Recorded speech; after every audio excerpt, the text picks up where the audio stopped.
This is Audible. Audible Studios presents Vallista, Vlad Taltos, Book 15.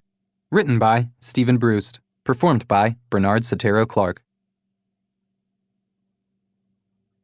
Part 1. Analysis. 1. Deborah the Wanderer. It is a truth universally acknowledged that a human assassin in possession of an important mission must be in want of a target. I found mine in South Adrilanka, the Easterners' quarter, in a district called Hart's Road.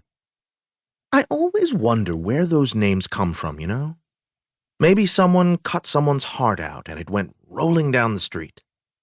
More likely it was named for some Lord Hart who owned a vacant lot there once. But I like my version. Anyway, that's where I was, in the open-air market just past where the Tinsmiths' Guild used to be.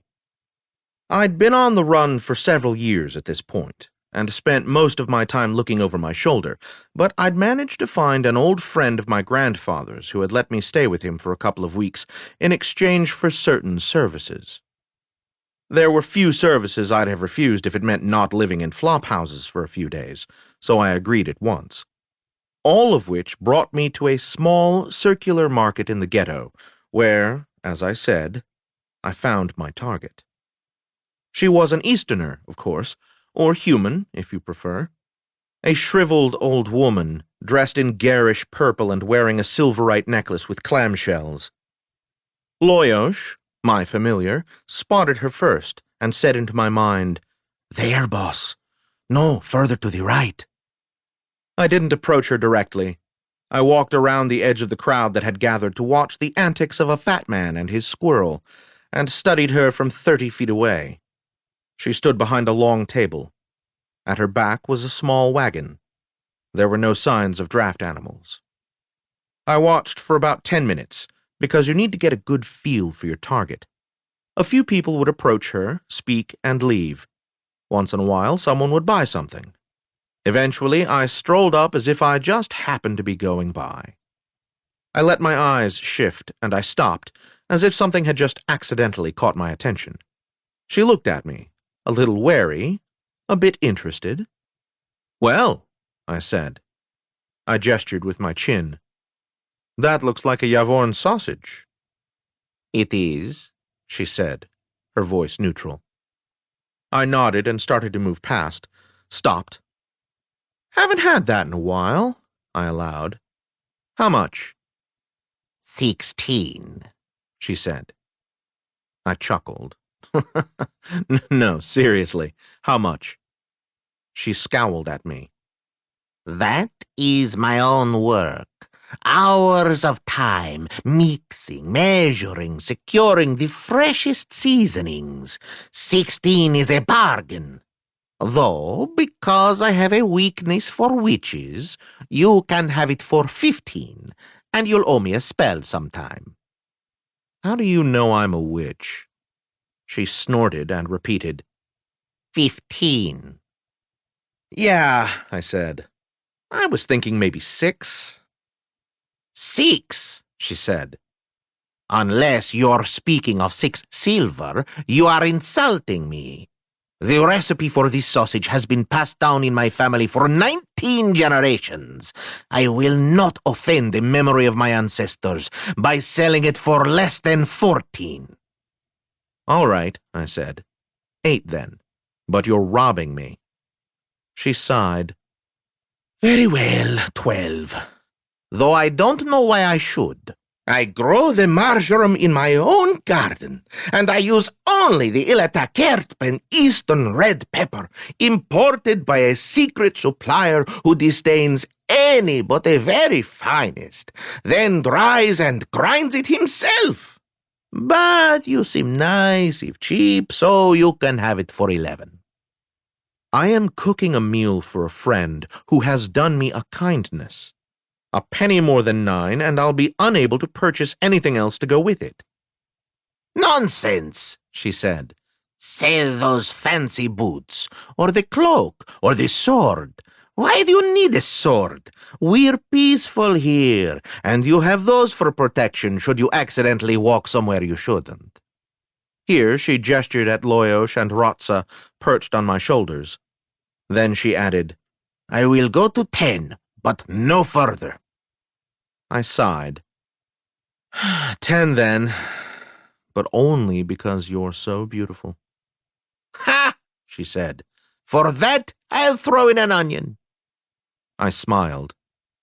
Thank you, I said. She wrapped up the sausage and the onion and sent me on my way. It isn't that I needed the money, or begrudged it to her, but haggling with the sausage maker is part of any recipe for Yavorn sausage. And who am I to buck tradition? When I got to the house, I fired up my host's stove, then unfolded the stove cover and put a pan on it to get hot. I sliced the sausage, browned it in goose fat with the onion, garlic, flat-hat mushrooms, and 4 kinds of peppers. I served it over toasted edistetza bread. My host said kind things about it. His name was Imri. He had almost no hair, but nearly all of his teeth, and he moved fast for his age, though he couldn't seem to entirely straighten up. The point is, it was really good, and it was the last good meal I had for some time. While I was there, I filled him in on my recent history. You know, offending the Jereg, being chased by assassins, acquiring a great weapon, that stuff. He didn't seem all that interested. As we ate, he told me about his neighbors in great detail. Not complaining, for the most part, just telling me what they were like, and what they talked about, ate, and did for a living. It wasn't all that exciting, but after the last few years I didn't mind a little boredom. He eventually started reminiscing about my grandfather. I liked that better. Apparently, when he was young, my grandfather had made most of the mistakes apprentice witches make, with occasionally dangerous and sometimes hilarious results. I also learned that my grandfather had once been a great cusser, being well-versed in obscenity, profanity, scatology, and curses in at least 9 languages. I liked the stories, but I'd never tell my grandfather I'd heard them. After we ate, Loyosh and Rotsa had some of the scraps while I cleaned the dishes. It was the least I could do, and it killed some time. These days, time was mostly what I was killing, and I was all right with that. The next morning we broke our fast with the leftovers, which I warmed in bacon fat along with the bread.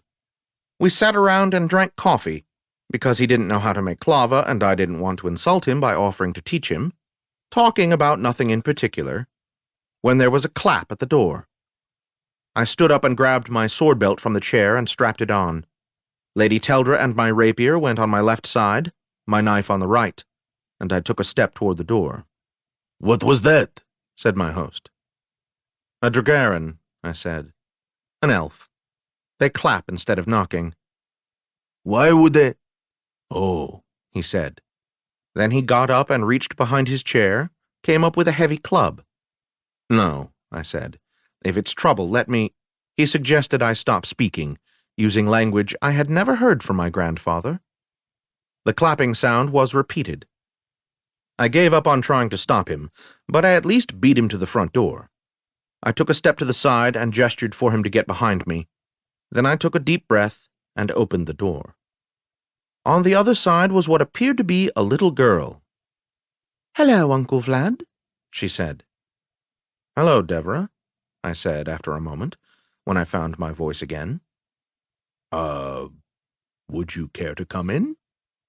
She shook her head. "Oh, I mustn't." "Can you come out?"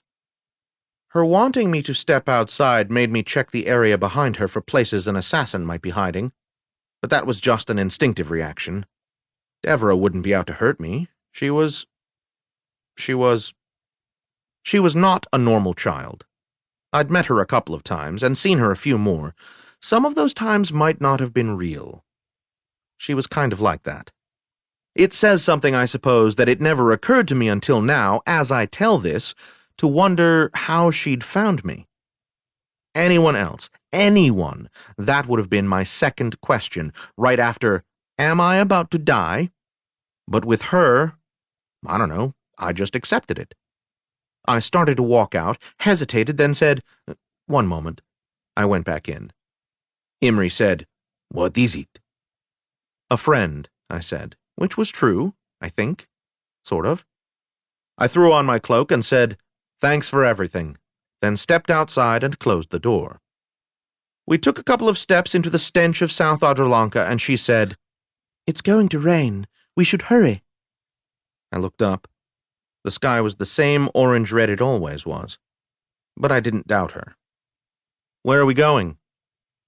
Any answer she might have given was drowned out by a truly impressive crack of thunder, followed almost immediately by a torrent of water from the sky that would have soaked me in as much time as it took to draw a breath, except that Devra made a gesture with her hand, and we found ourselves in a sort of bubble of dryness.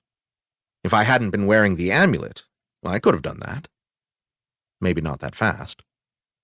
But it was a remarkable downpour. Adralanka is usually kind and not very interesting when it comes to weather, certainly when compared to somewhere like Candletown. But every once in a while she reminds you that she's on the coast, when big storms that begin out on the ocean sea roll into port like a skybender loaded with pandemonium. The wind bent the thinner trees and stripped branches off the thicker ones, while houses vanished in the deluge. Whatever Devra had done protected us from the wind, too, or we wouldn't have been able to stand. "See?" she said. "It's raining." "I guess," I said. "Where are we going?" "Follow me." And she took off down the street, giving me the choice of staying with her or becoming very, very wet. I followed and wondered. Was she doing something for me? Did she want my help? She looked like a kid, and more often than not she acted like one. But was she just playing at it, knowing that looking and acting like that could get her what she wanted? Or was she just what she seemed? Which was weird enough for all love. I hadn't made up my mind. Her mother, Alira e Chiron, was the daughter of the goddess Vera, and Adrian e Chiron, who was a sorcerer so powerful he, destroyed the empire. And Alira was friends with Sethra Lavode, the most powerful sorcerer, ever. And also a friend of Marolin Edrian, who was at least as good a witch as me. My point is, what could I do for her that they couldn't?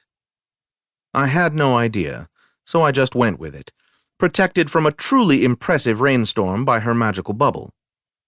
I didn't figure anything out there that couldn't swim would survive. "Hey, Loyosh, why don't you fly around and—" "I will bite you, boss. You know that." Devra led. I followed. We made it to the paved roads before the mud made it impossible to walk, and then we were stepping around puddles, and then there was no place to step around them, so we were wading through them. At one point, she jumped up in the air and came down and made a splash. Then she stopped and looked guiltily at me as the water soaked through my shirt and trousers. "I'm sorry." "It's all right," I said, and we continued. It would have been a strange walk in anyone's company. The rain continued all around us, making the edges of everything fuzzy and indistinct. It was like walking through a different world, one where the world I knew was nearby but disconnected. I wasn't worried about anyone taking a shot at me because I couldn't imagine anyone finding me in all of this. Okay, that's not true. I was still worried because it had become a habit, but I was aware of how irrational it was. We didn't see another soul in all of South Adralanka. Loyosh and Rotsa rode quietly on my shoulders. And it went on and on. We reached the stone bridge, crossed it, and made our way through the city, the area where Dragarans lived. But we still saw no one. It was kind of creepy. Hours passed, I think. If you've ever wondered how long it takes to go on foot from one end of Adralanka to the other, I can confidently tell you that it feels like a long time. As we left the city, going west along Chiron Road, the ground started rising, and the water came gushing down in thick, heavy streams, threatening to carry us away with them if we strayed into the deeper water near the gutters. At last, we came to a place way out west beyond the city. The cliffs were about 50 yards to my left. The ground was rising more sharply now. I'd been here, but not often, and not recently. "Deborah, where are we going?" I asked again. "Come on," she said, giving as responsive an answer as her mother might have. I followed her up the road. When we reached the top of a rise, I recognized exactly where we were, very close to Chiron's watch itself, a place with all kinds of history for Dragarans, and where there'd once been an outlook over the ocean sea. What I didn't recognize was an immense structure just off the road, right up to the edge of the cliff. A few years before, last time I came this way, it hadn't been there. I'm sure of that. I remembered walking along here as I left the city, hoping I had enough of a head start on those who wanted to kill me, and that I'd be able to find a place to hide. The structure hadn't been there. It was big and the pure white of marble, and had graceful swooping curves along the roof. It towered over me and was very impressive. There was a line of glass windows that I could just see on the side facing the ocean sea, and a large double door facing the road. I hadn't heard any thunder for a while. The rain had eased up a little, but was still coming down hard. "In there?" I said. Deborah nodded. "What's in there?" "Hurry," she said, and ran ahead of me to the door, where she turned and waited, looking at me with big brown eyes. "Boss," said Loyosh into my mind. "Yeah." "This seems like a bad idea." "Yeah." "Deborah," I said, "what is this about?" "I need your help, Uncle Vlad," she said. I walked up to the door. There was a large carving of a Vallista, half on either side. Those things always make me think of insects. I mean, I know they aren't, but something about the 4 legs plus 2 little arms thing seems insectoid. I had seen one once, briefly, in the jungle, and it had moved very fast. Just a sort of yellowish-red flash, and that weird prehensile tail.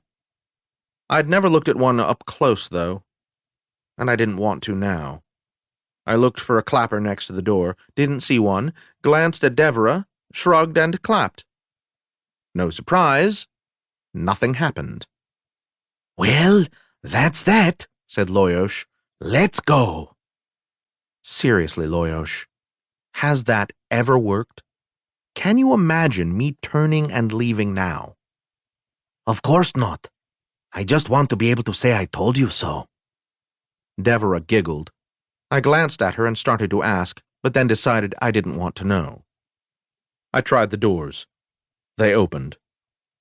Deborah walked inside, and I followed her into a wide hallway with an arched doorway about 20 feet ahead.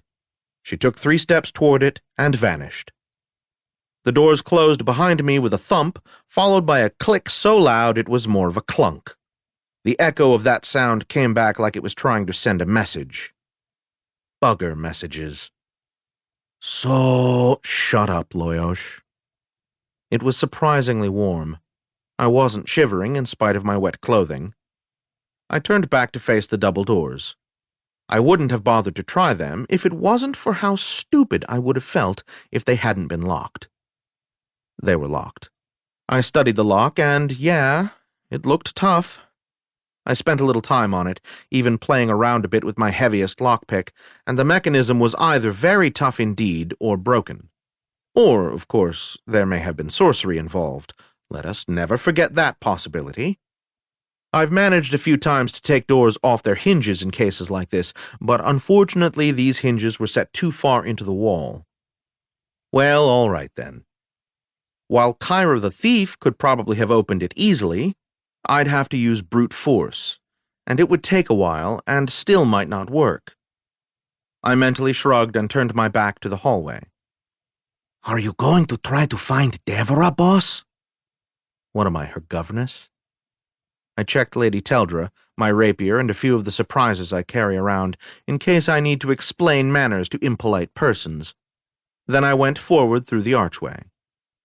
I guess I expected something odd to happen, like me disappearing, or everything around me shifting into some alternate dimension, or maybe, I don't know, a fluffy kitten tea party. Nothing, though. I was in a wide hallway with dark tile floors, wooden walls, arches overhead. To my left was one of those oval mirrors in a wooden frame, head height and head size. To my right was a door. I tested it and it opened, and I entered. There was a long, long table, comfortable chairs all around it, like the place a count might have to meet with all of his vassals at once. At the far end of the room was the set of glass windows looking out over the cliff and the ocean sea that I'd seen before I entered the building. Rain pounded on them with a constant tapping, punctuated by irregular thumps, just like it should have for a day like this. Except that the windows should have been on the wall behind me. I had turned right from the hall, and the windows should have been in a room on the left. Well, great. I continued looking around, feeling queasy. Loyosh, is this as upsetting to you as it is to me? Yeah. Good. I thought about the mirror in the hallway just opposite the door. I know sorcerers can do things with mirrors that I don't understand, but, well, I don't understand them. Years ago, when life had been much simpler, there'd been an incident with a mirror that I still didn't care to dwell on. I went over to the windows and stared out. They were so close to the cliff edge that I could see the waves breaking on the rocks. Then I felt dizzy and backed away. I walked around the room, looking into empty corners, examining the chairs and the walls, and finding nothing even remotely interesting, except that the windows were fastened in really well. Just to verify what I suspected, I picked up a chair and swung it hard at one of the windows. It bounced off. Boss, are we just going to stay in this room? Is anyone trying to kill us in here? Well, no. And can you guarantee that in the rest of the building? But... Yeah, I know. The table gleamed with polish, and the wood was sort of pale, but I couldn't tell you what kind it was. I also couldn't tell you why I was looking so hard. I had the feeling that I wasn't done in this room, that there was something I was missing. I'm leery of anything that feels like premonition, so I assumed there was something the back of my eyes were seeing that the front hadn't quite caught onto yet. Loyosh, for all of his sarcastic comments, was also fully alert. I returned to the window and watched waves crash against rocks. The rain was now a steady drizzle. It really was a remarkable view. Whoever had built this place had put a lot of thought into the fine points of standing there and watching the ocean sea. For just a moment, I wondered what it would be like to devote yourself to making things, to creating. Like if I'd ended up a cook. You'd be bored, boss. He was probably right. But still, there was, I don't know, a place in my mind or my imagination, a what could have been where my only worry was some apprentice failing to grind the salt finely enough or over-whipping the cream, where I'd have a place to come home to every day, and where someone I loved also lived. I thought about Cauty, mother of my son. She'd have liked living with a cook, except, of course, that we'd have never met if she hadn't been paid a large sum to kill me. Boss? Yeah, I need to get my head out of... No, it isn't that. I think what's happening to you is coming from outside. I mean, outside of your head. I don't understand. There's something about this place that's doing that. I can almost see it. Like the air is twisting up. That doesn't make sense. I know. What can you tell me about it? Somewhere in there, I became aware of the effect. That is, I realized I didn't care much that something was happening to me. I've had my head played with before, and I was inclined to become irate when it happened.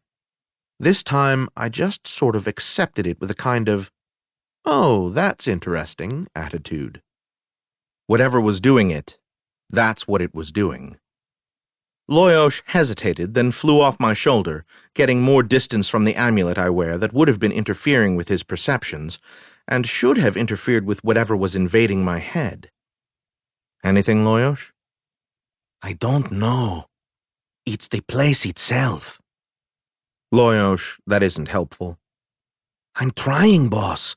This isn't... I think we need to find Damar. That's something I never thought to hear you say. Believe me, I'm as surprised as you. Right now, though, other than giving you strange ideas and distracting you, is this place doing you any real harm? I thought about it. I had a strange feeling of not caring, of being willing to let anything happen. Knowing it originated from outside of me wasn't making it go away. I think someplace way, way inside of me, I was becoming both terrified and furious, but I couldn't touch the feeling. That was happening way over there. Here, now, I was just accepting whatever it was. It's getting through the amulet, Loyosh. Not exactly, boss. It isn't getting through anywhere. It's more like you've walked into a place where things are just like this. Then why isn't it affecting you? It is, he said. Just not as much. Oh. I reflected on how interesting it was that I sort of cared that I didn't care about how I cared that I didn't care. Boss, can you shake out of it? No, but maybe I can push through it. I don't understand. Maybe I considered. It didn't actually matter, but it might work anyway, you know? So why not? I sat down in a random chair, back to the door, leaned back, closed my eyes, tried to let myself open up, if that makes any sense. I permitted my mind to drift, encouraging any spells, visions, or enchantments that wanted to show up. Come on, if you're there. Want to play with my head? Fine. I'm not using it anyway. Who are you? I opened my eyes. Or rather, I thought about opening my eyes. I couldn't summon up the will to actually open them. A woman sat across the table from me, and at some point as I looked at her, I realized that I had, in fact, opened my eyes. My name is Vlad, I said. Pleased to meet you. Or I will be when I'm capable of feeling pleased again. Can you tell me anything useful about what's happening to me? Sorry, it's the room. My fault. And I'm Tethia. She said it as if she expected me to have heard of her. When I didn't respond, she looked significantly at Loyosh and Rotsa as if expecting me to introduce them. I didn't. Tethia, I repeated, and looked at her clothing. She was wearing a loose-fitting yellow blouse and some sort of thin, loose-fitting pants of a bright red. Vallista? Yes, I designed this platform, obviously. Yeah, obviously, I said. And... platform? What would you call it? I'd probably give it a portentous name I'd regret later. It is called Precipice Manor. You're way ahead of me. Someday I'll have to introduce it to Castle Black and they can compare notes. Is this real? Is what real? Are you actually here and is this really happening? No, and yes. Fine then. How do I fix it? You mean the sense of emotional lethargy? It'll go away on its own, I hope. Your reassurance is, please, why are you here? I was hoping you could tell me that. You're an Easterner, and though you don't wear the colors, you have the aura of a Jireg. The first is true, the second is close enough, I guess. I don't understand. Good, that makes me feel less lonely. Loyosh, what are you sensing? There's something there, boss. It feels like, remember that time we spoke with a ghost? Not pleasantly. All right, then. You were communicating with your familiar, said Tethia. Yes, How can you do that when you wear protection against psychic phenomena? I've been hoping someone can tell me. There are any number of things I can tell you, she said, but you have to ask the right questions. What am I doing here? Having visions, or communing with the dead, as you please. You're dead? Yes. At least I think so. I don't remember dying, but then I don't remember being born either. What are you doing here? How are you here if you're dead? She looked around. I designed this place. It's more me than I am. I don't understand. She shook her head. It is what the Cerioli call a rignathère. Ah, yes, that helps a great deal. My heart thumped. I realized how vulnerable I was, and I didn't like it. There, she said. You see, the effects are wearing off already. Why did I feel them at all? I designed the room this way, to relax people, to make them more reasonable, willing to negotiate. The effects were stronger than I'd thought they would be on you, perhaps because you are an Easterner. I can see where it might be useful, though. She frowned. Useful wasn't my intention. No? Well, maybe. I'd say helpful more than useful, in intention. What's the difference? I wasn't using it to accomplish something. I just thought it would be a good thing to have available in case of negotiations. I wondered if I could gather some high-powered jureg in this room and convince them not to kill me. Probably not. Why? I said. She frowned. I explained. I thought... No. Why did you build the place at all? The platform? Yes. She gave me an odd look. It's just how we are, I guess. Vallista? Humans. We build things. We make things. All of us. Or at least most of us. I mean, we, humans, Dragarans, we just have that need. Maybe it's different for Easterners. That's not exactly what I meant. Then why this building? It was a problem that needed solving, she said. Okay, this wasn't going anywhere. I tried a different approach. When did you die? I don't know. I feel as if I've been here, part of this room, part of this platform, forever, but I know that I wasn't. Do you know when this platform was built? It was begun during the interregnum, but took a long time to complete. Centuries. I was here a few years ago and this place wasn't. Yes. That confuses me. I don't blame you, she said. For an instant she wavered, as if she were about to vanish. But then she came back. I wished I knew what to ask. How did you die? I told you, I don't remember dying. My mother died during the interregnum, or so I've been told. I think it may have been in childbirth. During the interregnum, many women died that way. I'm sorry, I told her, because that's what you say. She nodded and turned her head. I wanted to ask more about her death, but I don't know proper etiquette for dealing with ghosts. I should have asked Teldra at some point. I said, I'm not sure what to ask you. I'm just trying to learn enough of what's going on to ask the right questions. She waited.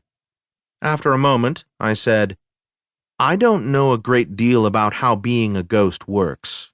It's outside of my area, if you know what I mean. I'm not a ghost, she said.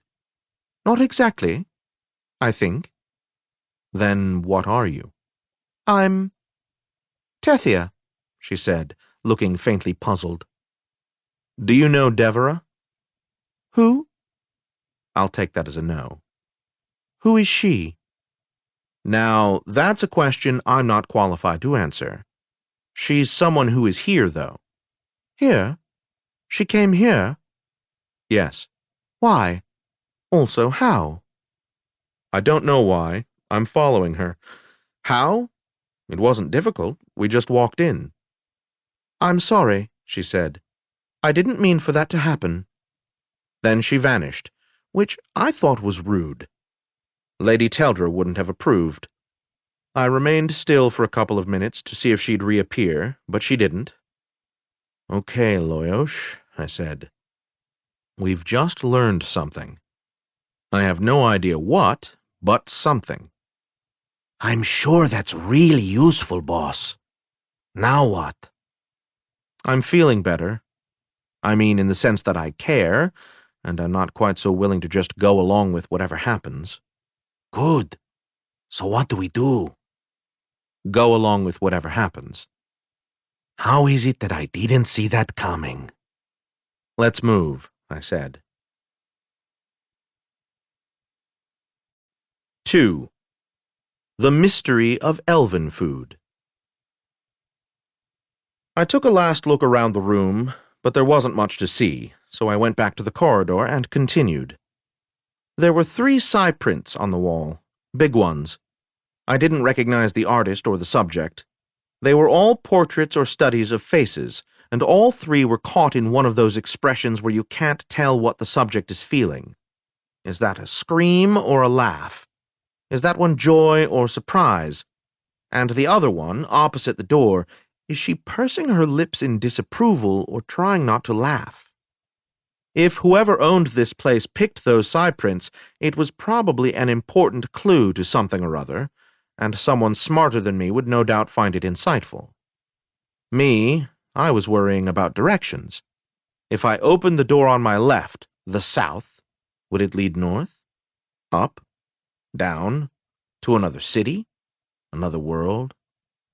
Right on cue, there was another mirror. This one was small and attached to the ceiling. That at least settled the question of their purpose.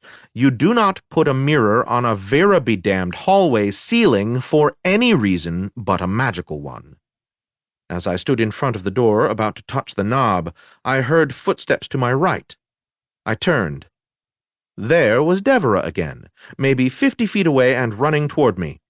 "Help me, Uncle Vlad," she said, then vanished again. Well, I walked through the space where I'd last seen her, passed it, turned, went through it again.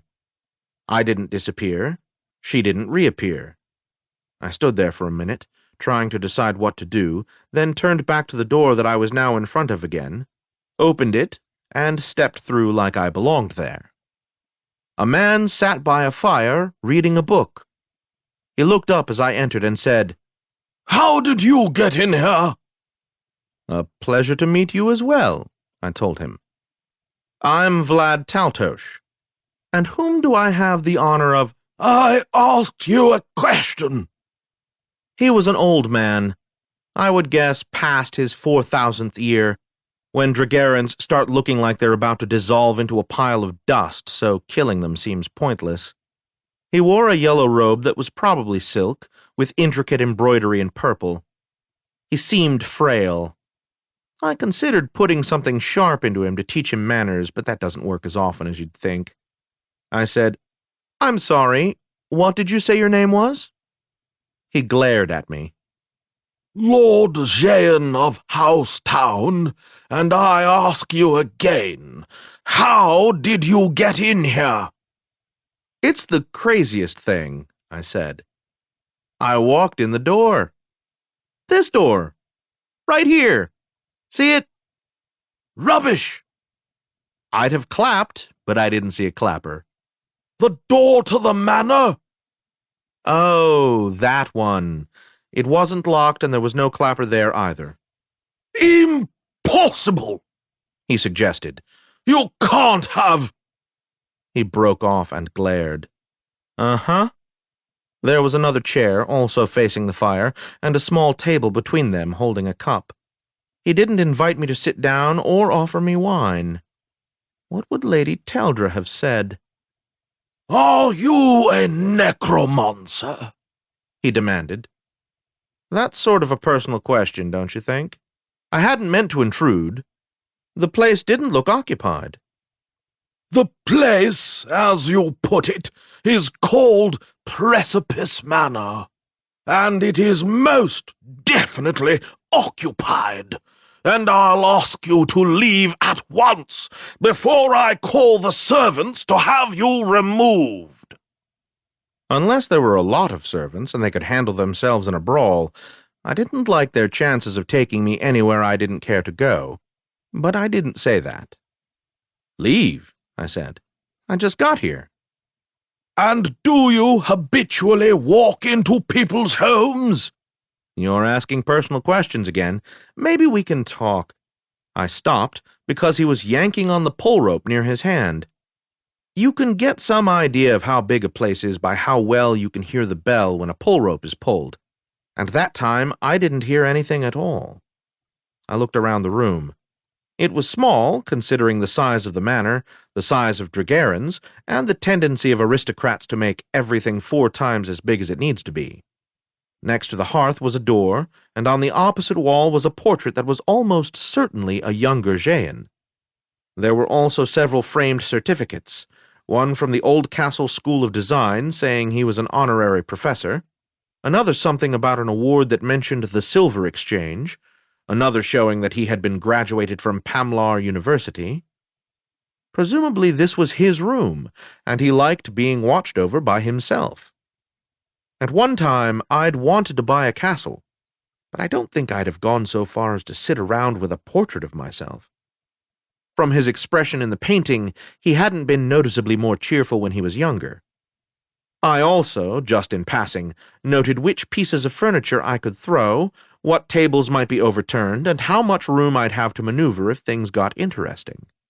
One of the tables contained a clear glass bottle that, from the color of the liquid inside, looked like it might have contained alcoholic tincture of merchin, which I only noted for its possible use as a projectile. Jehan's addiction wasn't my concern. I relaxed and waited. The other door opened and a man came through. His facial features were hard to make out, but his dress was Tekla, except for a sort of beret pulled over his forehead that had the inevitable Vallista emblem. I concluded that he was a servant because I'm brilliant that way. I'd never seen a servant wearing a cap of any sort, and wondered if it indicated something about his job. He seemed to be considerably younger than his master, somewhere in that vague sort of middle age that's over 1,000 but less than 3. He moved a bit stiffly, like his knees had had enough of this whole bending thing, but it was probably more his position than age that caused it. I won't move that well either when I'm 2,000 years old, but I'll have been dead for 1,900 and some, so it isn't a fair comparison. This person, said Jehan, needs help with the front door. Would you see him out? Yes, sir, said the servant, and looked at me. I thought about how to play it. I wasn't leaving, of course, but I was curious about whether the servant could succeed in getting the door open where I'd failed, and I thought he might be easier to interrogate than his master. So I shrugged and headed for the doorway. I stopped there for a moment, bowed and smirked at Jehan. We'll be talking again, my lord. The servant followed me out the door. I stopped and waited for him. I said, I'm Vlad. It is hard, if you're a servant, to figure out just where in the natural hierarchy to put a guy who acts like a nobleman, carries a sword, but is an Easterner. We just don't fit into any of the niches. It's always interesting to see how each one will handle it. This one didn't even hesitate, though. He bowed slightly and said, I am called Gorman, sir. Then he resumed walking back toward the double doors. Don't get many visitors here, I take it. No, sir, he said. You've been with Lord Jehan for quite a while, I imagine. Over 1,000 years, sir. A good guy to work for? I have no complaints, sir. We reached the double doors. He pulled on them, and when they failed to open, he frowned. He pulled a chain from around his neck and selected one of the 3 large keys from it. It fit the lock, but failed to turn. Yeah, I said. That is most peculiar, he said. I must look into the matter. He bowed to me, turned on his heel, and started back down the hall. I went with him, of course. He stopped. Sir, he said. Hmm? He did his best not to look uncomfortable. Perhaps I could show you to a sitting room, and have some wine sent to you while you wait." It sure seemed important to him. "How long have you been here? I mean, this place." I gestured around me. "Precipice Manor, my lord, since it was built." "When was that?" I'm not sure why I felt the need to verify what Tethia had said, but I did. No, I do know why. She was a ghost, or something like it, and I wanted to know how her perceptions matched those of someone who was actually alive. "It's hard to say, sir." "Hard to say? You don't know how long you've been living here?" "Sir, it became habitable over 100 years ago. My lord took up residence gradually over that time. Of course, I followed him wherever he lived." "Where else was he living?" "The old castle, my lord." "The old castle?" "Yes, my lord, the ancestral home in Housetown." "I see." He coughed and subtly indicated the direction he wanted me to go. I shrugged. I guess he told me enough to earn some cooperation. "Sure." He seemed relieved. I followed him past the room with the fireplace and into one on the same side that was similar. A little bigger, 4 chairs instead of 2, a larger hearth, and more tables. The fire was already going. Rotsa flapped on my shoulder, a sign of nervousness. She quieted down. I suppose Loyosh had said something reassuring. The servant told me that someone would be by with refreshment. I sat down and stared into the flames as if they might tell me something. They didn't, but they made me wonder if someone just came through and lit all the fires every day. This one had obviously been going for a while. Gorman left, shutting the door behind him. I listened for a snick of it locking, but didn't hear one. "Well, Loyosh, any thoughts?" No thoughts, boss. I'm too creeped out to think. "Yeah, there is something odd going. What was that?" That was the sound of something heavy like stone sliding. It seemed to come from above and farther down the hall, although I know that when you're inside, the direction of sound can be deceptive. I continued watching the fire, knowing Loyosh was watching behind me. Nothing happened immediately, and I relaxed a little. Think there are secret passages, boss? Of course there are secret passages, Loyosh. Who'd build a place like this and not put in secret passages? A door, the twin to the one from which Gorman had first appeared, opened. This was a man, younger than Gorman, with a stiff back and a tall forehead. He wore the colors of the Isola, but displayed an emblem of the Vallista, and was carrying a mug and a bottle on a tray. "My lord," he said, bowing, "I am Harrow. Would you honor our home by permitting me to bring you a cup of a Newberry from the year 31? "That sounds wonderful, Harrow. I'm Vlad, Count of Tserke, at your service." I mean, if he was going to be polite, I may as well give him the big title, the imperial one, to reassure him that he was making the right choice. He set the cup on the table, poured from the bottle, then set the bottle down. He bowed once more and left before I could pump him for any information. It was a white wine, dry and pleasant. How long are we going to sit here, boss? Until I finish this cup, and maybe one more. Or until Gorman gets back. He shifted impatiently on my shoulder, and Rotsa gave a displeased hiss on my other. They were probably hungry. I know I was. But to the left, my shirt and trousers had mostly dried off. We could go find the kitchen, Loyosh suggested. I drank some more wine. We could look for it, anyway. No doubt we'd find something interesting. I finished the wine and changed my mind about having more. As hungry as I was afraid it would go to my head. I stood up. All right, let's see if we can find that kitchen. I stepped back into the main corridor and sniffed. There was, maybe, a very faint smell that I associate with the ferns of the jungles outside of Adralanka. Other than that, nothing. Certainly nothing that smelled like food. What was wrong with these people? Didn't they eat? I turned left and continued down the hall. It went for a long way with no doors or anything else. I had to wonder what was behind the wall to my right. But then, of course, in this place, who knew? Maybe the cliff. Maybe Vera's halls. Maybe Tsur Mountain. Eventually, a passage went off to the right, so I turned to follow it. Boss, shouldn't we be seeing more servants or guards or something? Yeah. After a while, there was a large and very ornate door opening to my right. I sniffed, but didn't smell any food, so I kept going. The hallway continued for a long way before there was another door. This one also on the right, and just as big. I reminded myself that I couldn't count on left and right meaning anything, but I smelled fresh-baked bread, and I figured that was liable to mean something.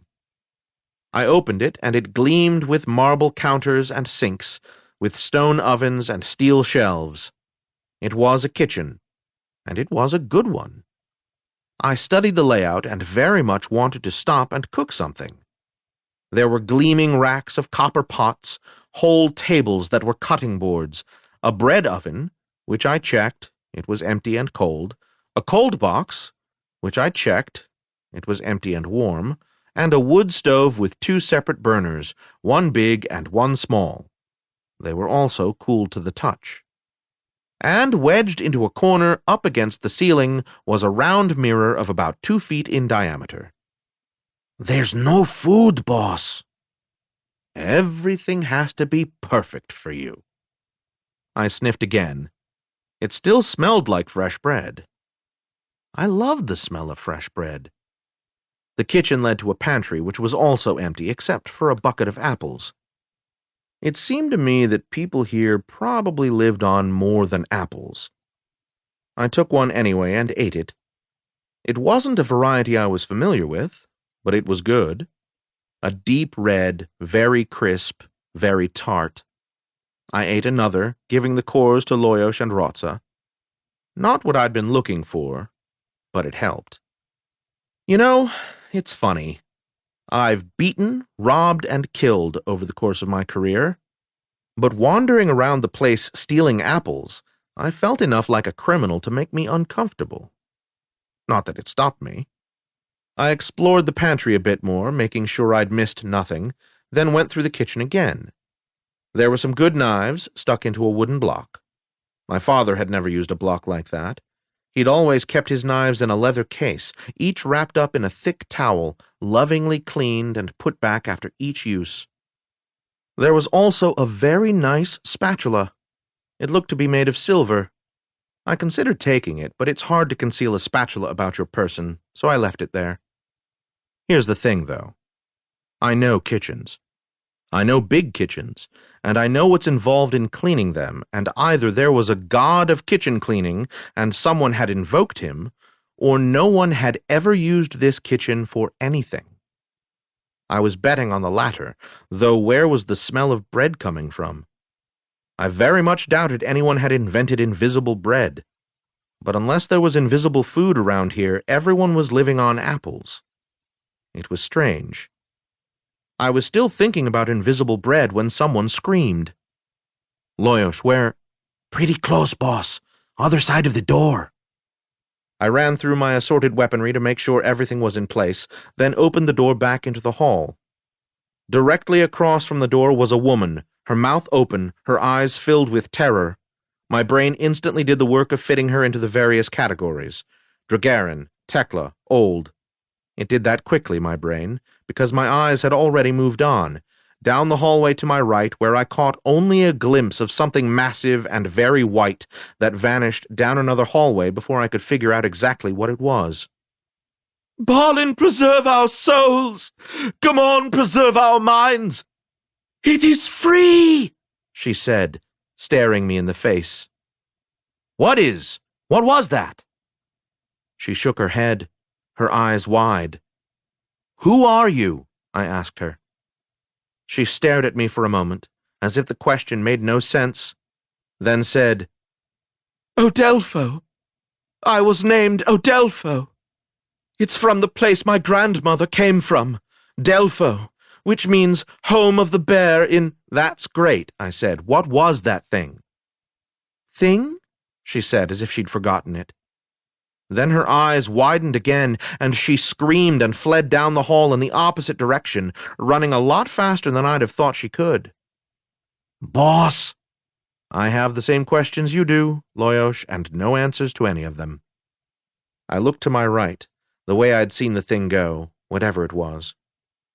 This can't be good, said Loyosh. I resheathed my rapier and a fighting knife, not actually aware of when I'd drawn them. Yeah, I said brilliantly, still watching the hallway. I tried to reconstruct what I'd seen, but I just hadn't gotten a good look at it. It was big, though. I was sure of that. I had the impression it just barely fit between the walls and had been hunched over because the ceiling was too low. Are we going after it, boss? After it? Are you nuts? What if we caught it? I love it when you break out in common sense. I kept walking. Boss, you said— We aren't going after it. We're just going in the same direction. I can't. Never mind. I reached the end of the hall undecided about whether to turn left or right. Boss, someone's there, around the corner. I almost drew my sword again, but stopped myself. I mean, I was a guest, right? Meeting strangers with weapons drawn is frowned on in some circles. I admit I don't usually frequent those circles, but here I was. I stepped around the corner and someone tried to kill me. If I'd had time, I'd have made some appropriate remark to Loyosh, about how now I felt more at home. I didn't, though. I turned the corner and Loyosh yelled into my mind just as something came at me, and I threw myself to the side. It went past me about the time I realized, more by the after effect it had on my eyes than by seeing it, that it had been a very bright light. Have I ever mentioned that I don't enjoy going into a fight with spots in front of my eyes? It's irritating. Lady Teldra was in my hand. No doubt everyone in the place felt it when I drew her. Felt threatened or terrified, or at least disturbed in some indefinable way. Those who were more sensitive to magical energy would have felt it especially keenly. Me? I felt better. My attacker said, "Wait!" Which I guess is a reasonable thing to say when someone you just tried to kill pulls out a great weapon. But all right. I still wasn't seeing too well, so a little delay before we continued our conversation was fine with me. He was about 15 paces from me and had a dark complexion and a high forehead and stupidly long, straight hair that you'd think would get in his way when he started throwing spells around. He wore the red and white of the House of the Aethera, and the badge on his jerkin was Aethera. The hands he held palms out toward me had long fingers. I held myself ready and waited. "Sorry," he said. "You startled me." His eyes were fixed on Lady Teldra, who was currently a long, slim knife with almost no crossguard. I remained very still, watching him. Loyosh hissed, just for effect. The guy looked nervous, but still had his hands out in front of him. The posture looked defensive, or even entreating, but you can't be sure with sorcerers, so I waited. "I really didn't mean to attack you," he said. "I thought you were— You startled me." "Lower your hands," I said. He nodded, but it took him a while to do it. Like maybe he wanted to, but his hands didn't feel like moving. I've been there. Eventually he lowered them. "Sorry," he said again. "My name is Discaru, and I have the honor to be Lord Jayan's consulting sorcerer." "Taltos," I said. "I'm just a guest. I assume you mistook me for that thing." "My lord? Is that what you thought you were attacking?" "I don't know to what you refer, my lord." "Big thing, not really human, sort of pale?" "My lord?" "You didn't see it?" "No, my lord." "Or hear the scream?" "Scream, my lord?" "Huh," I said. I should add that this time I was pretty sure the "my lord" had a lot to do with the weapon I was holding. I sheathed her. "Thank you," he said, and bowed as to almost an equal. "But you've never seen a big, ugly, not-human thing in these halls?"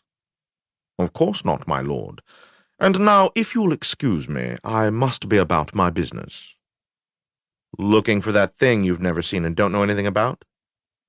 "My lord." I shook my head. The sorcerer bowed his head and continued down the hall. I heard footsteps from behind me, and almost drew again, but it was only Harrow, coming down the hall more quickly than he wanted it to seem. "There you are, my lord. I had feared you might become lost." Isola always seemed to have a melodic tone to their voices. "Lost," I said. "You were worried I might have become lost." "Yes, my lord." "That's what you were worried about." "My lord." Isola have a way of standing at just the right distance and holding themselves so they don't seem to be towering over you. Lady Teldra used to do that too. I wondered what Sarah was doing right then. "You didn't hear the scream?" He tilted his head and raised his brows. "Scream? And I suppose you didn't see some sort of very pale, big, ugly thing wandering about." "You are pleased to jest, my lord," he said with an indulgent smile. Lady Teldra was a better liar, boss. Yeah, she was. "Yes," I said. "I'm jesting. I jest like a jesting person." Would you care to accompany me back to the sitting room? I've had the cook prepare something while you await the door." "What cook?" "Oh, you have? Well, of course, then." He bowed and set off. I followed him. Back in the sitting room there was wine and a plate with smoked pink fish, long beans, and a loaf of bread.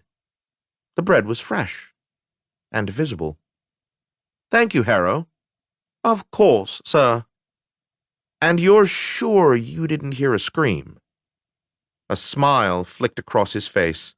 Exactly the right smile for someone who is aware of a jest, but doesn't actually think it's funny.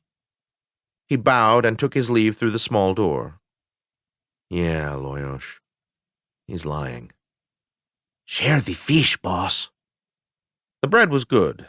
The fish was kind of bland, but not really the sort of thing you can screw up once it's been smoked.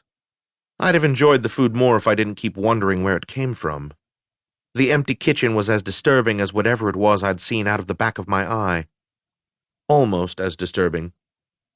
How long are we going to sit here this time, boss? About as long as last time. I guess I should explain my thinking here. First of all, Deborah needed my help. I wasn't going to turn her down. Also, well, I was curious, and I knew there were all sorts of things going on around me that I didn't understand, but I did have some theories. For one thing, I was pretty sure there was necromancy at work in the place. If you aren't familiar with it, necromancy is magic that has to do with death, which involves places that can't be reached by means of normal travel. The necromancer herself once explained that death was only a passage to such a place. She might be wrong, but until I had evidence to the contrary, I was going to assume she knew her stuff. For one thing, she came from a place like that. For another, well, she's called the necromancer, right? And the bread indicated something. The smell had been there in the kitchen, but there was no sign of anyone having made it. No sign of fish in the cold box.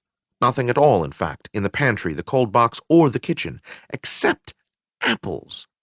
Why were there apples? That was at least as odd as the other stuff. I didn't want to just sit there, but I also wasn't comfortable about just aimlessly running around the place. I thought about finding Jane and putting a knife, or maybe Lady Teldra, to his throat, and politely asking for a few straightforward answers to some simple questions. But not yet. Not until I had some idea of what sort of forces he might have available. I don't like to threaten someone and then discover that he's got the edge on me. I've had that happen a couple of times. It's embarrassing. I finished up the bread, the fish, and the wine.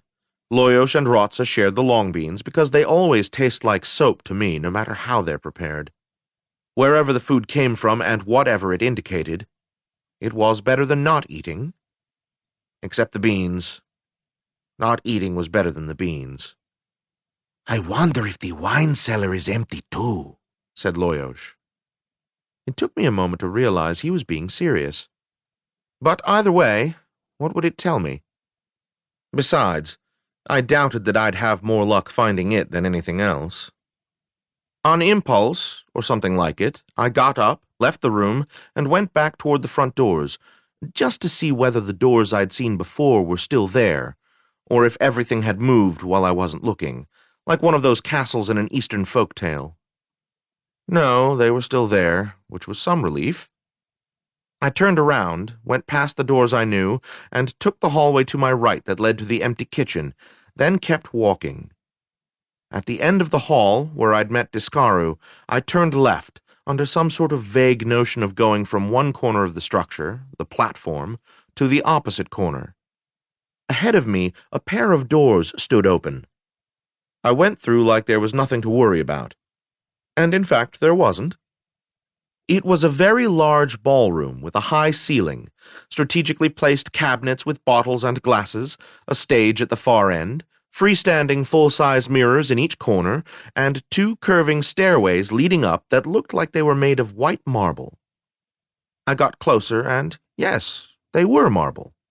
I ascended, and found myself on a balcony that wrapped all the way around the ballroom. I wondered what it would be like to be up here when the floor was full of dancers and the room full of music. Cauty would have said something about how many Easterner or Tekla families could be fed for the price of one of the gowns or doublets. I silently snorted. I had now, it seemed, reached the point of having imaginary conversations with her over imaginary entertainments. There were doors in each corner on this floor. The two that were above the entrance were large and ornate, the others were smaller. Which way to go? The aristocrat or the servant? I went through the nearest door because it was the nearest. At last, said Loyos. After all our searching, we have found the treasure. Shut up. A mop, a bucket, 2 brooms, a dustpan, and a shelf full of jars of liquids and powders of various colors, as well as a few piles of rags. And the oddest place you could come up with to put a closet like that. It made no sense, which meant that, like everything else, I just couldn't see it. I was annoyed. I closed the closet and headed for the other servant's door. I guess I expected it to be pretty much the same, but this one opened to a long, narrow corridor, doors on the left every 20 feet or so. I walked past them. They were probably servants' quarters, and while I didn't have any problem sneaking around Jean's manor and poking my nose into private places, for some reason walking into a servant's room seemed a little excessive. The door at the far end was locked. I studied the lock, removed my set of picks, and spent a lot longer than Kyra would have getting it. To the left, I doubt Kyra gets the same sense of satisfaction I do from hearing that click. I put my stuff away, opened the door, and stepped through. 3. The Phantom of the Dance. It was a neat, tidy little study. A bookshelf with books, a desk with papers, a pedestal for larger books, and a tall, slanting table with clips around the edges. On the desk was a fist-size clear ball of a sort I'd seen in Marolin's study, and against the corner was a short, black, polished stick, topped with a smaller version of the clear ball. Another corner held several cylinders, about 3 feet in length, and perhaps half a foot in diameter. In addition to books, the shelves held several tablets of paper, some of them very large. And yeah, you guessed it, a mirror. A small one, wedged into a corner of the floor, pointing out and up. It was slightly convex, which may have meant something. I don't know. Boss, what if you broke the mirror? I know. I've been thinking about it. And? Not yet. This was the first place I'd found that made it look like someone lived here, with the exception, of course, of the room Jeanne was occupying. I went in and, without touching anything, looked stuff over. There was a blue ceramic jar on the desk containing more pencils than I'd ever seen in one place, and a truly lovely quill holder, inkstand, and sand jar, all done in turquoise set with mother of pearl. There was also a matched pair of fountain pens, which proved that Jeanne embraced modern technology. I glanced over the books. There were a few on sorcery and several on necromancy, but most of them had titles like Strength Considerations for the More Common Steel Alloys with Updated Formulae for Stress Calculations, and Observations of the Effect of Water Pressure on Various Granite Structures Considered Over Time. None of them looked like they'd be a lot of fun to read. Loyosh waited patiently, Ratza remaining on the floor in the doorway to give me warning if anyone should approach.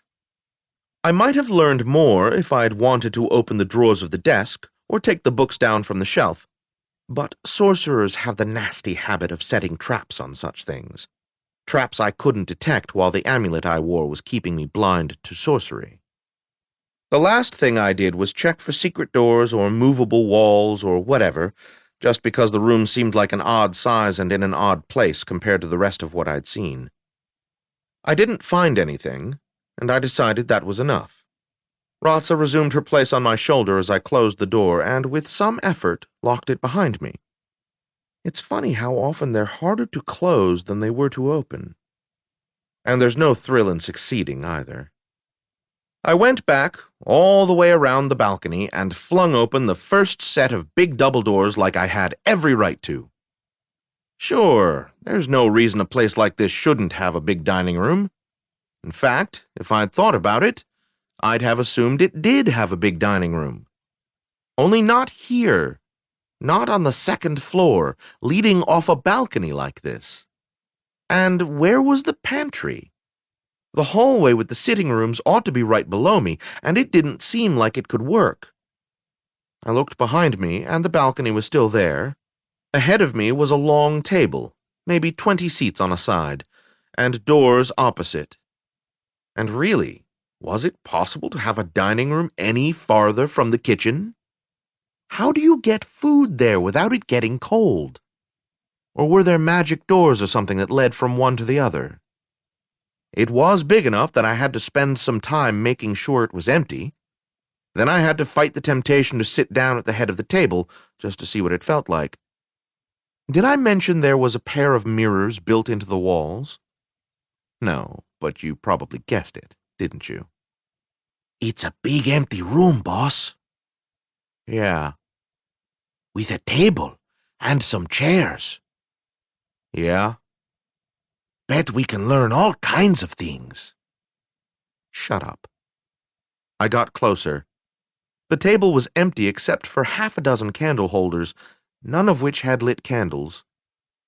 This made me wonder where the light was coming from, and it was only then I noticed several windows high on the wall to my right. It was still daylight outside. I tried to figure out how long I'd been there to see if that made sense, but gave up. It took me a while studying them to see that they were covered with glass. Even there, way up where no one could reach them. Whoever built this place had too much money. It hit me that I should have grabbed some paper from the study while I was there and tried to make a diagram. Maybe I'd have seen something like, I don't know, the hallways formed the sorcery rune that means this is stupid. There are doors at the other end, boss. So I see. Probably open onto mid-air and I'll fall into the ocean sea. But you're going through them anyway, aren't you? Of course. Unless something jumps out of the walls and eats me between here and there, which isn't all that unlikely. You'll probably just go mad before you get there. This is the place for it, isn't it? Unless you already are mad. I hope not, because... Then you are too? Yeah, he said. I kept my eye out for anything interesting, but it was just a big room with a long table. Not much you can do with that. I mean, if there's nothing there, Loyosh. Boss? Big fancy doors at one end. Yeah?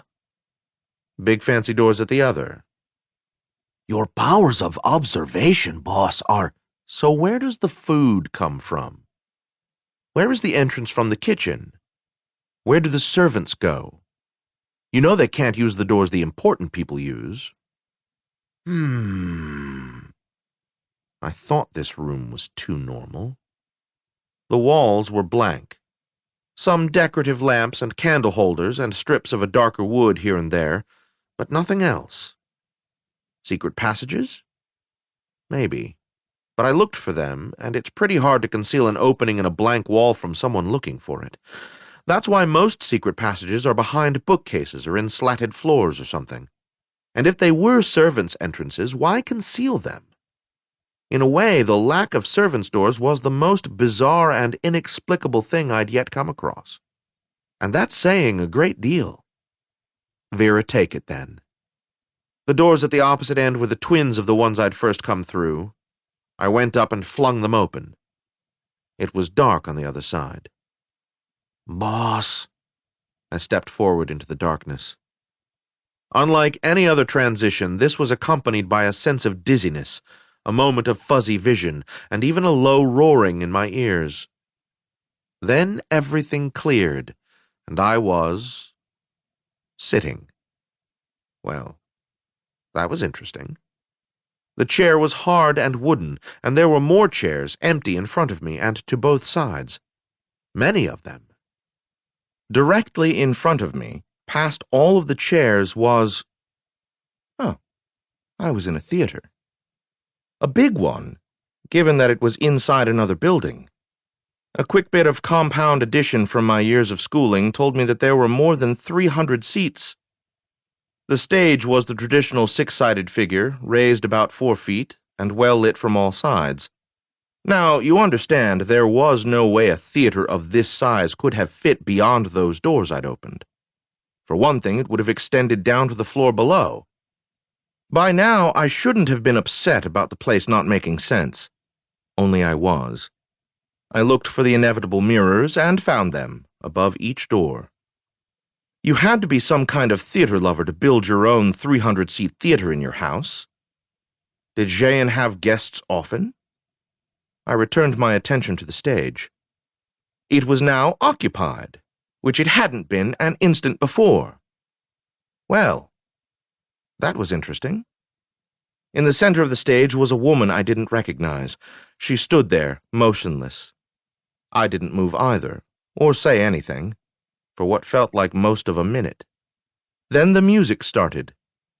I didn't see anywhere for music to come from, and I certainly didn't see anyone playing it, but it started. Big, orchestral. She began to dance. I don't know much about music, and even less about dance, but I can tell you how it felt. It was like the grasslands to the north, when a strong wind comes up and the grass lies down flat like it's bowing. And it was like the forests to the west, when the snow is first melting and the streams run black against the white blanket.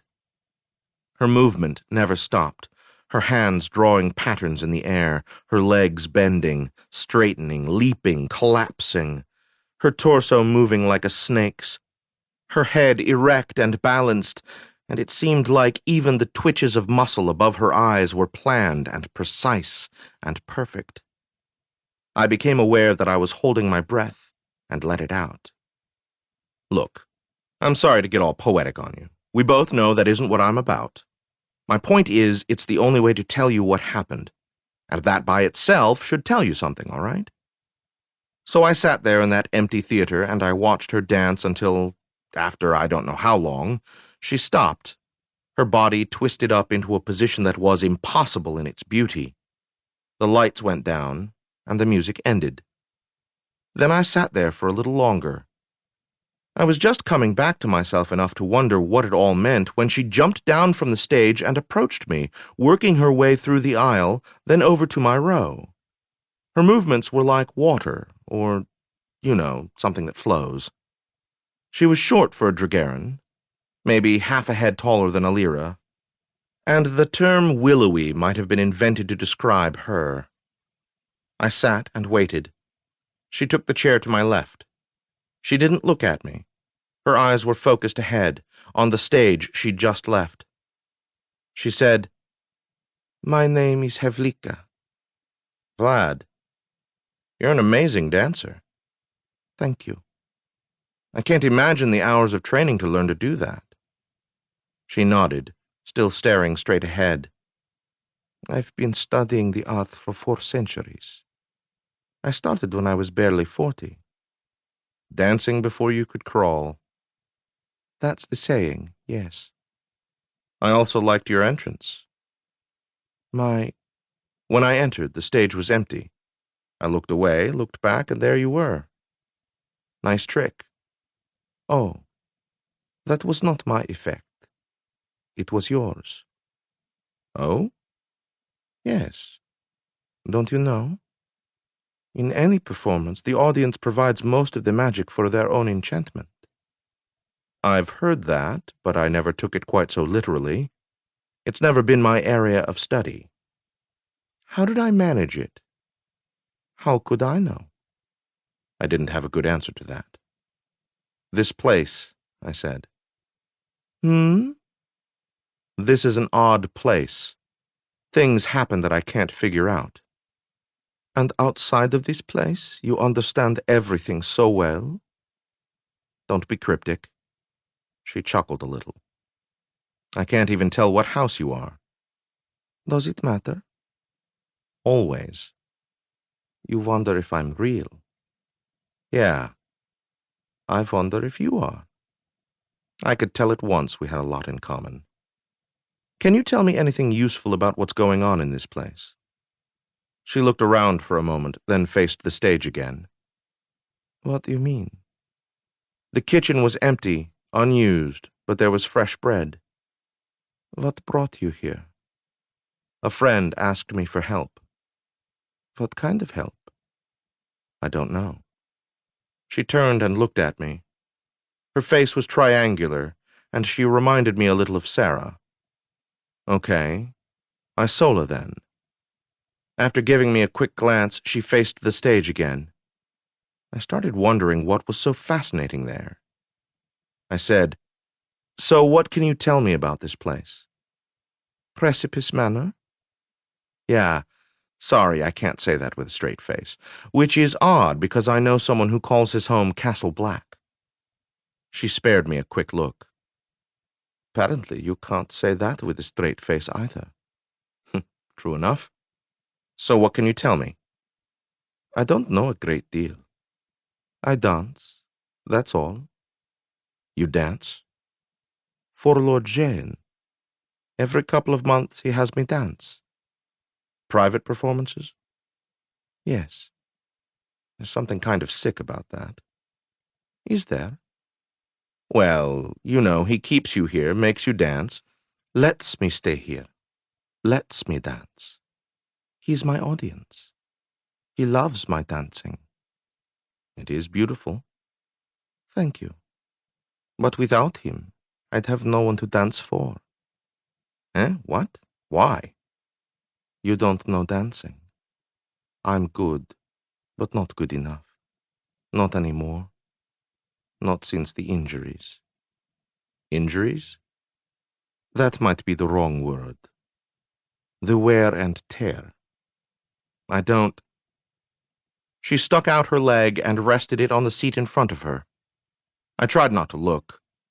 I understand that social customs about modesty don't apply to dancers, but her legs were covered only by tights, and I wasn't used to seeing a woman's legs close up. She didn't appear to notice my discomfort. "Most of the damage," she said, "is from jumping and landing. Some, of course, comes from the poses, but in my case it was the hard surfaces. Thousands and thousands of landings." "Wait," I said. "I've missed something. Damage?" "To my leg, and hips, and, of course, feet. I can't say I have fallen arches because I don't have any arches at all. It hurts when I walk, and when I stand still, and when I sit." Also, of course, my knee. She put her leg down and put the other one up. Much the same with this leg, but the knee problems aren't as bad. To the left, however, I have hip and lower back pain on this side. Can't medical sorcery help? It helps a lot. It's why I can still dance. But it can't fix everything. And a lot of the damage happened during the interregnum, when nothing could be done. And now it's too late. But even at its best, there are limits to what can be done if you destroy your body. I thought about the various places on my person I'd been stabbed or cut, and how many of them still hurt sometimes. Or worse, itched. I cleared my throat. And so, there are things I can't do anymore. None of the troops will have me. It's how things work. We dance, our bodies break down, we stop dancing. But Lord Jayan saw me, and liked my work, and so I have an extra few centuries. In the old days, in Housetown, I used to dance for his Tekla, too, but now I have to ration myself. The problem isn't the pain, you see. It's the not dancing. I hate not dancing. There was very little expression in her voice as she said that, and she continued staring straight ahead. So if, instead of dancing, not dancing was never an option. I considered. That's kind of a horrible thing. Do what you love, destroy yourself. Better than destroying someone else. That was a little close to the mark. You know who I am? Vlad, she said. You told me. Okay, because what you said... Never mind. How long have you been here? Are all Easterners this curious? How many Easterners have you met? You're the second. The other asked as many questions as you. I'll bet he wasn't as good-looking. She didn't laugh. She said, It was a long time ago, and you all look alike to me. Although he didn't have any jareg with him, and I think his hair was lighter. Never trust an Easterner without a pair of jareg. How long did you say you've been here? When she didn't answer at once, I glanced over at her and she was frowning. I'm not entirely sure, she said. Interesting, I said. She shrugged. No idea? Days, weeks, years, decades? Decades, anyway. Since the interregnum. What's the difference? I'm here now. Yeah, so am I. And it may not matter to you, but I'm trying to figure this place out. I don't understand. What's to figure out? Why the kitchen was empty and where the bread came from. That doesn't seem also what that weird thing was that made one of the servants scream. I don't know anything about that. Not to mention why it is that half the time when I walk through a door in this place, what I find can't possibly be where it seems to be. I find that upsetting. I understand. Not to mention the whole matter of the ghost. Ghost? Or something. A woman named Tethia who... Tethia? Yes. You know the name? She frowned. It sounds familiar, but I can't think from where. Perhaps my Lord Jayan has mentioned her. But you don't know anything about her. She shook her head. So if you can't tell me what's going on around here, who can? Lord Jayan. Yeah, I don't think he cares to. Who else? His butler? Right, Harrow. He's not very forthcoming either. Her lips twitched. I don't think forthcoming is on the list of butler virtues. Also, I don't trust him. Why not? She frowned. I can't say. There's something... No, I don't know why. I just don't. All right. In any case, butler virtues aren't something I've ever studied.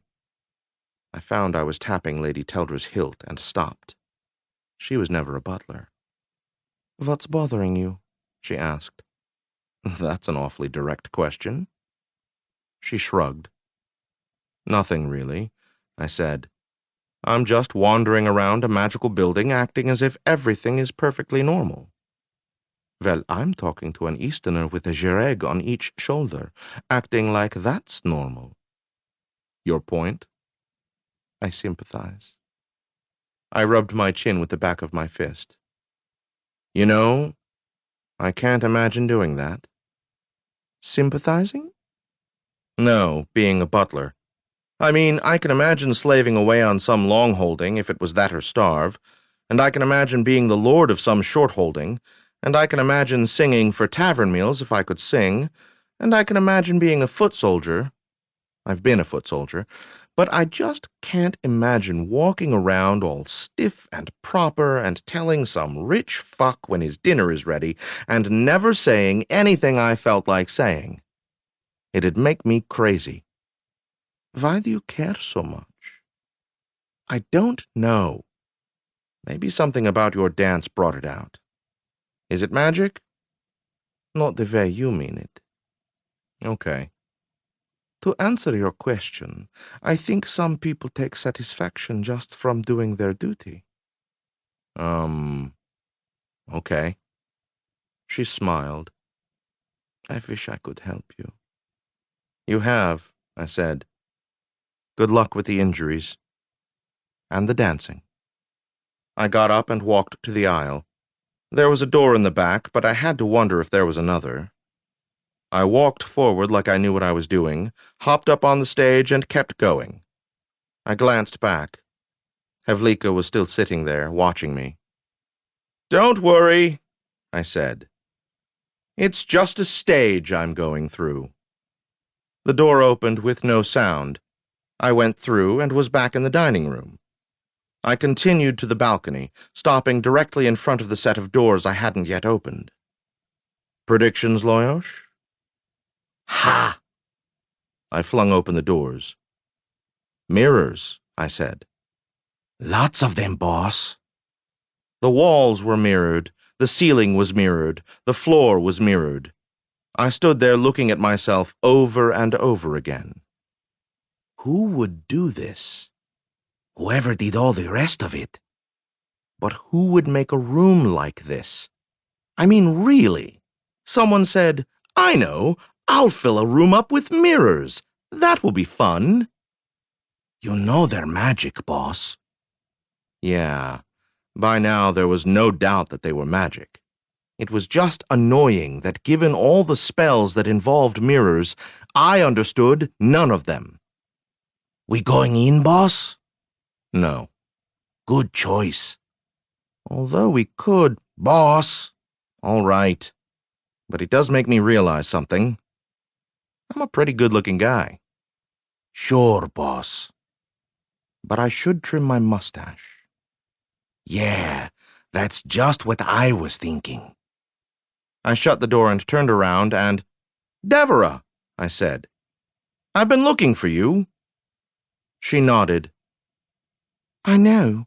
I've been looking for you, too. If she'd been human, she'd have been about 9 years old, and would have looked a bit like one of those skinny waifs you see in South Adrolanka, begging you for coins while another cuts your purse. Well, except for how she dressed. She wore loose-fitting black pants with a silver stripe and an even looser-fitting shirt that was also black but decorated with silver, all of it worth more than those waifs would ever manage to steal.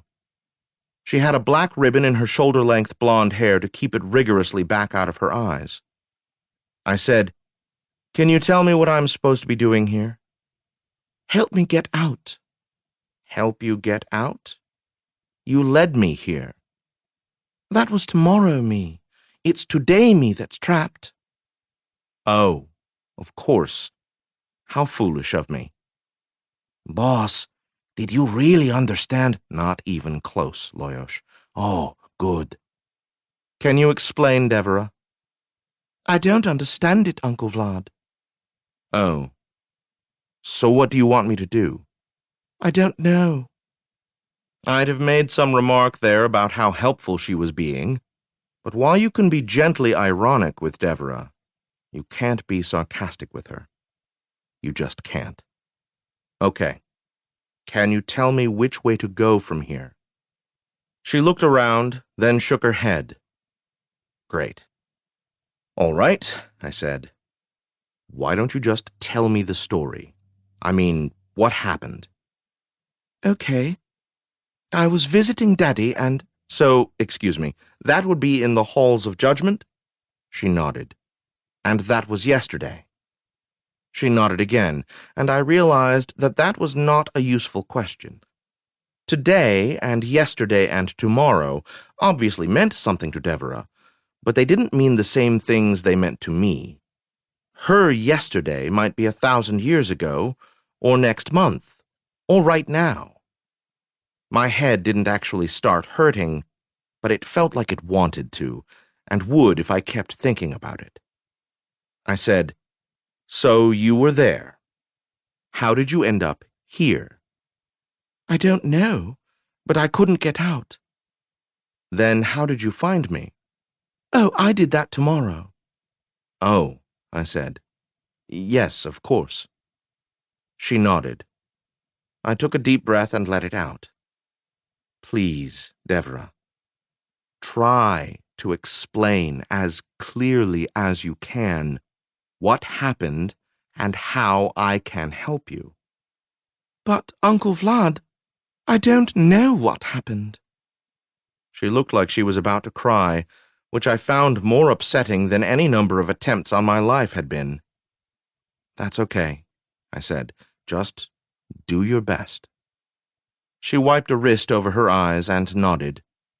She wasn't a little kid, but when she acted like one, was it an act? You tell me. "All right," she said. "After I saw Daddy, I went to the vestibule to visit great-grandmama, and—" "Wait, who? Where?" "The vestibule. Darkness." "You were visiting darkness?" She nodded. You mean there was no light?" No, I mean her. Darkness." "Darkness is a person?" "She's a god, silly," said Deborah, as if anyone should have known. "Oh," I said, "yes, of course. How foolish of me." "Uncle Vlad." "Yeah, okay, go on." "And you know how when you walk through the halls there are all those time spikes? Well, wait, what?" "You know, the time spikes." I don't remember those." "Oh, well, that's how you get to the vestibule." "I guess there were things I didn't get to see." She nodded. "It's a big place," she said. She's very understanding. "So, the vestibule?" "Yeah, and I was visiting darkness, and then, well, I just took a step and I was here." "Right. Okay. And then you got out tomorrow, right?" "Yes, but only because you helped me. That's why I came to get you." "Why me? Why not your mother, or Setaro Lavode, or Morolin, or the necromancer? For that matter, why not Vera?" She shook her head, her hair flinging about. "I can't," she said. "Mama would... if I..." She looked at the floor. "I'm not supposed to visit darkness." "Oh. Okay, you came to me because you were doing something you shouldn't have, so you can't go to any of the others, and you don't know what happened or how I can fix it, but I'm the only one you can go to. There. I think I'm caught up." "Does it scare you?" "No, it's fine." "Then you aren't caught up," she said, nodding vigorously. "That makes a little too much sense. Why aren't you supposed to visit darkness?" "Mama says she isn't proper company." "Your mother, Alira, we're talking about Alira here, says she isn't proper company?" Deborah nodded. "That is Alira E. Chiron, the daughter of Adron E. Chiron, the man who blew up the empire.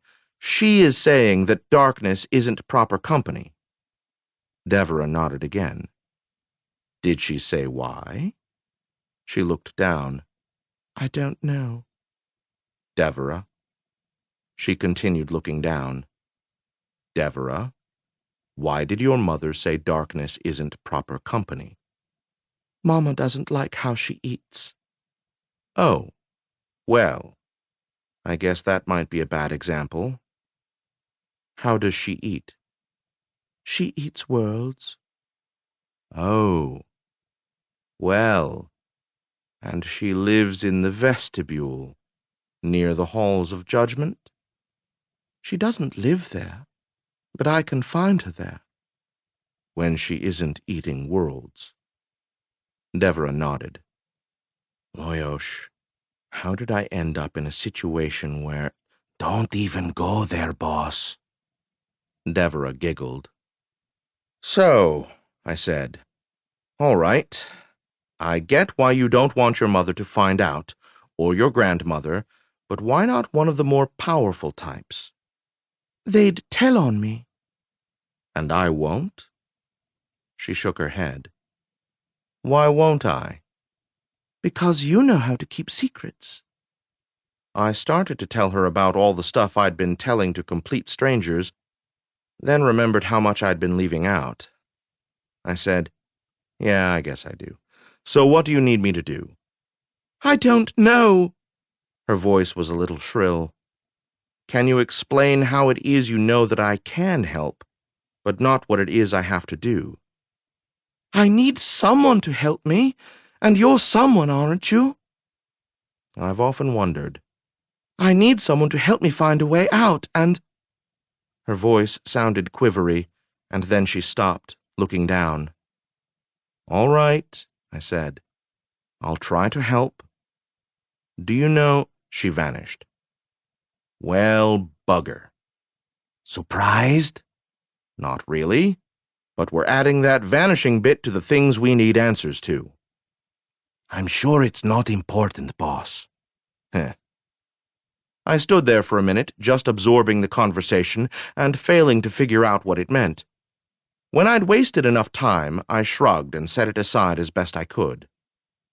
So, now where? Back through the theater and out the other doors, or back down the stairs? Somewhere in this place was an answer, and I hadn't yet identified the question. I went through the dining hall to the theater, or at any rate the door that had opened into a theater a few minutes before. I went through it, and as before, there was that disorientation, and I found myself sitting. The consistency was oddly reassuring. I watched the stage for a few minutes, but Hevlika didn't appear. I got up and went through the doors in the back. They opened to a wide corridor, mostly done in pale yellow with white trim, decorated with a couple of mirrors on each side with small tables below them, and a few paintings and prints. The carpet was a dark blue, rich and thick. As was becoming my habit, I turned to look at the door behind me. It was still there, and I could still see the back seats of the darkened theater. Well then. I walked down the hallway. I could imagine it being full of nobles, all dressed in their houses' finest finery. Winged boots, sequined tights, high-collared, sweeping gowns, as they waited for the door to open. That's what this hallway was for. Had it ever been used? There was a snick as the doors behind me closed. There was a door on the right. I opened it and was nearly shocked to see something that made perfect sense. A long room with hardwood floors, mirrors on both sides, and a rail running all around it. Just the sort of place a dancer would use to practice. I shut the door and continued. The hallway ended with a large table beneath a larger mirror. I was getting tired of looking at myself. A door stood on either side. This one or that one? The last several hours had been filled with choices and no rational basis to choose one or the other. I was getting annoyed. I tried the one on the left, but it was locked. I studied the lock, then got the necessary objects from the pocket inside of my cloak, and a minute or so later had it opened. Interesting place to put an armory. No, a really nonsensical place to put an armory. Halberds mostly.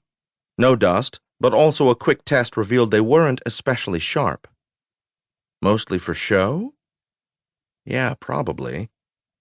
In one corner was a stand with 8 broadswords, also dust-free, but they too could use some time with a whetstone. A shelf next to them had daggers, 6 of them decorative, full of cheap gems and gold coating, and another 8 that were fully functional, if a bit dull. I picked them up one at a time. Decently made, triangular, good point, solid hilt, leather-wrapped grip. I resisted the urge to steal some, but I wanted to, just because. These weren't balanced for throwing, but were nicely balanced for offhand fighting.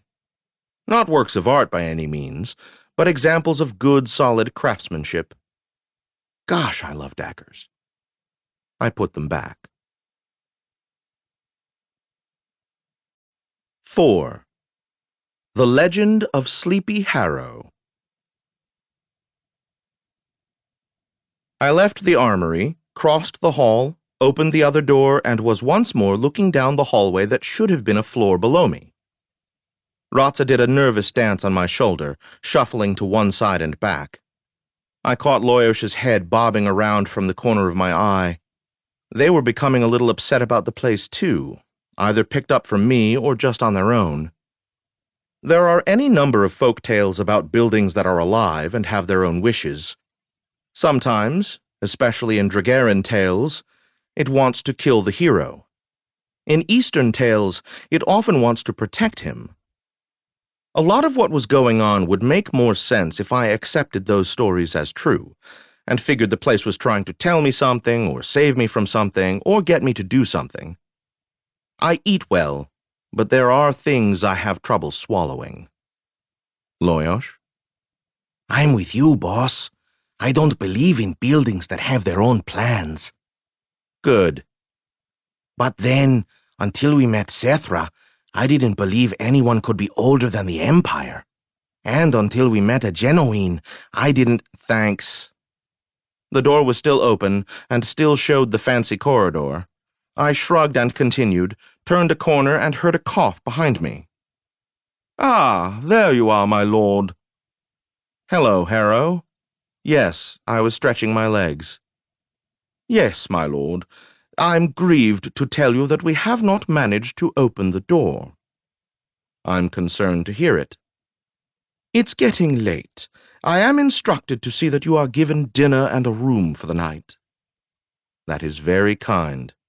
This dinner of which you speak, where is it to come from? My lord, the cooks prepare the food. In the kitchen. I don't understand what you ask. Never mind, I said. Permit me to show you to a room where you may refresh yourself.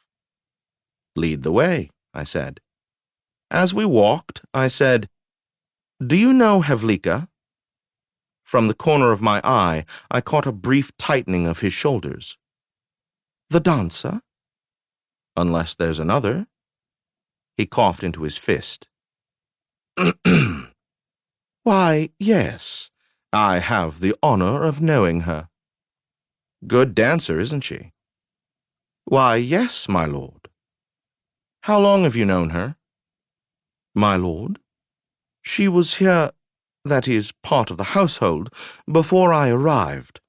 So as long as I've been with Lord Jehan. At the old castle, of course. What can you tell me about her? He looked deeply uncomfortable. All he could manage was a muttered, I couldn't say, I'm sure. I don't know if it was Isola impenetrability or Butler impenetrability, but I couldn't penetrate it, so I let the matter drop. He opened a door and stepped aside. I was hit with an odd pang. Cauty, at one time at least, would have loved a room like this. All velvet drapes in red and gold, plush carpet, stuffed chairs, a bed you could hold a party in. There was a wash basin and jug on the table, an inlaid chamber pot beneath it, and a stack of towels. The water jug next to the basin was steaming. It's a very nice room, I said, and someone certainly prepared it quickly. Yes, my lord, said Harrow. Should you require anything, pull that rope once, and I shall come immediately. I will clap when dinner is ready. Will I have the honor of dining with Lord Jehan? I'm afraid I do not know, my lord. All right. Will that be all, my lord? Sure. He bowed and backed out, shutting the door behind him in front of him. I wondered how long you had to practice something like that. I poured some hot water onto a towel and ran it over my face, because I always grab luxury when I can. I laid down on the bed. It was awfully soft. But then, after having been in the wilds for so long, anything better than hard ground felt soft. I closed my eyes and drifted off for a bit. Loyosh woke me up just before the clap came. I sat up, blinked, and said, "How long did I sleep?" "Not long, boss. Maybe half an hour." "Come in," I called, and Harrow did so, holding a bronze-colored tray with one hand at shoulder level. Somehow, even when I'd had money, I'd never gotten around to hiring servants. He set the tray on the table and bowed to me, and I decided that was a shame. Servants would have been nice. When he'd gone, I sat down to a roasted fowl stuffed with green fruit, spiral mushrooms, and capers.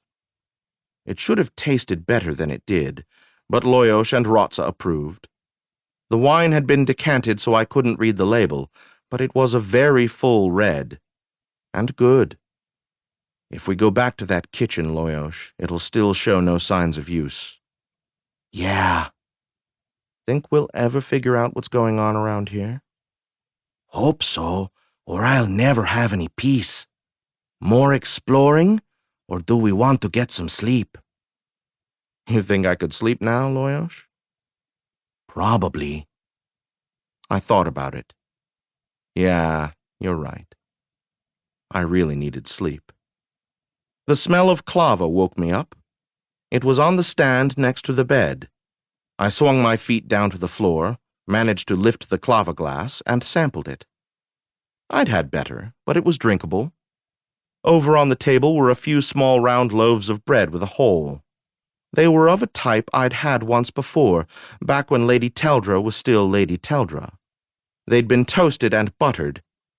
I prefer a more substantial breakfast when I can get it, but there have been times I hadn't managed any at all, so I called it a push. The two Jaregs sat at the foot of the bed, and I got the impression they were waiting for me to wake up so they could eat. It's possible Loyosh had to remind Rotsa to wait, but I didn't ask. I took my time eating the bread and drinking the clava. There have been times I've had to wake up and deal with someone being antisocial before my brain started working, but whenever possible, I like to take my time. I had an uncomfortable moment when I suddenly realized that someone had snuck into the room with food without me waking up. "It was Harrow," said Loyosh. "I was awake." All right, then. The clava was better than the coffee I'd had yesterday, but clava is always better than coffee. Well, isn't it? All right, I said aloud, and to Loyosh, now what? When did it become my job to— Yeah. I got up and used the chamber pot, splashed some water on my face, and got dressed. I made sure the surprises I concealed about my person, not nearly as many as I had once carried, were in place. I was about to step into the hall when there came a clap outside the door. I opened it, and Harrow was there. "Well," I said, "good morning." And, "Loyosh, are we being watched?" "Not magically," he said. "Good morning, my lord," said Harrow. "I was wondering if you would care for another glass of clava." I shook my head. "Have you checked the door?" "I fear it remains sealed, my lord." "And the secret entrance?" "Sir?" "A castle like this must have a secret entrance or two. Have you checked?" "If it has one, my lord, it is secret." "Heh. Mind if I explore a bit?" "My lord, my instructions are to request that you remain here until we have solved the problem." "Good, then," I said. "Agreed. Your request has been heard." I pushed past him, turned right, then left, heading in the direction of the kitchen, and the place I'd seen whatever it was that I'd seen. "Sir," said Harrow. He caught up to me. "Not to worry," I told him. "I always like to take a nice walk in the morning. I'm thinking there might be a pale, big, ugly thing to talk to." He swallowed. "I must insist—" "Yeah," I said. "I'd be disappointed if you didn't." "My lord, please." "You really don't want me investigating, do you?" He coughed. I guess trying to figure out how to answer the question without giving me any information. I considered the matter. A lot of what I do is pulling information from people, and that means figuring out the best approach for that person. Everyone is different. Some will respond to being smacked around, or other forms of reason. Some have to be tricked, some cajoled. And it isn't always easy to tell. With Harrow, I leaned against the wall, folded my arms, and said, "If you don't want me wandering about, maybe we can have a conversation." He shifted his weight a couple of times, then said, "What would you like to know, sir?" One thing I wanted to know was why I was sometimes sir and sometimes my lord, but I figured that was kind of a low priority. This place is lousy with things I don't understand, so maybe just pick one and explain it. "My lord, All right, try this. You've been unwilling to tell me anything about anything. Every time I've tried to learn anything, you stiffen up like... You get stiff, and you don't give anything away. But that one thing, that weird whatever it was I just threatened to go look at, when I mention that, your eyes crinkle and your left hand twitches, and from the way you swallow, I think it makes your mouth dry. So, why that? What makes that one personal?" He stared straight ahead, but I had the impression it took some effort. I stretched out my legs, smiled at him, and waited. He shook his head. "All right," I said. "Whatever. You don't have to tell me." I snapped my wrist, and a dagger fell into my hand. I could have just drawn one, but the effect of having it appear like magic couldn't do any harm. He made a tiny squeaking sound and pushed himself against the wall, his eyes wide, his lips pressed firmly together, his teeth clenched. "Oh, don't worry," I told him. "I'm not going to hurt you." He kept staring at me like he didn't believe me.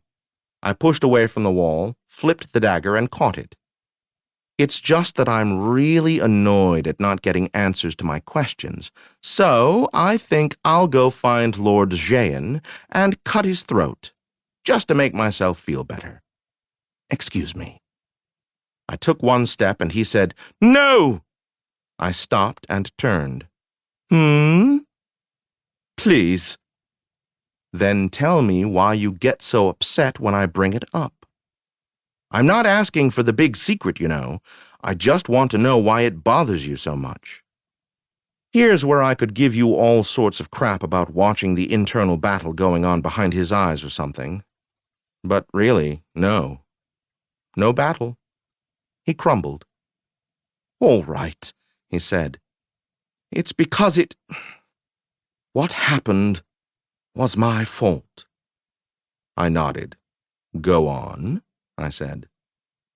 Pulling information out of someone who knows how not to give it involves, first, finding the right lever, then teasing each bit and snippet out, using what you know to get what you don't. A guy like Harrow is different. Once you get him started, you'll get everything.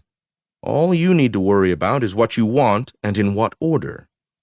In this case, I didn't have to worry about that either. It just came spilling out. "You must understand, sir, that service is a tradition of my family. As far back as the last Isola reign, when so many of our house acquired holdings and lived as landlords, my family never did. For us, service to others has always been the greatest joy. Most of my family were killed in the disaster, but I, with a few others, was in the duchies, and so escaped the immediate effects. We wandered, and looked for those who had survived and whose houses need putting into order. Eventually, late in the interregnum, though of course we didn't know it would end soon, a dragon lord named Kana instituted a post service for sending and receiving messages, and that is how I learned of Housetown. Not long after I came here, the previous butler stepped down, and I took his place, and I have had the honor to occupy this position ever since.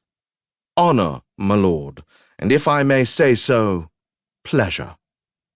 My mother used to say, there is satisfaction in doing something well, and satisfaction in having done something well, and they are not the same. For me, it is the former that gives me pleasure. Does that help you understand, sir? My duties, as a rule, have to do with attending my Lord Jehan and supervising the other servants. But before, when we lived at Housetown, we would often receive guests, and it was then my honor to see to them, as I am attempting to do with you, my lord. Other concerns would arise from time to time, but it was mostly a matter of doing what I was used to, what I knew how to do. I know many would find this tiresome, but I did not. Indeed, I must confess that I became uncomfortable when, on occasion, there would be a requirement to do something outside of my duties. Once I was tasked with feeding the horses while the stable boy was being married, and the others were at the wedding. And as simple as it was, with all of the directions neatly explained, I still recall the sweat on my palms. You may laugh if you wish, but it is true.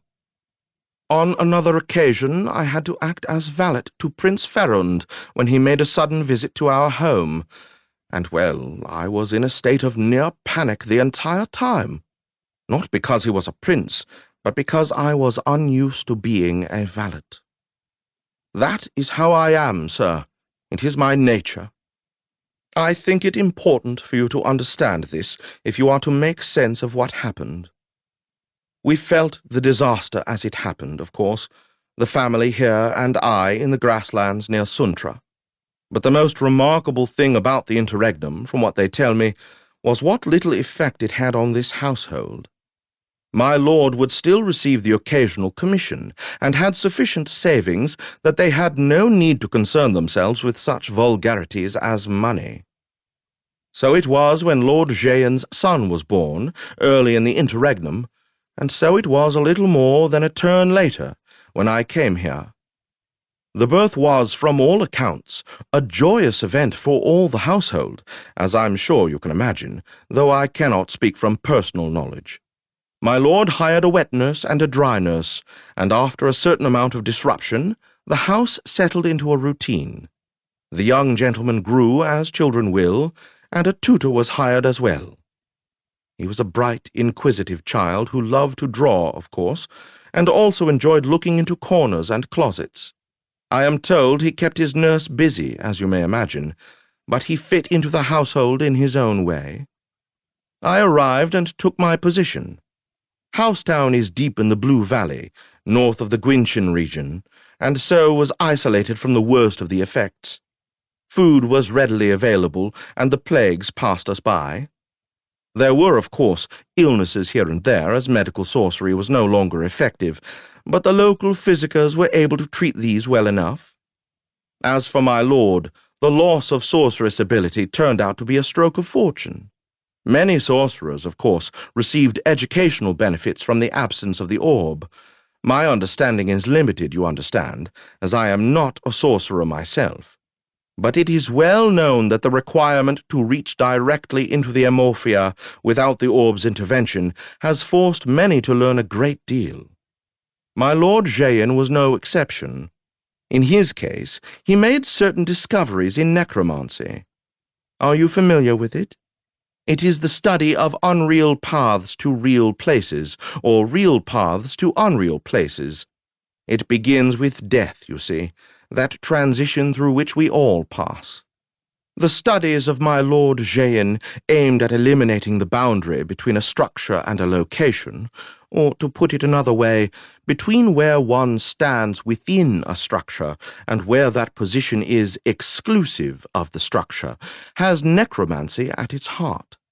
It may help if I explain that to do this, to integrate the pathways between worlds with the structures within a world, has been a goal of Vallista architects for tens of thousands of years. My lord, then, as you can imagine, made great progress in this.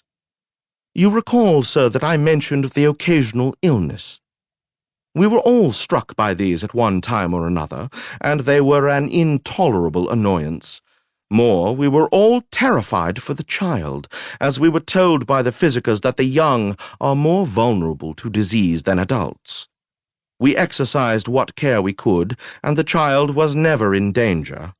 And so it went, until the dry nurse became ill with the grippe, and before we knew it, she had infected the tutor and the second cook. It was for this reason that the child became, for a time, my responsibility.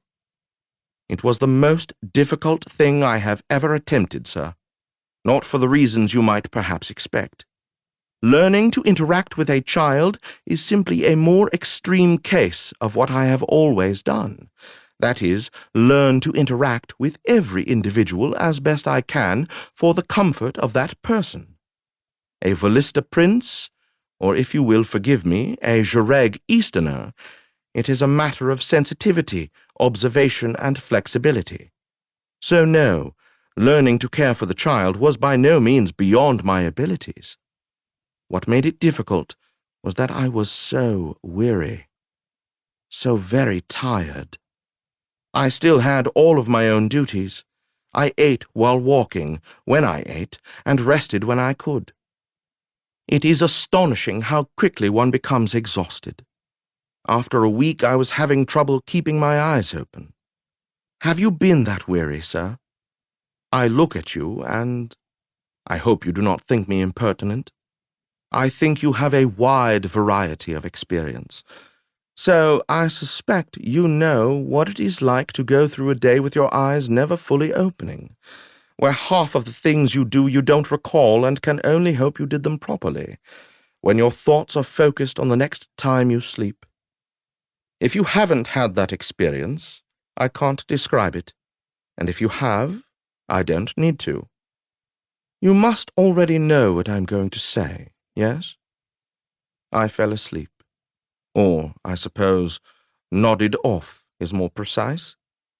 I was watching the child, and I closed my eyes, and then suddenly came awake, my heart pounding, as happens at times like that. The child was gone and the door open. He wasn't in the hallway outside the nursery. He wasn't in the kitchen. Later I was asked why I didn't at once raise the alarm, and I can only say I didn't think of it. And as I ran about like a madman looking for him, imagining him scalding himself in the kitchen or severing a finger in the armory, I say, to my shame, that the knowledge that whatever happened would be my fault was as terrifying as my fear of what that disaster might be. Were I to live for a great cycle, I would never experience such terror. Could anything make it worse? Yes, because as I left the armory and began to run toward the great hall, I saw that the doorway to the stairs up to the tower was open. In the castle, you understand, there was no glass on the windows, much less the unbreakable glass we have here. The vision of him falling from the tower was all that filled my mind. May Triharuna Nagore forgive me for saying it, but maybe it would have been better if he had. I reached the top of the stairs. The west tower of the castle was large and square. It contained a small room where my lord kept his magical equipment, and a necessary room, and many windows. But the door that was open led up to the tower's cap, which is where my lord carried on his magical studies and experiments. Was it a capricious god who determined the moment the child would enter? Perhaps Vera. It is the sort of thing she would do. Maybe when I reach the paths I will ask her. Lord Jayan was engaged in necromancy. I am not sufficiently familiar with the art to explain exactly what he was doing, but I do know that he was reaching into the great sea of Amorphia to attempt to touch a place where the laws of nature are different. There were 3 rods placed about the room, all white, waist height, as thick as my wrist, and each was emitting both a sound and a light. The result was an odd sort of music, low, discordant, unsettling. And where the lights came together in the center of the room, it had the same effect on the eye.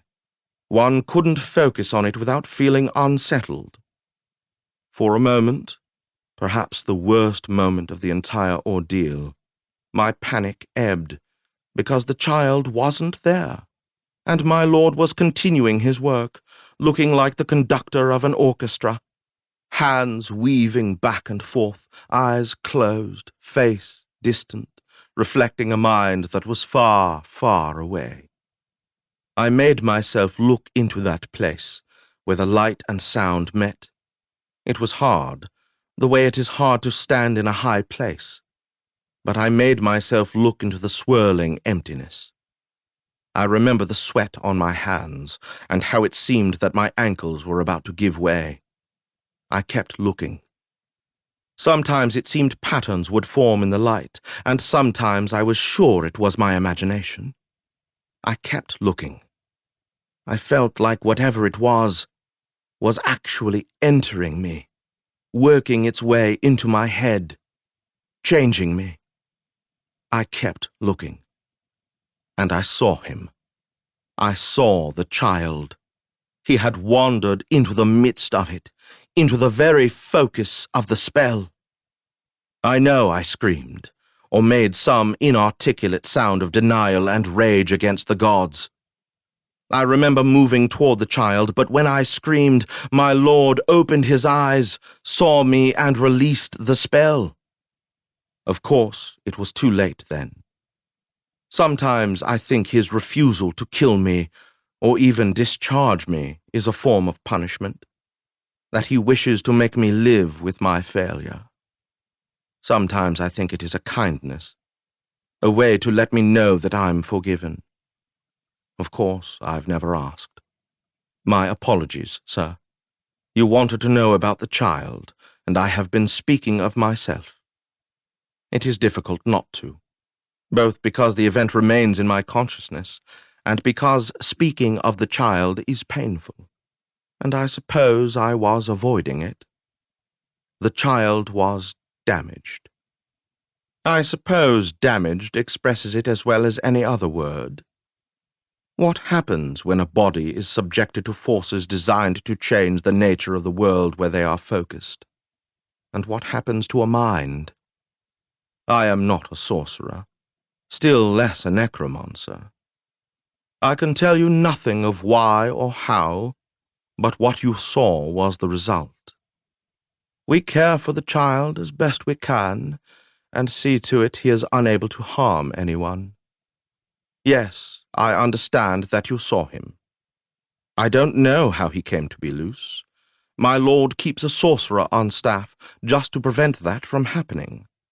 But whatever happens, we are forbidden to speak of him. And I wouldn't have.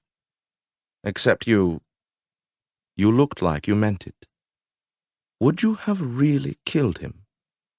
Yes, I think you would have. You've killed before. I can see it in you. That is all I have to tell, my lord. I hope it satisfies you. Satisfied isn't exactly the way I'd put it, but it was nice to get a few answers. Yeah, I said. That'll do. Then, he said, would you mind... What? Oh. I hadn't realized I was still holding the dagger, testing the edge with my thumb.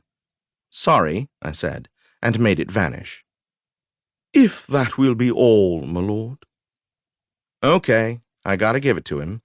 I'd just terrorized him, then dragged out his darkest secret, and he was like, if that will be all, my lord. And that's impressive, isn't it? Sure, I said. Thanks.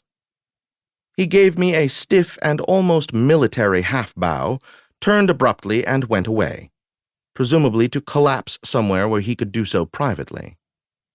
Well, okay, boss. That was something. What now? Now we explore some more. And if we see a big, ugly, whitish drooling thing, we run. It was drooling? Sure. Why not?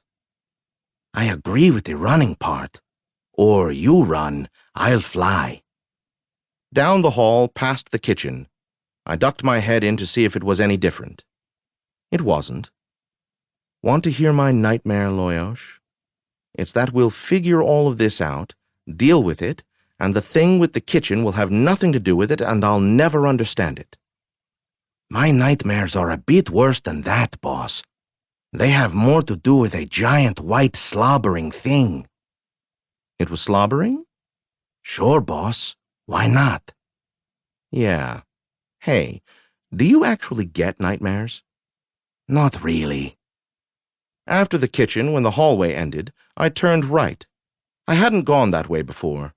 On the other side of the wall to my right should be the kitchen, and for all I knew, maybe it was. Part of what made this place, this platform, so weird is that sometimes things were just where they should be, which made the other times even more unsettling. There was a stairway leading up. In a normal place, you can tell a lot about where you're going by the stairway, or at least you can tell if it is expected to be used by those who live there, by guests, or by servants. This one was white marble, but not excessively wide, and didn't have much in the way of decoration, if you don't count the inevitable mirror perched on the wall as a decoration. So I would have figured it was for residents. But that was in a normal place. Here I couldn't be sure of anything. I started climbing. It went up, then doubled back, which left me one floor up facing back the way I'd come, in a hallway that was much too short for what ought to be there. There was a door on either side, and at the end of the hall a pair of sconces and, yes, a mirror. I took the 10 necessary steps, grasped the sconces, and played with them. The one on the right turned to the right, then the one on the left turned to the left. As secret passages go, it wasn't hard to find. The room was small and comfortable, with a large Eastern rug in red and blue on the floor and several chairs, a small bookcase, some tables, and a cabinet that was a bit taller than I was. There was a hand pump over a deep sink, and in the corner a mop, a broom, and a pail. So, in other words, it was a fairly typical servant's closet appointed and set up for one of the residents to relax in. If that makes no sense to you, then you're just where I was. An iron chain with a hand grip hung from the ceiling. Also, there was no mirror. I didn't know if I should be pleased or worried about that. I checked the cupboard. It was unlocked, so I opened it and was hit with a blast of cold air. This mystified me for an instant, until I saw there were cuts of meat, steaks, hanging from hooks, like the cupboard was a miniature meat locker, evidently with a cold spell set into it to preserve the meat. I didn't find anything else interesting, so I pulled the chain. The back wall opened with a sound like stone sliding over stone. Does that sound familiar? Yeah, me too.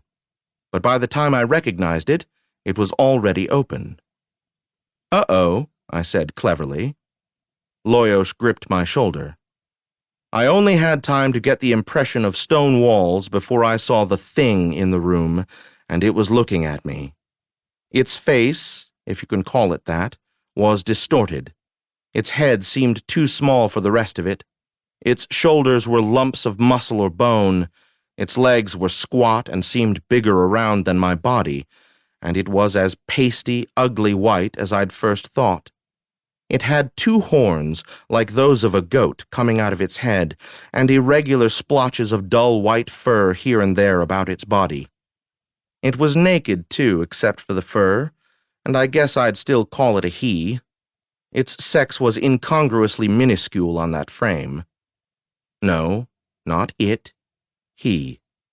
It's a person, or at least was once. His mouth was full of yellow, misshapen teeth. And I was right. He drooled. Or, okay, slobbered, fine. I've heard people say that when something scary happens, your first reaction is to either fight it or run away. I guess sometimes, but more often, I say as someone who has been the something scary that happened, people first freeze up. That's pretty common. But it isn't true of me. By now you should have figured that a lot of what permits me to survive is that I'm not controlled by reflexes. I look at the situation, figure out what the right move is, and then... Oh, crap. You won't believe me anyway. Yeah, I froze. 5. At the Fountains of Sadness. I stood there, unwilling to even draw a weapon until I knew what it was going to do. Over the years, as I've told you of these things, I've talked about people who didn't show fear when they should have, about those who can keep the appearance of calm and even disdain when they think they're about to die. Sometimes that's been me. It isn't just an accident, you know. There's a reason for it that's as practical as a leather hilt. In the Jareg, it matters for your career and for your life. You have to be able to stare someone down when he's got you dead to rights, when you're sure you aren't going to get out alive. You do it because if you do get out of it alive, if someone saw you turn into a quivering, shaking ball of terror, no one in the organization will respect you again, and you'll either need to get out of the business or mess up a lot of people tougher than you to get your reputation back. It's practical, okay? And by now, for me, it's become a habit. No, I'm not without fear. I've just learned that it isn't safe to show how scared I am. So if you'd been looking at me, I'm pretty sure I wouldn't have looked like I was about to piss myself. He kept going back and forth on that in my head. It stood up and made a snarling sound, staring at me. Well, now what? I drew Lady Teldra, hoping that the power emanating from her might make the thing cower into a corner long enough for me to close the door. It didn't seem to notice. It just stood there, snarling. Its eyes were tiny even without the squint. Then it moved, and it was fast. I never considered standing my ground and letting it impale itself on Lady Teldra. On reflection, if I had, it probably would have gotten its hands around my throat and broken my neck in its death throes. But whatever. I threw myself backward before making any sort of conscious decision. As I did so, Loyosh and Rotsa flew at its face. I guess they made it flinch, which gave me time to scramble back. Careful, Loyosh. Tell me about it. Throwing a knife at the thing would just annoy it. I scrambled back some more. Loyosh and Rotsa were making quick dives at its head while it batted at them, getting a lot closer than I liked. There would have been several options involving sorcery, but that would have required removing the amulet, which was very likely a death sentence itself, because once it wasn't around my neck, the Jareg could find me, and I knew they were trying to. Well, crap. I looked for a vulnerable area as I stood up. Maybe, if Loyosh and Rotsa could keep it facing the other way long enough, I could hamstring it. I drew my heaviest fighting knife. I didn't much like my chances. Maybe... Excuse me, Lord Taltos. Let me. I recognized the voice. The Aethera sorcerer I'd just met, Discaru. I moved to the side. Yeah, I told him. By all means. Loyosh, make some distance. Sorcery happening. The hairs on the back of my neck stood up, and I moved farther to the side, and the beast let loose a horrid screech and cowered back into the corner. Loyosh and Rotsa flew out of the room, and Discaru moved past me and pulled the chain. The door rumbled shut, and I breathed again. There, he said, turning around and smiling as if it were no big deal, which maybe it wasn't to him. Me, I don't embarrass easy. But right then I wanted to be sand in Suntra, if you'll excuse the cliché. I was exploring? I managed. Of course, he said, as if it were completely reasonable for me to be wandering around unescorted in this manner where I didn't know anyone and half the rooms were enchanted, and they kept a monster hidden in one. How did you know? Oh, I sensed your weapon being drawn and came to see why. That took some guts. He bowed his head briefly. Does this happen often? Him getting out? No, almost never. No, strangers getting trapped in this place and wandering around opening doors. Ah, no, this is the first time that has happened. Pleased to give you a new experience, then. He didn't seem quite sure how to take that. I said, "What are you going to do?" "About you?" "About it." "That isn't my decision to make. I think what we have been doing all along, keeping it alive and keeping it safe." "Necromancy," I said. "Hmm? No, I just used—" "No, necromancy. You've studied it, haven't you?" "It's not a specialty, but yes, certainly. Why?" "I'm trying to figure out how to get out of here, which means figuring out how this place works, and I'm starting to think figuring out necromancy has something to do with that. I've been doing a lot of figuring." "Well, yes, of course." "So I was thinking about asking you some questions about how necromancy is used in this, platform." He stared at me. "Where did you hear that term?" "Platform?" He nodded. "Well, that's what it is, isn't it?" He took a step back. "Why have you come?" "Why do you think?" "Don't—" He cut himself off. "There's a limit to how forcefully you can give orders to someone who's just shown you a great weapon." He tried again. "I don't know, but I'm curious." "Okay," I said.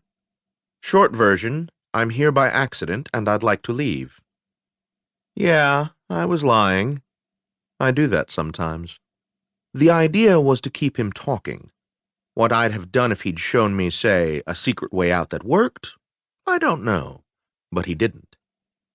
"I could teleport you out," he said. "No, you couldn't." He frowned and studied me. "Oh, yes, I see. Well, if you remove—" "I can't do that." "All right," he said. "I just need to figure out how this platform works." "If you don't know how it works, how do you know it's a platform?" I guessed."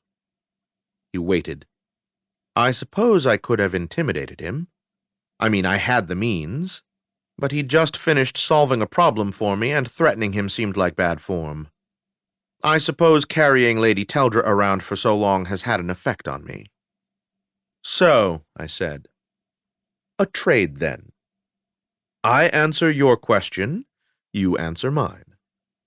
He barely hesitated. "Answer mine first." "All right. Tethia told me." "Who?" Had there been a flicker of shock at the name that he'd covered up like a professional? I wasn't sure, so for now I played it straight. "She called herself Tethia, obviously a Vallista." "I don't know her." "She seemed to be a ghost." "A ghost of whom? No, sorry, stupid question. Where did you see her?" No, my turn. What do the mirrors do?" "They reflect necromantic energy and redirect it." "What does that mean?" "My turn. Where did you see this ghost?" "I walked in the front door, and on my right was a small antechamber that led into a room that had a great view of the ocean sea that should have been on the other side. She was there." "When you were in the room, did you experience—" "I think it's my turn now." He closed his mouth, then nodded. "What do you want to know, exactly?" "How does this place exist? Why do doors go where they can't go and take me to places they shouldn't? How is it built? And why is the kitchen empty?" "That's a lot of questions." I shrugged. "Pick one." He nodded. "Maybe we should find a more comfortable place to talk." "Sure," I said. He led me back toward the stairs. "As you have surmised," he said, "it has to do with necromancy." "Yeah." "And my Lord Jayan said that the breakthrough came when he was able to reach the halls of judgment." "Why would he want to do that?" Discaru shrugged. "If you want to guess, because the halls are a nexus of worlds." "Oh, of course," I said. "Why didn't I think of that?" Actually, sarcasm aside, I had a pretty good idea what it meant. I said, "I need to check something. This goal, a building that permits one to reach other worlds, has been around for a long time, and Jayan was the first to achieve it, right?" We stopped in front of the left-hand door. He turned the handle and nodded. How did you know that? The ghost again? Yes. There's a mystery here. Hey, you think? He opened the door, stepped through the doorway, and vanished. I couldn't see much of anything through the door. It was black, except for what I can only describe as a few vague shapes that could have been rocks, trees, mountains, clouds, animals, or people. I stood there for maybe 5 seconds trying to decide what to do, when Discaru appeared again. Sorry, he said. I guess that might have caught you off guard. Did you want to come along? Where are we going? The paths of the dead, of course, or rather, the halls of judgment. Of course, I said. So you were just kidding about going somewhere we could sit? Oh no, we can sit there, by the fountains. It's quite comfortable, actually. But your point isn't the comfort, it's bringing me to the paths. You said you wanted to understand the manor and how it works. Well, the entrance to the halls is the key. I had Lady Teldra, Loyos, Rotza, and a few other sharp things. Sorcery couldn't affect me. So how bad could the trap be? Plenty. All right. Sure. Lead the way.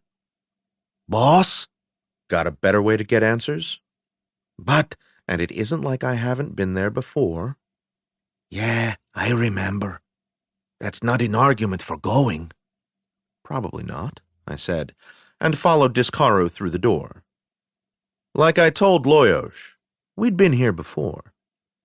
There's this mountain located, I don't know, somewhere way north and a bit east of Adralanka, where there's a stream or a river that goes over a cliff, which is where Dragarans, if they're considered worthy by some standard I couldn't even guess at, are sent over because Dragarans think that sending a corpse down a waterfall to go smashing itself at the bottom of a cliff shows respect. Don't ask me. Not my custom, not my waterfall. Point being, the place is full of dead people, most of them trying to find their way to the halls of judgment, or wandering around aimlessly after failing to do so. From things Sethra Lavode and the Necromancer have said, I get the feeling that the region full of dead people has about the same relationship to the strange area around the halls as some bucket of water pulled out of the ocean sea has to do with the hole. I'd been there once years before when I'd been too stupid to know better. Now I was much more clever and sophisticated, so everything would be fine. Right? Having run a good number of Shariba games, and played in many, I can tell you that there's a certain type of player who makes a careful study of the strategy of the game, and then as soon as he sits down, thinks to himself, I know so much more about the game than these people. Like, I know why sloughing the low trump here is a stupid play, and because I know that, it gives me an edge over people who do it out of stupidity, so in my case, it's a smart play. Then they slough the low trump just like the stupid player and lose their money. I'm not kidding. There's one of those guys in every game you sit down at. If you can't find him, it's probably you. I bring this up because, well, here I was, back in the halls of judgment. But I knew it was stupid to be here, so that made it smart, right? In fact, I figured I had a good chance of being okay as long as I didn't run into a god or something. I looked around. Light in the paths of the dead is weird. There's no enclouding like you have in the Empire, but there's also no furnace lurking behind it. So where does the light come from? I don't know, but whatever it is leaves the place feeling just a bit too dark, like a room where you can manage to read but you really wish for one more lamp. My memories of the halls of judgment involved thrones and pillars and darkness. Wherever I was now was a lot more interesting. There were trees that looked remarkably like trees, the tall kind that have branches only near the top and have wide leaves that flop down at night. I had seen a lot of them in the west. The grass was short and tended, and there were stone benches surrounding a fountain. I like fountains. This one was formed of 3 rings, where each ring had small arcs of water all around it, In the middle of each ring, a tall jet formed the petals of a flower, and in the middle a third jet of water rose higher still, splitting into 3 parts and then dissolving into mist with a shimmering rainbow in it. I'd seen rainbows in the east, and I'd always thought it had something to do with the furnace being right there where you could see it. But I guess not. Or, magic. It's hard to form conclusions in the halls of judgment. In that sense, it's like Precipice Manor. So far, my conclusions had not gone beyond deciding that dead people like looking at fountains, too. Discaro and I were in a clearing that might have been 50 yards in diameter, and beyond it was mist. I turned back to the fountain and watched it for a moment more before it crossed my mind to look behind me. Where's the door? Discaro glanced over his shoulder. These 2 rocks. Just turn around and take a step, and we'll be back. Try it if you'd like. That's all right, I said. What is this place? The Halls of Judgment. Thought so. What's beyond the mist? Whatever you want, in a way, up to a point. Why are we here? You want to know about how Precipice Manor does what it does. It's because of this connection where we're standing. So I brought you. Oh, well, thanks. It's no trouble. There were several indistinct shapes on the far side of the fountain. Who were they? Let's go see, he said. I walked around it slowly because I wanted to keep watching it. I don't know why I'm so fascinated by water in motion, but I am. I've wasted more time than I care to admit just watching waves crash in from the ocean sea. There turned out to be 4 people. Figures, I should say, because I don't know if people is a good description for disembodied souls, standing and watching the fountain, another 3 seated on one of the benches. They looked like Dragarans to me, but whether they were or whether my brain was interpreting disembodied souls in the only way it could, I can't say. Judging from the last time I'd come this way, things worked best if I just treated them as if what I was seeing was real. I also caught sight of a few figures wearing purple robes walking past in various directions. I hadn't forgotten about them since I'd seen them last. I couldn't forget them. But I tried not to think about them. I got close to the ones watching the fountain and identified an Isola and 2 Dragon Lords. I'd run into a lot of Dragon Lords last time I was here, and I hadn't liked any of them. To the left, I'd liked all of the Isolas I'd met, so I thought maybe I'd say hello to this one, who was a broad-shouldered fellow with heavy brows and a tall forehead. As I got close to him, he glanced up at me, then turned his attention back to the fountain. I got the feeling he didn't care to be interrupted, so I stopped and just watched the water some more. Morolin has a fountain in his courtyard, and a small one in a room just opposite the stairway up to the tower with the windows.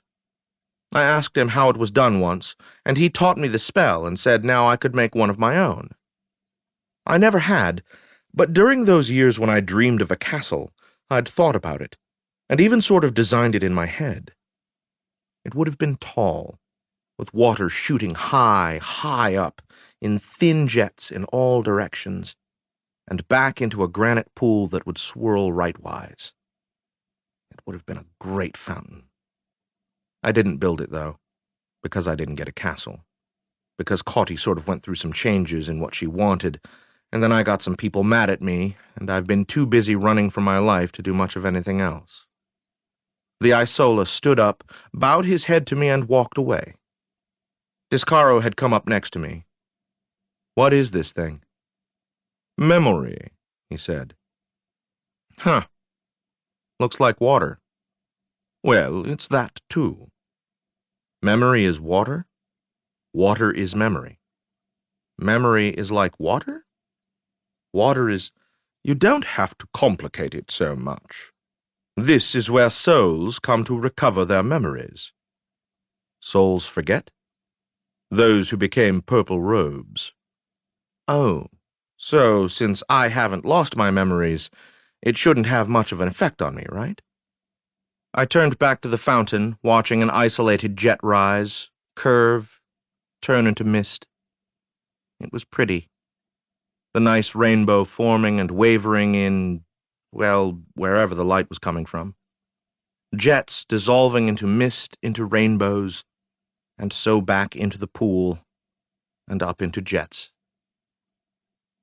Have you ever drunk so much that you don't remember what you did? That there are hours where you know you were up, awake, doing something, but you don't have the least clue what it was? I've only had that happen once. It was a bad time for me. I was still married then, but things had come up with Cauty, and we couldn't even see each other without starting in on all the ugly stuff. One day, in the middle of it, I went out and got a bottle of the worst Phanarian brandy I could find, and brought it home. Cauty wasn't there. She usually wasn't in those days, being busy making things better for everyone who didn't care about her, and worse for everyone who did. So I just started drinking. At some point, Cauty came home, looked at me, started to say something, then shook her head. She started to walk past me. I said, "You killed me." Forming words was hard. "You're drunk," she said. I picked up the bottle and looked at what was left. "Yeah?" I said. "But you still killed me. I mean, before. They gave you money? You killed me." She nodded. "We'll talk in the morning." You know, I never killed another human. Never. I know. We've talked about it before. We'll talk in the morning. But why? I just want to know why. What's the point, Vladimir? You won't remember this tomorrow. Yes, I will. No, you won't. I just want to know why. Because if I refused a job because the target was an Easterner, I'd be accepting that there are two classes of people. And I wouldn't accept that. I stared at her. Seriously? That was your reasoning? Yes. And don't tell me I was being an idiot, because I know that already. You were being an idiot. She sighed. Good night, Vladimir. She went off to the bedroom. I had another drink. She was right, of course.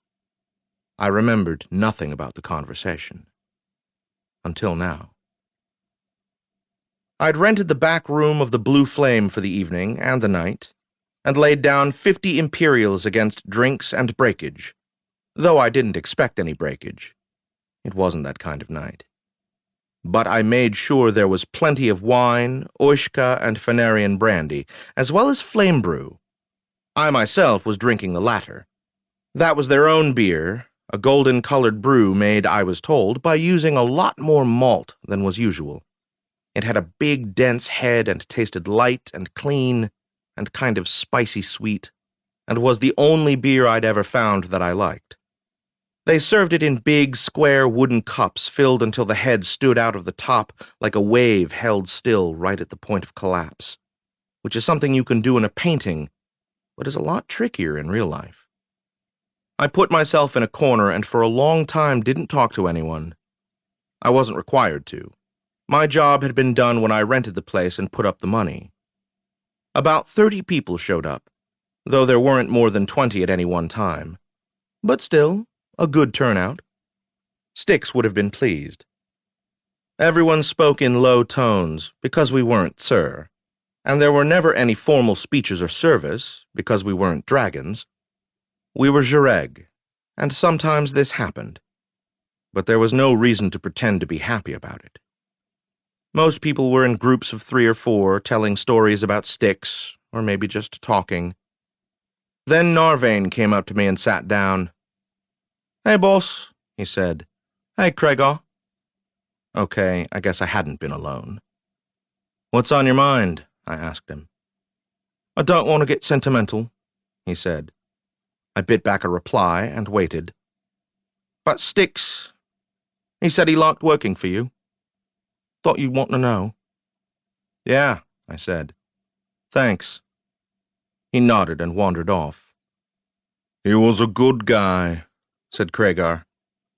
I nodded. Did you know him before he came to work for us? Oh, yeah. Back in the day. He was a lot crazier when he was younger. Me too, I said.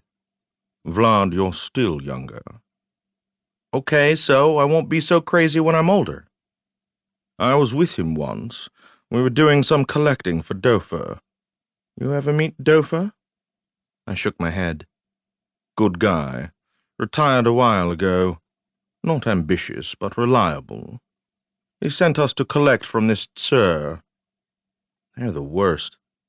I sometimes wonder why I even let them go into debt. Yeah. So, this woman, I don't remember her name, but she loved clubs and public houses, you know? She had a few favorites she could be found at.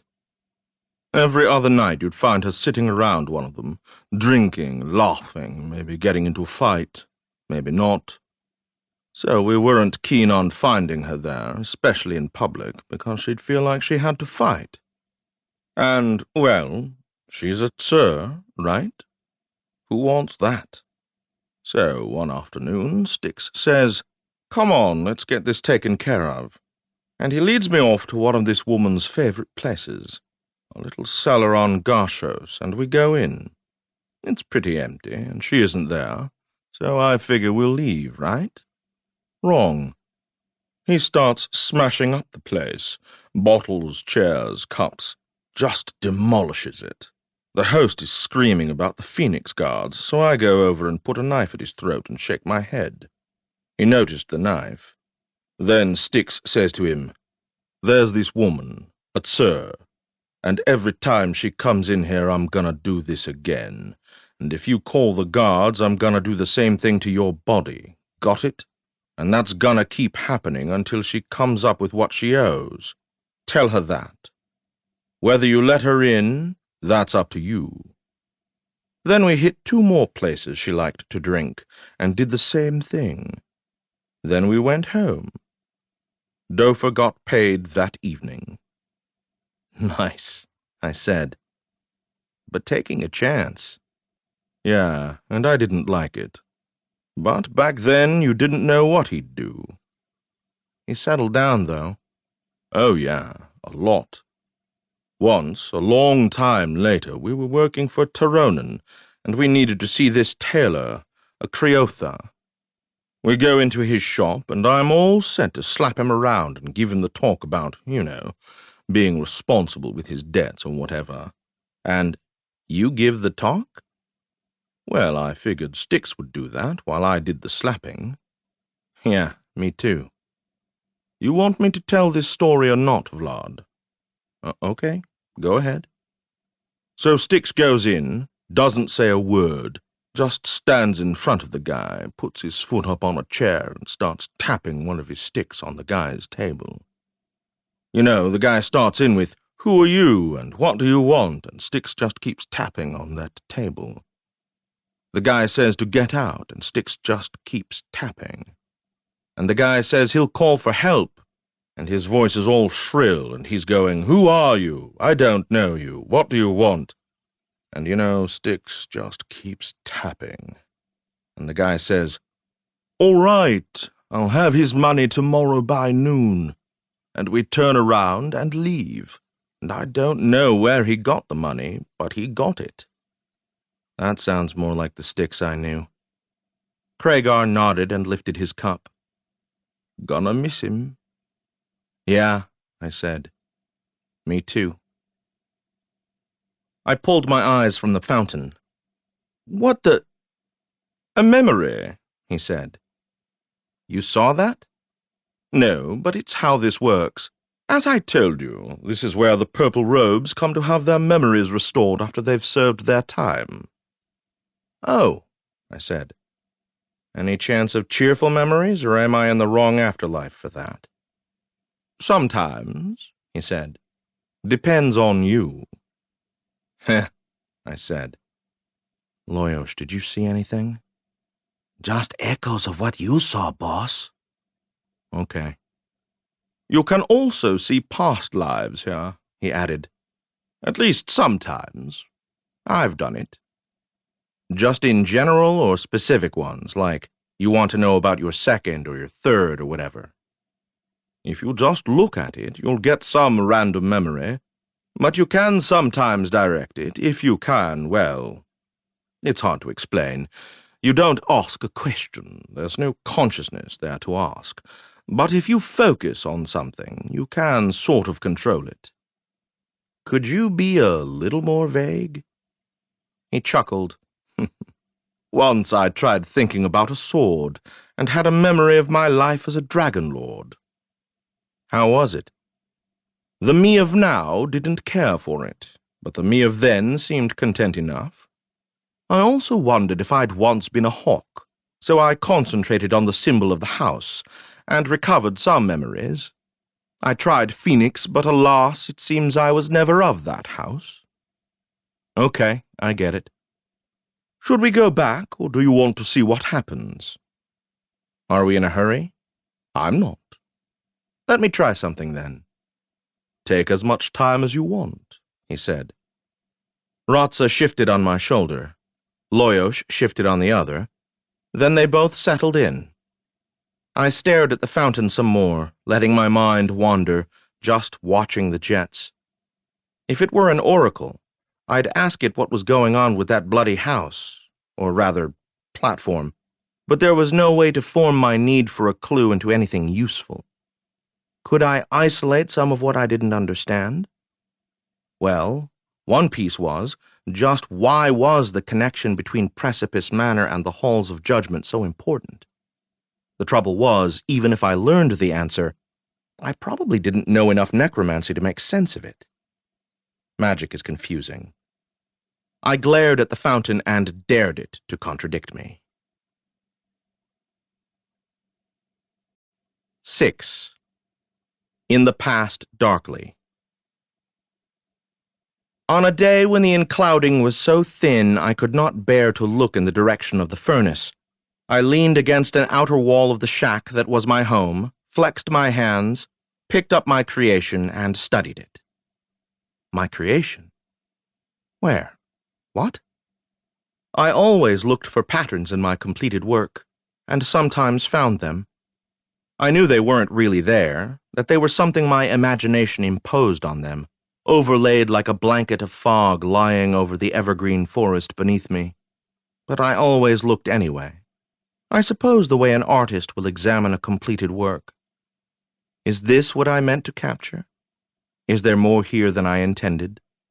Did I do good work?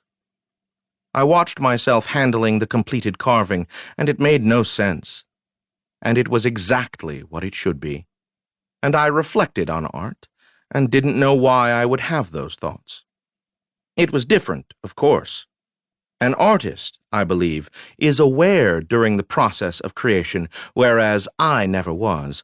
I would sit down with my set of chisels and my 3 hammers and my stone and breathe in the harsh, acrid smell of the enclouding, taking it as deeply as I could. And as I exhaled, I would see people, animals, trails, ridges, streams, hills, valleys, and as I watched and studied, my hands would carve. Or so they must, because afterward they would ache, and the callus at the base of my left thumb would perhaps have grown a little harder, and there would be chips in my eyes and dust in my throat, and in my hands would be a carving that hadn't existed before. It didn't happen often. Maybe every 20 or 30 years would I feel that I could reach out and see. I'd tried on other occasions and got nothing, no visions, and the marks on the stone were meaningless. And a year or 2 from now, when I began to long for the city again, I would come down from the mountain, my mountain, and begin the long journey to Dragera, where I would bring my creation to House Aethera itself, nestled in the arms of the palace like a veritable bird in a nest. And they would praise me, and praise my work, and study the lines and circles and triangles looking for meaning. Why was one line deeper than another? Why was one circle inside of another? Eventually there would be an auction of the mind, and someone old and near death most likely, would pay for it. And I'd stay in the house for a year or maybe 2, until my mountain called me back. Then I would buy supplies and hire porters and begin the long journey. I did not try to understand the meaning. I enjoyed looking at the patterns in the abstract collection of sculptured doodles and let my imagination take me where it would. It is joyful and sad to finish a piece of work. On that day, the joy predominated, I suppose because the day was so fine, the air just a little chilly the way I liked it, and as I studied the tablet I'd made, though I could discern no patterns, still it felt like a good day's work. Someday someone would have it and spend hours, days, maybe years staring at my work, absorbing, finding meaning that I'd placed there, meaning I had not, and some that perhaps I had without knowing it. Though money would change hands, still it felt like a gift, a personal gift, from me to whomever that stranger was. My work would come to mean something to that person. There would be a bond between us, beyond the ties of house and perhaps kinship.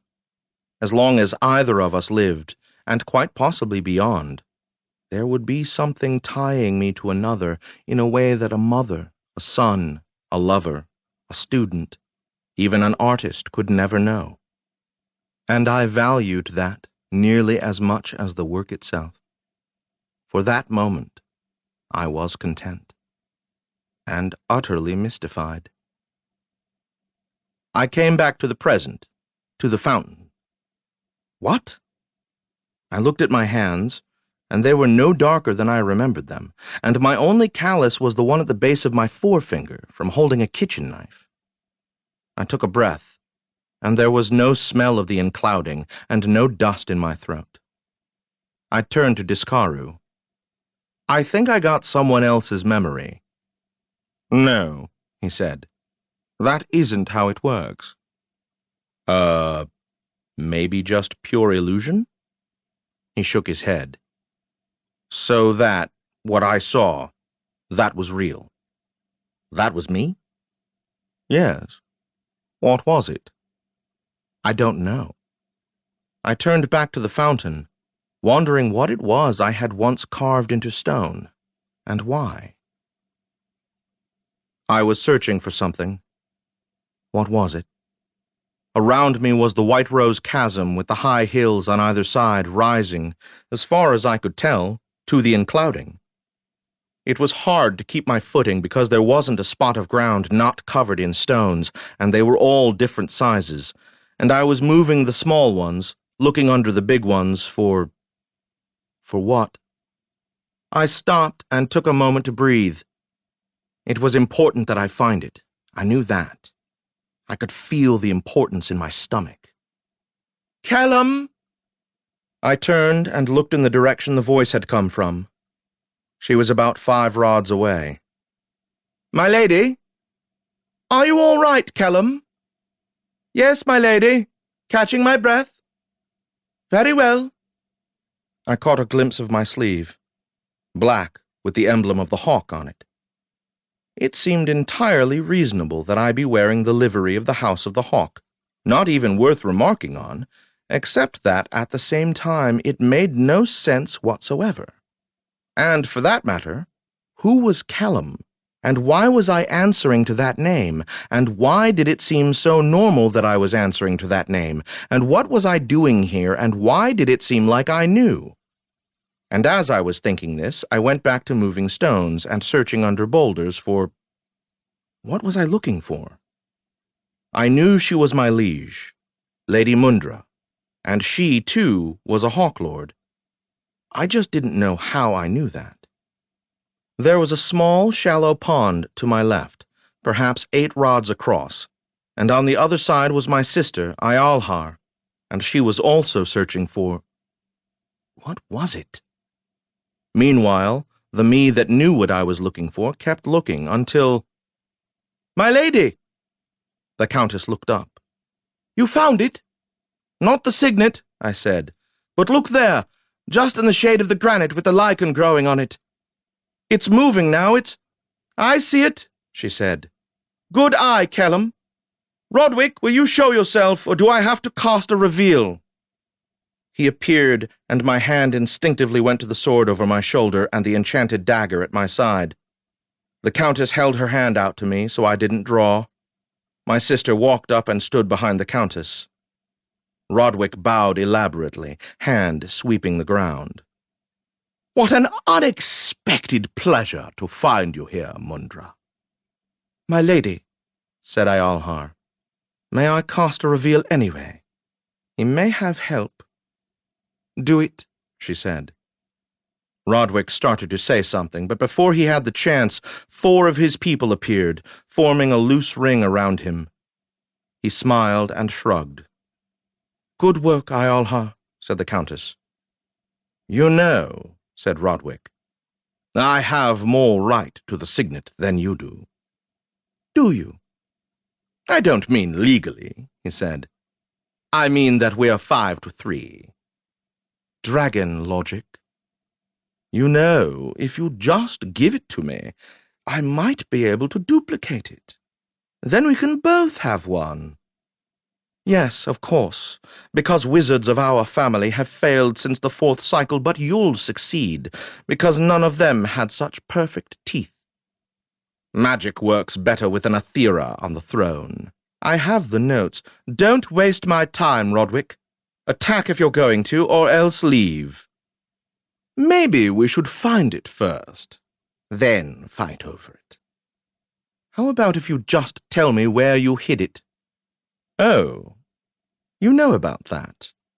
He didn't seem embarrassed. I can use birds as spies as well as you. Ha! I taught you how to do that. Yes, thank you. Now, where did you hide it exactly? I don't think I'll show you, my dear niece. In that case, attack, leave, or defend yourself.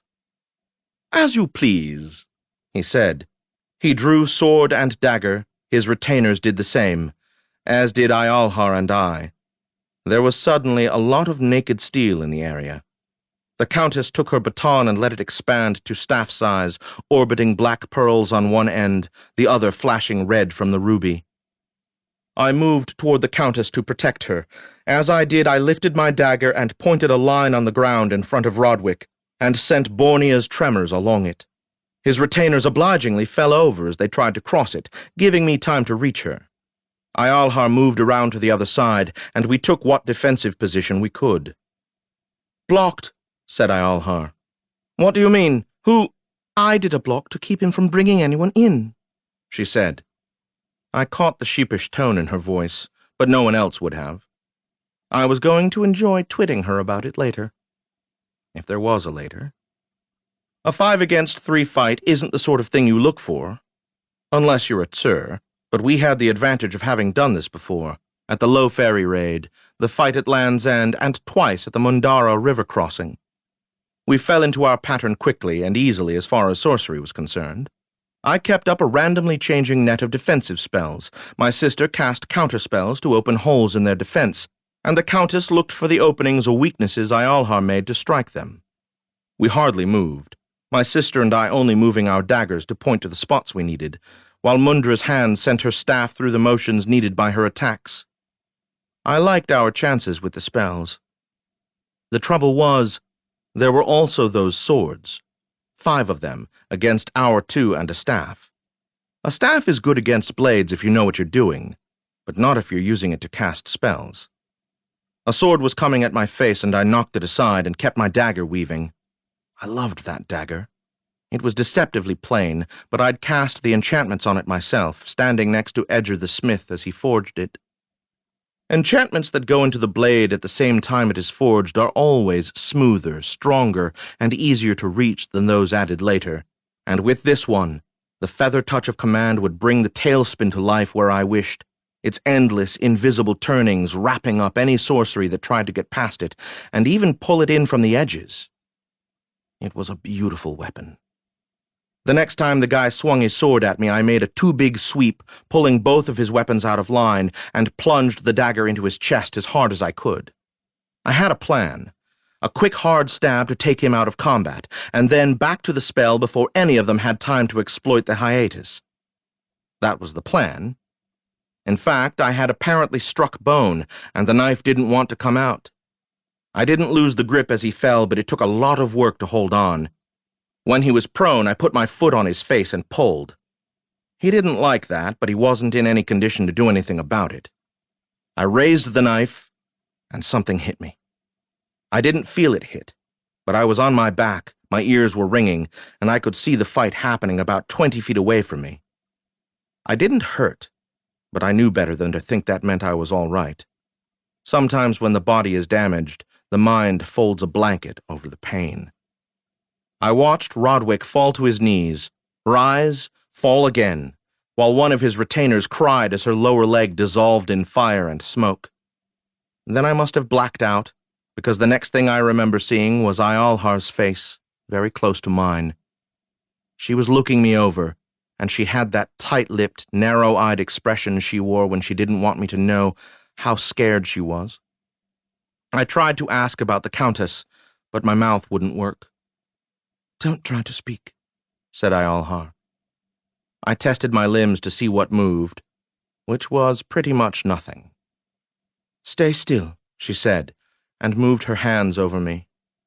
She didn't look any less worried. My left arm was one of the few things that worked, and there was something in it. I turned it over and opened the hand. "You found it," she said. I had no memory of finding it. Maybe I'd landed on it, or right next to it. I didn't know. She took it from my hand and held it up. Behind her was the Countess, bleeding from her forehead, and with her right arm hanging limp, but steady on her feet. The Countess said, "Can you?" Her voice trailed off, and Ialhar shook her head and put the signet on my finger, and I heard music. That was... What in the... Who am I? A hawk? No, I was... My back hurt, my legs ached, and moving seemed like a lot more work than it was worth. I wondered if this was it. I mean, right now, this very instant. The little jolt of fear forced my eyes open. Not yet. Not quite yet. I was in my bed, in my room, surrounded by my things, and that's how I liked it. My right hand above the blanket was spotted and withered, and all of the veins stood out. But the nails were perfect, because Jaff had seen to that, knowing how much I cared. Dear Jaff. He would miss me more than most of my relations. On the wall in front of me was my lineage block, Liorn on top, then the symbol for the 6th cycle Princess Loini, who had made us official, then only 3 more symbols. We were still new in that sense, but I'd done my part. My own Tockney had given me 3 children before preceding me to Deathgate. I thought of her and smiled as Jaff came into the room. "I've found it, my lord," he said. "A copy of a copy of a copy, I'm afraid."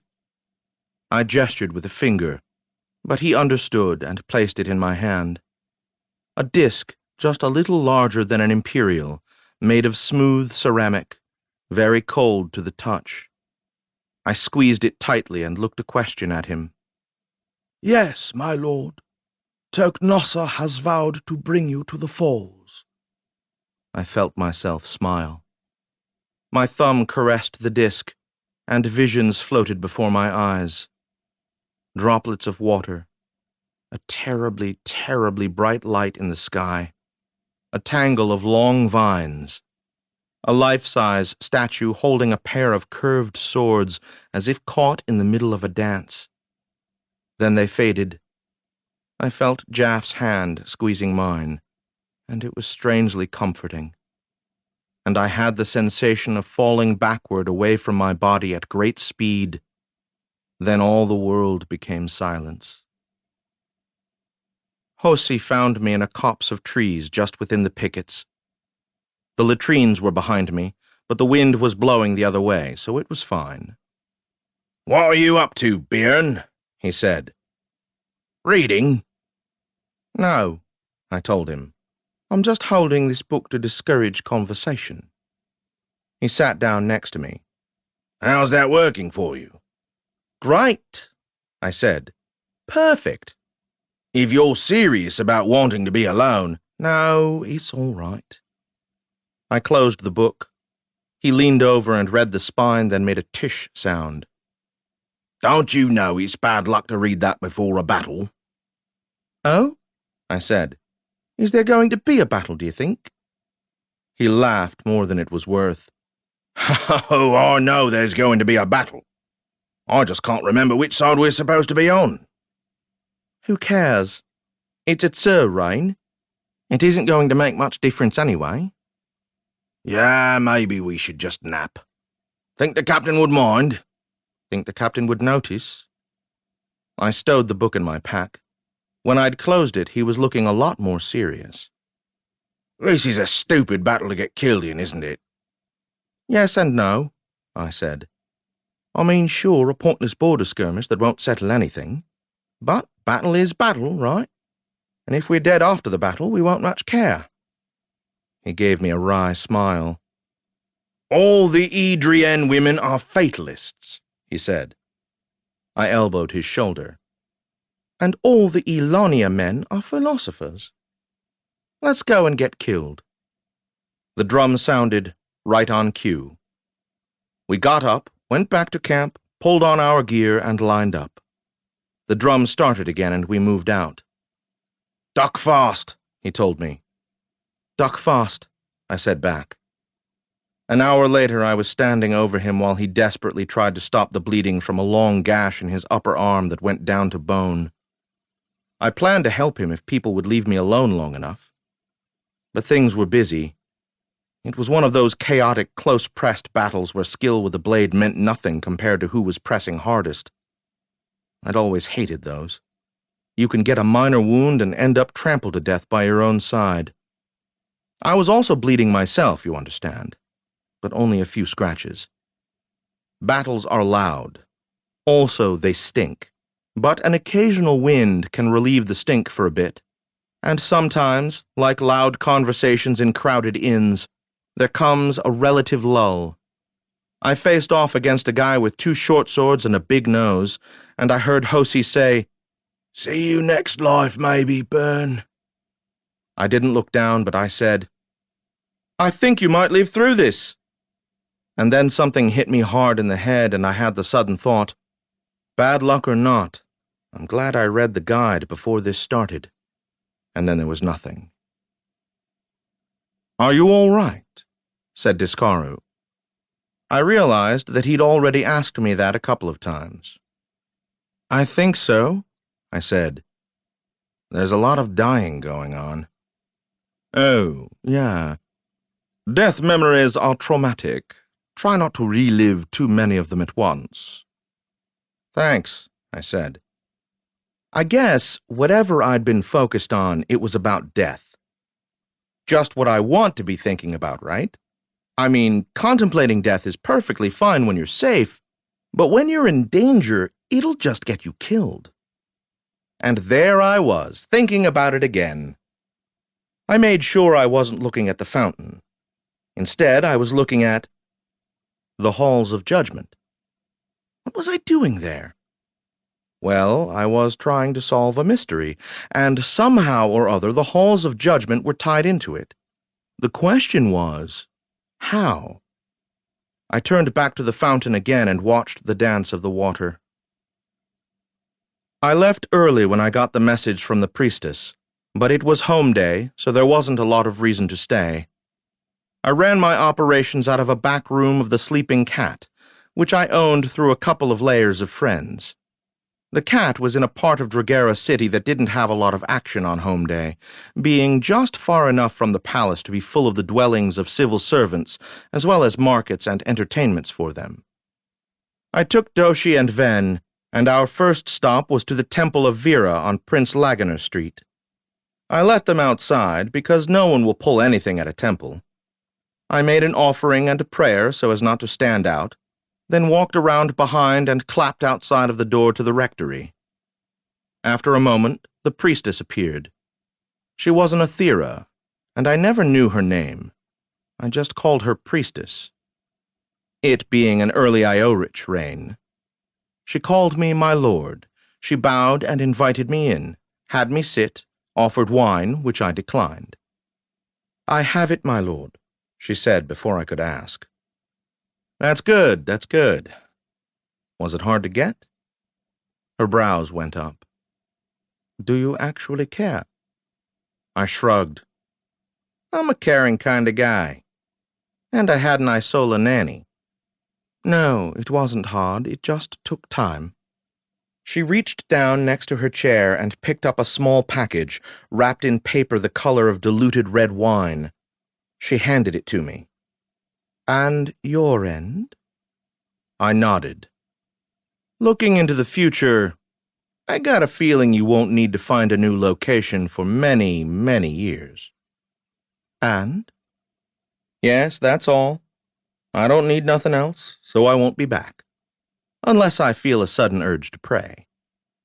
Everyone I know would have made some sort of remark like, "I could recommend some places," or even, "Don't hurry." But she was an Aethera. She just nodded. Doshi and Ven were where I'd left them, and they fell into step with me. My next stop was Black Swan's Park, a tiny little place with a pond and worn stone benches and very few trees. It was a good place to relax because there was no way for anyone to sneak up on you. I sat down and opened the package. A very simple pendant, a jareg in black on a silver chain, about half the size of my palm. I put it over my head, slid it into my jerkin against the skin of my chest. It felt a little cold, but there was no sensation other than that. Nor would there be, while I lived. "I don't suppose," I said to the Inker, "you can tell me what it means." He looked embarrassed. "Sorry, milady. That would take a diviner. And even then, it's all right," I said, suddenly in a good mood in spite of pinpricks. I wasn't used to being my lady to anyone. I resolved to spend more time around tradesmen. To distract myself from the constant stinging, I looked around the shop.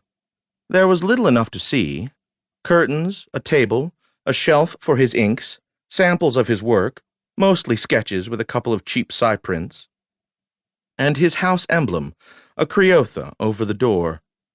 I tried to get involved in the art, but it just wouldn't hold my interest. "So," I said, "you know what it is?" "It is your guide through the paths, my lady. And permit me to hope it will be countless centuries before you need it." "Thank you," I said, but that killed the conversation, so my attention was on the pinpricks again. I tried again. "Does your family have one?" "A length of string, my lady," he said.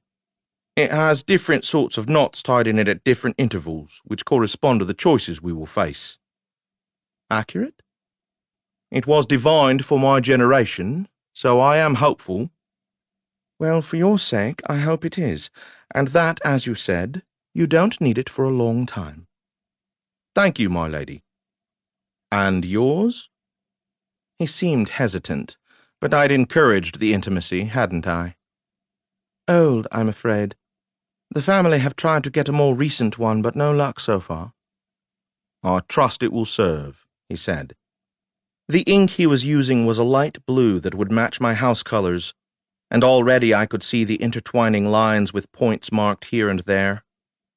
Someday those lines, covering my left arm from wrist to elbow, would be all I'd have to guide me. Not soon, I hoped, but someday. And, as my father had said, better to get it down when young than spend one's life worrying about it.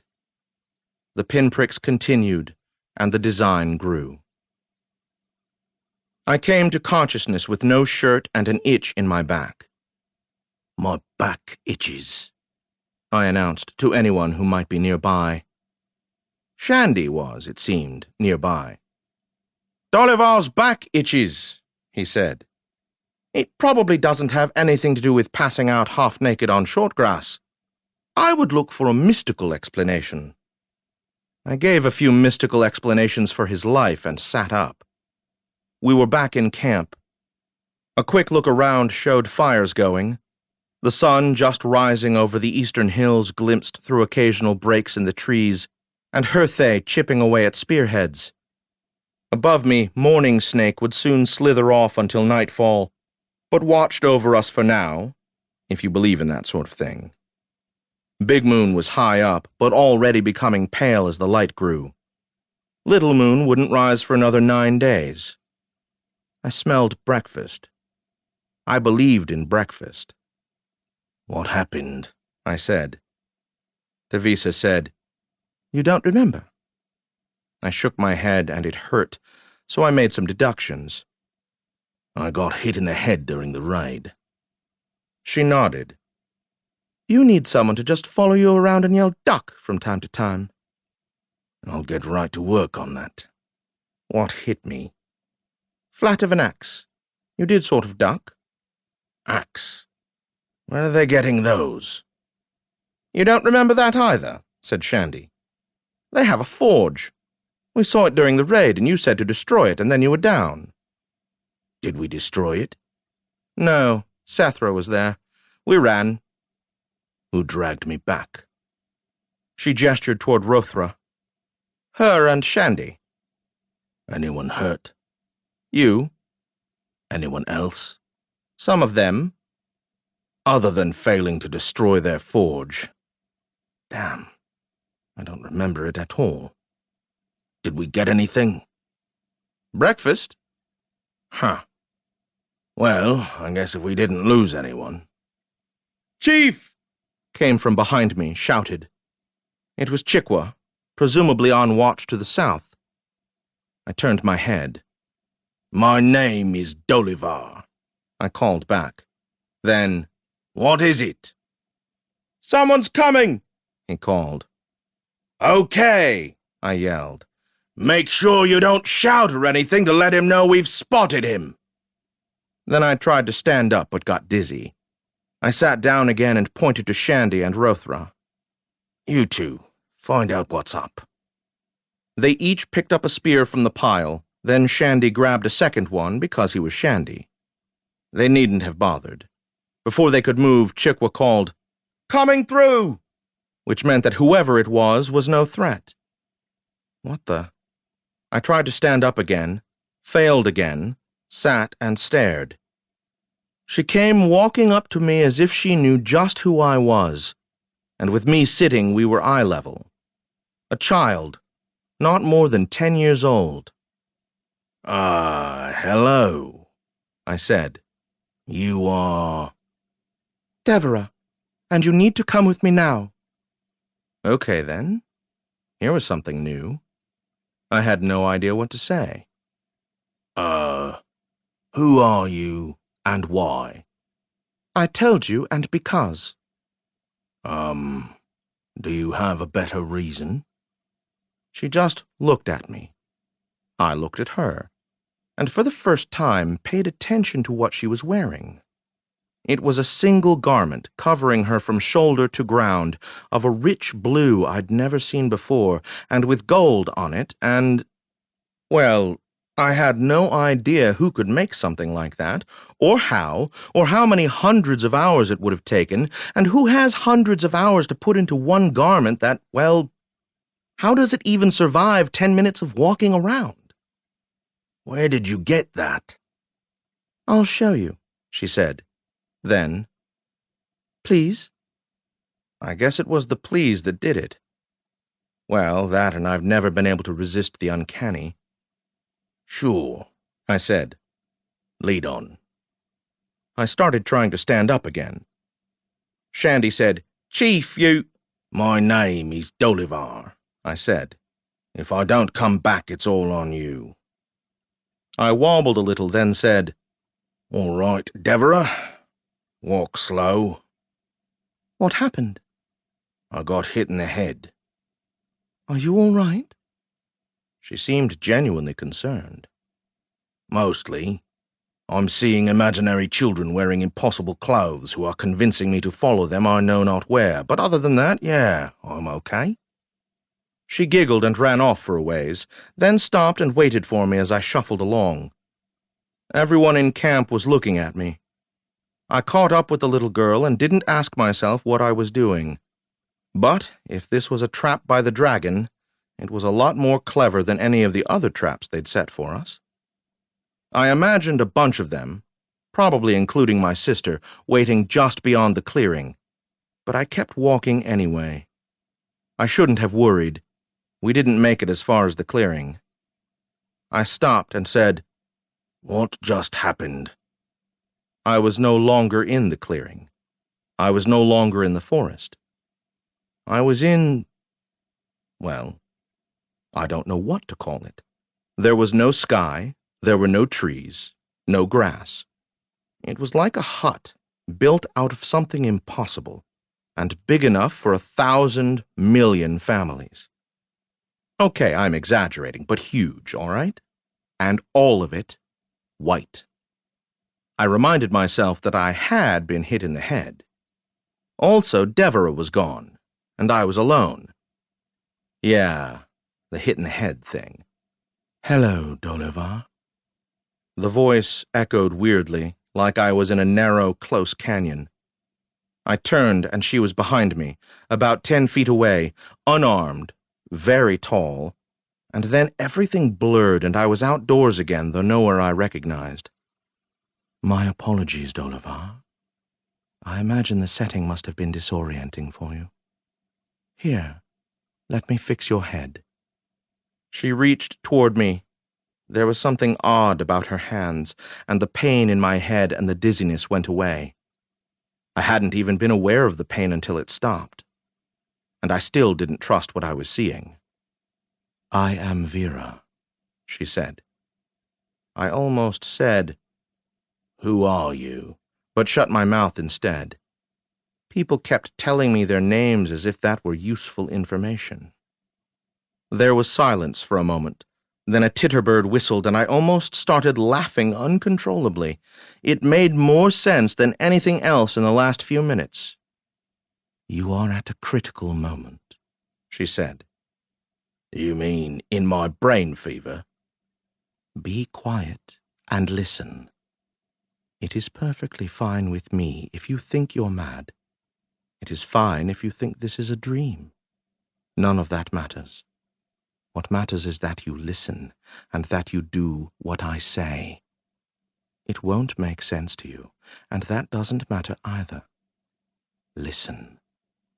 Under the circumstances, I thought it best to listen. It wouldn't have mattered, I think, if I hadn't wanted to, because she walked right up to me. She really was tall, touched my forehead with one of her weird fingers, and said, "There is a line that began centuries ago, with the creation of the great sea that released me and my sisters. It extends into the future. I don't know how far." Even up close, her voice had a weird, echoing sound, like she was saying everything 2 or 3 times, so close together I could just barely hear the separation. The thought formed in my head, "Why are you telling me?" But I didn't dare speak. Nor did I have to. She either pulled the thought right out of my head or guessed what I was thinking, and I'm ready to believe either one. "I've chosen you," she said, "because from the outside you will know what is happening on the inside, and so on the inside you will work. Another will work from without, and you've just met her." I had no idea what she was talking about. "I know you don't understand," she said. "Just keep listening." As if I had a choice. "Have you ever wondered why you exist?" she asked me. "No." "I don't mean you. I mean your entire species. You are pieces in a game, Dolivar, all of you. You exist to answer a simple question. Can a society of sapient beings be made to achieve a certain level of culture and then stop? You've been set up for this, created, manipulated to do this. I had no idea what she was talking about, but she didn't seem to care. She kept going. My sisters and I, with some others, broke them, but we haven't broken what they did. Yet. But I swear by those who perished, we will. And you're going to help, little boy. Okay, that was uncalled for. You will go back, and you will make peace with your brother and your sister. I would do that when you get back. Instantly. You'll do whatever it takes. Just as a bonus, you'll survive that way. And then, later, much, much later, I can't even guess how long, you'll be there for the other end. It begins with the creation of Amorphia, and so it will end, and you will have a part to play. Aside from anything else, I never believed in seeing the future. I am not seeing the future, little boy. I intend to create it. Good for you, I was thinking. What do I get out of it? Here, she said, and placed something around my neck. I looked at it. It was a piece of lapis lazuli, like out of the broken canyon, with a hole punched in it, and something had been carved on it. I couldn't make sense of the carving. It seemed to be an animal with wings, maybe a gireg, but it was made up of a series of curving and twisting lines that were broken in places, and you'll have time to study it later. Never mind. Keep it with you. Pass it on to your offspring. Someday one will find it useful. Now go. There was a blurring and a sharpening, a going and a coming, a silence and a sound, and I was back in the clearing. I was next to Tavisa, who jumped about 4 feet and said, "Where did you—" "Don't ask," I said. Several of them gathered around me, staring.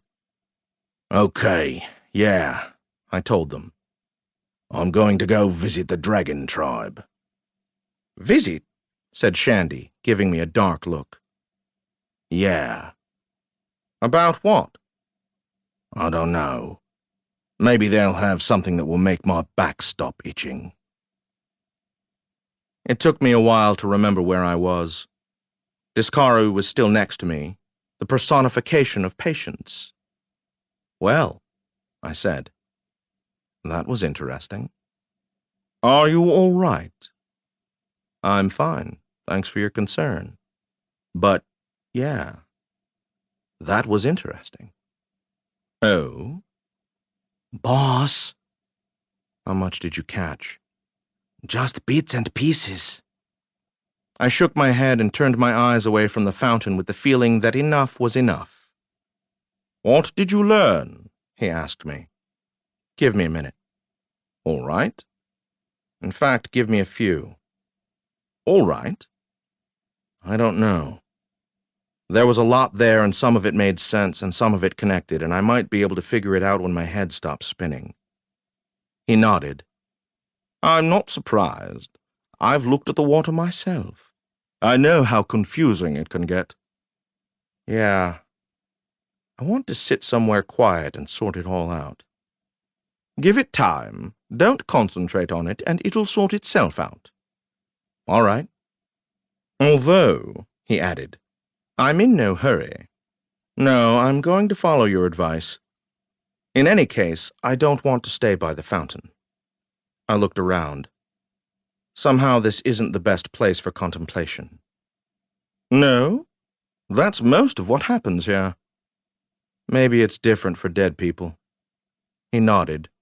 "Good point." In spite of my words, I stood there in the halls of judgment and tried to wrap my head around things. Eventually, because the silence was bothering me, I said, "It's a lot to take in, to make sense of. Can I help?" I'm not sure. What?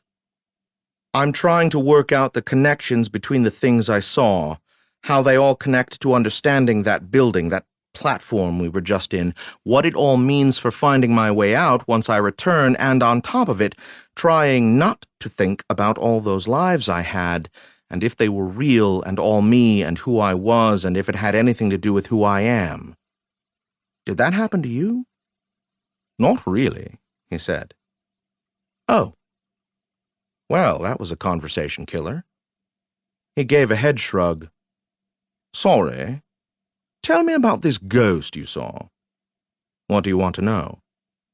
How did you know it was a ghost? She said she'd died. I guess that's a good hint, he said, chuckling. Did she say how or where or when? She didn't seem to remember. He turned his palms up. All right, what did she say? If we're back to this, I said, then it's time for you to answer one.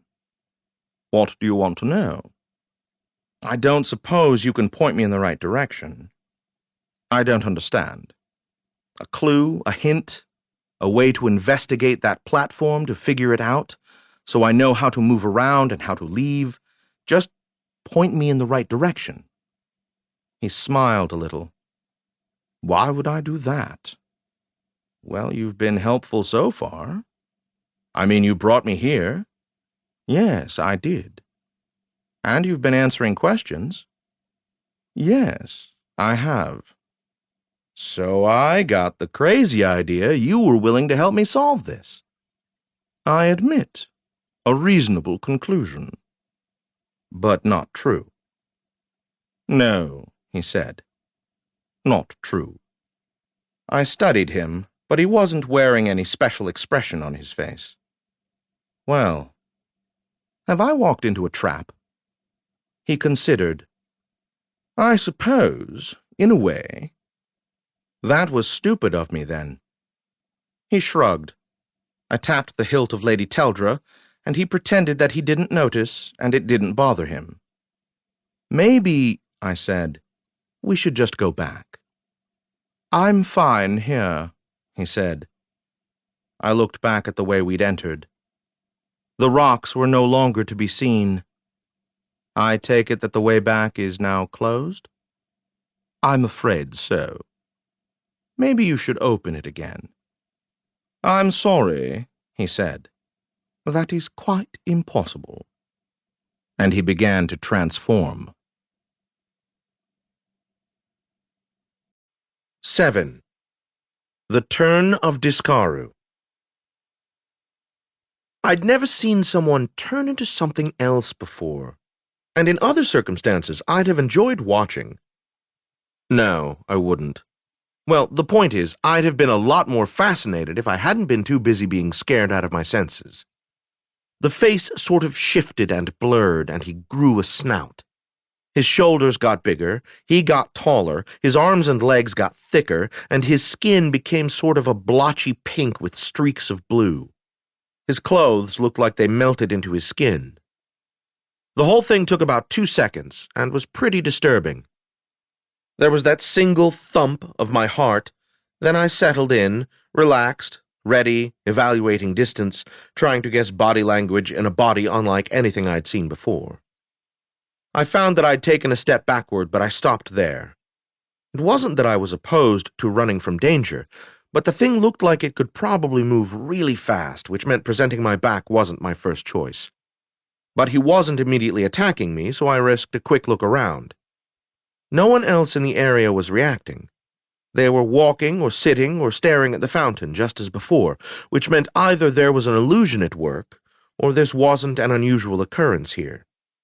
I wasn't all that familiar with day-to-day life in the halls of judgment, so I tried to avoid coming to any conclusions. But it sure didn't seem like an illusion. Boss? Sniff. I did, and yeah, there was an acridity in the air. Well, if it was an illusion, it was a bloody good one. So, I said, what's new? He emitted a hissing sound, and his head went up and down. Until I could come up with a better idea, I'd assumed that was a laugh. I tried again. Do you plan to keep me here? This time he made an inarticulate rumble full of K's and guttural R's. I was pretty sure there were words in there, and almost certainly a sentence. I shrugged. My right hand wasn't exactly hovering near Lady Teldra's hilt, but the hand knew where the hilt was, if you know what I mean. We stood there. Maybe I could ask him yes or no questions, and he'd shake his head or something. Am I stuck here? He made the hissing laugh again and took a step toward me. I took another step back. No, no more, Vlad. That's as far back as we go. I took Lady Teldra's hilt in my hand, and he said something else I couldn't understand, but if I could judge from the tone, I would say I was being taunted. I love the feeling that comes when my brain is like sprinting, working fast, analyzing in a fraction of a second things that normally would take a long time to sit and figure out. It's a wonderful feeling. Now, if only I could figure out a way to get it when I wasn't about to die some sort of unknown but horrible death. Laughing? Yeah, I'm pretty sure it laughed when I threatened to draw Lady Teldra. So, was something horrible going to happen if I drew her? Or was it some sort of bluff? It'd be stupid to die because I fell for a simple trick. It'd be stupid to die doing something I'd received a good hint would be disastrous. It'd be stupid to die. Well, I had all sorts of other weapons, right? It took another step toward me, and I looked at it. It was looming over me, and if it struck out with its arms, I'd have to lean back in a hurry. I considered my weapons. I don't know, maybe a stiletto perfectly placed in some vital spot might have done it, but I didn't know what its vital spots were except for maybe the eyes. The thing was like 9 feet high. I didn't like my chances of hitting its eye. Besides, they were yellow. I hate yellow. Which way? The gold or the dragon? The knife or the poison? The rocks or the water? I had to decide and had no time and not enough information. If I'd had just a little more time, I'd have spun a coin. Well, bugger it then. It was really to act or to refrain, and when looked at that way, there was never any choice. I gripped her hilt and pulled. And pulled. And pulled. Nothing.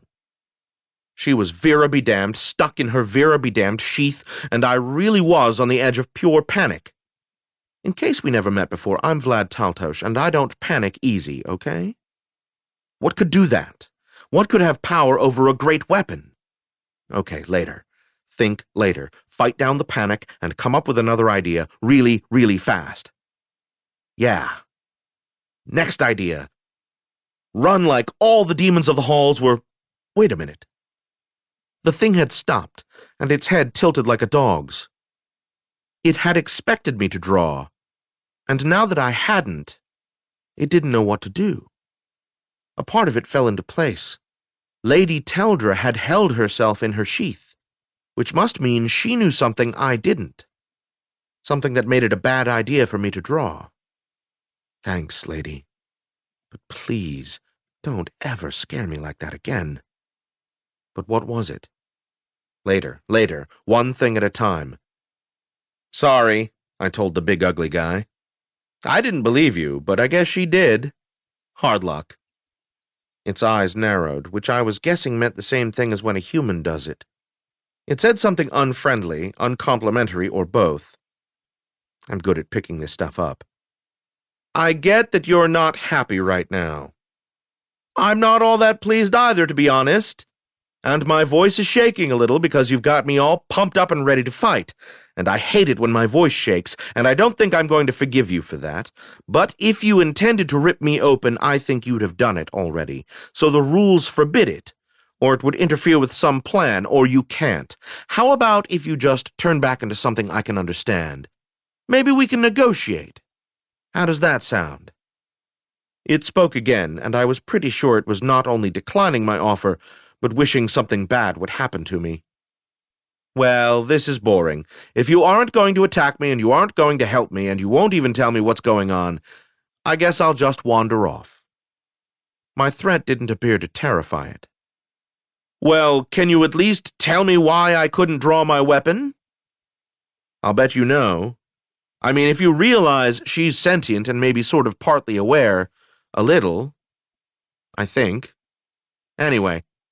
"Your weapon," said someone, "is called Godslayer. You are in the halls of judgment, where the gods live. I'll bet if you think about it real hard, you can come up with a theory." I looked around, and right next to me was a dog, medium-sized, golden, looking a lot like an exceptionally furry Liorn that had had its horn removed. I was about to ask it something stupid when someone cleared his throat. I turned further, and there was a guy there. "Oh," I said. I thought the dog. "Right," he said. "You're human," I said. "I mean, an Easterner." "Right again," he said. "And you're alive," I said. "How could you tell?" I let that pass. He was about my height and had a mustache like mine, only longer and droopier, and his hair was like mine except longer and curlier. He was wearing tights of dark blue tucked into riding boots, a white blouse with big puffy sleeves I could never have pulled off, blue leather doublet with peplum and raised shoulders, black cloak pinned with a phoenix emblem, and black leather gauntlets. If he'd had a feathered beret, he'd have looked like a courtier, except for the being human part. He had a sword hanging from a wide belt with a silver buckle, and was holding a cat. I turned back to keep an eye on the big ugly thing, which was now rocking a little from side to side, looking at him. The guy with the cat muttered under his breath, and the thing howled and jumped, then turned and ran. It ran off toward the fountain, splashed through it, and continued on. "That was witchcraft," I said. He bowed. I let the dog sniff my hand, after which it curled up at the guy's feet. "I'm Laszlo," he said. "Vlad." "Actually, you're Taltos, Count of Cerke." "You're well informed. And it's Teldra." "What?" "Not Godslayer, Lady Teldra." "All right." "Who are your friends?" "Ortla and Sereng," he said, indicating the dog and the cat. "Laszlo," I repeated. "Wait, I've heard of you. You're—" I stopped, because I didn't think the Easterner who's buffing skin with the Empress would be politic. "Around the court," I managed. He bowed again. "Official, unofficial, Imperial warlock," he said. "Okay, then. Here's the big one. What are you doing in the halls of judgment?" "Rescuing you," he said. "Oh, good then. That answers everything." He chuckled.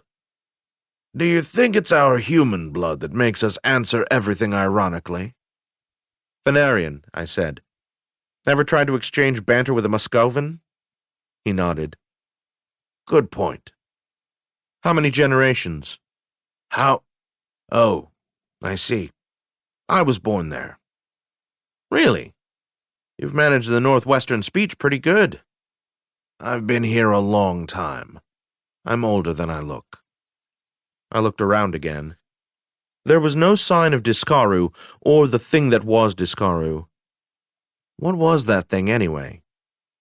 "A demon," he said. I rolled my eyes. I know it was a demon. What kind of demon? "Oh, no idea. Does it matter?" "Well, it's part of figuring out what it was doing there, what it was doing here, what I was doing there, what I am doing here, and all like that. I don't suppose you know anything that might help." "What is there?" "A place west of Adralanka called Precipice Manor." "Sorry, no." "All right." I walked over to a bench and sat down, facing away from the water. Laszlo came along, sat down next to me. The dog came too, put his paws over the edge and drank noisily, then curled up on the ground at our feet. "So," I said. "Rescue." "Yeah." "Fill me in a bit?" "You have friends who keep track of you." Do I have to guess which friends? No. I waited. Then, are you going to tell me? No. I glanced at the phoenix emblem. Her Majesty, of course. He smiled. I never said so. I wouldn't have called her a friend. No, he said. That would be impertinent. Yeah, I said, and I'm all about being pertinent. I don't think that's what that means. If it were the Empress, I said, how would she have known I needed rescuing? There are certain things the orb is sensitive to. A great weapon passing through a necromantic gate to the halls of judgment is one of them. Hypothetically. I see. Loyosh, having considered the matter long and thoughtfully, made up his mind and hissed at the cat. The cat looked up, yawned, then closed its eyes again. What was that? Hello. Okay, I said aloud. No one should be able to keep track of me. Because... This, I said, tapping the amulet. He leaned over and studied it. Oh, yes, I see. Black and gold. Well, maybe it doesn't work in the halls of judgment. I'm not an expert. On Phoenix Stone or the halls? Either, really. But you know something about great weapons. He nodded and didn't elaborate. So what now? Well, I'm sort of in the paths of the dead, in the halls of judgment, no less. Last time I was here... Last time? Long story. Last time I was told not to come back, so if this is a rescue, how do you plan to get me out of here? Oh, right. That. I'm not sure. Well, how do you get out? Connections. I have a standing invitation, and that includes the right to leave. Can you bring a guest? Sorry. I stretched out my legs. Well, isn't this a joy? If I might make a suggestion. Sure. The demon should be able to return you. The demon you chased away? That one? Yes, that one. Perfect. He reached down and petted the dog between the ears. It wagged its tail. The cat jumped down from his lap. Laszlo put a hand under the dog's chin, looked into its eyes, and muttered something too quiet for me to hear, though from the rhythm I guessed it to be Fenarian. The dog stood up, sniffed the ground, and padded off. The cat ran off after it. Good nose on that dog? He nodded. What will he do when he finds it? I guess we'll see. He sounded like me. I considered hating him. He reached into his cloak and came out with a small cloth bag. He opened it and extended it. Sweetmeat? I took one and ate it. Not bad. Apricot. I nodded. So now you don't hate him? It isn't like I'd already made a final decision or anything. If you give me some of the next one, I won't hate the cat. I'll take it under advisement. So, Otla and... what was the cat's name? Sereng. Yeah. They're familiars? He nodded. 2 familiars, I said. He nodded again. Didn't know that was possible. Boss. Don't worry about it, Loyosh. Easy for you to say. Rotsa flapped her wings on my other shoulder. Laszlo didn't reply except by some sort of motion that could have meant anything. Purple robes and other souls, I'd guess you'd say, wandered by. I kept wanting to look at the fountain, but then I remembered, and didn't.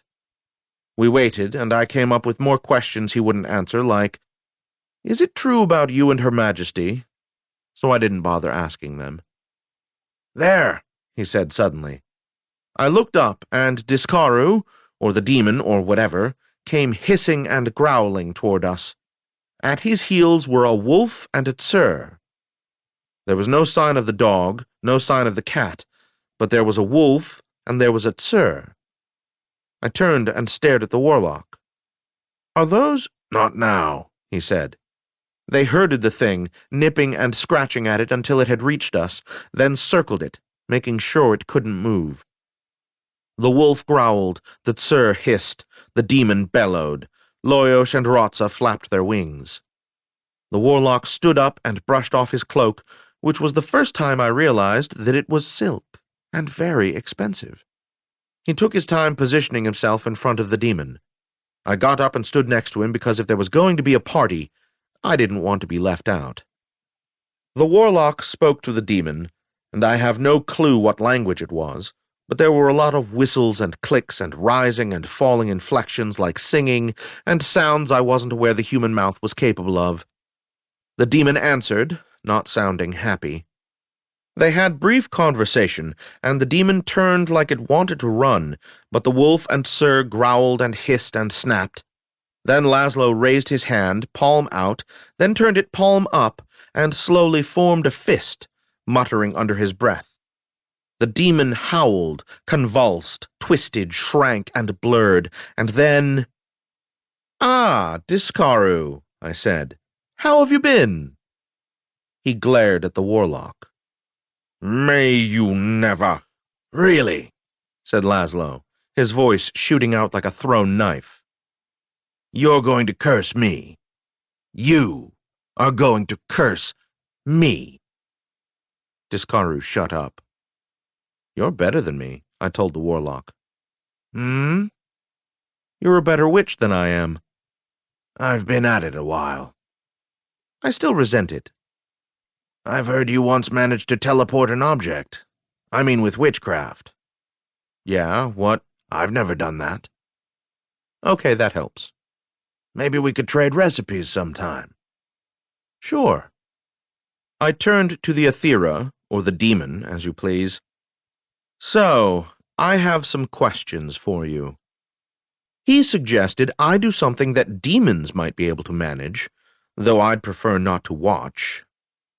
"Can't," I said. "Let's start with the one that's really bugging me. Are those clothes part of the illusion, or do you create actual clothes when you transform?" He made another suggestion, one I don't think even a demon could have managed. "So what's this about? Why did you really bring me here?" His response was short, but colorful. "I get part of it," I said. "You had to bring me here so I couldn't use my weapon against you, and so I'd draw it and get all the gods pissed off at me. But why kill me? What are you afraid I'll find out?" His fourth suggestion disappointed me. "You're getting less interesting now," I told him. "How about just answering my question?" He stood mute, which I guess was an improvement. "Yeah, well," I turned to Laszlo. "Can you convince him to talk?" "How?" "He must feel pain." "I won't do that," he said. "I have sort of a personal history with that kind of thing, and I've sworn off it." "I guess I get that," I said, shuddering involuntarily. I hoped neither of them noticed. I could try it myself. But no. So many questions he could have answered. "Boss, if he can get us out of here, he could bring us somewhere that isn't in that weird building, right?" "Maybe." "You could ask." "I could." "But you're not going to, are you?" "All right, Diskaru. Is that your real name? Never mind. All right. If you won't talk, you won't. What say you bring me back and we'll pretend none of this ever happened? How does that sound?" He smirked. I turned to the warlock. "You sure you don't torture?" "I'm sure." "Too bad." "But if he doesn't take you back, I'm happy to chain him to the fountain for 10,000 years or so. He wouldn't like that." Diskaru stiffened, then said, "I don't like threats." I looked at the wolf, at the Tsur, at Laszlo, then back to him. "And?"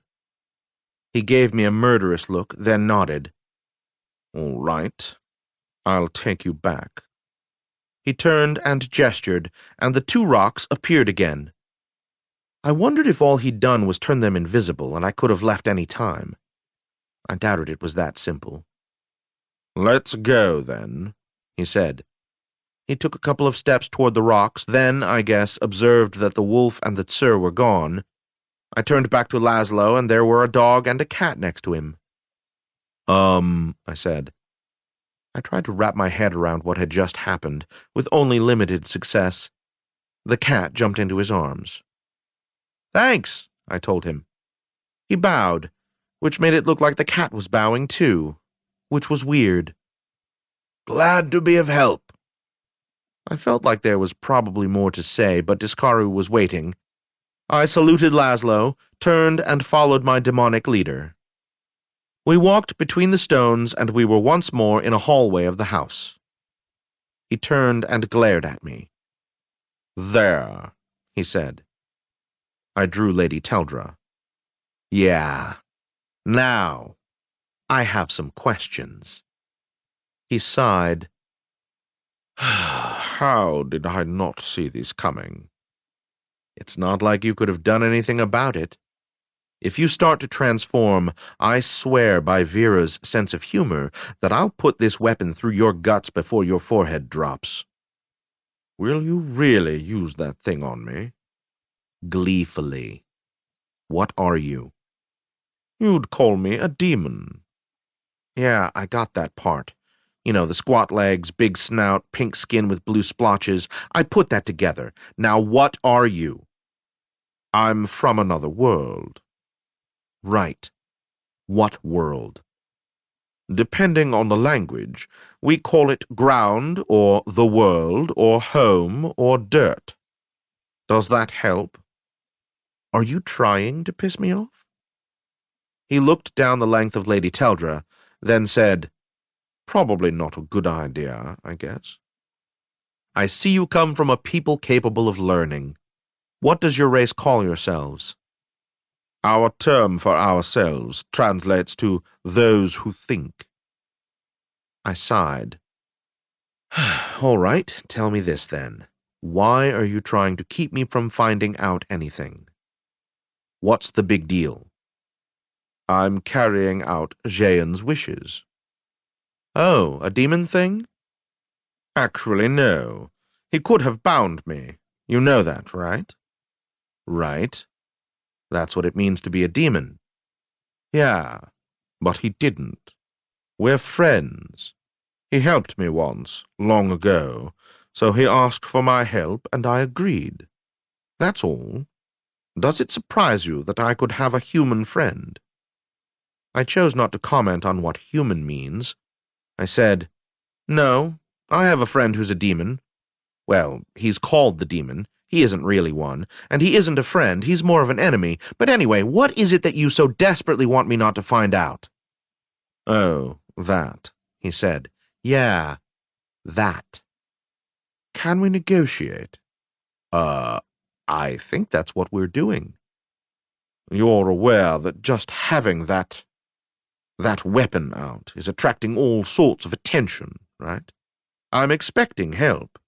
To have showed up the first time I drew her," I finished for him.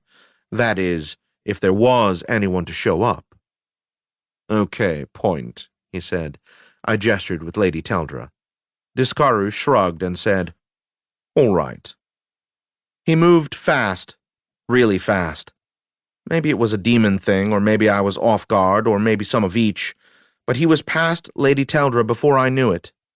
He slammed his shoulder into me, and as I fought to keep my balance, he ran past me back into the room and vanished. "Well, crap," I said to the walls. Sorry, boss. I should have picked up on that. So should I. I pulled the door shut. Okay, then. I'd learned some things from all of that. I wasn't sure exactly what those things were, and certainly not how they fit together, and I had absolutely no idea how or if they were related to the mysterious nature of the platform I was walking around in, but I'd certainly learned some things. Now what? Invent theories, then test them? That's what I've been doing, Loyosh. Oh, what theory have you tested so far? That I died, was brought to Deathgate, and the entire house is contained in the paths of the dead, and this has all been part of one of those tests you have to go through to reach the halls of judgment. Oh, is it? No. How do you know? The paths are set up for Dragarans. Only Dragarans. They couldn't bring in a fake, mentally constructed Easterner I'd never met. He has to have been real. If he's real, it's all real. If it's all real, then this isn't part of a test, and I'm still alive. Also, if I'd died, you'd have mentioned something about it. Good then. Did you really think that was going on, boss? No. Then, I'm not starting with the most likely, I'm starting with the easiest to test. oh. So, what's the next theory? Actually, that was the only one I had. Right. To my left was the beast, locked in its room. I didn't feel like meeting it again. To my right was the stairway back down and places I hadn't yet explored. So, just go ahead and open doors? Why not? Maybe there were answers behind one of them. Maybe there were pieces of answers behind all of them. So, downstairs and... Boss, there's still a door here you haven't opened. Where? There. Yeah, heading back toward the stairs on my right. Well, sure then. The echo of my boots was very distinct as I walked toward that door. I was aware of the sound as I hadn't been before. I stood in front of the door, took a deep breath, and opened it. Light. Pure light. I don't mean blinding. I didn't have an urge to shut my eyes or anything, but it was like the entire room was filled with light. Or there was so much light that it was impossible to make out anything inside. Loyosh? Boss? Seem dangerous? Well, not as far as I can tell. I shut the door and looked around. My eyes worked fine. Why was there a room of light? Who would do that? And what would be in the room? Well, if I couldn't answer that, there was another one. What would be past a room full of light? As I was trying to figure that out, something else occurred to me. A room of mirrors, a room of light, the smell of bread, stone grinding against stone, footsteps in the hall, light and sound and smell. The fact is, if you've known me for a while, the things I notice aren't so much how much light there is and what odd sounds there are and smells. I have, from time to time, mentioned them because I've been trying to give you, my listener, an idea of the place where things happened. But I've had to work to do it, because the things I notice are more like, there's a nook where someone could be hiding, or that guy could be walking that way because he has a knife in his boot, or I could go 10 steps down that street, duck into that doorway, and vanish, or both of those guys can use a blade, but the one on the right is faster, or that guardsman is watching me. That's the stuff that I automatically pay attention to, because that's who I am, because that's what you need to be aware of when you kill people for a living. I'm not apologizing, I'm just telling you because it was just then, standing before that door, that I became aware of how important light and sound and smell were in this place, and that I hadn't been paying enough attention to them. There was a connection between my world and the halls of judgment, and the connection was based on necromancy, which I understood not at all, but I knew this much. If I was going to make sense of how this place was put together, I was going to need to pay attention to all sorts of things I wasn't used to noticing. Things are always the way they are for a reason, sometimes as a cause to create an effect, sometimes as a deliberate or accidental effect of something else, sometimes both at once. But there was a reason for the light, for the dark, for the smell of bread, for the sound of stones and footsteps. I opened the door again. Boss? There was probably a little end table that I'd bark my shin on, or I'd set off a trap that would send a bucket of molten lava on my head and kill me, or something like that. Boss, we're not going in there, are we? Would you be afraid if it were dark instead of light? Yes? Well, we're going in. Our answers are on the other side. How do you know that? Because. Because? Because why not? Oh, good. I don't know why entering into a room I couldn't see because of light was scarier than entering into a room I couldn't see because of darkness. Maybe how weird it was? Probably. I took a step into the room and didn't die. I took another step, a smaller one, because now the idea of a table at shin height had set itself up in my head. I started sliding my feet forward. I heard the door close behind me, but I ignored it and continued. I kept going, and after what felt like miles, my foot reached the far wall. I was obscurely disappointed that I hadn't cleverly detected any shin-level furniture.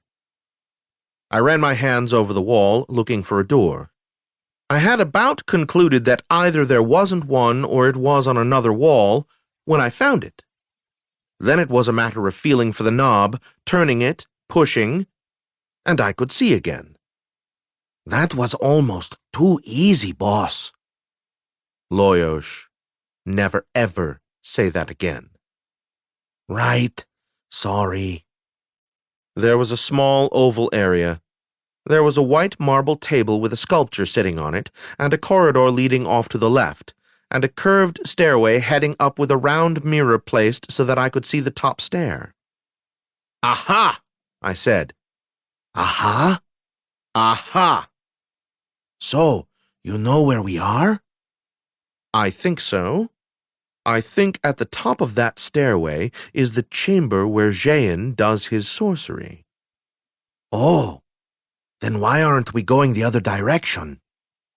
I went straight across, no hesitations, and climbed the stairway. It curved around to the left until I was pointing back the way I'd come, which, given the nature of this obnoxious structure, could mean I was anywhere pointing in any direction. I kept reminding myself of that in hopes of easing the shock the next time something bizarre happened. My boots made more of a scuffing than a tapping sound, for whatever reason. There was a door at the top opening outward. I put my hand on the knob, tried it, and it turned. It was only a place set aside by a sorcerer to perform necromantic experiments in a building that didn't make sense but clearly crossed over from world to world and had managed to trap Devera here. What danger could there possibly be? Boss. I pulled the door open. 8. Withering Depths. The room was pretty big, about a third of the size of the ballroom. The floor was black and there were designs painted in silver all over it. Circles with lines connecting them and a few odd shapes here and there. There were lamps hanging from hooks on the walls, but they weren't lit. The ceiling was high and had a very large window in it, maybe the biggest window I'd ever seen. The sky was orange-red, as it was supposed to be, so I could assume it really was the sky, and I wasn't looking at some other world or something. I took a step into the room. There were tables of varying heights scattered about. One full-size freestanding mirror leaned against the back wall, a second hung from the ceiling in the near corner. I took another step, avoiding a head-size circle on the floor because, well, I don't know. Would you have stepped in it? I approached the nearest table, which seemed surprisingly cheap and rickety, and had paint spatters on it. It held, scattered about haphazardly, a couple of books, a steel rod, a jar of something yellow, 2 polished rocks and 3 unpolished ones, and a small, clear globe with a greenish tint. There was also dust. A thick layer of dust over everything. I mean thick. I looked back at the floor, and yes, I could see my footprints in it. No one had been in this room for years. Well, okay then. I put that in storage with everything else I knew.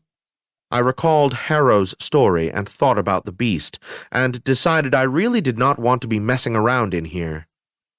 I wondered what the books were, but no, I wasn't even going to pick them up to find out. Then I tried to remember how much dust I'd seen in the other rooms as I went by, but couldn't remember. Maybe that meant there hadn't been much. I'm pretty sure if I'd tracked footprints in the dust, I'd have noticed. I made a mental note to watch for dust from now on.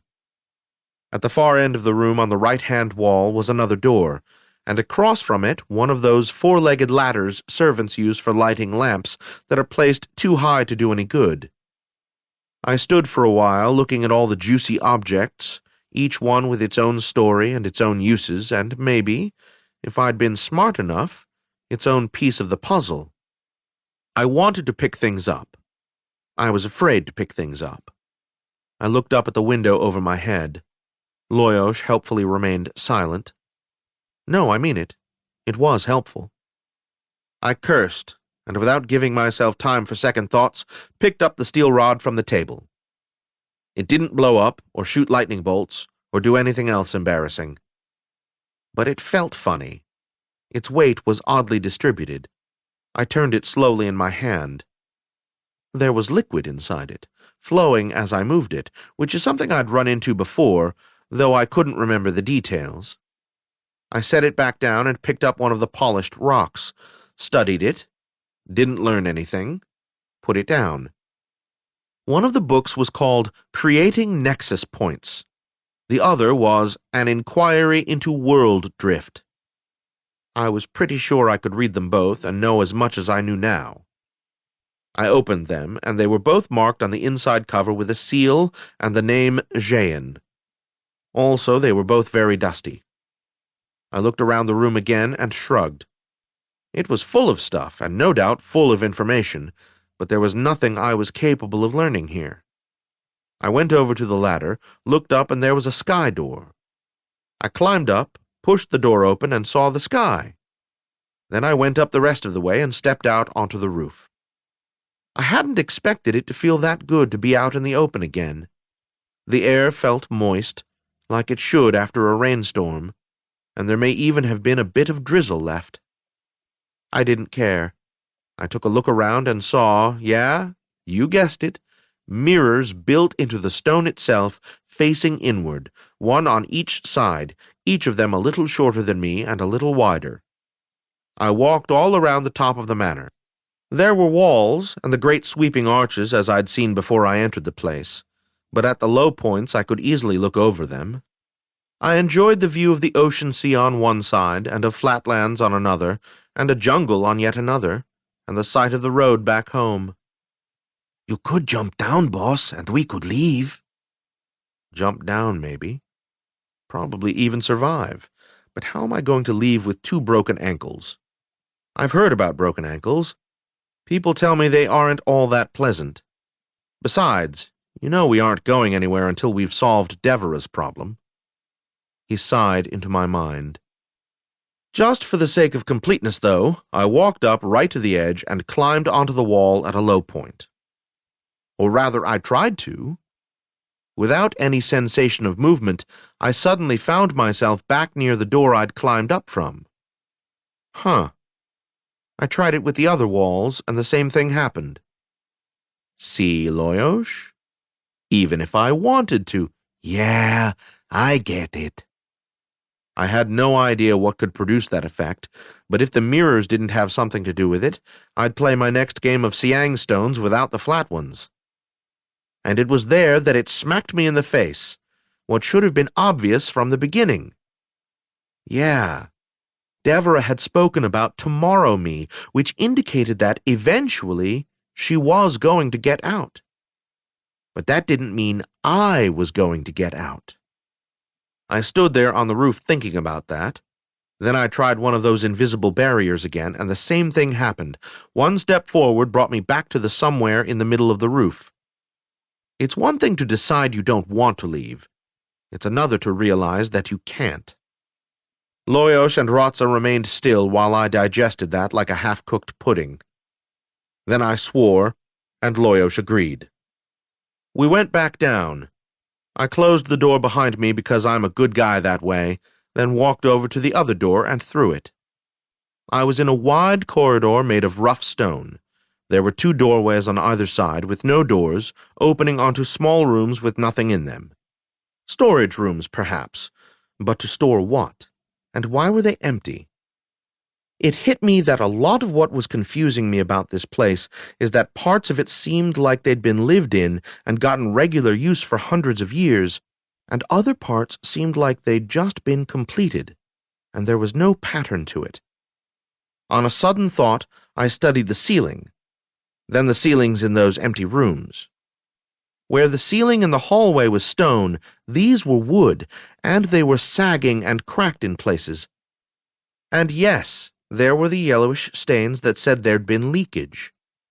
This part was old, older than anything else I'd seen, and it made even less sense than before. The floor in these small rooms, or rather the ground, was just dirt. I continued forward. Have you ever wished some asshole with a sword would jump out of nowhere and try to kill you, just so you'd have a problem you knew how to solve? Me neither, but I was pretty close to it about then. There was another doorless doorway in front of me. I stepped through it into a decent-sized room filled with large objects that at first I couldn't make out. There wasn't much light. What there was being provided by a couple of large crystals glowing in the corners of... I smiled. We found the wine cellar. You aren't going to ask why we're suddenly in a cellar? No. Too busy being pleased about the discovery. I may steal a bottle. I may steal 2 bottles. Stealing is a crime, boss. Good point. It looked to be about a 5,000-bottle cellar, which is pretty good as such things go. I'd always wanted a wine cellar. I'd never had 5,000 bottles at the same time. I'd had 5 once. These bottles were covered in dust. People generally don't dust very often in their wine cellars, but even by those standards, there was a lot. This place hadn't seen much use in a long, long time. Which meant, hey, they'd never miss a bottle, right? I pulled out the one closest to me. By chance, it was a Cavan, one of my favorites. I read the date on the label and translated it to a time just past the end of the interregnum, 2.5 centuries ago. You'd think no wine could last that long, but you'd be wrong. The sorcery to let wine age to its most perfect moment, then keep it there indefinitely is, in my opinion, the Dragaren's greatest, perhaps only contribution to culture. Now, if I'd only had wine tongs. Someday, I'd meet someone with a good, elegant way to remove the top of a wine bottle, and I'd kiss him. But in the meantime, the old-fashioned methods work best. I went over to the nearest wall, gripped the bottle, and struck the top of it a quick, sharp blow. It came off pretty clean. I'd gotten good at this over the years. I smiled, sniffed the wine, stopped smiling. Just to be sure, I poured a drop on my finger and tasted it. No, I wouldn't be drinking that. I tossed the bottle aside. It didn't break, it just rolled and glugged. I tried another bottle. Same variety, same year. I smashed the neck and sniffed. Same thing.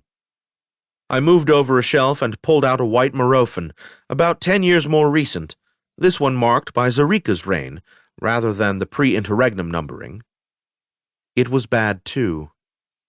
I searched some more, found a Stathan, what I would call a brandy, but Dragarens call wine because they're idiots. One sniff, and I felt like a crime had been committed. I don't know if you've ever had a Stathan, but this was a crime. I sighed. Okay, Loyosh, what did it? Boss?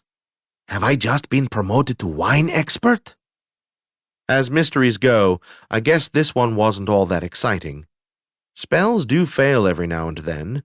It's just that with everything else, it made me suspicious. But there was no good way to figure it out now. Maybe I'd find Discaru again, and ask if he'd done the spell, and if so, why he was so bad at it. That was bound to work out well. There are things I've gotten good at over the years, like saffron rice with Kethna dumplings, roasted fowl with plum sauce, and killing people. I guess figuring out what made weird houses weird was something I'd have to work on. Bugger. What was I missing? I tried to make myself pay attention to what the floor was like, to smells, to the dimensions of a room, to lighting, and any furniture or objects that might hold useful information, but it was hard and mentally exhausting in a way I wasn't used to. I considered knocking over the racks just out of spite, but there might be a good bottle in there somewhere. Boss? It's all right, Loyosh. Just need to regroup, reform the line, and prepare for another charge. What? Now you're a soldier again? Don't you miss those days? Just a little. Are you crazy? Yeah, neither do I. Well, standing here wouldn't do anything. I tapped Lady Teldra's hilt and shifted my cloak a little. I'd figure things out later. For now, onward. The far end of the room had a doorway, and about halfway there, on the other side, there were 3 steps leading up to something I couldn't see clearly. I went that way, scowling at the 4,996 worthless bottles, and up to the steps. What they ended in was one of those freight doors, installed at an angle, so the top was above me and the bottom was in front of me. It seemed to open out, which was good because otherwise opening it would have given me a sharp knock on the head. But the odd part was that there seemed to be no lock. There were double iron loops, as if for a padlock, and there were brackets that looked like a bar would go there, but neither lock nor bar was to be seen. I took hold of the door and pushed, and nothing. Not even a hint of give, as if I were pushing into solid stone. Could it be stone? How could I know? If rooms were on the wrong side and up took you down and a stairway deposited you into some random place, how were you supposed to tell where you are relative to the land the building is set on? I tried a couple more times, then gave up. I continued to the far end of the wine cellar, then through the doorway and into a very large empty room, which I guess was there in case anyone needed a big empty room for something. There were 4 pillars in it, evenly spaced, all of them made of the same stone as the floor and walls. Loyosh, does it seem like we've gone down a lot? Like we're below ground level? Ratza was just saying the same thing, boss. She picks up on that stuff faster than me. Better ears. Well, sure. Why shouldn't a step forward have taken us underground?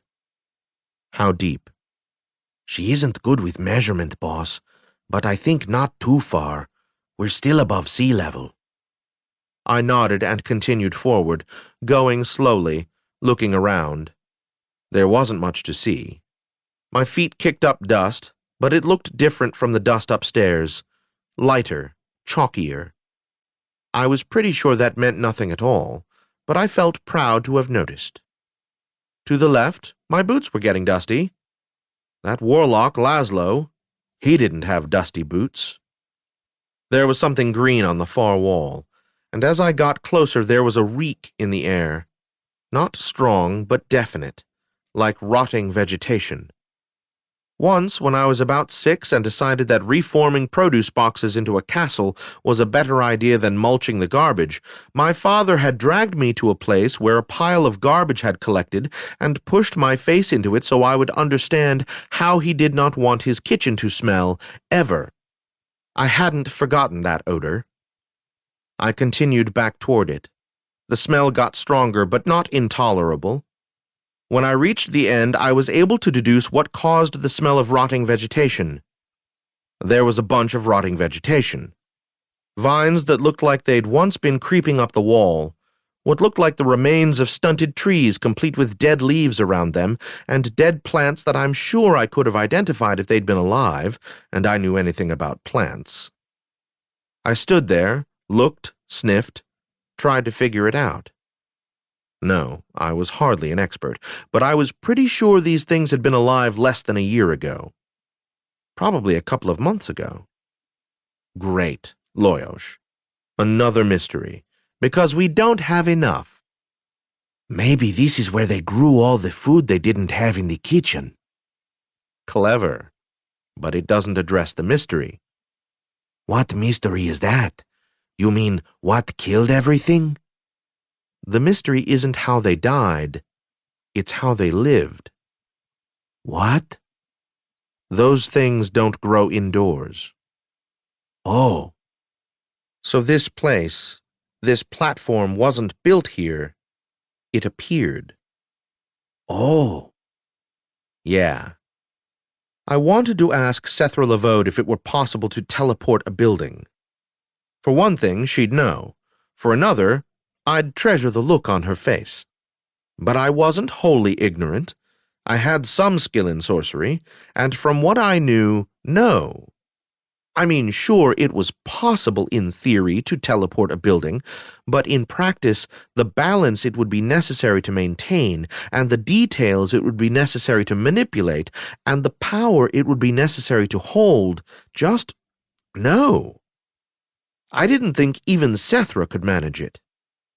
But if it hadn't been teleported here or built here, then what? I scowled at the walls and ceiling. Every question I answered brought up two more. It was getting old.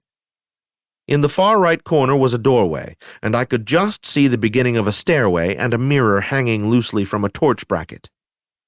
I glared at the mirror. Could I really fix this thing and release Devera, and myself, just by smashing a few mirrors? I didn't know if that would work, but it was time to find out. I let a dagger fall into my hand, flipped it, took a grip so the pommel was sticking between my first two fingers, and punched the nearest mirror. The shock went up my arm, to my elbow, and my shoulder. I dropped the dagger and shook my hand. Boss, I'm okay. I just wish I hadn't done that. Just like the windows then. Someone had too much bloody magic, or money, or both. So much for that idea. I waited until my arm felt better, recovered my dagger, and approached the stairway. It seemed safe and normal. I climbed. There were torches burning on the walls, so at least I could see. The stairway wrapped around a couple of times, then let me off in a cave. Ratza says we're lower now, almost sea level. Of course we are. I just went up. Why wouldn't we be lower? There was no light in the cave, but there was another burning torch right behind me. Why were there burning torches? Did some servant come and check them every so often? And if so, where were all the servants? I'd run into 3 total. I cursed under my breath and grabbed the torch from its bracket. The cave was your basic rocky cave, but I could smell seawater. A few steps later, I determined that it was coming from the right, so I turned to the left. I followed the cave into the cliff for a long way without seeing anything, but more cave in flickering torchlight. Are we looking for something in particular, boss? No, something in general. The ground was hard and uneven, difficult to walk on. It would be even harder to fight on, so I hoped that wouldn't come up. Not that I often hoped it would come up. I mean, boss, we're no longer even in the house. That should make you happy. Why doesn't it make you happy? Guess I'm getting hard to please. Just after that, the cave ended. There were no bones, or abandoned nests, or dens, or any other signs that there might once have been life here. I don't know what kind of animals live in caves, but none of them had ever been here. I studied the walls, holding the torch close, and felt myself smile. What? There are marks here, just where I thought there might be.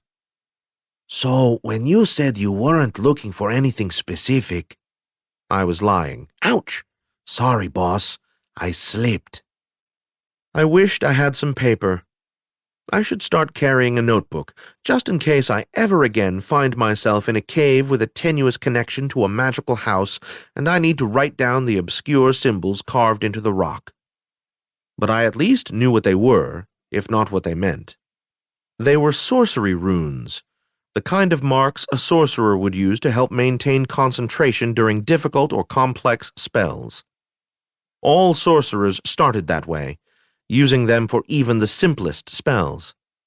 It's how you use the energy from the orb without burning out your brain and destroying yourself, which would interfere with further lessons. I had often used them when teleporting just to make sure I didn't do something embarrassing. Expert sorcerers use them when doing something they find difficult. This specimen was one I'd never seen before. How did you know it would be here, boss? The torch flared, then guttered for a moment. Time to go back. I took another good long look at the runes, then turned around and started walking. Because of the dead vegetation, of course. Want me to bite you again? I chuckled.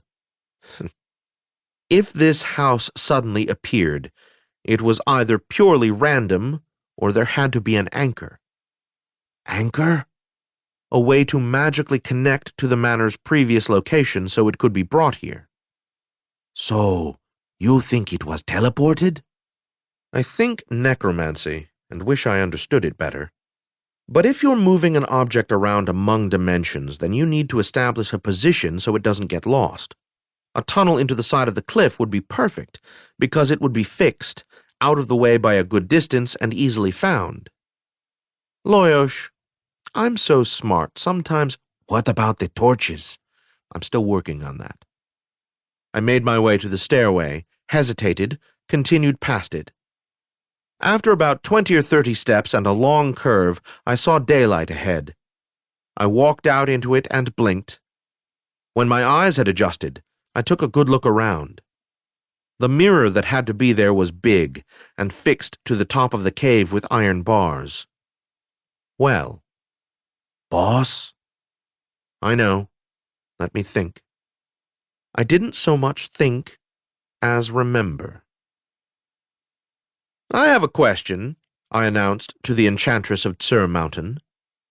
We were in the library of Castle Black, Sethra, Marolin, and me. In a short time, my life would be turned upside down and my marriage would explode, and I'd end up running for my life.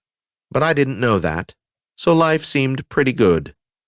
Alira had just ducked out, muttering about important business, which meant she was visiting the necessary room or killing someone.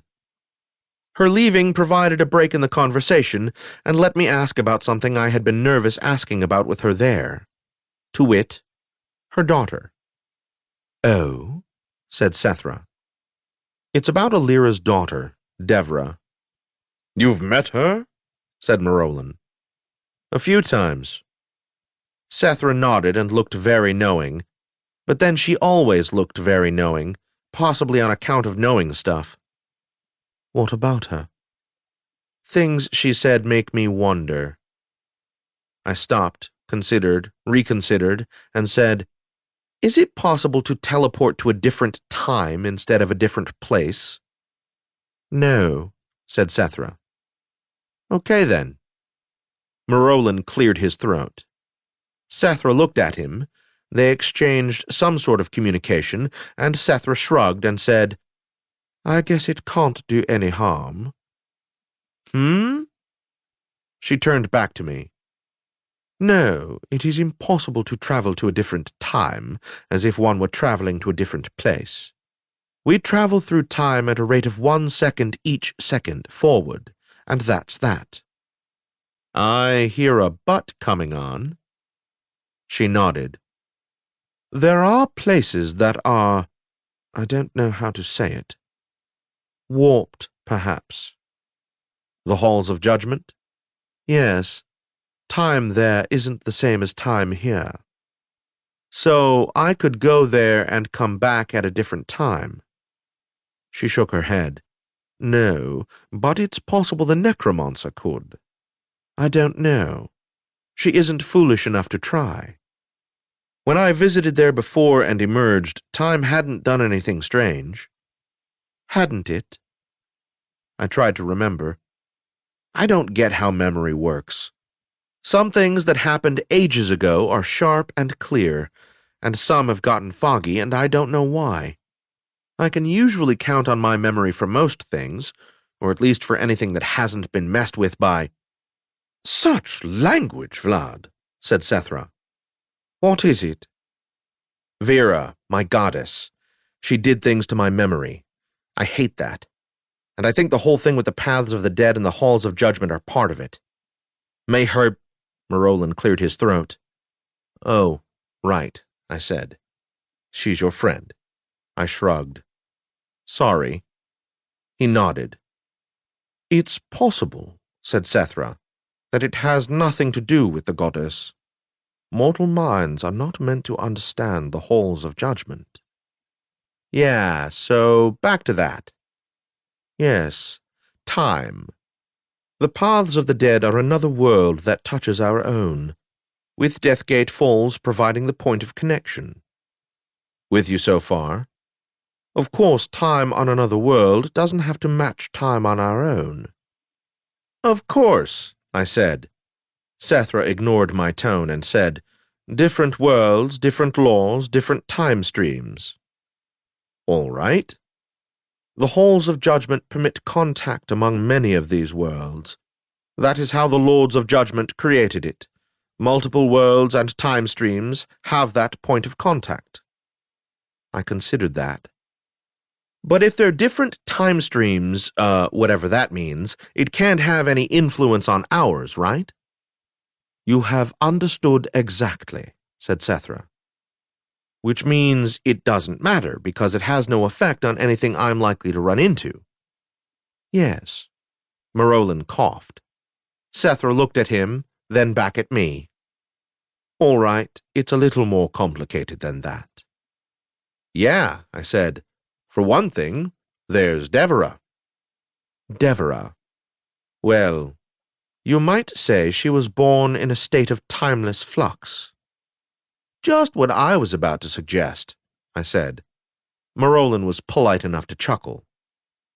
You need to decide, he put in, whether you want to know how time works or how Devera works, because it isn't the same conversation. I looked over at Sethra, who nodded. Oh, I said. Well, okay, Devera then. Sethra nodded. Oh, hello, Alira. She nodded, resumed her seat, and poured us all wine. What are we discussing now? Time, said Morolin. Its nature, its variations, and how we swim along in it. Ah, we should have the necromancer here. Everyone there liked the necromancer, so I didn't say she gave me the creeps. Actually, I kind of liked her too. What you need to understand, said Sethra, as if just picking up where we'd left off, is that place and time are intertwined. If the time in one place does not correspond with time in another, that does not mean you can move between places at the same time or between times in the same place. Unless you're my daughter, said Alira, looking smug. Then she said, Why the curiosity, Vlad? Did you have somewhere you wanted to be? I drank some more wine. No, just trying to make sense of my visit to the halls of judgment. That was years ago, said Alira. A long time for you. There, I said. You see? It's all about time. Everything is about time. Time to do this, time to do that, need to get the timing right, this happened before that did. Time is everything. If sorcery were to provide a way to control it, it doesn't, said Sethra. Okay. Too bad. She frowned. Vlad, is there something going on? No, I said, because I didn't think there was. I'm just, I don't know, fascinated. You're fascinated by everything, said Alira, as if that were a bad thing. Yeah, part of being an Easterner. No telling what odd direction our curiosity will take us. Alira nodded. Yes, lack of discipline in thinking. That's probably why you keep getting conquered. No, we just keep running out of time, I said. and the conversation drifted off onto other things. I stared out at the ocean sea, then up at the cliffs. Boss? That isn't supposed to be there. What? That chunk of rock up there, sticking out from the cliff. It shouldn't be there. I don't... It fell during the interregnum. Oh, He said. Then, when are we? your guess is as good as mine, except that it's before or during the interregnum. My first thought was to remove my amulet and see if I had my connection to the orb. It should be safe, right? If I was back in time to before the Zhureg was after me, they wouldn't be looking for me yet, and they certainly wouldn't look for me in the past. I almost did it, but then I hesitated. Just how confident was I that I wasn't still inside the manor, even though strange paths took me through time? Not all that confident when I thought about it. I looked out at the restless water again and considered.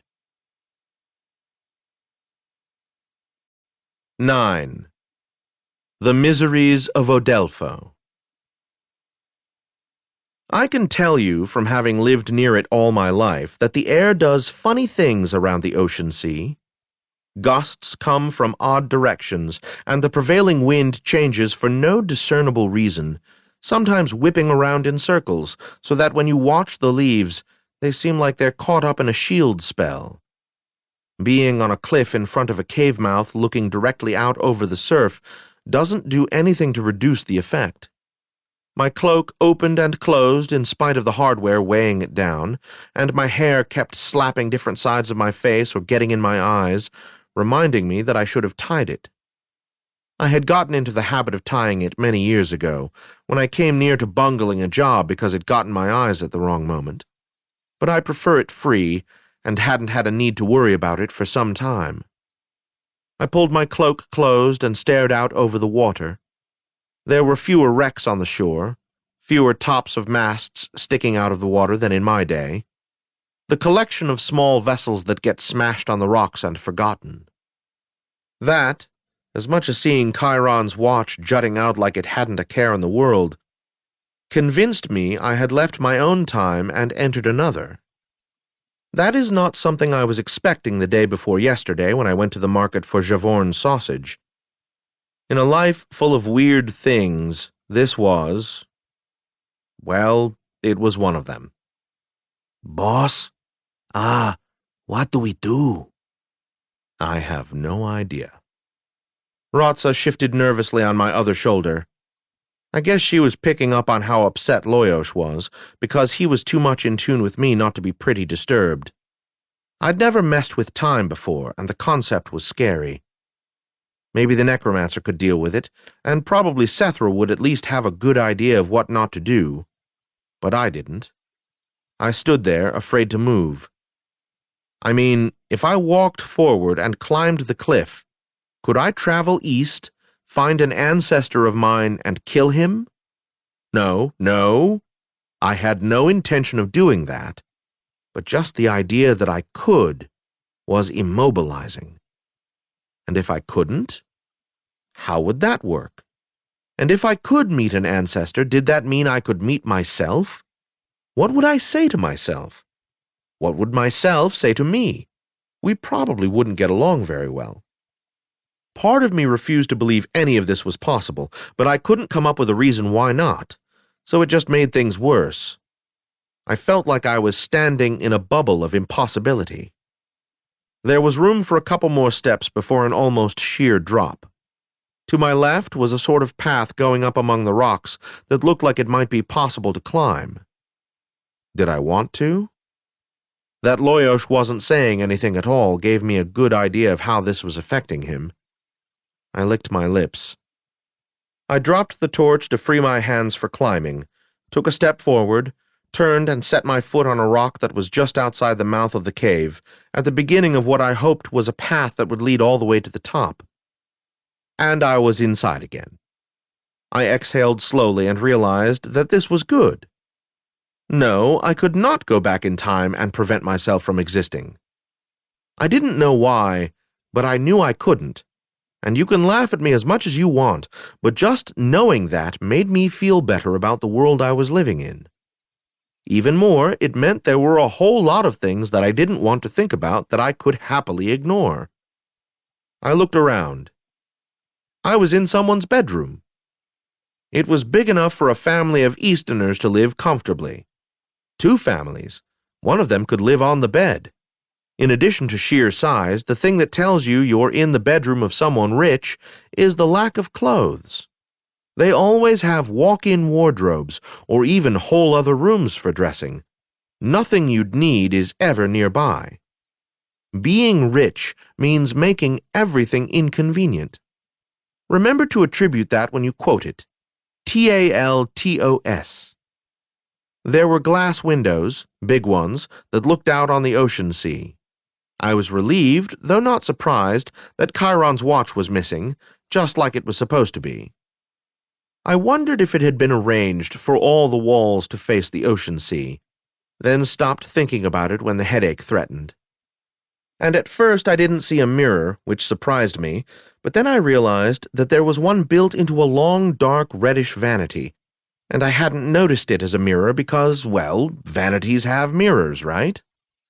I felt a little foolish. I looked around the room again. Yeah, someone once lived here, but it hadn't been used or cleaned in a while.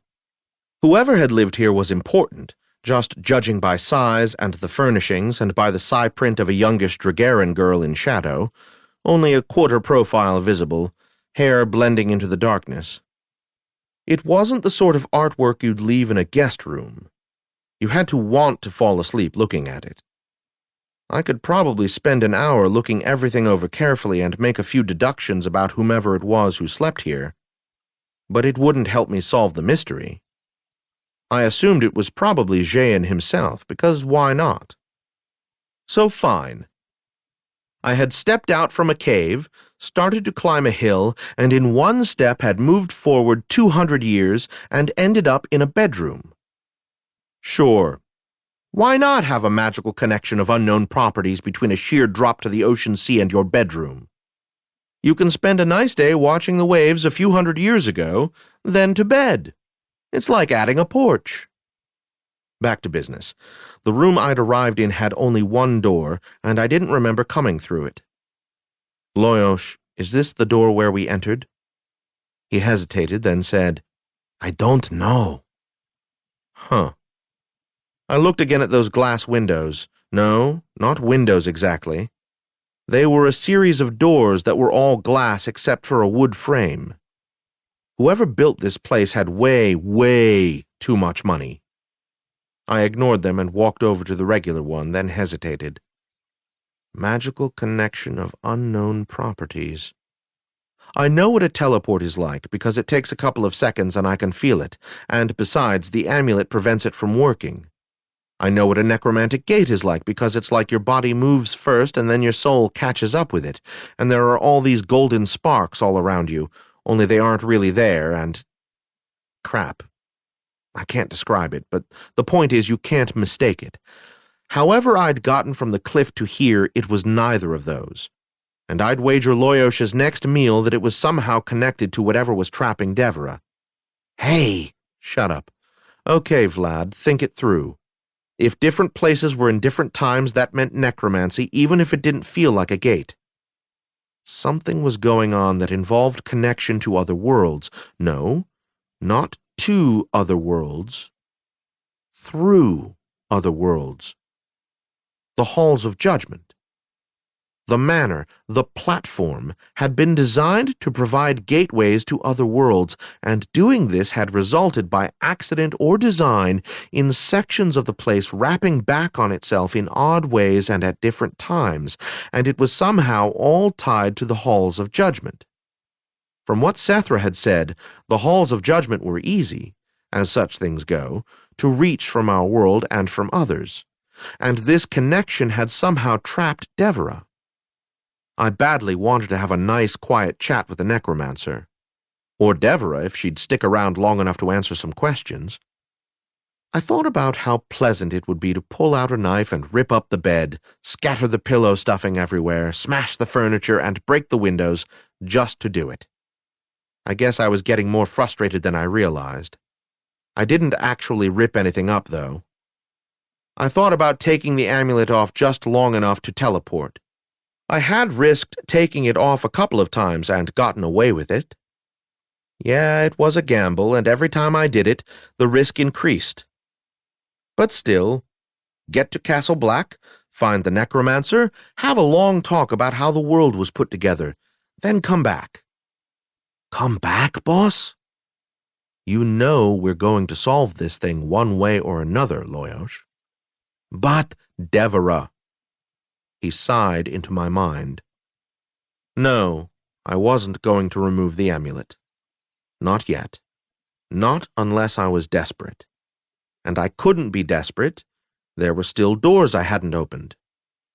You're not desperate until you've opened all the doors. Taltos. I scowled at the door in front of me. Fine, then. I took a step forward and pulled it open.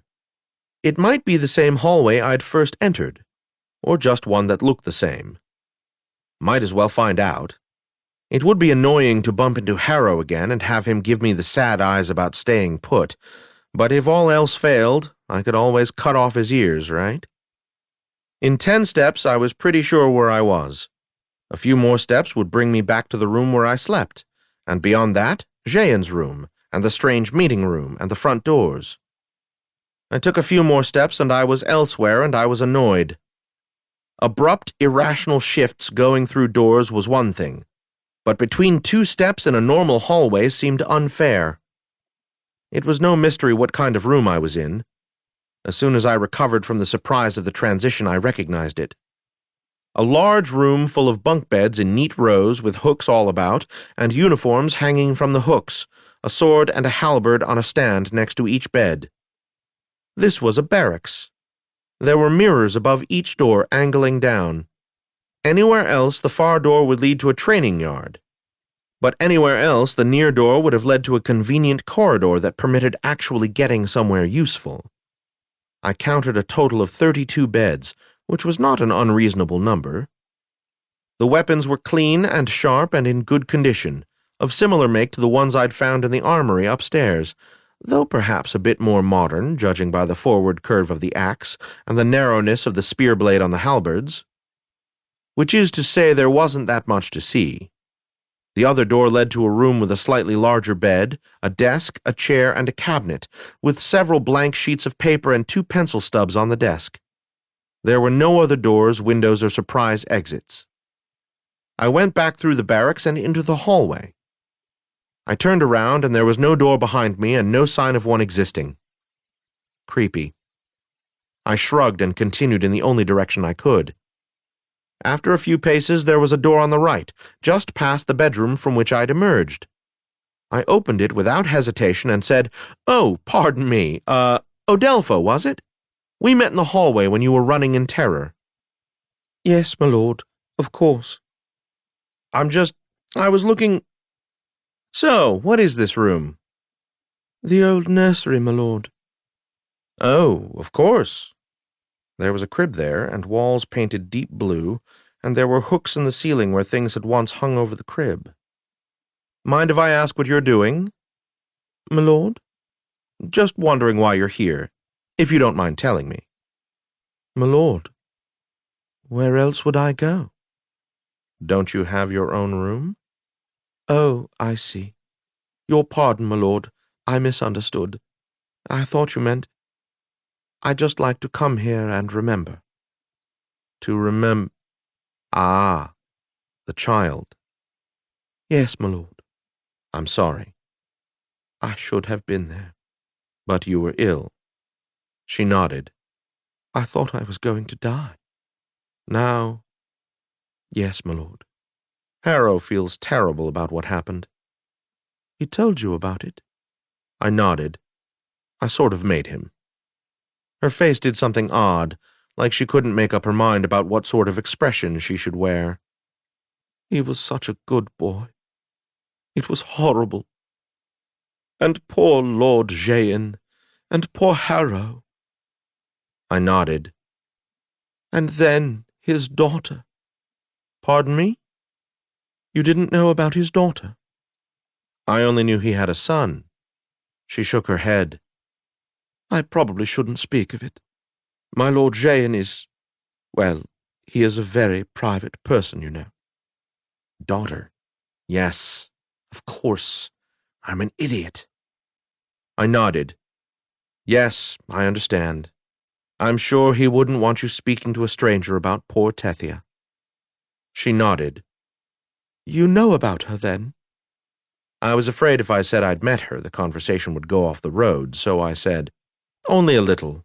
Her father, Lord Jehan, doesn't like to talk about her. She nodded.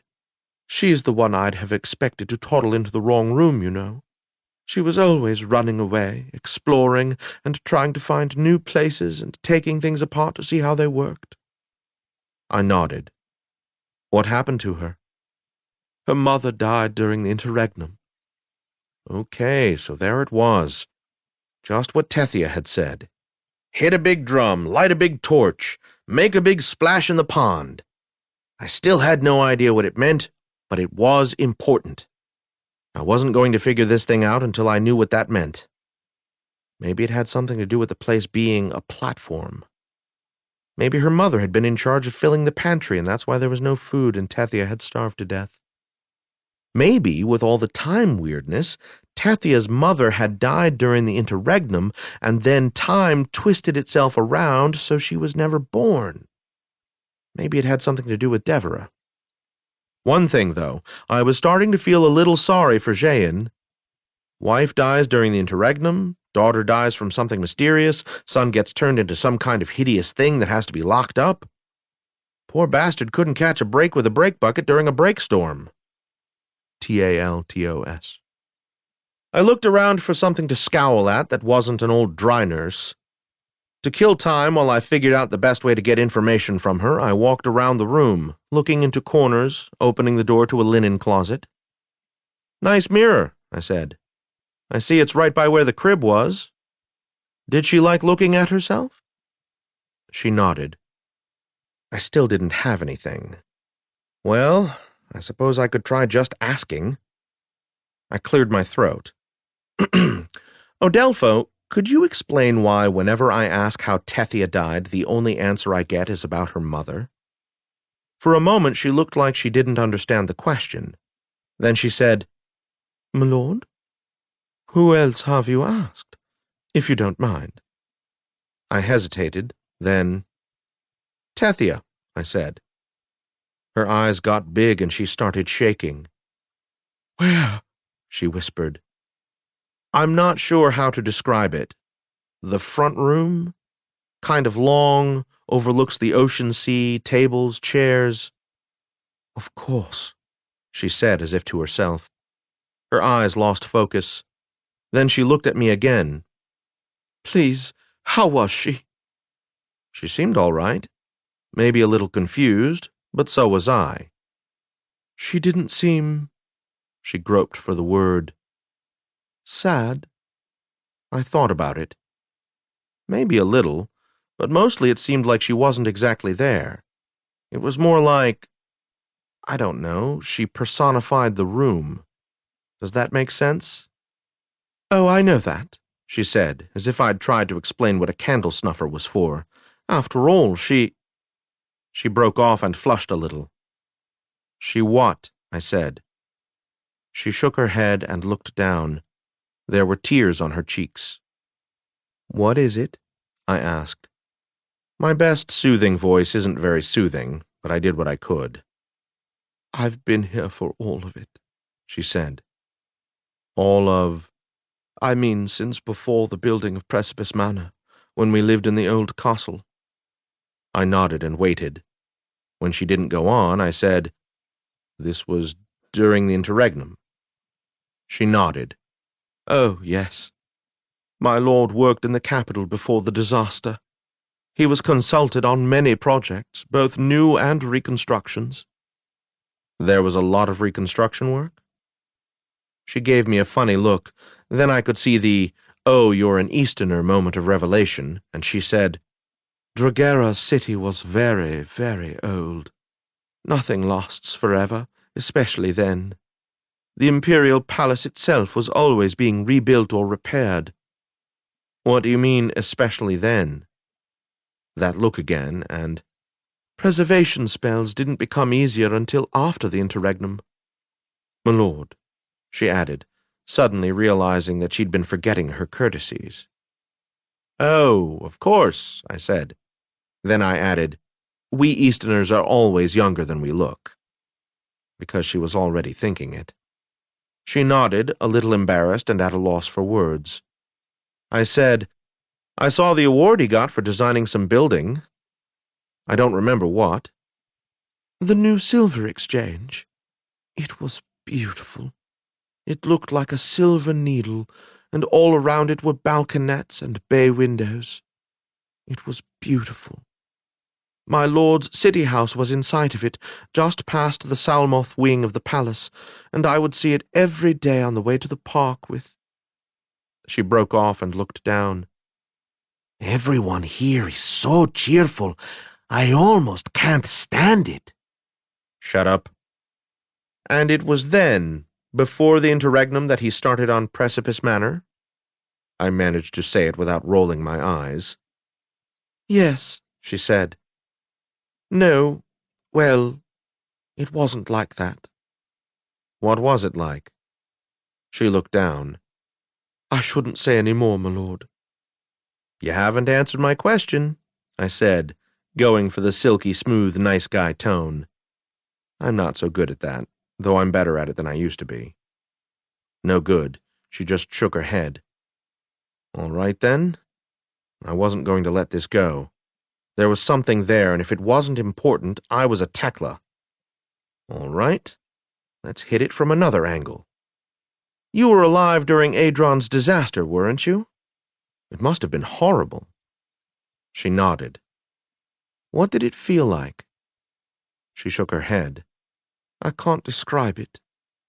She looked to be telling the truth, but more important, there were no signs that talking about it made her nervous, which meant I wasn't getting any closer to my answer. You know that it created a sea of amorphia just like the big one. Did you know that? Yeah, I said. Hard to believe. And then the interregnum. I can't imagine what it must have been like. It was hard, she said, although we were luckier than some. We had everything we needed nearby. Were you close to Tethia's mother? Close, my lord? She was my mistress. Right, of course. Were you sad when she died? She seemed to be stumbling a little.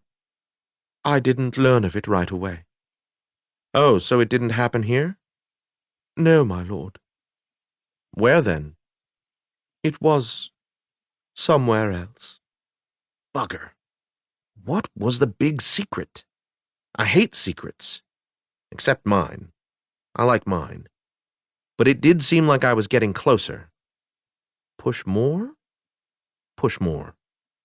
Where was it, Odelfo? Where did she die? The old woman gave a sort of sob, sank off the chair and onto her knees, and started clawing at her face. I stood there, frozen. I'd never seen that before. It took me a long time, seconds, before I got over to her, grabbed her wrists, and knelt down next to her, Loyos and Rotza abandoning my shoulders for some convenient shelves. Her face was tilted down, and there were long, bloody scratches on it, and she was sobbing. I said things, I don't know what. I don't have much practice at being soothing, okay? It doesn't come up a lot while you're killing people for money or running for your life. I said her name and some other crap that doesn't mean anything, and after a while her wrists relaxed in my hands, and she leaned forward, sobbing, and put her head on my shoulder. Vera. It's okay, I said. I can't tell you. I can't tell you. It's all right, I said. It was, in fact, anything but all right, but however I was going to get the information I wanted, it wasn't going to be here and now. After a while, I helped her back into her chair. She still kept her head down. In an effort to change the subject, I said, Tell me something. Where do you eat?" She looked up. "My lord?" "You, servants, where do you take your meals?" "In the kitchen, my lord," she said, as if I were an idiot, and as if whatever had just happened hadn't happened. I said, "I saw the kitchen. There was no food there. And no table, for that matter." "They set up the table before meals." "They?" "Cook and the butter boy and the pantry girl." "I didn't see them." "Well, they must have been there. There's always food at dinner time." "All right," I said, because I couldn't think of anything else to say. She frowned. "Are you hungry, my lord? I could—" No, I was just curious. I'm fine." Why would you lie like that, boss? "Shut up, Loyosh." "Thank you for talking to me," I said. She bowed. "My lord," she said. Then, "may I ask you something?" "Seems fair." "Forgive my impertinence, my lord, but—" "Go ahead." "Your hand. What happened to it?" I glanced at it. "Oh, yes. I was born that way. Among my people it is a sign of high destiny to be born missing a finger." She looked doubtful, but nodded. "Why do you ask?" "There's a tale about—" "I'm sorry." "No, it's all right. I'm curious. About Easterners?" She nodded. "That witches have to sacrifice a piece of their body to gain their powers." "Oh," I said. "Sorry to disappoint, but no.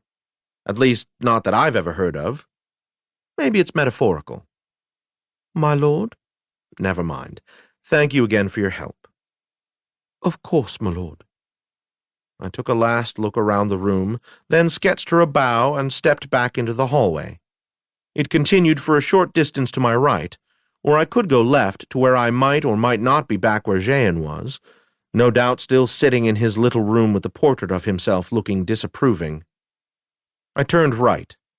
The door that was almost directly across the hall was different from the others. It looked heavy, made of some dark wood with intricate carvings, trees, birds, an animal that was probably a Vallista. One of these times I was going to open a door and something would come jumping out with sharp things pointed at me. I mentally shrugged and opened it. Well, all right.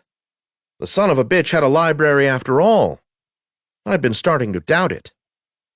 An odd place, right across from the nursery and next to a bedroom, but at least he had one. I thought about shutting the door. Here's the thing about walking into a library.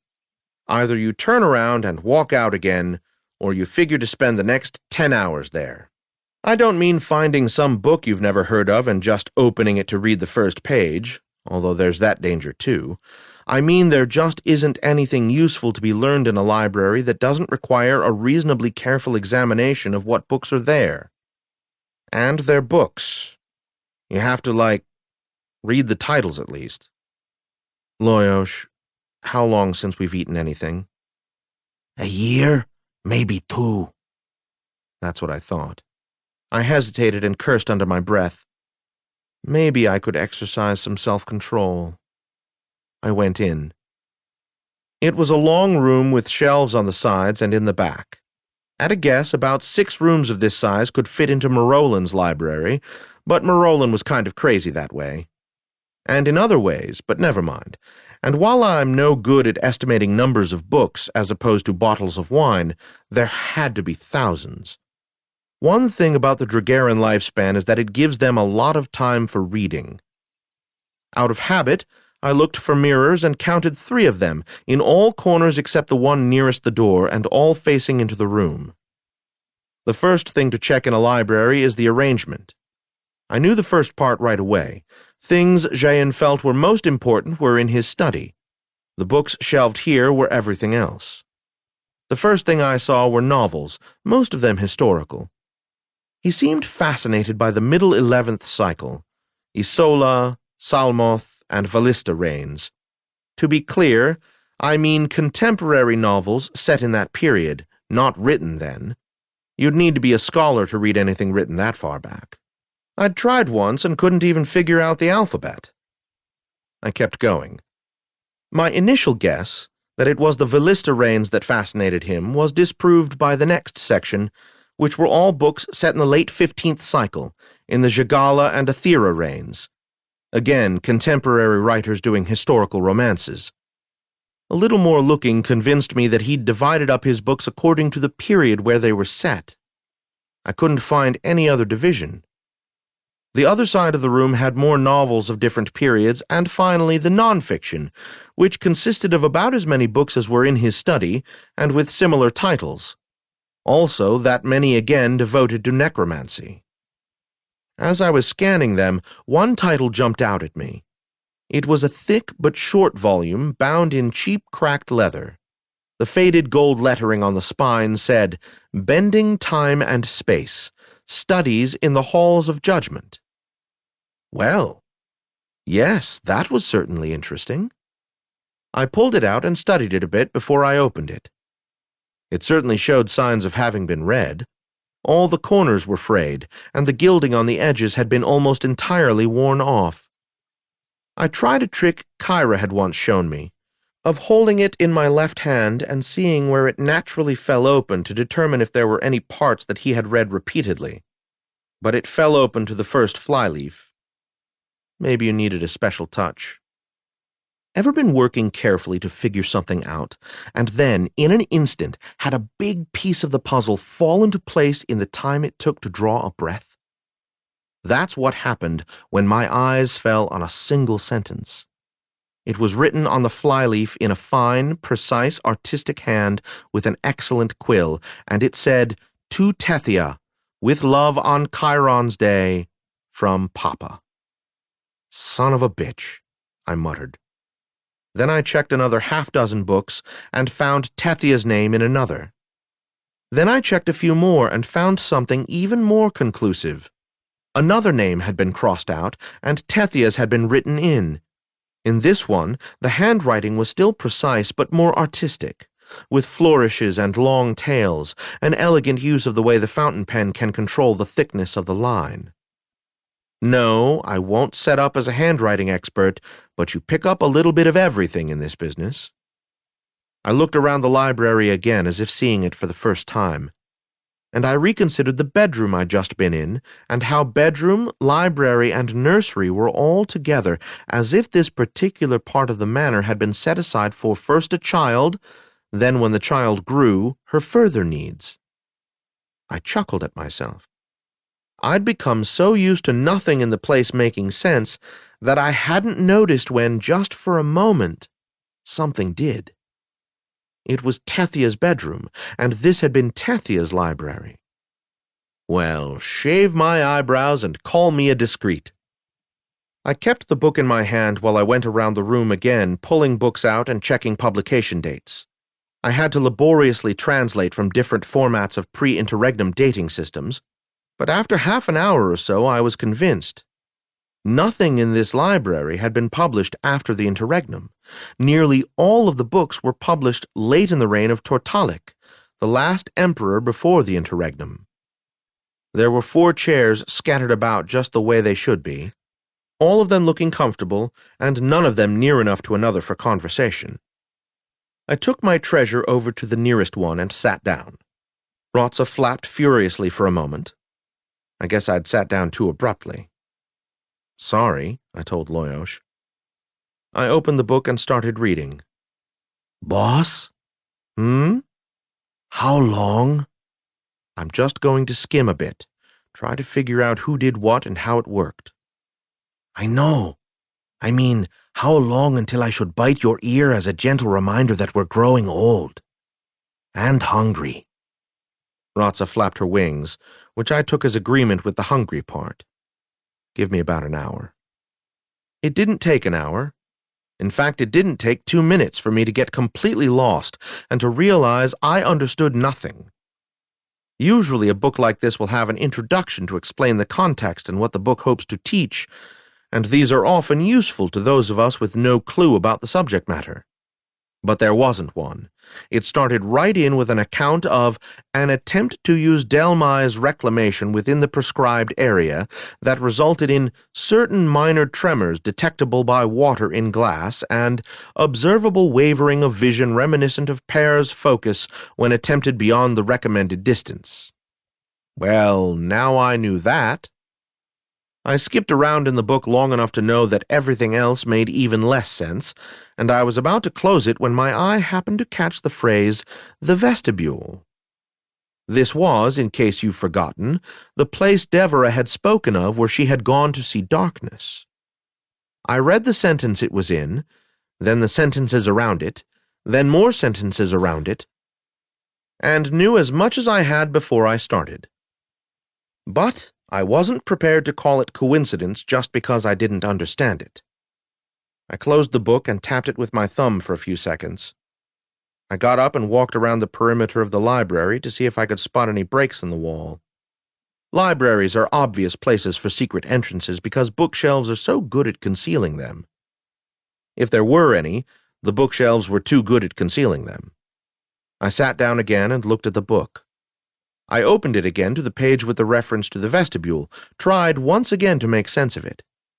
If I understood anything, it had to do with reasons not to visit the vestibule and about being swallowed up, and I very, very much hoped it would have nothing to do with my problem. I swore and stood up. I put the book back where I'd found it, because I am a good person. Then I took a last look around the library and left. 10. Waters below the ground. There was one more door to open before the hall ended. It was on the same side as the library. I opened it and looked, and a fresh breeze hit me. Another thing that hit me was the realization that what I was looking at ought to be on the opposite side. That is, I should have been stepping out onto the cliff. And with that came the realization that the library ought to have extended far over the cliff.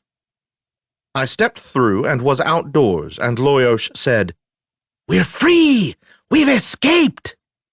Uh-huh. Notice how the ground is still wet from yesterday's rainstorm? No? Yeah. Oh. Yup. Maybe we can walk away and be somewhen, but I'll bet not. Most likely, if we keep walking, we'll find ourselves back in the house.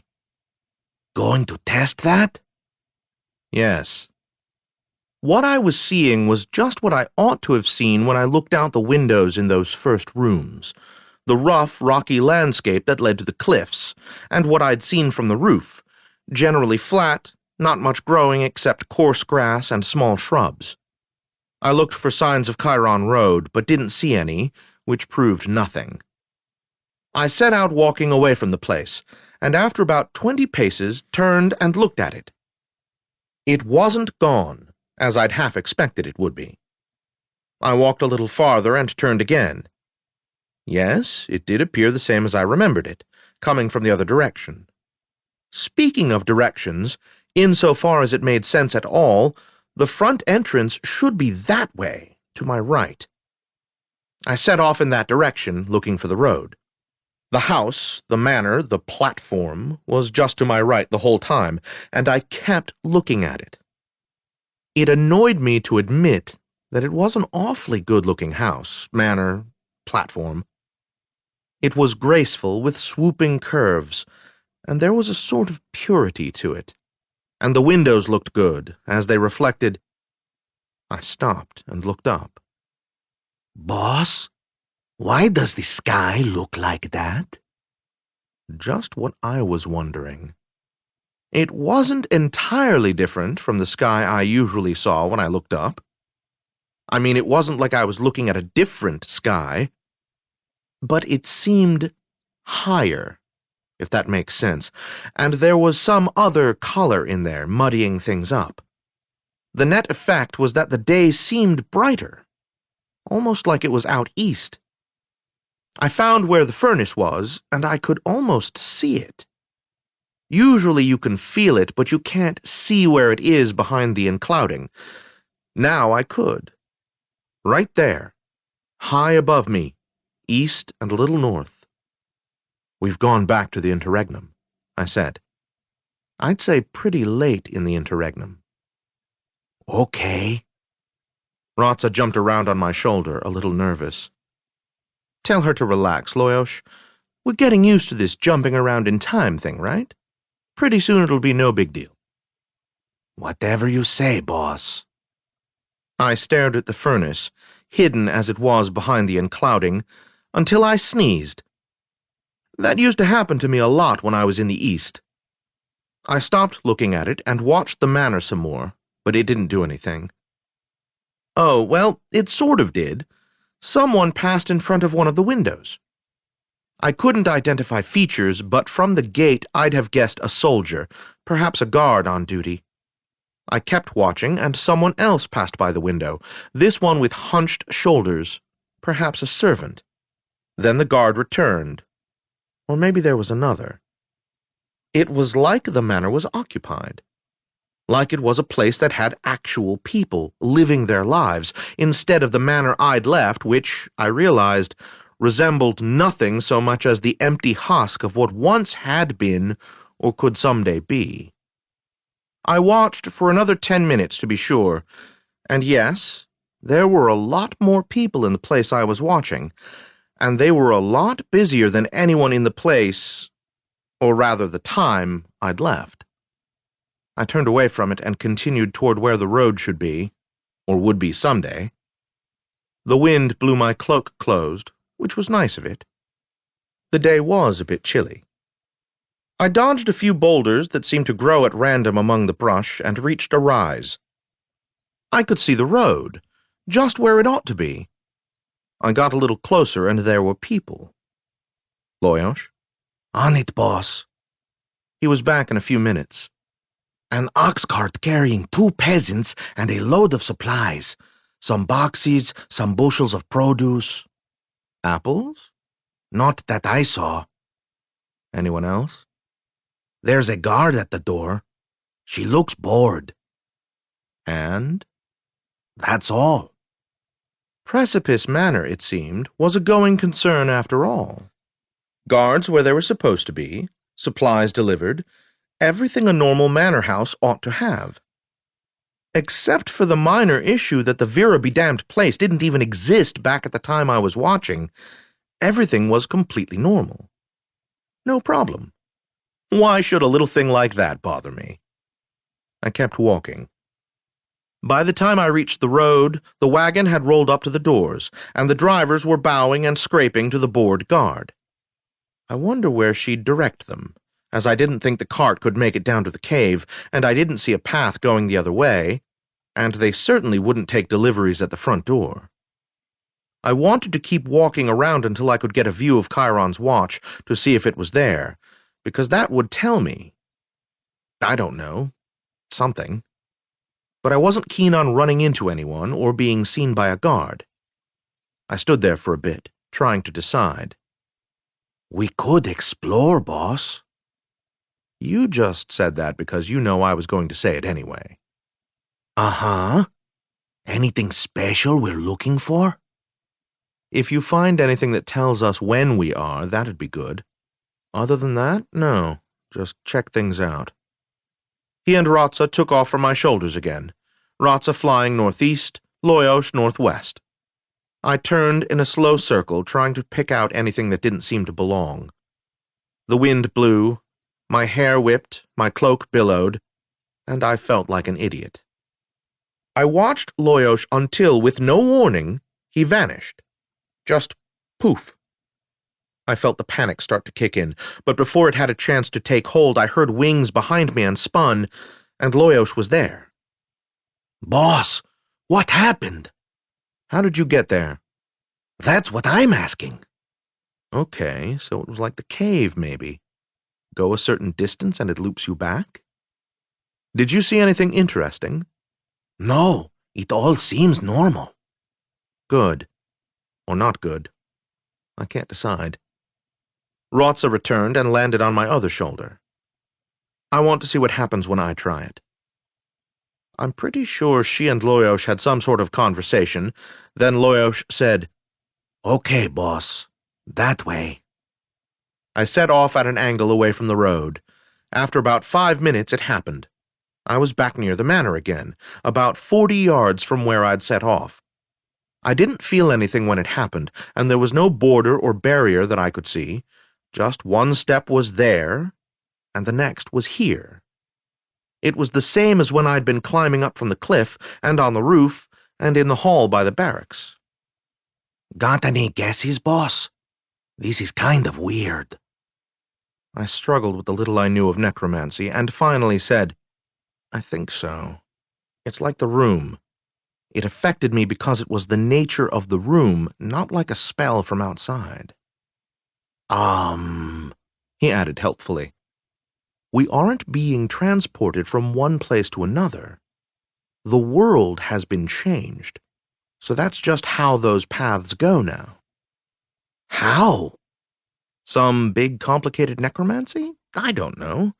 And if it turns out that those mirrors aren't part of it, I'll stop making fun of Dragaran cooking for a year. I don't think you could. Okay, a week. Witnessed, boss. Just to be sure, I decided to try to reach the road again, even though I knew it was going to happen. I wasn't wrong, either.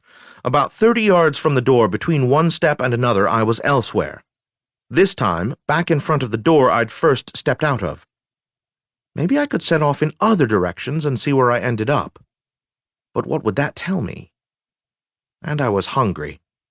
And even if the food was as mediocre as the last meal, I still wanted it. And I wouldn't be finding it out here. I put my hand on the doorknob, then stopped. Boss? If I can't figure out any of the big answers, I'll take a small one. Boss? I turned my back to the door and set out perpendicular to the manor. I went at a good pace until I came to a fairly large, flat rock. Then I climbed on top of it. Champion of the hill? Shut up. I looked around and spotted what I was looking for almost at once. I jumped down from the rock and walked another 30 paces or so until I came to a neat double row of trees. I smiled. Mystery solved. Boss? Apple trees, I said. So? Oh. Yeah. For now, I'll take solving a small mystery and call it a win. How long do apple trees live, boss? Do I look like a gardener? If you keep tromping around out here, you will. Why? Boss, you were on the roof. Did you see an orchard? I might have missed it. You think? Well, what else? Oh. Yeah. I didn't see an orchard because there wasn't one. Yeah. It didn't exist yet. Yeah. Wow, chum. Good thinking. Thanks, boss. So this is the future. Yeah. Okay. I think I'm going to be sick. They both left my shoulders to give me some privacy or something, but I wasn't actually sick. Boss, what about the unclouding? Good question. Well, if there isn't as much in the past, maybe there isn't as much in the future. Why? I don't know. I turned around and retraced my steps to the door. This time I didn't hesitate. I went back inside, finding myself once more in the same hall near the library. Loyosh didn't say anything, but I had the feeling he was relieved. I stepped back in and turned left. Food's the other way, boss. We're almost at the end of the hall, and waiting will make it taste better. Is that the best you can do? Aren't you interested in exploring this place? Stay with the taste better argument. I continued down what was left of the hallway until, after a few paces, it ended with a small door on the right-hand side. I turned back and tried to figure out if the library on the one side and the nursery on the other took up enough space for it to make sense. This was a waste of time for two reasons. Because I'm not that good at judging distances, and because in this place the information wouldn't be useful anyway. After close inspection, I decided I couldn't tell and opened the door. Or rather, I tried it. It was locked. "Oh-ho," I said. Boss, did you just say oh-ho? It's like aha, but not as exciting. I knelt down and studied the lock. It looked to be a bit tougher than the one in the study had been, but I felt like I could probably get it if I were Kyra, or even being me if I was willing to take the time. I considered the matter, and as I did, I studied the blank wall where the hallway ended. There was a picture there, an oil, not a psi-print. It was a study of a very tall, shiny building in a city I'd never seen. The Silver Exchange, at a guess. You know, Loyosh, if I were a secret passage, I'd be right there. Not in the library? I'd be there too. I'd get around a lot. I studied the edges of the wall first and didn't see anything. Then I peeked behind the painting. The hook in the wall looked sturdy and seemed to be built in. I played with it a little, and it turned to the side and there came a click. I pushed, and the wall swung back like a door. Triumph! Yeah, boss. You're so smart, I almost can't stand it. Shut up. I was pretty sure the door would be behind me when I closed it. The question was whether I'd be able to open it. I checked and found a lever, a straightforward mechanism, right where it should be. I also made sure there was light, and there was. Faint squares set in the ceiling, emitting pale bluish light. The passage was much narrower than the hallway had been. It felt like a secret passage ought to feel. I let the door swing closed and pulled it until it clicked. As predicted, it was still behind me. Was I starting to get a feel for this place? Yeah. Was I going to regret it if I started getting cocky about it? Yeah. No mirrors, boss. I looked around. Well, okay. Then that should mean I could just walk without ending up somewhere odd, right? Right? Well, let's find out. There were no doors or breaks of any kind for some distance. Then, just before the passage made a right turn, there was a door. It was locked and looked to be the same kind of lock as the last, only the lighting here wasn't as good, so I couldn't be sure. I kept going. It went a long way, then eventually making another turn to the right, with yet another door before it. Again on the right, and again locked. And another long walk, another right turn, another door. There was something simultaneously reassuring and disturbing about the place suddenly being predictable. I told myself it wouldn't last and continued. But it didn't turn again. In the end, it was 3 sides of a square, or maybe a rectangle, with 4 identical doors with identical locks. The end of the little passageway had a simple latching mechanism just like the inside of the first one had.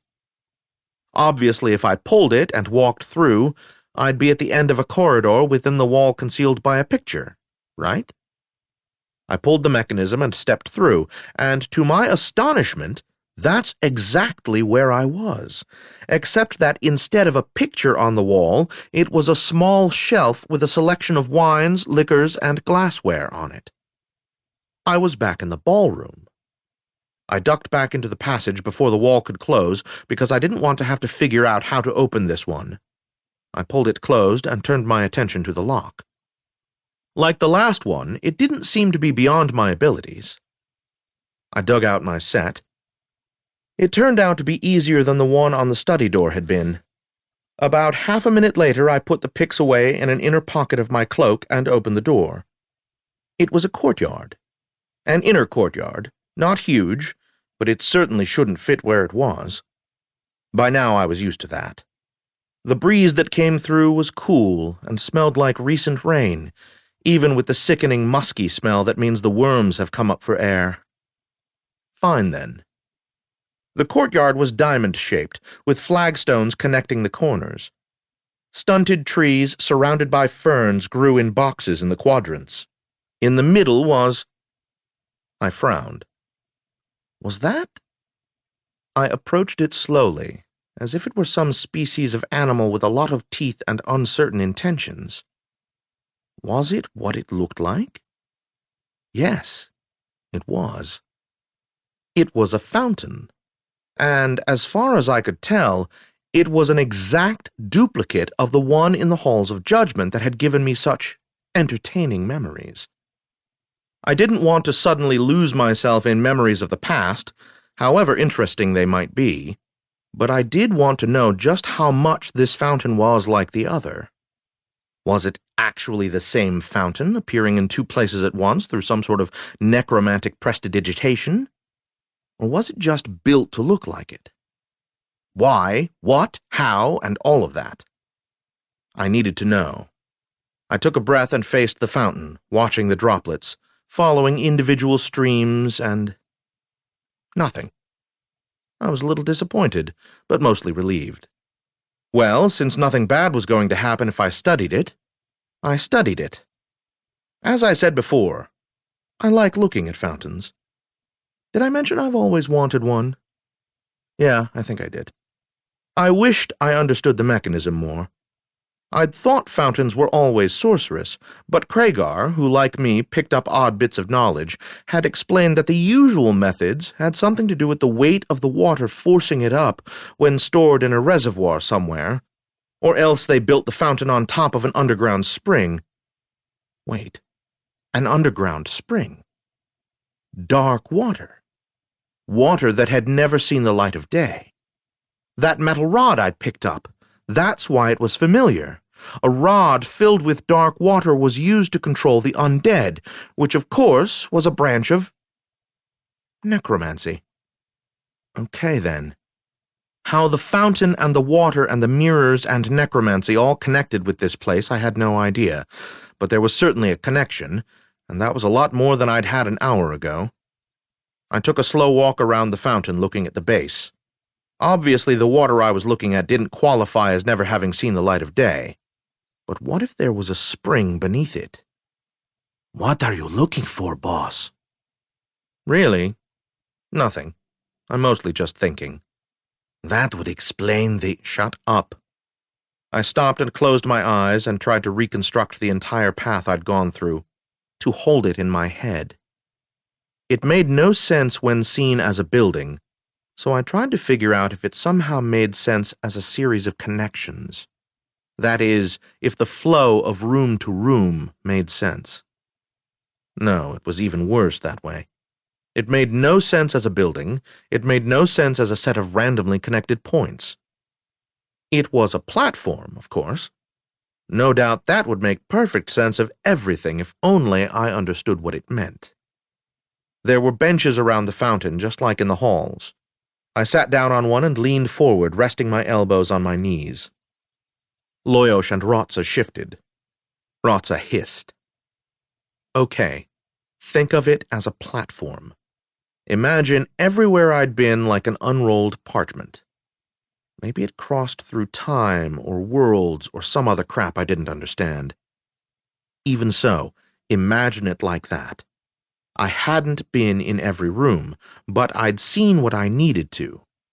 This spot, here, was the middle. I could feel it. This was the middle, and that spot at the end of the cave was one end, and the other was... Right. The front door. Of course. The mysteriously locked front door. It was all closed. That was the thing. From the now to the past to the halls of judgment, I had never left the platform. There was no way out. But if that was true, how had I ever gotten into the Vera-be-damned place? That was easy. Devera. That's why Jayan had been so surprised to see me. He had thought no one could enter, and then when I could enter, he couldn't figure out why I couldn't leave the same way. Why had Devera been able to lead me through the door but was unable to get herself out again? That was the key to the whole thing. And whatever the answer was, it had something to do with time and the halls of judgment and the nature of this strange manor. If I could go into the past before the manor was built, I'd probably be able to learn something, but that was Wait, was it? Maybe I was looking at this wrong.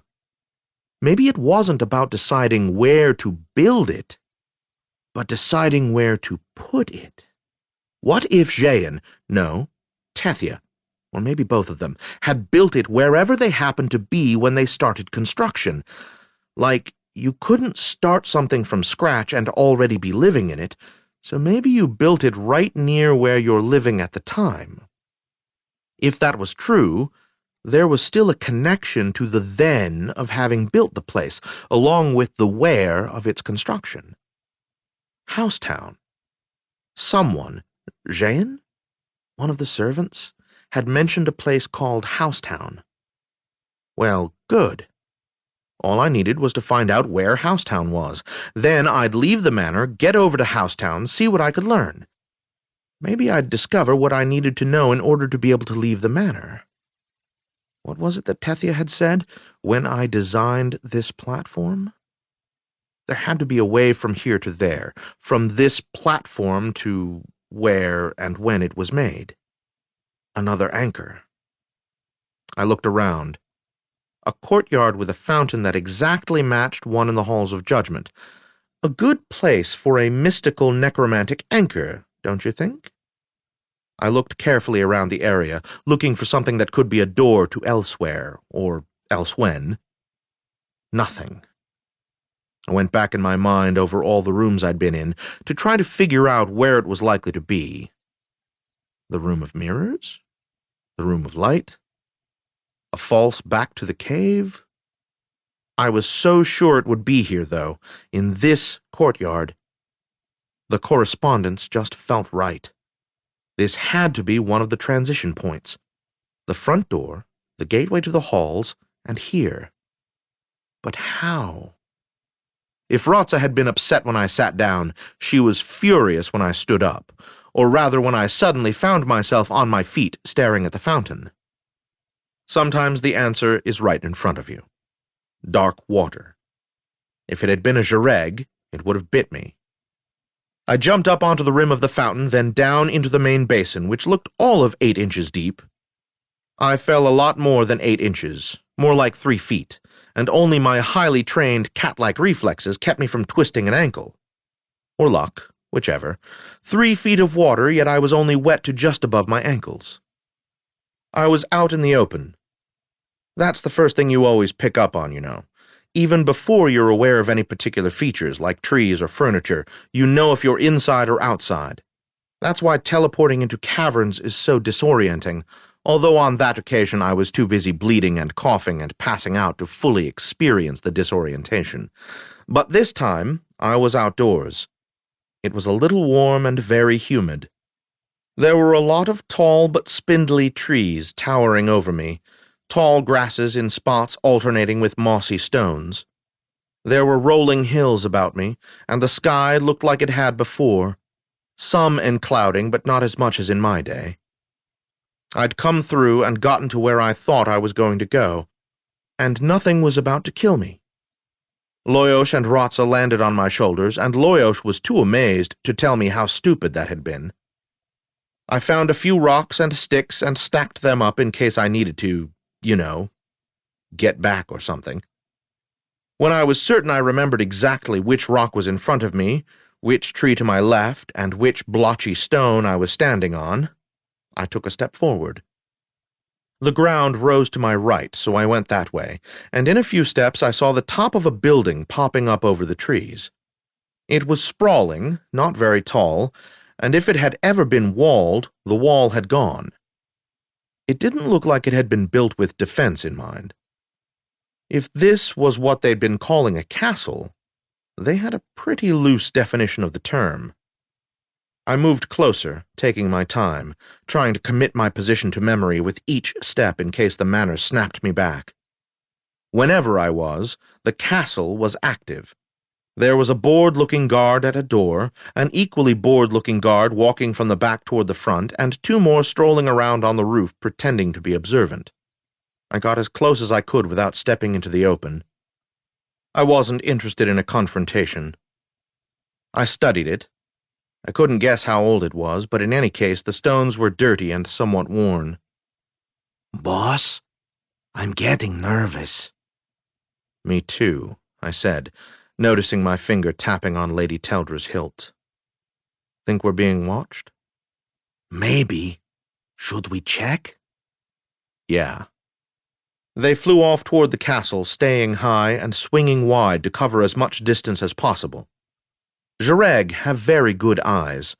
It is hard for something to stay hidden from them even in dense brush or under a canopy of trees. You are being watched, boss. 2 of them, just up the slope behind trees. Loyosh flew in tight circles, indicating where they were. Rotsa returned to my shoulder.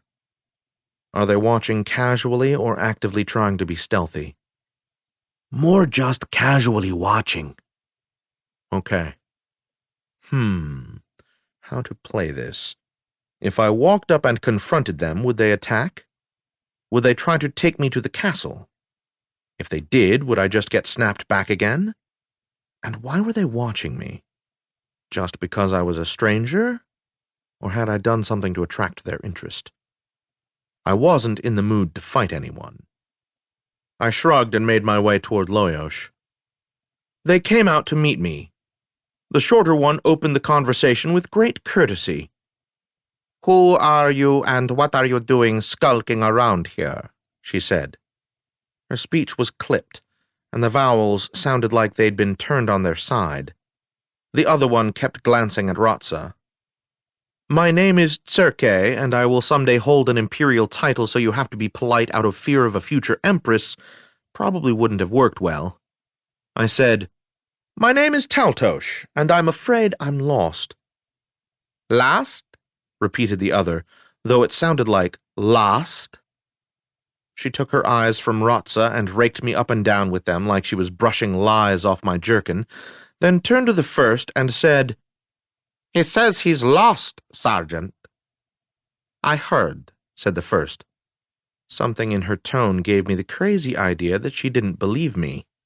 She, the sergeant, said, "Who are you working for?" "No one," I said. "I'm available for hire. What do you need done?"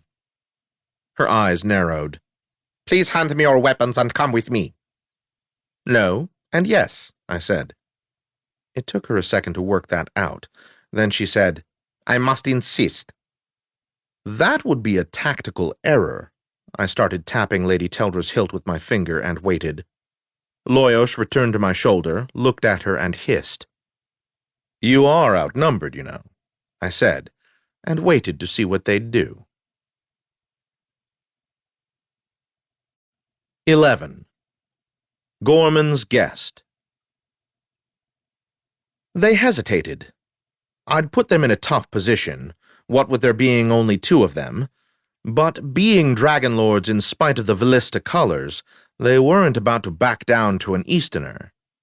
I didn't actually want things to get bloody. It had been a while since I'd drawn blood at all, and I didn't miss it. Giving that idiot game warden a bloody nose doesn't count.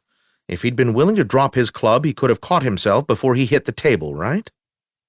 In the past, I'd have happily handed over my rapier and knife, counting on my extras to take care of things if there were problems, but in the past, I hadn't had Lady Teldra. No way was I putting her into someone else's hands. As far as Sarge and friend were concerned, the choices were between drawing steel and calling for reinforcements. I needed to give them another option, and I had to do it so they didn't feel they were being mocked by an Easterner. I studied the sergeant's eyes and saw the little flicker as she made up her mind to draw. "Look," I said, "there's no need for this. I'll come with you if you want, and I'm not about to attack anyone. I just don't feel inclined to disarm myself." "If you don't plan on attacking anyone, why not?" "If I did, how much chance would I have against not only you 2, but however many more of you there are inside? If you really want to arrest me, go ahead and try. But if you just want to talk to me, then let's all go inside together like civilized folk, and we'll have a conversation." It wasn't working. I spared a few precious instants to have silent evil thoughts about dragon lords and all of their offspring from the beginning of the Empire to the end of the world. It didn't take long. I keep a few of those thoughts around to be used as needed. Look, I said, I wasn't sneaking, I wasn't hiding, I'm lost, and I was heading to the castle there, or whatever it is, to beg help. Do you really need to disarm me just to point to a way out and ask a few questions? I'll answer anything you want to know. I just hate having my weapons taken away. You're dragon lords. Surely you can understand that. The key was that I used the word beg. That word put me beneath them. I wasn't challenging them. I was a conquered foe asking for decent treatment, which made it a matter of mercy, not honor. Dragon lords love showing mercy because it makes them feel powerful. Convincing dragon lords to show you mercy is the best way to not have to kill them. She hesitated a moment longer, then relaxed and nodded. Trev, get behind him, and watch your distance. He looks fast, and those creatures look faster. She wasn't stupid, that one. But as I had no intention of attacking them, it didn't much matter. We walked up the hill toward the castle with Loyosh keeping his eye on the Dragon Lord following me. I was still expecting whatever strange magic had brought me here to snap me back, the way it had before. But no, the thing fooled me again. We made it right up to the castle. We entered through a doorway that stuck out from the side of the castle like it had been grafted on. The sergeant preceded me in, then led me down a narrow hallway that looked nothing at all like anything in the manor. It was lit by hanging lamps that smelled of dar fat and paved with dark gray stones. The walls were standard brick, but the mortar seemed yellow in the lamplight. I hoped I wasn't being led to a cell. I didn't doubt my ability to break out, but after I did, I'd have to escape, which wouldn't help Deborah a bit. The sergeant brought me to a room I recognized at once as an officer's quarters, complete with desk and 2 chairs. She gestured for me to sit in one and said, "Trev, find me some support and inform the lieutenant." Trev left and the sergeant leaned against the wall, arms folded. I turned the chair so I wouldn't have my back to her. Her hair was cut short under her cap, and the sleeves had been cut off of her tunic the way some dragon lords do to permit more arm movement. She carried a short sword on either side, and I decided I'd just as soon not fight her if I could avoid it. "I gave you my name," I said. "What's yours?" "Sir will do," she said. Now, here I thought we were going to have a civilized conversation. "You were wrong." So much for conversational gambits. A few minutes later, 3 guards entered. The sergeant sent them into different corners of the room without saying a word. One of them, a scrawny guy with a pronounced nose and no chin at all, seemed awfully curious about me from the way he kept staring, but I guess he was too much a soldier to open his mouth without permission. That's one reason I'm not a soldier. I whistled a tune I'd picked up somewhere on the road, and they all pretended not to be annoyed. Eventually, Trev returned with the lieutenant. I had no doubt she was an officer even before I saw the gold braid around her sleeve and polish on her boots. She had a way of walking into a room as if she expected everyone to salute. And they all did, too. I didn't, but I might have if I hadn't forgotten how to hold my hand, and if I didn't mind smacking myself in the chest. The lieutenant sat down behind the desk and said, "Stand easy," and everyone unstiffened. "Sergeant?" "Found him skulking around and watching the castle, sir." She nodded and looked at me. Meanwhile, I'd turned my chair to face the desk. I pushed it onto its back legs, let it return, and said, "Skulking?" She ignored me. "Who do you work for?" "I'm not working for anyone," I said. "Did you want to hire me?" Her brows came together and she tried the hard stare. What with one thing and another, the hard stare doesn't so much work on me. I smiled and waited. "You're spying for Claver?" "Who's Claver?" She glanced at the sergeant. "Why wasn't he disarmed?" "My call, Lieutenant. There didn't seem to be a need. He came along quietly enough." The lieutenant nodded. She looked at me as if considering whether to disarm me now. If she tried, things would get interesting really fast. No doubt they thought there were enough of them to disarm me, but they were wrong. They could, perhaps, kill me, but they couldn't disarm me. I hoped they wouldn't try. For a minute it seemed like she was about to give the order, and I did my very best to be ready for action without looking like I was ready for action. The time stretched, and then it reached that indefinable but unmistakable point where the time for action is past. She shrugged and said, "All right, tell me this. If you aren't working for Claver, why are you here?" "I was taking a walk. It's a nice day for a walk." "Where are you from?" "Adralanka. It's a coastal city." "I know where Adralanka is. It is 2,000 miles from here." "Are you saying you walked all the way?" "There have been many nice days for a walk." The guy who'd been staring at me said, "Sir." The lieutenant glanced at him and nodded. He cleared his throat and said, "I visited kin in Adralanka. The accent is right." "Accent? I don't have an accent. They had accents." The lieutenant nodded and said, "Any other observations?" "His cloak. I've seen Jareg wear cloaks like that." She turned to me. "Are you a Jareg? Are they letting Easterners into the Jareg now?" I used to be. This was sort of true, and if I'd said, "I'm going to be," it would have required too much explanation. "I'm going to have used to be" was, well, no. "Used to be?" The Jareg and I had a disagreement. That's why I decided to take a walk." "What sort of disagreement?" "Over how much information on Jareg activities the Empire ought to have." She studied me, I guess deciding whether she believed me and whether it was worth the effort it would take to find out the truth. I studied her back. I wasn't lying all that much. She said, "Will you give me your word not to try to escape?" Unspoken was, "If not, I'm going to take your weapons away and keep you here by force." I said, "I will, for 60 hours. That's assuming you don't do anything unpleasant to me. I react badly sometimes. But yes, if I'm not harmed, 60 hours." The sergeant coughed significantly. We both looked at her, and the lieutenant said, "Go on." "Sir," she said, "he's an Easterner, and he's a Jareg." "Yes," said the lieutenant, "and I've chosen to take him at his word." "Yes, sir." 60 hours, she said to me. "Agreed. You'll be free within certain limits. I'll have one of the servants show you those limits. Meanwhile, I'll speak to my lord about what to do with you. He abhors violence, and would himself be inclined to simply let you go, which is why it falls on me to protect his interests." "His interests, my lady? What interests are those?" "Perhaps you truly don't know," she said.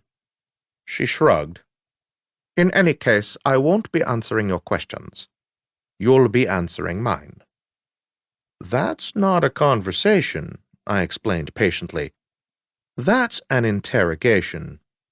If you interrogate me, I might become annoyed and decide not to say anything. If we have a conversation, why, then I'll happily participate." She took it well. I got the impression it amused her. I guess because she laughed and said, "Are all Easterners this funny?" "Only the Jareg ones." "I'll tell you what, Easterner Jareg, just to show how friendly I am, I'll tell you this much.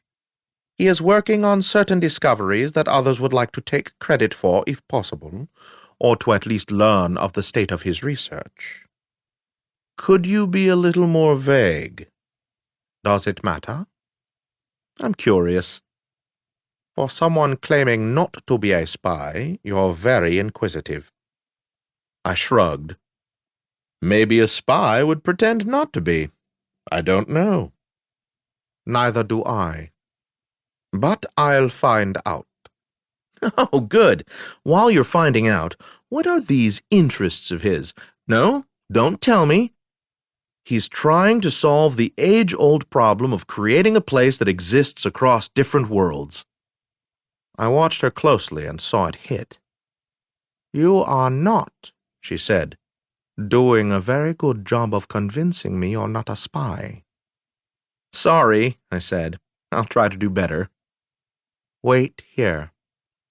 She collected her people with looks and led them out of the room, leaving the door open. I turned the chair again. If it was a test to see if I'd try to escape, I passed, but that's because I had no interest in leaving. If it was a test to see if I'd refrain from looking through the desk drawers, I failed. Keep a watch, Loyosh. On it, boss. I got up, went around to the front, and checked for obvious traps on the desk drawers. I didn't see any, nor any locks. I opened the one on the upper right and had just enough time to see a stack of identical papers labeled Requisition when Loyosh said, Someone's coming. I returned to the chair just as Gorman walked into the room. I managed to cover my reaction by stretching and coughing, then stood up and gave him a head bob. It seemed strange that he didn't seem to recognize me. Yes, I understand he couldn't, that to him we hadn't met. But it still seemed strange. I said, How do you do? I am Vlad of Tsirke.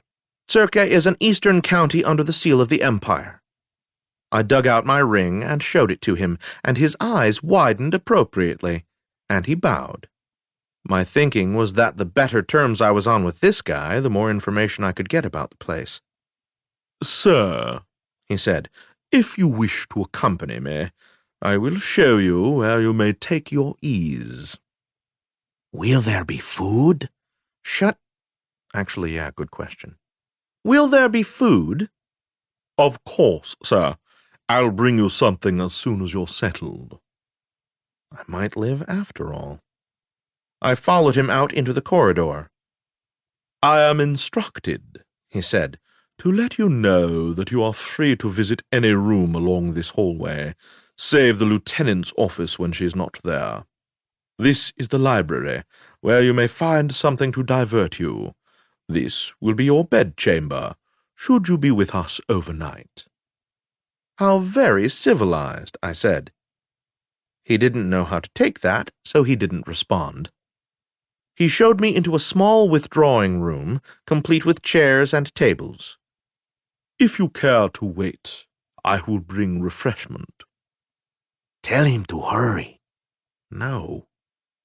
There wasn't much to see in this room, so I concentrated all of my attention on how hungry I was. After about 20 minutes and 1,000 years, Gorman returned with a tray balanced on one hand and a napkin wrapped around his other arm with a wine bottle in the free hand. I started salivating. He set the tray on the table with almost the flourish of a Valabar's waiter. Rice and vegetable soup, he said. Sliced kethna in cream sauce, cherry tubers covered in cornmeal and roasted, and a poppy seed roll. Thanks, I said. He didn't show me the bottle, but he did announce it as a 31 Cavan, and poured it. It was the same sort I'd found in the cellar at the manor. For all I knew, it was out of the same cask. Gorman bowed and left. Loyosh, Rotza, and I attacked the food without ceremony. It takes real skill to time peas in soup so they are at the point of maximum sogginess but haven't yet fallen apart, and drying out kethna that much isn't as easy as you'd think. I devoured everything, and even sopped up the too-sweet soup with the flavorless bread. It was wonderful. While Loyosh and Rotza licked the crumbs off the plate, I enjoyed the wine. Now that I could concentrate on it properly, it was good. One of those red wines that are almost purple, and that experts describe as full-bodied, as opposed to, I don't know, skinny wines? Anyway, I liked it and had another glass, and then Gorman returned. "Have a chair," I said. Sir, he replied with a bow and remained standing. "Okay, then," I said. What now? Sir? Am I going to be interrogated again? I wouldn't know, sir. Loyosh stumbled on my shoulder, then caught himself. Loyosh, are you all right? Ratza stumbled. I looked at Gorman. You son of a bitch, I said, and let a dagger fall into my hand, which then continued unceremoniously onto the floor, where it stuck. Nice point on that one, I thought.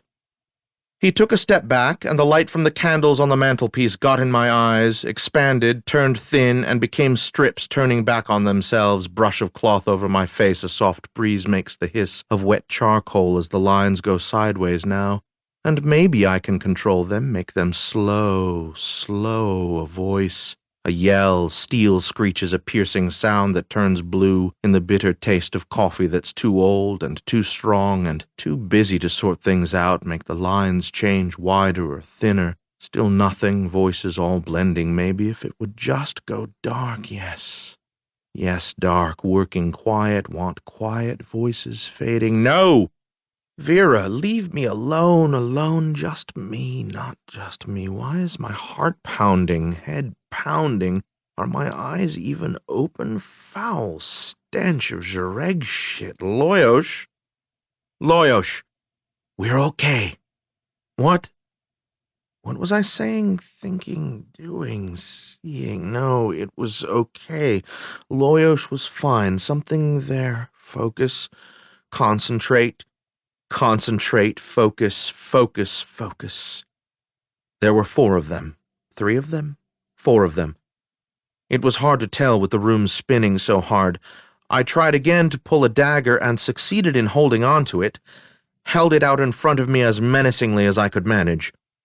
I tried to say something threatening, but realized that the only thing coming out of my mouth was saliva. 2 of them. There were 2, and they were both standing there, armed, but hadn't attacked me yet. Why? My head was a little less fuzzy, but my eyes and hands didn't want to do what they were told. No, there were 3 of them, but one was the officer standing in back, waiting. She said, "Can you take him?"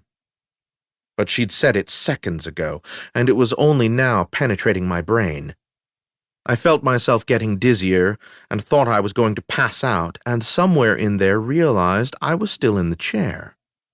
I dropped the dagger, this time on purpose, and drew Lady Teldra. I felt an odd jolt travel up my arm to my head, and then it seemed like there was a sparkly, bright blanket being thrown over me, and Loyosh was nuzzling my ear. "Boss? Are you okay?" "We're fine. It made us woozy for a bit, and incontinent, and they had to clean it up." I opened my eyes. I was in the same room, the same chair, but the dishes and the wine bottle had been taken away. How long was I out? "A few hours." What did they do? "Nothing." Nothing? "Boss, your hand?" I looked at it, blinked, and then started to resheath Lady Teldra, then stopped because holding her made me feel better. "What?" "They wanted to question you." "Oh. How did that work out for them?" "They eventually decided to just let you sleep." I felt stiff and uncomfortable, like I'd fallen asleep in a chair. Maybe because I had. Also, my head felt like it wasn't fully connected to my body. After a few more minutes, I went ahead and sheathed Lady Teldra, and it took work. My hand was shaking. I wanted to get up and escape, but I was in no shape to walk, much less fight, if...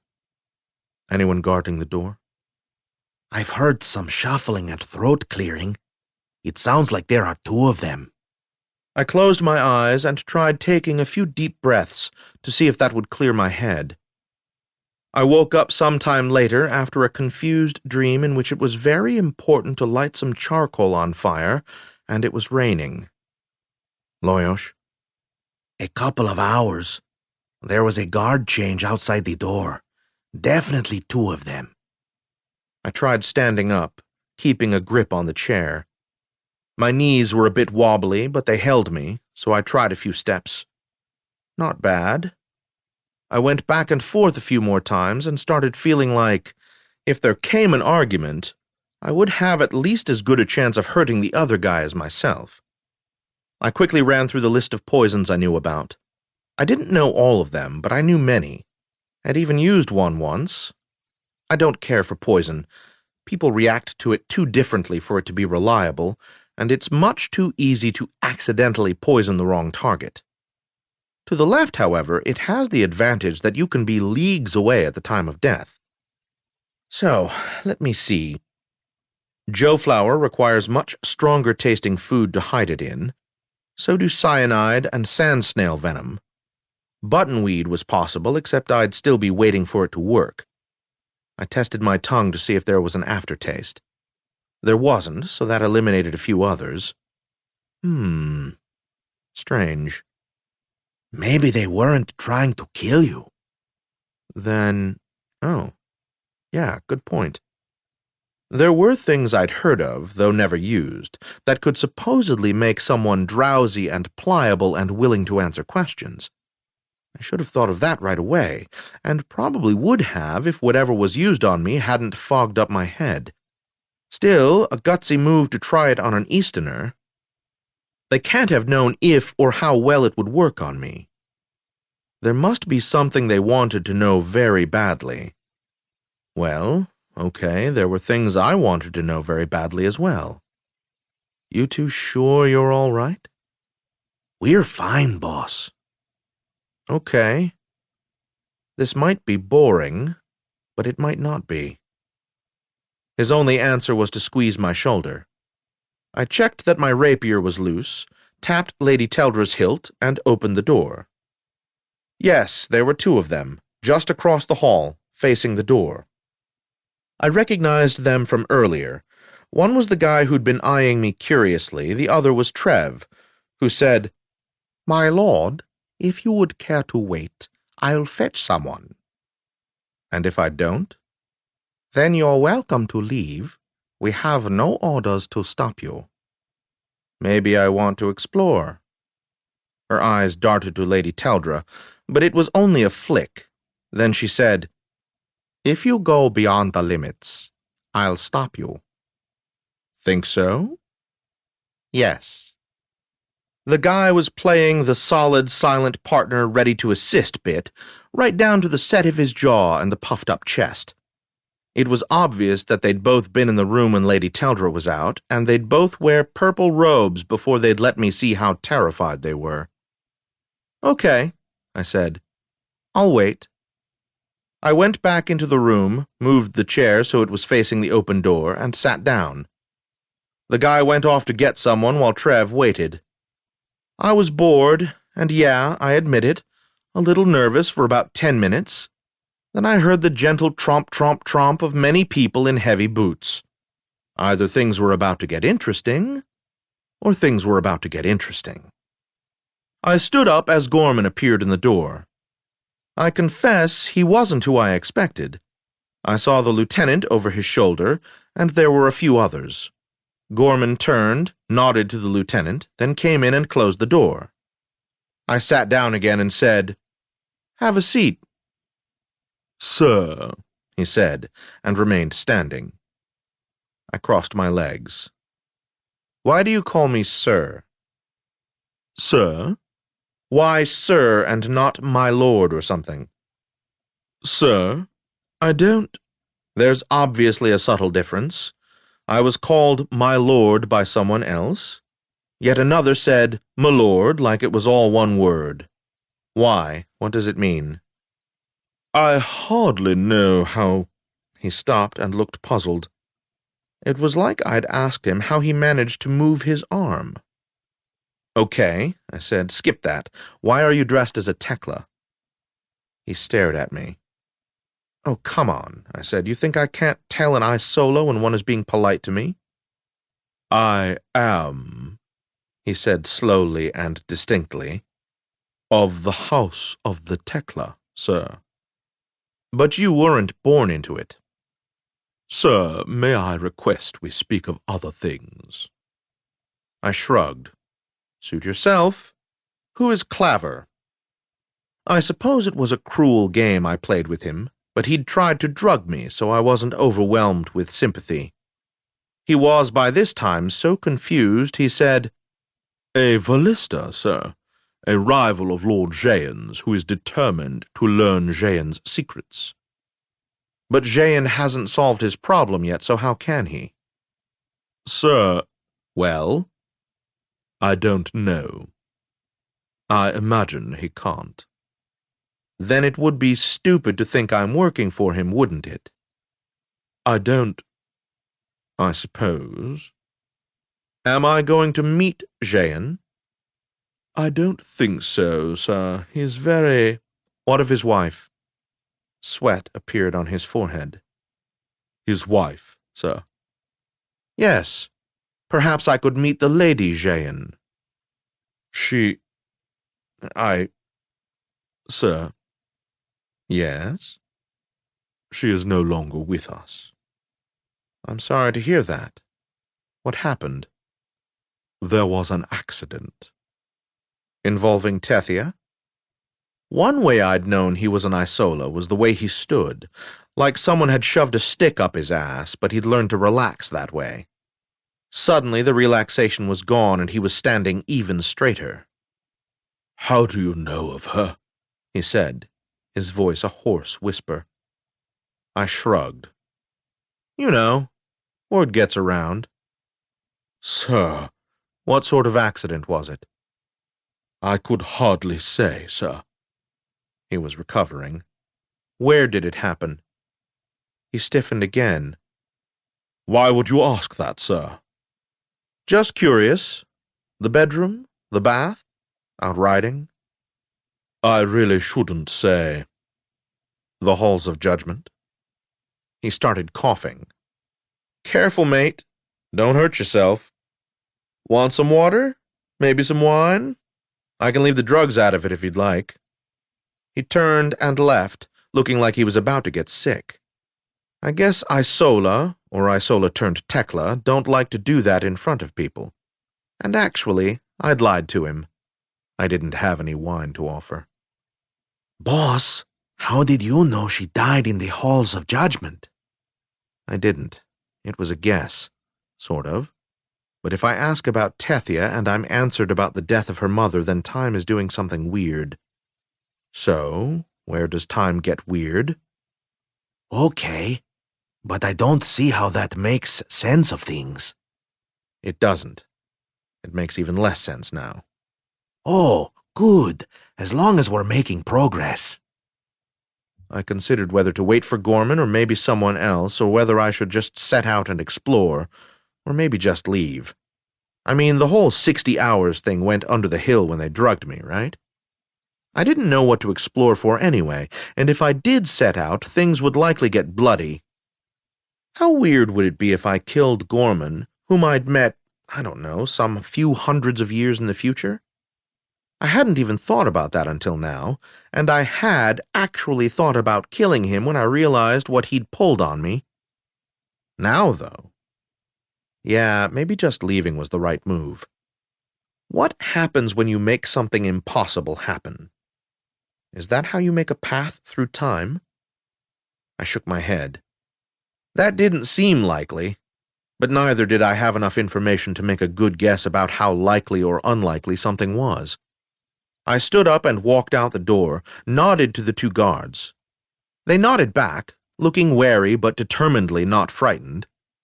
As I was making up my mind what to do, 3 Tekla in Vallista livery, none of whom I recognized, walked in front of me holding covered trays.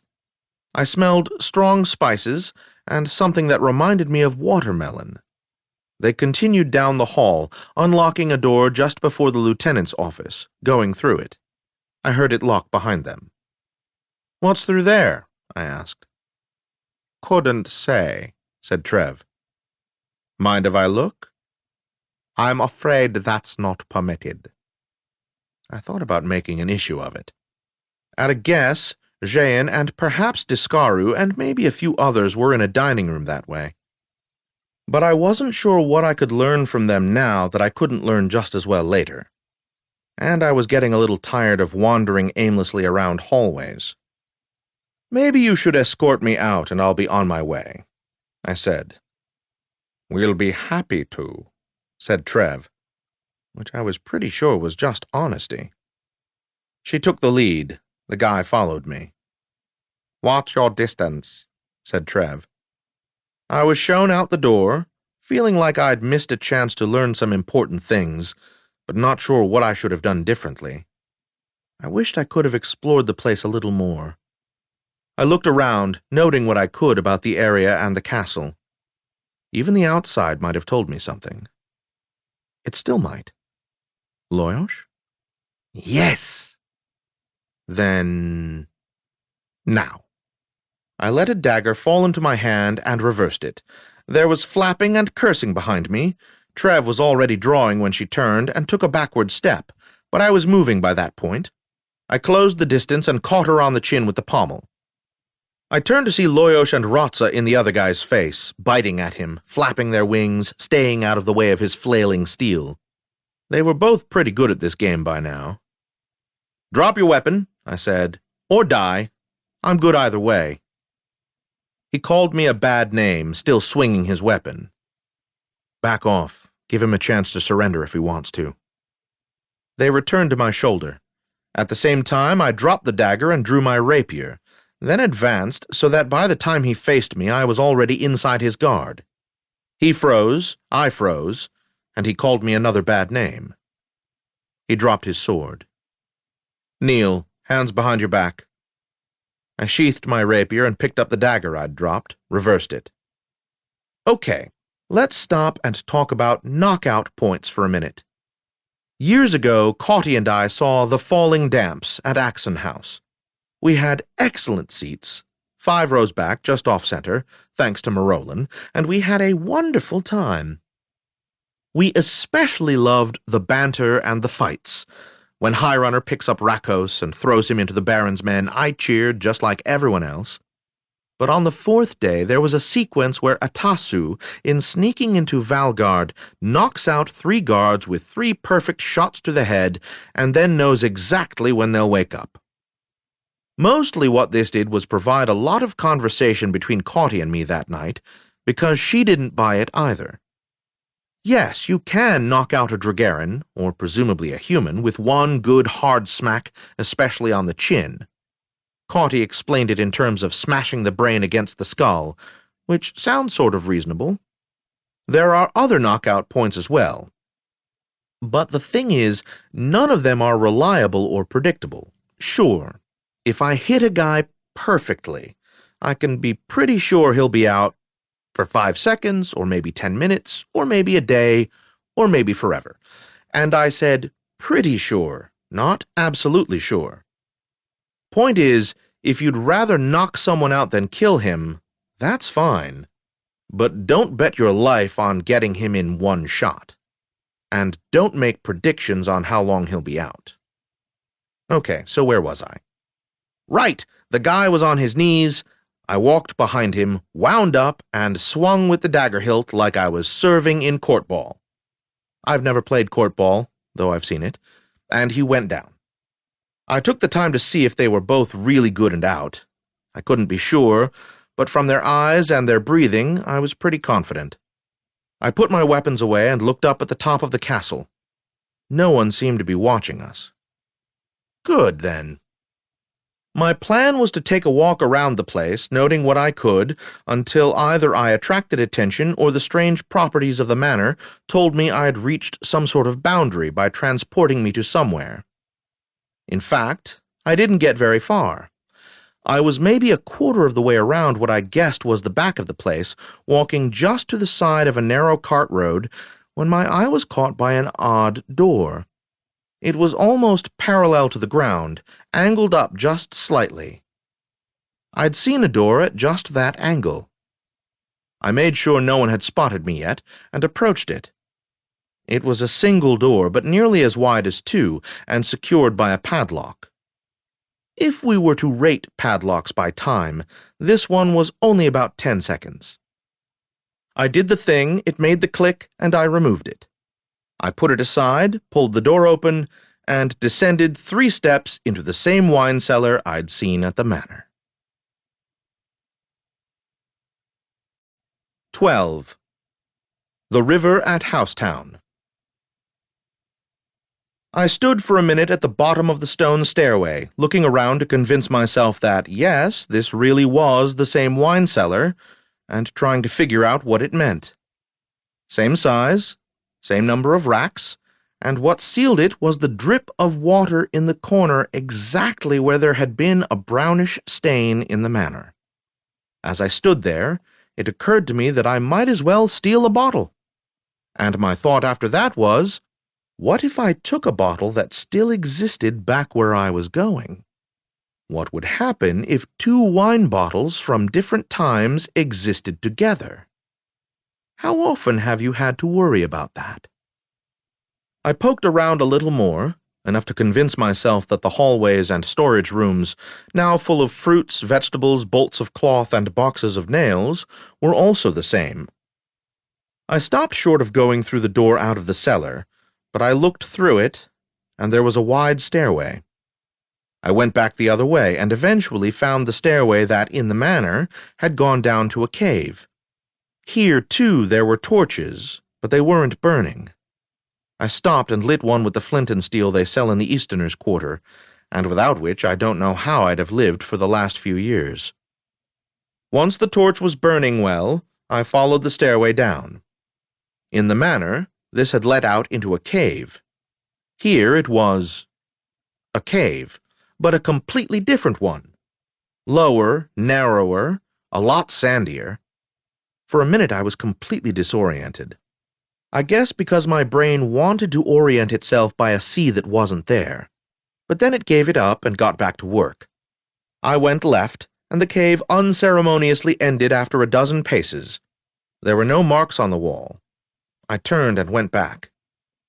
As I passed the door, I thought for a moment I was smelling the ocean sea again. But no, it was all wrong. It was a long walk, and at times I had to turn sideways when the walls narrowed. What makes caves? Why do they behave like that? Someone must know. I saw light ahead of me, and took some consolation that at least the back of the cave and the front went in the directions they were supposed to. I stepped out of the cave and into the fading light of early evening. Not the ocean sea, it was a river. The cave opening onto its bank, perhaps 30 feet from the water, flowing from my right to my left. It was not a big river, and not a fast river, certainly puny compared to the one that cut through Adrolanca, but I could tell it was navigable because I have a good eye for such things, and because there were a couple of small barges pulling their way along it, both heading downriver. I waited until the barges were passed, just out of habitual sneakiness, then walked down to the edge. There were tall weeds growing almost up to the water, but right on the bank was sand. It was soft, but not wet. As I said, it was slower than the Adrolanca River, and that meant quieter. I studied it as it went by. The day was still bright enough that I was able to locate the furnace, and I concluded that, as before, it was late afternoon, which was what it had been when I left the cave, and made sense for when I'd last been outside of the castle. That meant I might still be where I had been, in what was the past, walking around merrily a few 100 years before I was born. What could possibly go wrong? I watched the river, speculating.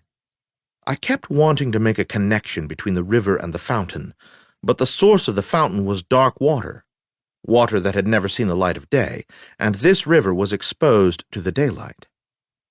I knelt down, scooped up some water, let it dribble through my fingers. Another barge came around the bend upriver. I thought about hiding, decided I didn't care. I watched it as it went by. They came close enough so I could see the features of the bargemen, and they stared at me as they passed. One of them almost went into the water from staring so hard, and the others laughed at him.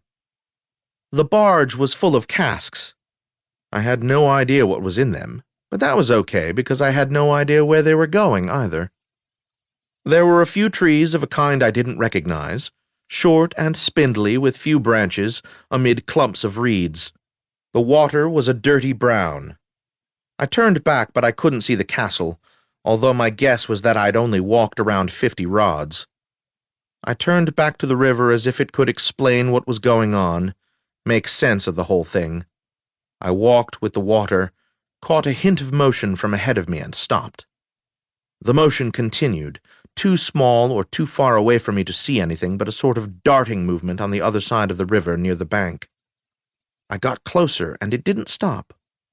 Still closer, and about the time I was directly across the river, it stopped.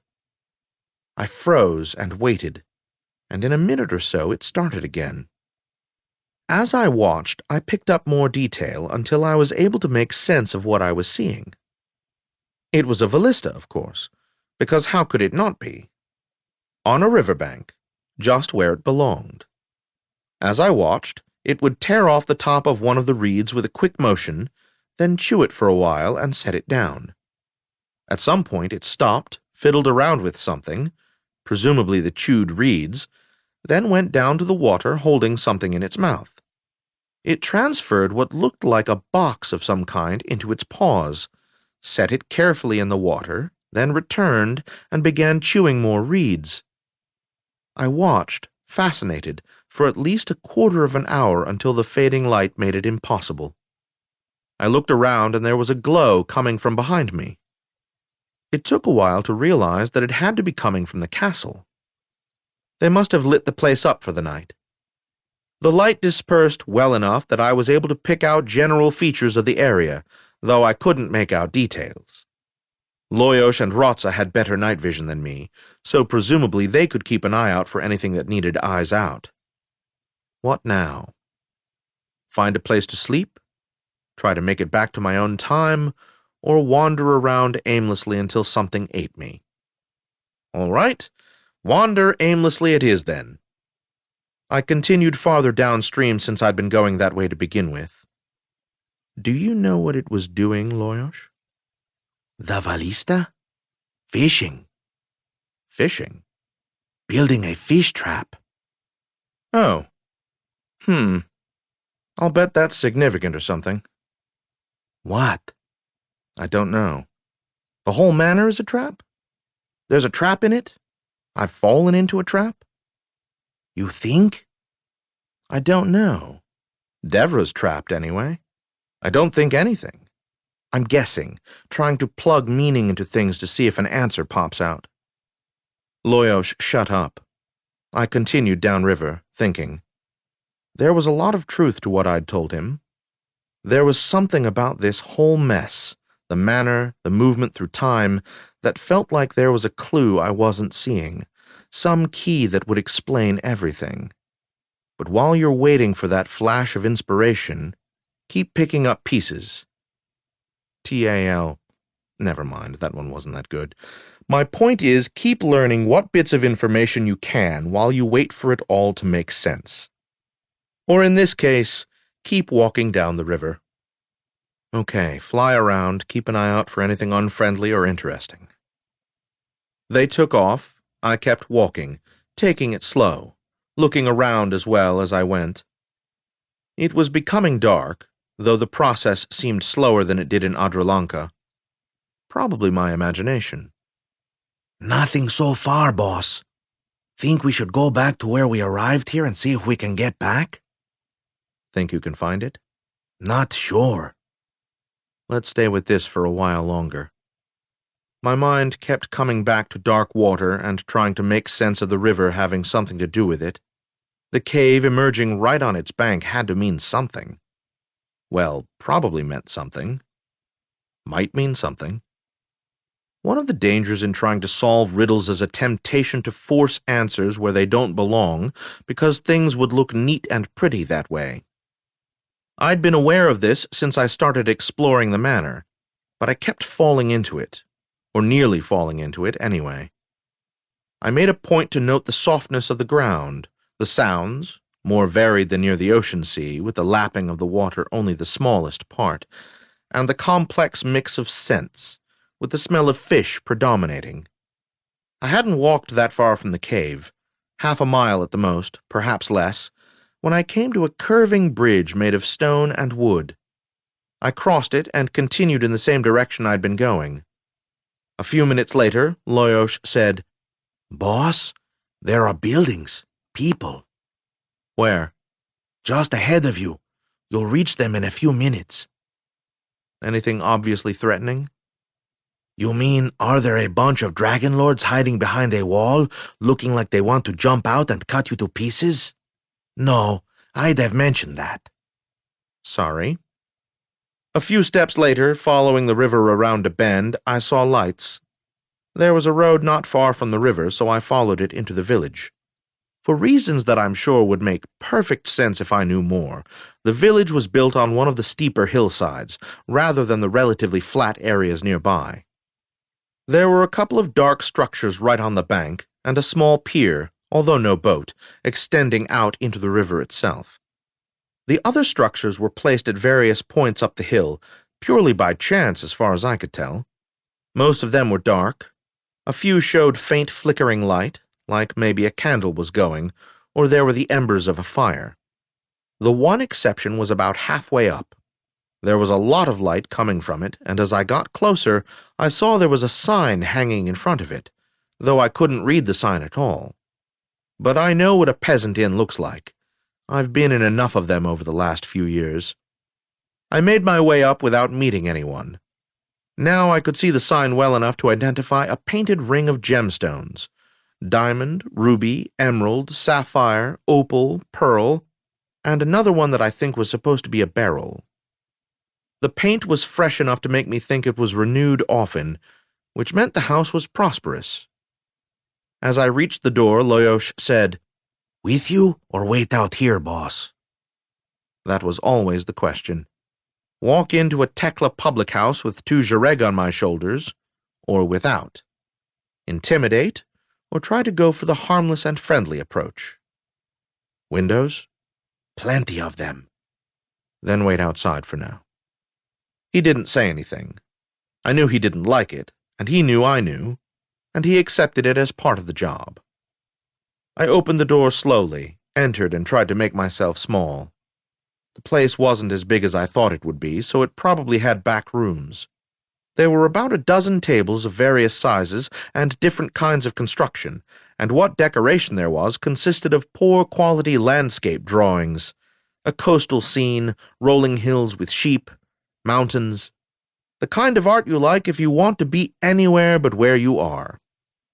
At the back was a small stage, hardly big enough for 2 people to stand on, and I suddenly thought of Sarah. 3 of the tables were occupied, all Tekla, of course, and varying ages. It wasn't very busy, but that could be because it was still early, or because... That was when I realized that I had no idea what day of the week it was. I don't know why that was so disorienting. I should probably have asked Gorman. Of course, all the patrons were looking at me. I smiled and bobbed my head a little, and tried not to look too intelligent. The host was a tiny woman, for a Dragaran, who looked like everyone's grandmother. I found a table in the corner near the door and sat down with my back to the room. It made me a little nervous without Loyosh and Rotza watching for me, but it's how you invite the room to look at you. The grandmother hesitated, but eventually decided my money was good. I asked for wine and was brought a bottle I didn't recognize. It was already opened, and she poured some and waited while I dug out a coin. She left, and I drank and wished I hadn't. It was all aftertaste, and none of the aftertaste was taste you'd want to be tasting either after or before anything. If I were a good person, I'd give you the name of the wine so you can avoid it. But I'm not. And also I don't remember. I'm going to bet it was local, and that this was a terrible area for grapes. I sat there and pretended to drink my wine for half an hour or so, and no one came to talk to me. To the left, no one tried to hit me over the head with a chair either, so we can call it even. I shifted to another chair at the same table where I could get a better view of the room. No one was looking at me, and everyone was engaged in quiet conversation, though what they had to talk about other than me I couldn't guess. That's not true, actually. I'd been around Tekla before, and I knew what they talked about. They weren't talking about how the weather would affect the crop of... I don't know, whatever they grew here. They also weren't talking about how his lordship treated them or the share he took. They weren't talking about how much better that plow was now that it had been sharpened. No, they were talking about what their youngest had been up to, and about that project for the fair, and about how the local merchant had raised the price of dreamgrass, and wouldn't he be surprised when no one bought it any more, and about that funny thing that had happened when the cat got too close to the mama goat as she was giving birth. I didn't need to overhear them, because I'd been in a score of places just like it. The hostess watched the place like a mother bear, occasionally venturing out to fill an order. The nearest table had 2 middle-aged women and a young man. I stood up and drifted over. May I? It was obvious that none of them liked the question much. They didn't know what to make of this guy, this Easterner, walking around openly armed, and after all, Easterners were the only people below them socially. Tough decision for them. I put on my best non-threatening smile and waited. Eventually one of the women grunted and nodded, which answered my first question. Which one of them was in charge? She had almost perfectly round eyes, pale skin even in the dim light of the house, and I've had daggers duller than her nose. I'm Vlad, I said. They rattled off odd-sounding names. The one with the nose I caught as something like a cough. Aufach, or something like that.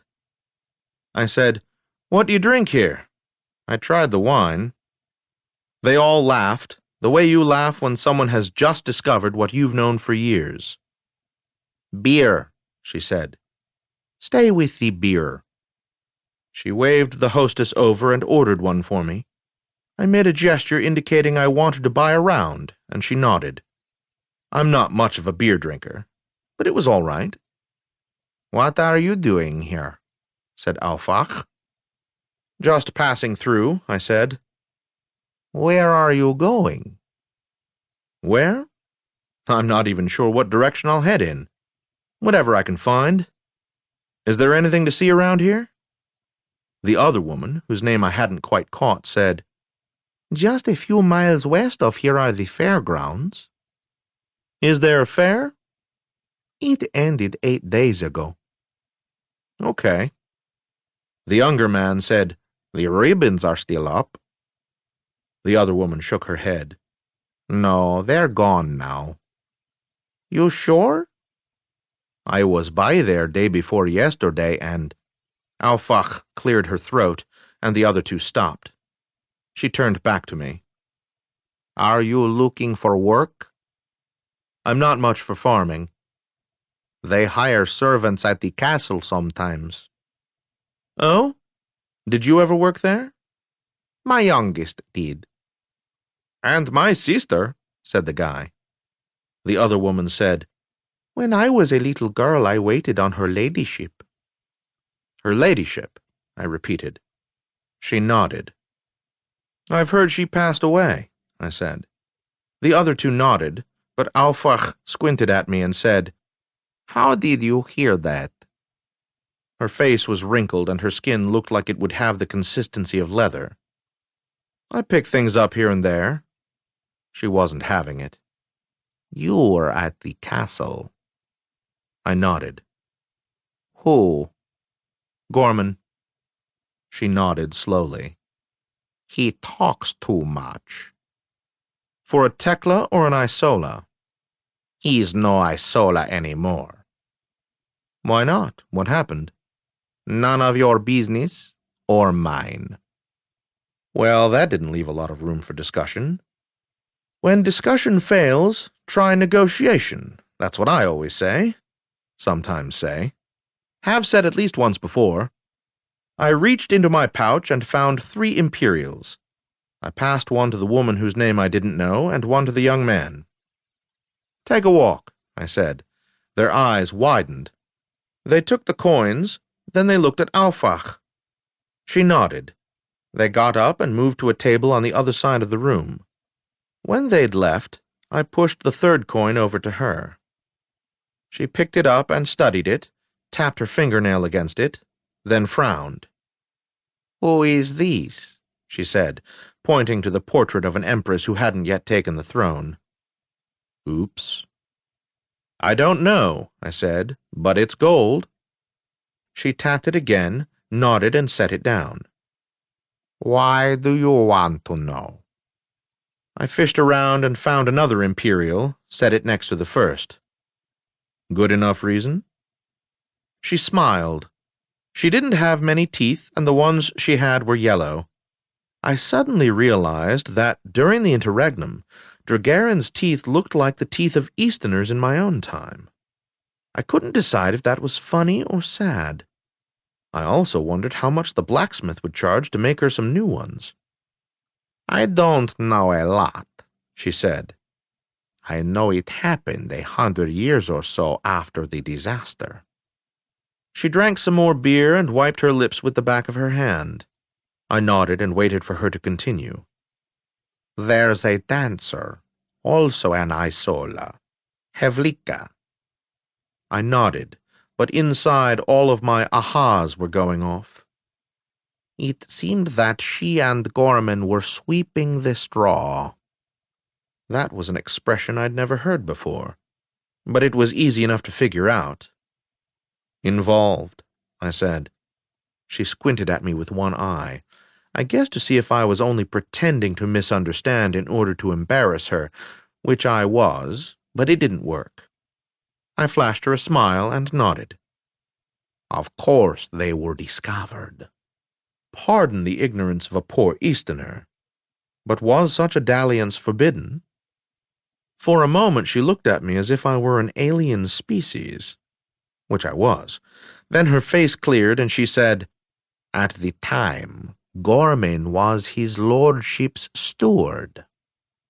Is that like seneschal? I asked, thinking of Lady Teldra. She nodded. He was in charge of the household. Which means the dancer was part of the household. Surely such a thing is improper among your people. We don't have stewards. At least I've never met one in an Eastern household. Then who is in charge of the servants? Who is in charge of your servants? The steward, as I said. Yours? In your house? My house, she laughed. I don't have servants. Exactly, I said. She glanced at the 2 imperial coins in front of her, then back at me as if she didn't entirely believe me. I guess I could see her point. How could someone who could toss around imperials like copper not have servants? Fine, let it be a mystery. So they were caught and he was booted out of his house and ordered into the Tekla. Heh, I'll bet you made him feel welcome. Her lips twitched. We didn't make it pleasant for him, but he took it well and never got above himself, so we stopped. Eventually. And now? Beg pardon? What is he doing now? Oh, the same as he did before, only as a Tekla. And the dancer? She is still there. Some expression crossed her features too quickly for me to read. What? I said. What was that look for? She looked down. I waited. After a moment, she said softly, It was cruel. I drew circles on the table in the condensation from the beer. What was? Her head came up. You don't see?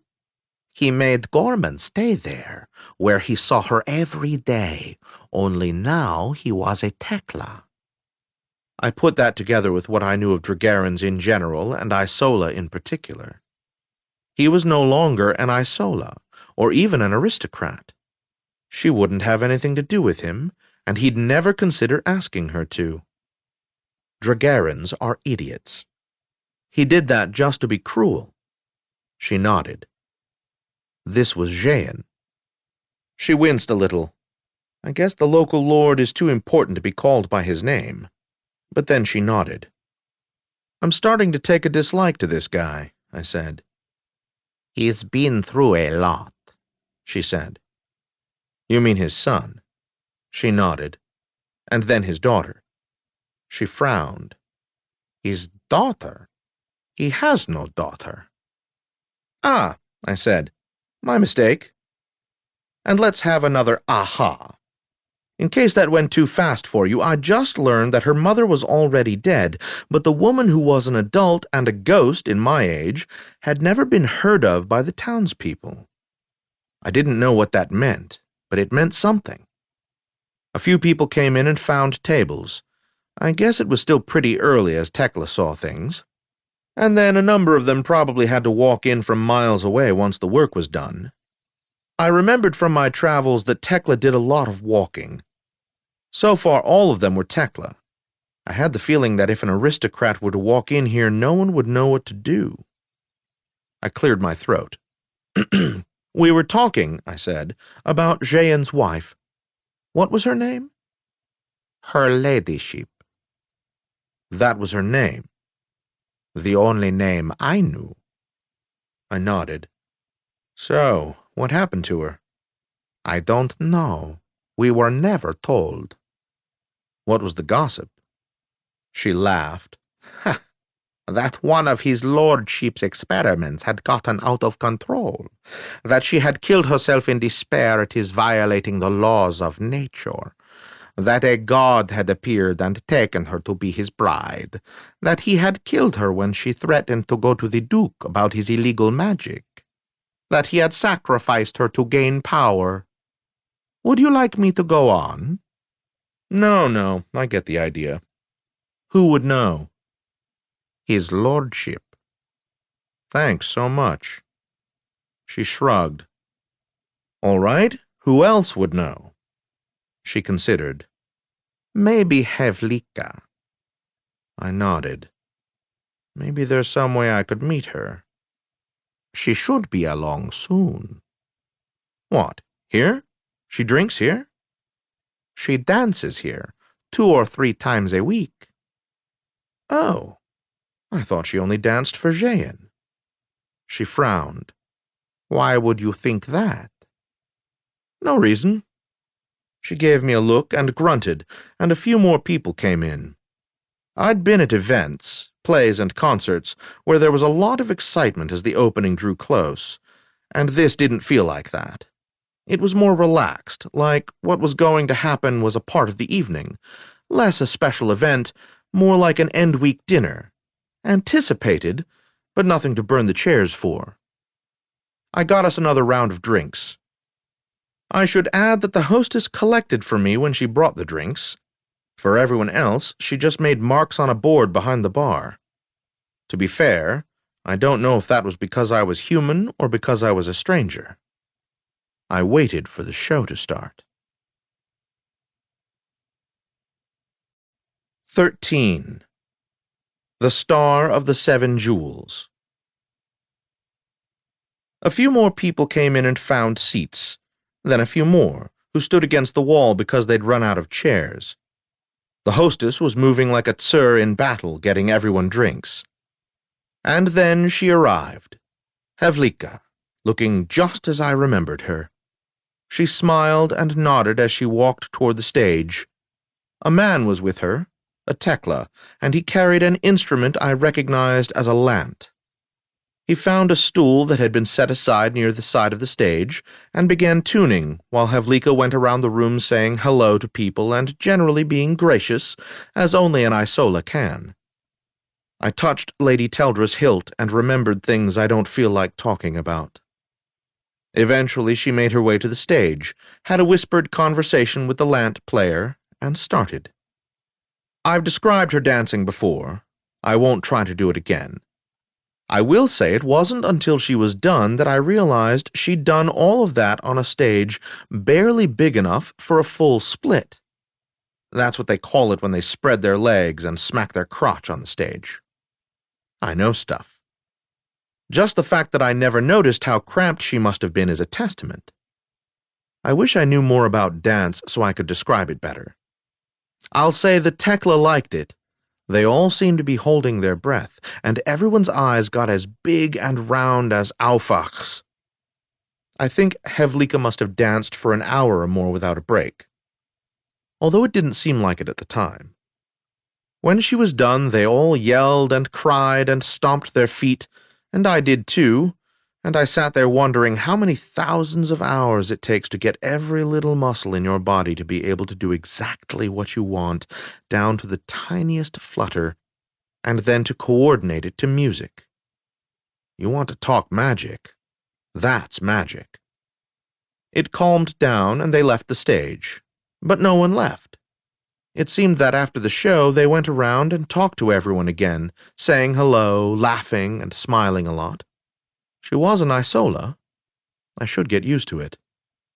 As she finished speaking to people, the ones who had said hello to her would slowly say their goodbyes and make their way out the door, like this was a regular part of the festivities. Eventually, Hevlika and the Tekla made their way to our table. They looked a little startled to see me, but smiled, and then greeted Aufach by name. They received our compliments on the performance with modest grace, and made sure we understood how much they enjoyed it. When they moved on to the next table, Aufach stood up with a grunt and said, "Have I earned the coins?" "Oh, yes," I said. She nodded. "Then I'll bid you a good evening, Easterner. I have Kethna to feed in the morning." "Or there will be no bacon for end week," I completed. Her lips twitched. I stood up and bowed, which seemed to charm her. It's what comes of hanging around with Isola. She left. I sat down and waited. How long, boss? A while yet. Sorry. All right. I ordered another beer. Compared to the wine, it was spectacular. I waited until Hevlika and the musician had spoken to everyone, by which time the place was empty except for them, the tired-looking hostess, and one old guy snoring behind a wall of empty cups. As Hevlika went by me, I said, "May I trouble you for a moment's conversation, my lady?" This is not the kind of question an Isola finds it easy to say no to. She nodded with no hesitation and sat down. The musician picked up that I was interested in talking to her rather than them, so he smiled to both of us and headed out, instrument over his shoulder like a dragon lord carries his pike. "Can I buy you a beer? I'd offer you wine, but believe me, you don't want it." She smiled and turned to the hostess, who nodded and returned with a wine bottle and 2 glasses. She poured it for us. It was a very, very dark red, but after raising a glass in thanks to Hevlika, I tasted it and was pleasantly surprised. The hostess stood there and waited until I paid her, then grunted, left the bottle, and shuffled off. "I guess they keep this around for you," I said. She smiled. "I'm Hevlika." "I'm Circe." She caught the hesitation, and I shrugged. "I pick among several different names," I said. "I decided you deserved the best." "You're very kind. What did you wish to talk about?" "The late wife of Lord Jehan." There should have been at least a small sense of triumph in shocking an Isola, but in fact I felt sort of bad. I waited while she drank some wine and recovered. "Her ladyship," she said at last. I guess that really was her name. Must have been interesting when she was a child. I nodded. "I've heard that something happened to her. What was it?" "May I ask why you wish to know?" That's the thing about Isola. Because you know how hard it is for them to say no, you have just as much trouble saying no to them. "It's complicated," I said at last. "It involves a big house near Adralanka, the halls of judgment, passages through "The halls of judgment," she repeated. I nodded. She drank some more wine. "That's where it happened," she said at last. Her eyes lost focus. "What happened?" I said after a moment. She shook her head. "I don't know. No one knows exactly." "But her ladyship visited the halls while living?" She nodded. At one time I had thought Zarika and I were the only ones. Now it was starting to seem like an official imperial pastime. And she was with child at the time. The dancer tilted her head curiously. I hadn't heard that. Ah, I said. Perhaps I was misinformed. You are well spoken, she said. For an Easterner, you mean? She nodded. I read a lot, I told her. You see us as like Tekla, but we're really outside of the rules. I see. Of course, most of what I know I've picked up from poems, folk tales, the theater. It's one thing to know those are unreliable. It's another to know what to put in their place. Yeah, I get that. I hope I didn't give offense. I laughed. I get offended when people try to kill me, and it hurts my feelings when they swing blunt objects at me. Other than that, I don't worry about it. I understand. Do you have love poetry? Me? No. I mean your people. Oh, sure. Also love songs, erotic paintings, and ribald stories. We have those too. Isola? I find that hard to believe. I mean, ribald stories. She laughed. You should hear us when no one is around. She winked. I'd give pure gold to. I'll keep that in mind if we meet again. Oh, we'll meet again. Oh? I'm an Easterner. We can tell these things. She smiled politely without making it look like she was smiling politely. You should try your hand at love poetry, she said. I don't think so. There's enough bad poetry in the world without my contribution. Very well. Why, though? It'll help. I snorted. Help with what? Your grief. What grief? You know what I mean, Lord Serke. I really don't. You mean you don't keep composing letters to her in your head? You don't keep wanting to tell her how wretched you are, but then you don't send them because what if she took you back because you were wretched? How terrible that would be, you tell yourself. When something happens, something funny or interesting or sad, you look around to tell her about it. Then you remember, and you want to tell her that is going on, but you don't, because you don't want to add to her burdens. Only you do want to add to her burdens, and you hate that you want to add to her burdens. You wonder if she's seeing someone else, and you hope she is, and you hope she isn't, and you hate that it matters so much. And maybe you found someone else yourself, but you worry that it isn't fair to her, and then you worry that you shouldn't worry about that. And then it infuriates you that you're spending so much time thinking about it. And so it all turns into aimless grief. Oh, that grief. She nodded. Loyos, you didn't hear any of that. Any of what? Exactly. How did you do that? Also, why? How is easy, Serke. You carry it in how you walk and in the set of your shoulders, but mostly in how you watched me dance. Bloody Isola. Pardon? Nothing. As for why? Because I can, and because I felt I owed it to you for my rudeness. Heh. Thanks so much. You'd really have preferred I said nothing? I'll tell you something, I said. You people live thousands of years. We live 50 or 60. And I'll bet you couldn't find any one of you or any one of us who didn't have something like that going on. It's just what happens when you live. Spending all your time worrying about it just means getting so wrapped up in your head that you never do anything. Yeah, sad stuff happens. It hurts, and you move on. And what are you doing? Hmm? Of what does your moving on consist? At the moment, I'm trying to solve a puzzle. It distracts the mind. Maybe I can help. You have helped. Twice now. She gave me a look that invited me to expand on that. It's complicated, I said. Yes, that's why it's called a puzzle. Let's speak of other matters. Certainly. Do you write poetry? I mean, about Gorman. She looked away, then looked back.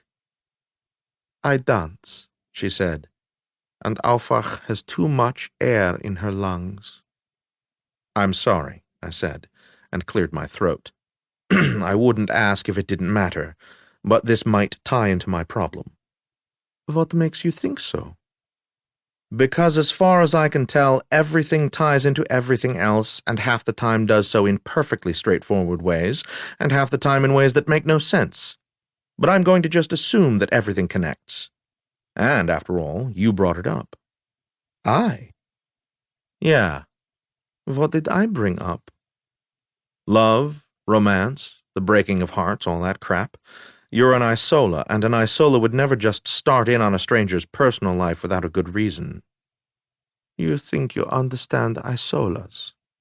Better than I understand Vallistas. She laughed then. She had a nice laugh. I smiled, waited, then said, So, what is it? You had a reason for bringing that up. Insistent, aren't you? Somewhere a little girl is trapped in time, and I'm trying to set her free. I'm afraid I don't know the reference. It wasn't a reference. It's what I'm trying to fix. Oh. She frowned. Trapped in time? That doesn't make sense. Yeah, that's why it's so tricky. I don't understand. Neither do I. It's necromancy, and I know nothing about necromancy, and it has to do with another structure built by someone, sometime, that connects to the castle here, and if I could explain it any clearer, I would. But there is something going on, and I'm set on figuring out anything I don't understand, and right now the top of the list of things I don't understand is why you gave me that lecture about love and heartbreak, all right? Of all the things that have happened to me over the last 2 days, that's the strangest. She said, It isn't that complicated, Serke. I brought it up because you asked me to. Because I... All right, go on. Do you think I'm not aware of the audience when I dance? That I don't pay attention to them? Hadn't given any thought one way or the other. Dancing has meaning. It has substance. It reaches into people. Something in me reaches something in those who watch, and sometimes the connection is so strong it can't be mistaken. Sounds like magic. Not really.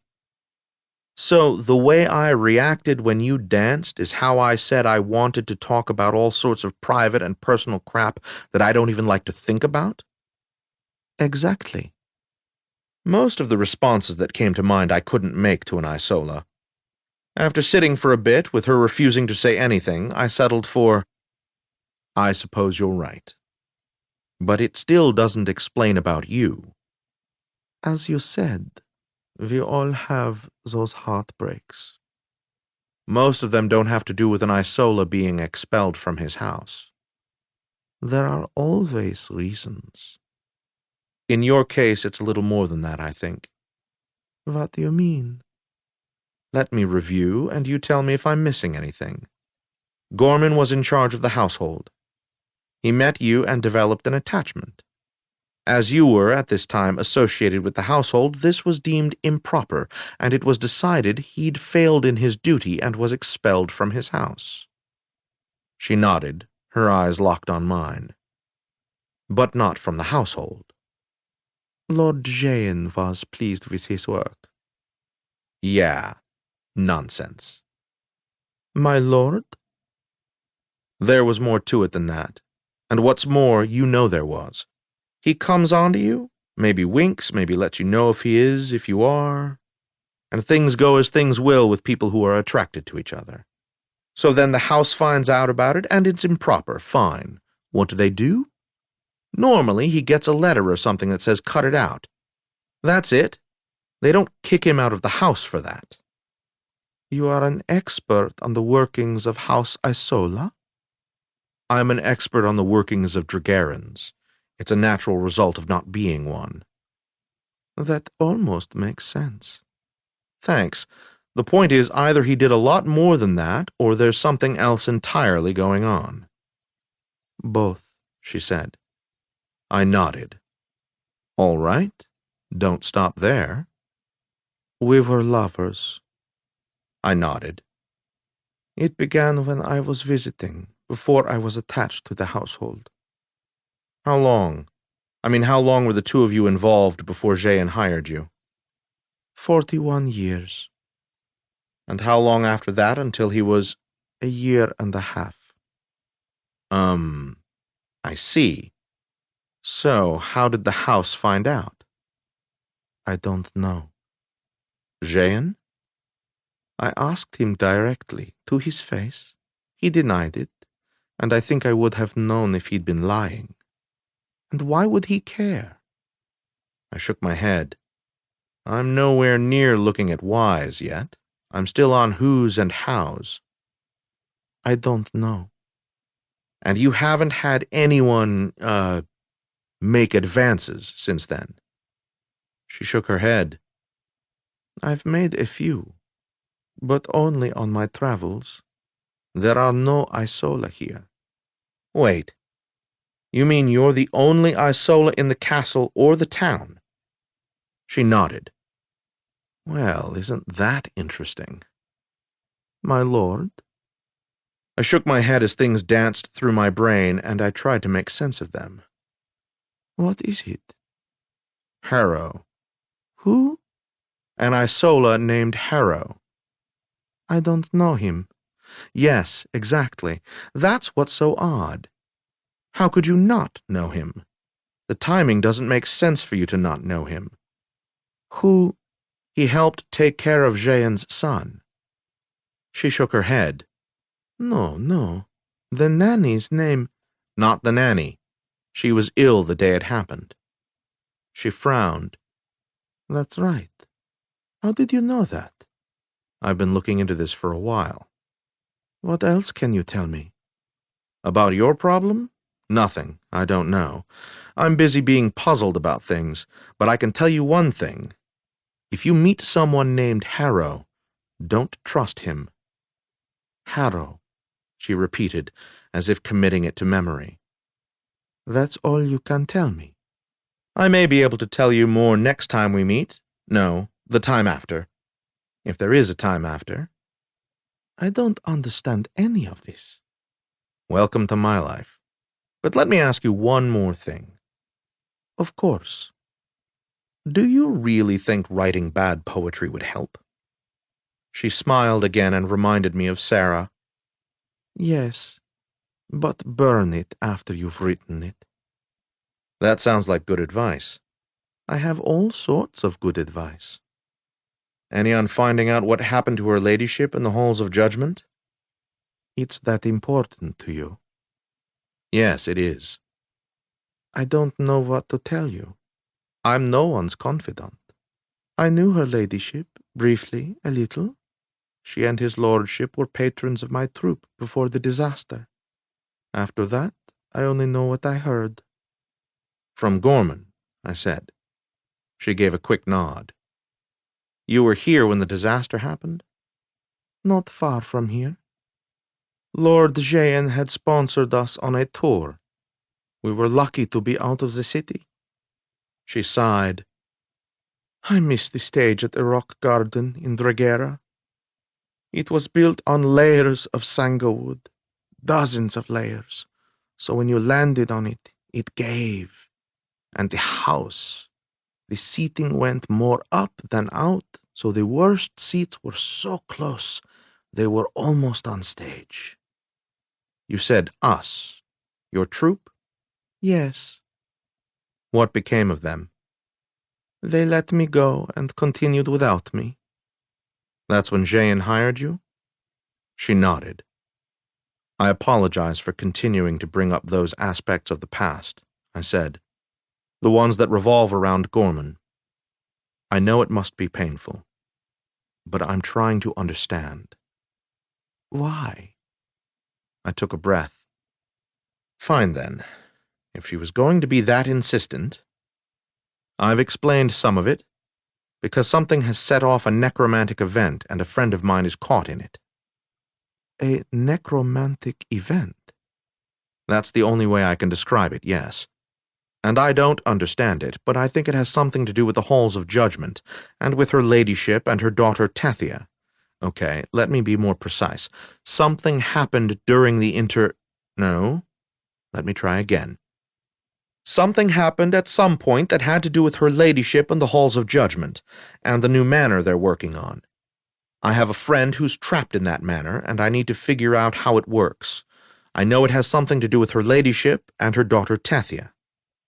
Tethia, she repeated, then shook her head. I know of no daughter and no one named Tethia. And you don't know how she came to be in the Halls of Judgment? She shook her head.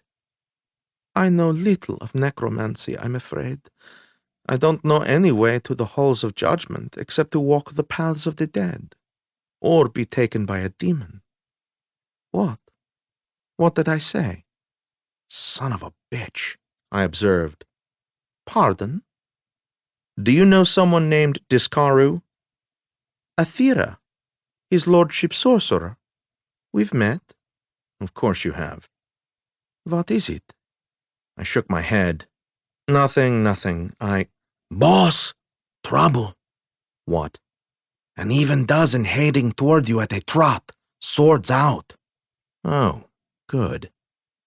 What is it? Said Hevlika. I stood. Thank you for the delightful conversation. You've been extraordinarily helpful. But I'm afraid it's time for me to scamper. She smiled. Just as well. I believe our hostess would like to close up. Best of luck to you. Thanks. I stood, took a last look around, and gave Hevlika a last smile, a little sad that, as it turned out, she wouldn't remember me very well a few 100 years from now. 14. A short, fatal hate chase. I stepped out of the door. Fortunately, the house had been dark enough that I wasn't too night-blind. Where are they? 2 minutes, boss. Coming from the castle. Hide or run? The area was dotted with small structures, shacks, up and down the hill. But this was their home ground. They'd be better at finding hiding places than me. Let's go the other way, I said. I set off running. I wondered if the strange magic that had brought me here would snap me back at a certain point, but if it did, that was just as likely to help me escape as to hurt me. I reached the riverbank and cut right. Ratsa landed on my shoulder. They're pretty close, said Loyosh. I kept moving, not running, but walking pretty fast. I kept wanting to break into a run, but they could run faster than me, and I didn't want to be exhausted if they found me. There were a lot of them. Even with Loyosh, Ratsa, and Lady Teldra, I didn't much care for the odds. There were no more lights off to the side, so I figured I was past the village, such as it was. The river curved gently to the right. I moved away from the bank to avoid growing things, but kept following the curve, and I came upon a structure, a large shed or a small cottage. It seemed there were no windows. If I hid there, might those chasing me go past? If they decided to search, I'd be nicely trapped for them. I hesitated, then tried the door. It was unlocked. All right, then. I stepped inside and shut the door behind me, then bumped into something. I felt around, and it proved to be a stool. At shin height, of course. I don't want to talk about it. I couldn't see a bloody thing, a problem I solved by not moving. I just crouched down near the door and waited. I heard footsteps outside, getting closer, then, Look! Duck! "They're his! He must be nearby! Follow them!" Good call, Loyosh. I should have thought of that. Where are you leading them? Back toward the village. Perfect. I remained still for a long time, though I'm sure less time than it felt like. If you want to screw up your sense of the passage of time, sit in a dark room with no sound except the very faint lapping of water some distance away. When I felt like it was safe, I opened the door again. My eyes had adjusted more than I thought they could. I was able to make out objects now. There was a large bench, some casks, some boxes, ceramic bowls, glass jars, some empty, some stoppered and full of liquid that, from what I could tell, was clear. Against one wall was a stack of what I at first thought were planks of wood, but after checking proved to be sheets of glass. Beautifully made, too. Flat and smooth and even. They couldn't have been made here. I didn't know of more than 2 or 3 glaziers who could do that kind of work even in Adralanka in my own day. I at once thought about the windows in the manor and wondered if this is where they were processed, made unbreakable. That meant that construction on the manor had already started. There was a lantern hanging by the door. I pulled the cover off, managed to get it lit, covered it again, and looked around some more. A ceramic jar held fine white powder. I don't recommend tasting every random white powder you come across in a building where magic or construction or something is taking place, but it looked so much like well-sifted flour, I just had to know. No, it wasn't flour. It was sugar, ground down to an incredibly fine consistency. That kind of work is why bakers' apprentices have such powerful shoulders. But sugar? I couldn't make sense of it. At the back of the room was a large brick oven, a smokestack leading up from it. Next to the oven was a cauldron no bigger than a cooking pot. The incongruity of size between the cast iron cauldron and the massiveness of the oven was at least as strange as the sugar. I studied it a little more and realized that no, it wasn't an oven, at least not the way I thought of an oven. It was more of a kiln. Next to it was charcoal. Someone needed to get something very hot for some reason. I felt the brick and it was cool to the touch, so whatever it was hadn't been used for a while. A little more exploring revealed a crate with 2 shiny bricks. I picked one up, tapped it, tasted it, weighed it in my hand. Silver. I set it down after only briefly considering stealing it, and looked around some more. I had even less idea what the other things were. One jar was full of some kind of crystals, and yet another, a glass jar, had the unmistakable and not at all pleasant odor of ammonia. Maybe you can put all this together and make sense of it, but I couldn't. Boss! What is it? They haven't given up. They're starting to head back toward you. I think they might have figured out what we're doing. All right. I'm going to keep heading along the river the way I was. Catch up when you can. I put out the lantern and hung it up again, stepped back into the night, and pulled the door closed behind me. That place had to have something to do with construction, but I sure couldn't think of what it might be.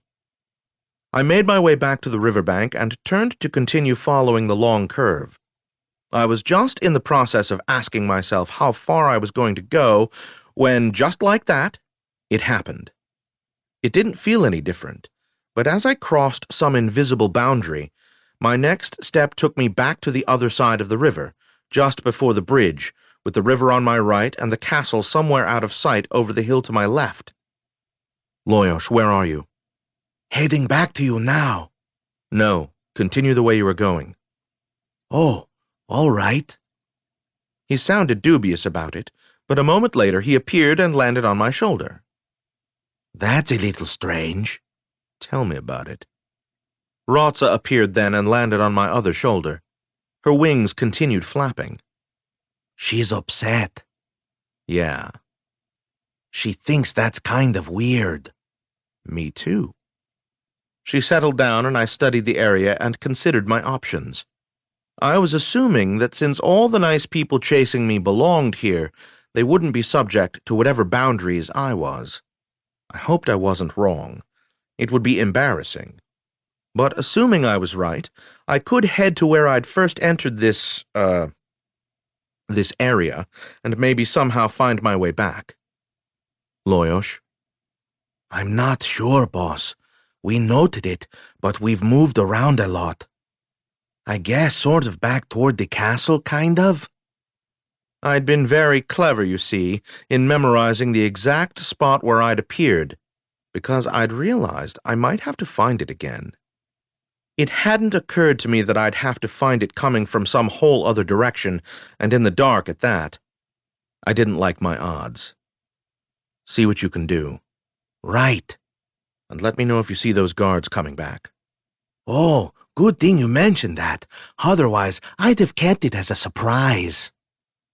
They took off from my shoulder again. I took my best guess as to the direction of the castle. A couple of Jareg passed overhead, wild ones, none of my business. Loyosh had a sort of superior attitude to them. There were also a few nocturnal birds flying low above the river, but I couldn't see them well enough to identify them. I set off, Loyosh guiding me with instructions like, I think it might be more that way, and that looks kind of familiar, and other confidence-boosting remarks. I still wasn't sure we were even going generally the right way when I saw a figure looming up in front of me. I stopped, waited. Whoever it was also waiting. I tried to make out details, but it was too dark. I took a wild guess. Hello, Discaru. I was wondering if I'd see you again. I was hoping you'd find your way here. Right. If I die in the past, I just vanish, right? I mean, no body to worry about. You're very clever. Why haven't you transformed? It seems we can't communicate when I'm in my natural shape. And I wanted to make you an offer. An offer? Why not just kill me? Not sure you can pull it off? Exactly. I think I can, but I'm not certain, so why take the chance? How very rational of you. Do you want to hear my offer, or am I wasting my time expecting sense from you? Oh, this is bound to be good. All right, I'm listening. First, let me explain your position. I looked around elaborately. You mean lost in the past, unsure if I can find my way home, and with a batch of angry dragon lords chasing me? I'm kinda used to that. I took a step closer. The issue wasn't killing him. I was pretty sure I could do that. The issue was how to get information out of him. No, he said.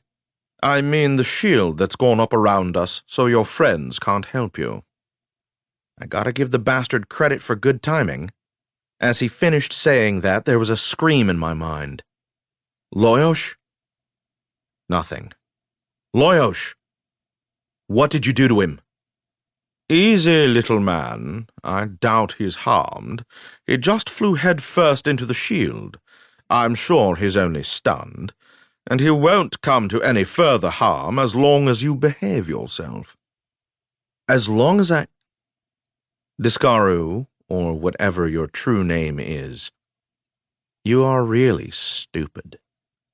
Your pet is surrounded by magical energies, and I can pour as much energy into it as I wish, or collapse it. So if you care about its life at all, you'll be very polite to me, and do precisely as I say. Even in the dimness, I could see Ratza about 10 feet away, trying to get closer to Discaru, unable to, as if there were a sort of invisible bubble around him. This demonic plane you're from, I said. Is everyone there a complete idiot, or is it only you? Curb your tongue. You can't harm me. Oh? I exist here in the past in another form. Do you know what would happen if you were to kill me here? No, but I'm really close to finding out. Two of me cannot exist at the same time. My existence here is already causing necromantic disruptions. Sooner or later, probably sooner, the platform that permits this access will collapse on itself, At best, you will be trapped here in this time. More likely, you will be caught in the collapse and destroyed. Sounds grim, I said, and took another step forward. Is that what happened when you brought her ladyship to the halls of judgment? One more step and I destroy your pet. I stopped. Do you understand what I'm telling you? Destroy me and you destroy yourself. Yeah, I get it. But you haven't answered my question. I know you brought her to the halls and she gave birth there, but was she already pregnant at the time? Did you know it? Did you bring her daughter back out? How did that all work? If I were you, I'd forget about... You are so very, very much not me. You are nowhere near being me. I can't even begin. Now, are you going to answer my questions? Of course not. If you care to get out of here alive, you have one chance. Oh, good. I was getting worried. Here is what you're going to do. I suggest you listen, and quickly, because I can already feel the pressures building, and I honestly do not know how much time there is. All right, tell me, I said. This is bound to be good. There were 2 long steps between us. I'll create an opening to your own time, to the road outside of Precipice Manor. You'll go through it, after giving me your word that you won't try to come back or interfere in any way. Then I'll let your pet go through. Uh-huh, I said. Can I make a counter-proposal? You're in no position to... I drew and moved, as fast as I ever have, from fully relaxed to draw and move and strike. To be honest, I wasn't sure I could pull it off until I felt the contact.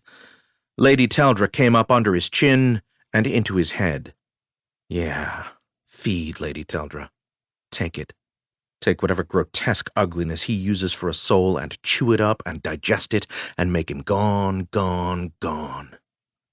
His scream was a thing of agony and despair, and I relished every lingering note. And it continued in my ears after that, and I didn't mind a bit. At one point, his eyes met mine, and past the hate, I felt a jarring contact that formed into the words, I will remember this, and you will regret it. I have to admit, as dying words go, they aren't bad. I was not, however, excessively impressed. The last thing he did was start transforming, but he didn't get very far, so he was a sort of strange, misshapen, mostly human, partly demon object. Students of sorcery may draw whatever conclusions they wish from the fact that, on death, he didn't return to his native form. Rotsa settled on the ground. I jumped over what remained of Discaru and found Loyosh. I picked him up. He didn't seem colder than usual. Rotsa fluttered and flapped and half flew and settled again, and eventually landed on my shoulder. I felt for a connection to Loyosh. Hey. You there? Hello? Loyosh? There was something.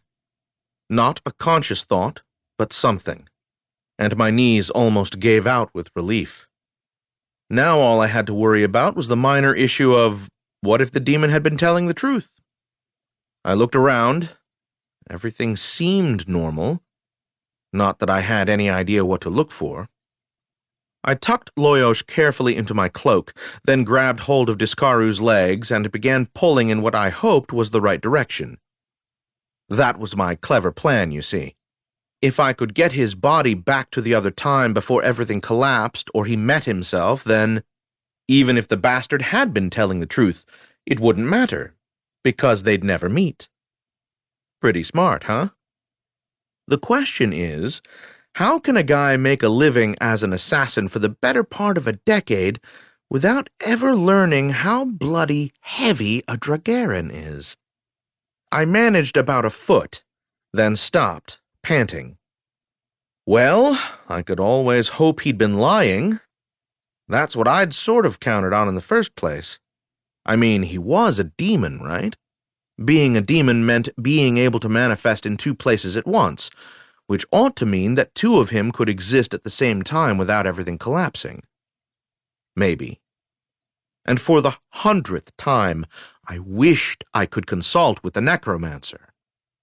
I wondered if I could bury him, or maybe sink him in the river, when the air sort of shimmered in front of me, getting wavy, like how on a hot day you see waves go up from the water, only it wasn't hot, it wasn't day, and there was no water.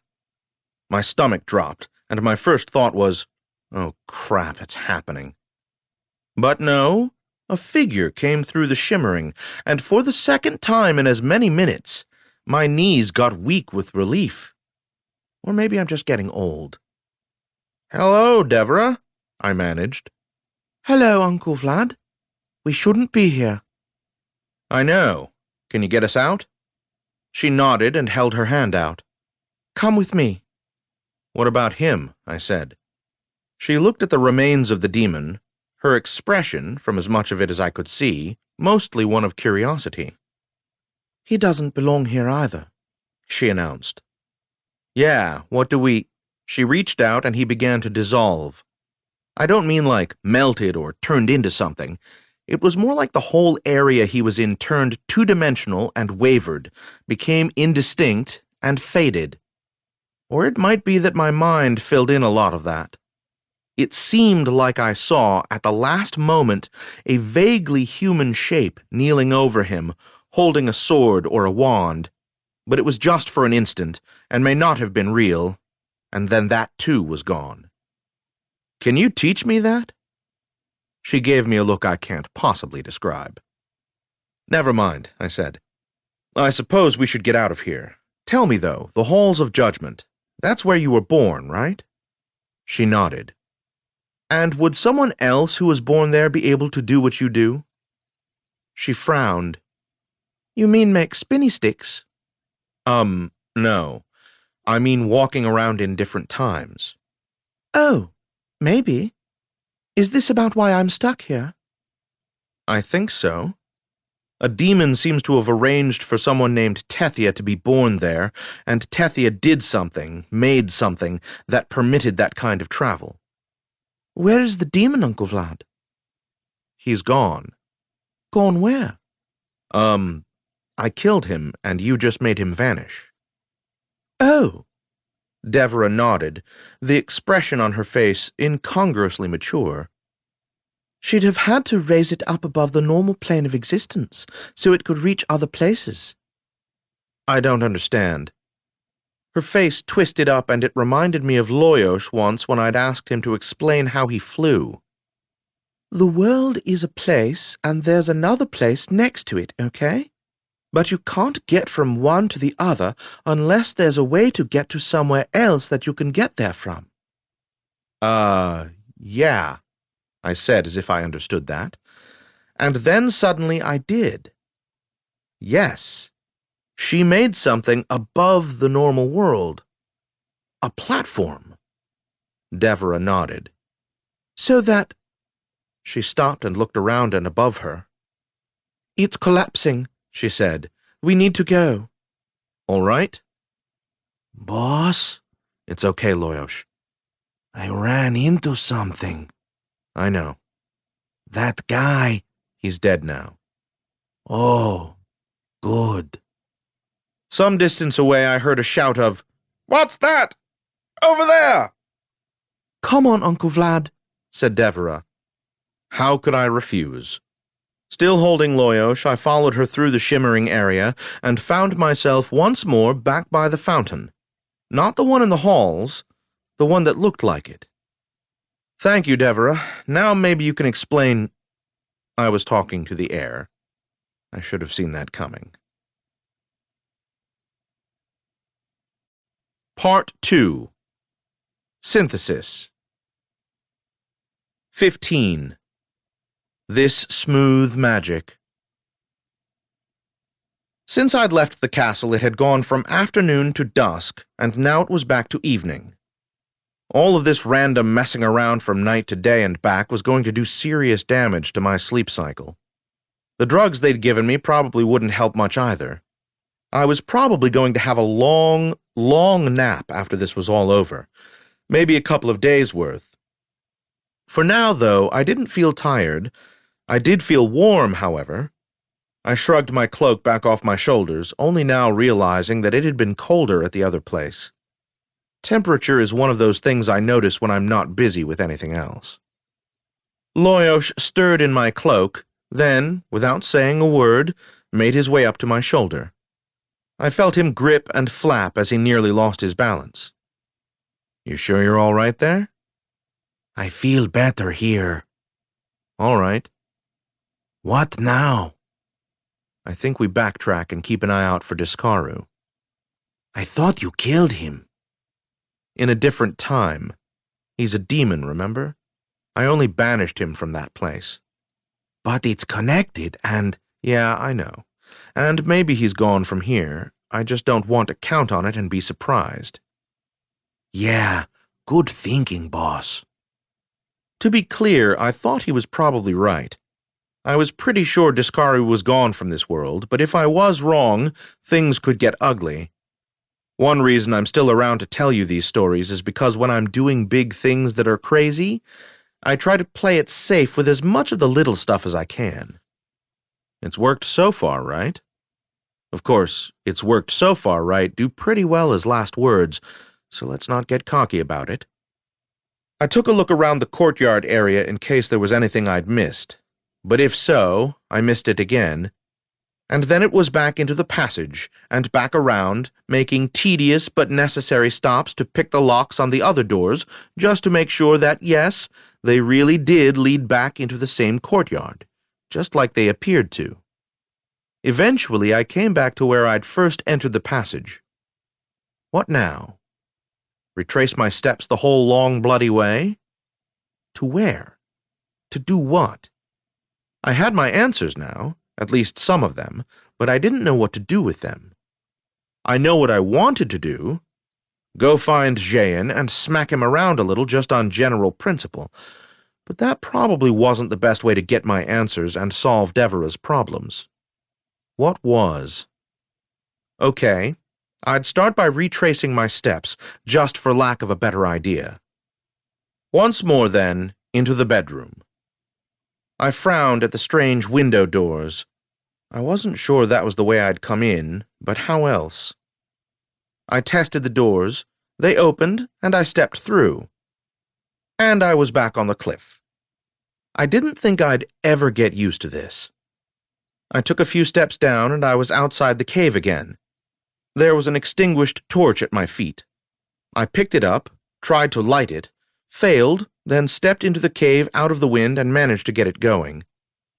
The stairway was where it was supposed to be. I followed it up and was back in the cellar beneath the manor. I deliberately avoided looking around too much as I went through it. I didn't want any more distractions. It was a long walk, all in all, up and down, and through scary rooms of sorcery and boring hallways, but then I was back to... there. That was the room where Discaru had brought me to the Halls of Judgment. Would it work without him there? Or was he still there, waiting for me, really annoyed at me for having shoved a great weapon up under his chin? There was also the question of did I want to visit the Halls of Judgment again? That was easy. No, I didn't. I like it when there are questions I know the answer to. I went farther down the hall until I stood in the room with the fake wall, with the thing on the other side. It didn't come bursting out while I stood there, which I thought was kind of it. I stared at the wall. One way or another, I don't think you and I are done with each other, my friend. I turned and went back through the door and continued down the spiral stairway that emerged, I'm tempted to say as usual, on the wrong side of the hall. I walked down the hall, remembering where things were, or should be, or might be, but probably weren't. Like, directly above me should have been the room where I'd reached the Halls of Judgment, the little room where I'd seen Discaru, then the hidden cell that contained the beast.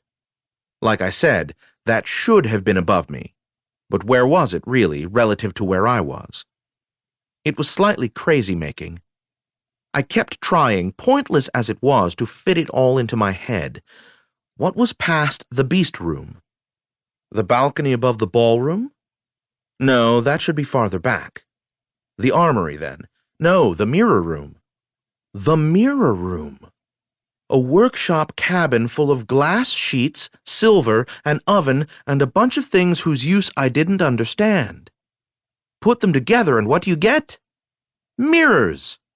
Lots of mirrors. Use of mirrors is one of the few things Eastern witchcraft and sorcery have in common. Glass with a silver backing reflecting light is used in all manner of things. For necromancy, well, form a connection with the halls in order to create a link with a higher plane, then bounce it off mirrors to symbolically reflect it through the manor. The odd backwardness in places, where things were on the wrong side of the hall or up when they should be down, was just a side effect of the spell. Well, so what? I mean, I'd already tried to hit one of the damn things, and all I'd gotten was a numb hand. Lady Teldra, boss, said the brains of the outfit. Damn. That could be interesting. When did you think of it? First time you hit the mirror. Why didn't you mention it then? Because it could be interesting. Straight ahead to the ballroom, then up, a stairway up that actually went up, around the edge of the balcony, and there was the mirror room. I pulled the door open. Was I really going to do this? Ready, Loyosh? Not really, boss. Of course I was going to do this. I drew Lady Teldra. She had her most usual form, the thin, very long knife or very short sword.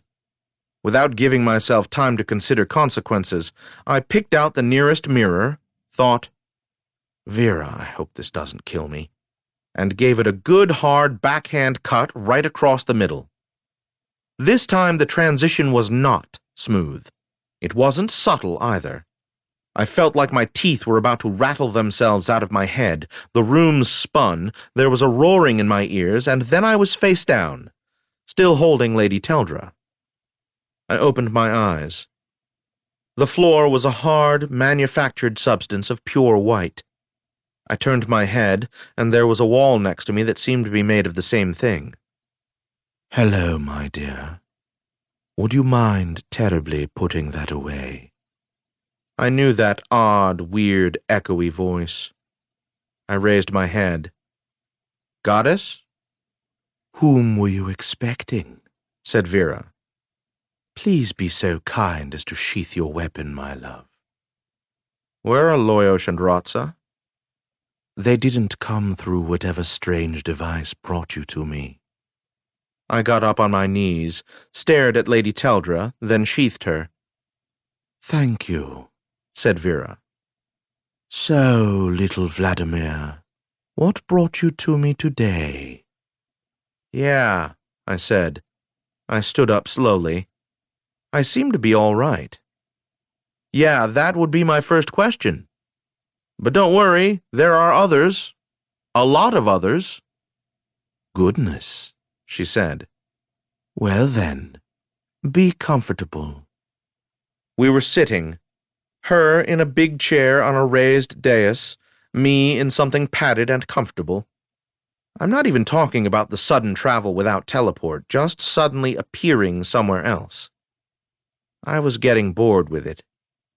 Let's start, said my patron goddess, with how you got here. What happened? I hit a magic mirror with a great weapon in a house that travels from the past to the future and contains halls that exist necromantically across worlds, including the halls of judgment. You know, like you do. Ah, said Vera. I see. Good. Then explain it. You refer to a magic mirror. What is the enchantment? Goddess, what in the world would make you think I'd know that? She nodded. Of course. She looked thoughtful. You meant it when you said past and future. I know about the past. I'm pretty sure about the future. Connected by hallways. And doors, yeah. Mostly doors. So someone did it. Yeah, someone did it. Did what? Something the Vallista have been attempting for thousands of years. Tens of thousands. But someone managed it. Now, of all times. Was it a Vallista? Yeah. What do you mean now of all times? I've suspected, my beautiful young Vladimir, but I didn't know. She smiled. We should celebrate. Celebrate. Right, yes. Let's celebrate. What are we celebrating? A table popped into existence next to me, then a glass cup formed like a flower. She also had one, and a bottle. Come, she said. All right. I got up and went over to her, climbed the dais and let her pour the wine. Then I went back and sat down again. She raised her glass. The end of an era. What era? A very, very long era. And it just ended today? No. It ended more than 200 years ago. I just wasn't sure until today. Well, good then. I guess all of my questions are answered. Vlad, your sarcasm grows wearisome. If you continue, I won't give you any more wine. Fine, fine. I raised my cup and drank some. Dear goddess, I said. Yes. This is really, really good. Yes. I've been saving it. I mean, really good. Shut up and drink. Yes, goddess. I drank some more, trying to commit it to memory. It was sweet, very sweet, but without the annoying too much that usually comes with sweet wine. It was like drinking light, like drinking purity, and all of it was doing a dance on my tongue that defied me to pull the pieces apart. That is, well, thank you. You're welcome. So, just what are we celebrating? Don't think, Vlad. Concentrate on the wine. Yeah, that was a good plan. I did that. I would kill for wine like that. Okay, I guess that's not saying much, what with all the things I've killed for, but you know what I mean. The wine took up all of my thinking for 3 cups, at which time, alas, it was gone. But if I die tomorrow, I've had that. It was almost enough to make me forgive the goddess for, well, everything else she had ever done. All right, I said, putting my cup down. What exactly have we just celebrated? The end of an era, as I said. And that, I'm afraid, is as much time as I can spare. This is big, my dear Vlad. There are things I must do, things I must prepare, gods in whose face I must laugh, while crying in my best theatrical voice, "Told I thee not so?" What? I should bring you back to where you were. That may be difficult.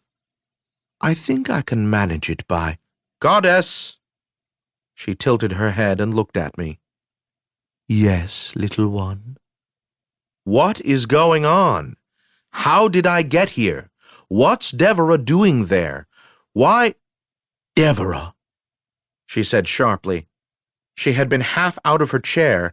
Now she sat down and looked at me. What has Deborah to do with this?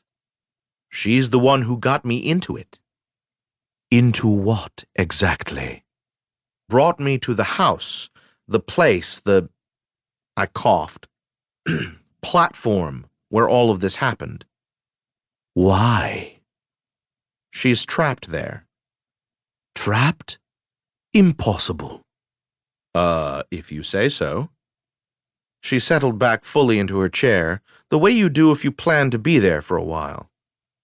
Tell me everything, she said. I glared at her. You first. She stood up. Vladimir? I didn't stand up, but I touched Lady Teldra's hilt and said evenly, "Do not threaten me, goddess."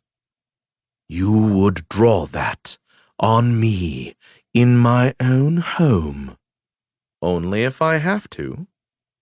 You're a fool. Is that why you picked me? I mean the first time, when I was Dolivar.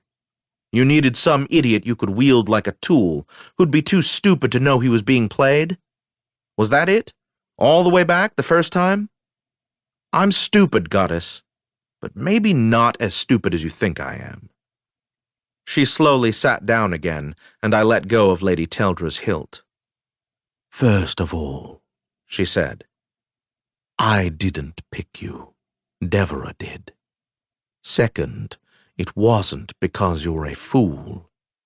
It was because she thought you'd be willing to stand up to her grandmother when it was needed. So, in other words, a fool. She chuckled, and I relaxed a little more. If Loyosh had been here, fool would have been the kindest thing he'd have called me. One thing, I said. What? When I was remembering that life with Dolivar when you and I first met. At least I assume it's the first time. I paused, but she didn't choose to comment. I remember thinking that Devora must have been around 9 years old. What of it? Well, Dragarins grow slowly, right? I mean, by the time they're grown up, a human would be dead. Yes, that's true now. Now? She nodded. When did it change? Gradually, over an immense length of time. You know how long the Empire has existed. Yeah, but... Yes. That seems an odd thing to happen. A natural side effect. Of what? Of the way the Genuine tampered with the world. I don't understand. It was a result of their whole effort. No, not effort. Experiment. Experiment? They live a long time, Vlad. Long by Sethra's standards, long by mine. And they're observers, and they are absolutely heartless, at least where other species are concerned. This world is an experiment to see if a society can be made to stagnate. I am lost. Societies develop and change, Vlad. There are inventions, and inventions have repercussions throughout society. Associations among people grow and become different. If you say so. You've never seen it, because for one thing, you don't live long enough, and for another, that hasn't happened here. Or rather, it has, but it has been very, very slow. The formation of the Empire from scattered tribes took tens of thousands of years. Without the interference of the Genuine, it would only have taken hundreds. I don't know what to say. I was one of their servants, and I didn't enjoy it. My sisters and I took offense at the whole idea, not to mention how they treated us, so we took action. The Great Sea of Amorphia. She nodded. It didn't undo what they'd done, but it introduced a certain amount of slow, gradual progress. Between that and our efforts to keep them from interfering, things have moved. A little. But now... She smiled. Now what? I should have realized it, of course. Adron's disaster. That was it. 17 cycles. They built in their stability, and I destabilized it. That was the proof it worked. I should have recognized my own handiwork. I have no idea what you're talking about. I'm talking about Devera, my granddaughter, my little seed of catalyst thrown into the swamp of stagnation. Catalyst, yes, the silver tiasa. How did I not recognize it? Goddess, I have no idea. Devera, a product of the interregnum. That makes no sense. Her mother wasn't even around during the interregnum. I know. I rescued her myself. Yes, she smiled. From the halls of judgment, where she came in a disembodied form because of the actions of her father. It was, after all, why I introduced that ability into the E-Chiron line so long ago, though I had no idea in what way it would bear fruit.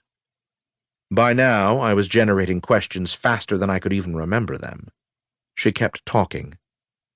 But there it is, time out of time, stretching from the first disaster to the second, and the second brought everything, even you, my oh so tough Easterner, together to create little Devera, the perfect catalyst to unlock everything.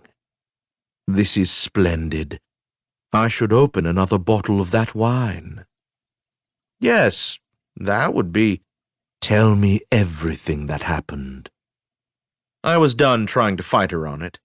I gave her a more or less complete version of events, leaving out things that were none of her business, or that I'd promised not to mention. She listened, nodding occasionally, her eyes fixed on me like they'd keep me pinned to the chair.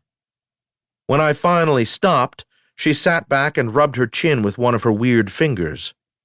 At length she said, "What aren't you telling me?" "Stuff," I said. "How did she end up trapped there?" "I don't know." "You didn't ask her?" Our conversations kept being cut short by her vanishing abruptly. She nodded. "Of course, yes, that would happen." "Why?" She brushed it aside as if it didn't matter, which, with my luck, meant it was the key to the whole thing. It wasn't, but I didn't find that out for a bit. "All right, then," she said. "It makes sense now." "I'm glad it makes sense to someone. Can you explain why, when I struck the mirror, it brought me here?"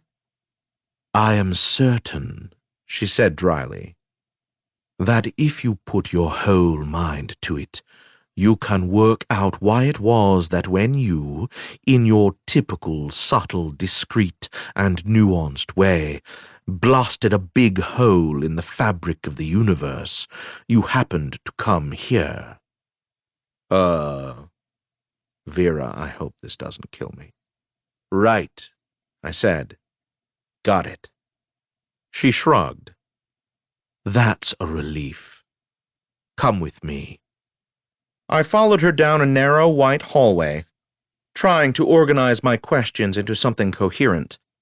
The hall ended in an arched opening with a large room on the other side, also white, except that it didn't.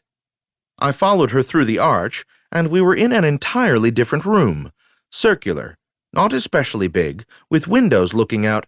"Hey," I said, "this is Marolin's." She unceremoniously pushed me. I fell backward into one of the windows, and ended up, of course, in the manor, on my back, just outside the mirror room. "Boss?" "Loyosh, you wouldn't believe. I think you should get up." I know that tone. I did so.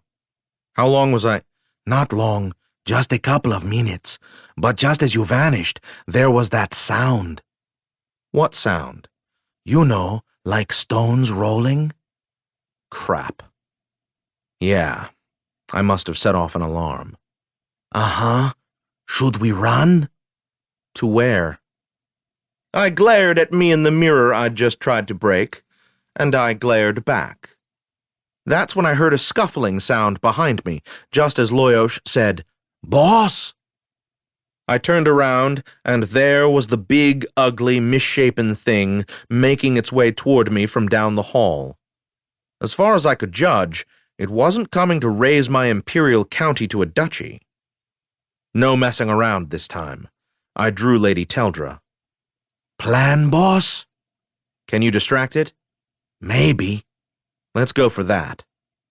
It was coming very fast, and it was very big. Okay, thing. Let's do this.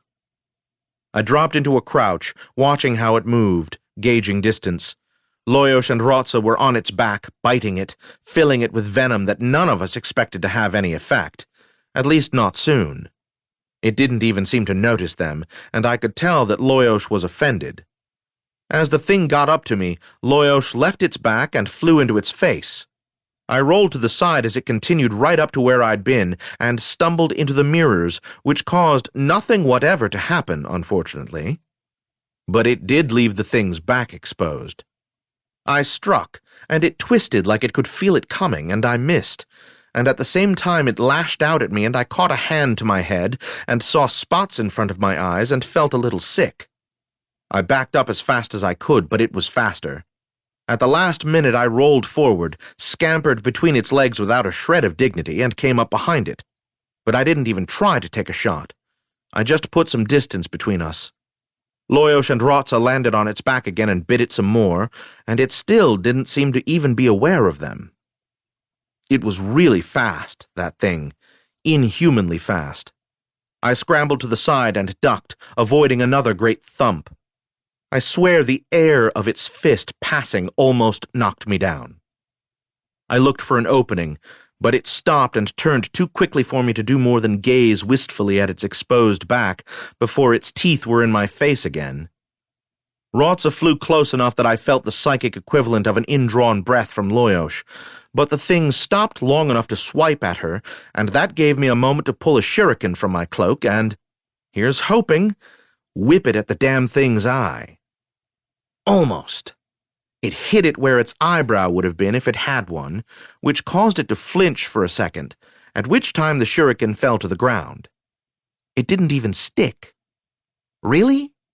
I backpedaled, pulled another, tried again, whipping it like a throwing knife, overhand, which sacrificed a little accuracy for force. The shuriken went flying over its shoulder, and I turned and sprinted down the hall. Was the armory nearby? Was there anything in the armory that would help? I could see the advantage of having a halberd. I just couldn't see the possibility of finding it and taking it and positioning it before that thing crushed me. I tossed a knife over my shoulder and heard it clank. Stupid. The thing wasn't smart enough to slow down. There were more flapping sounds. Then I had a great idea. There's a pocket that I had tailored in the back of my cloak to keep various odds and ends, and one of them was a small vial of oil that I'd used to keep doors from squeaking, and I realized that I might be able to spill it on the floor and make the thing slip. Two problems. One, pulling something from the back of my cloak without slowing down enough for it to get me, and two, I no longer carried the oil. But it was a really good idea, wasn't it? When I felt its breath on the back of my neck, I stopped and dropped to the ground, fully prone, fists clenched against my head, elbows locked at my sides. Then I said something like, "Ugh," as its foot hit my left arm enough to numb it and make me wonder if I'd broken it.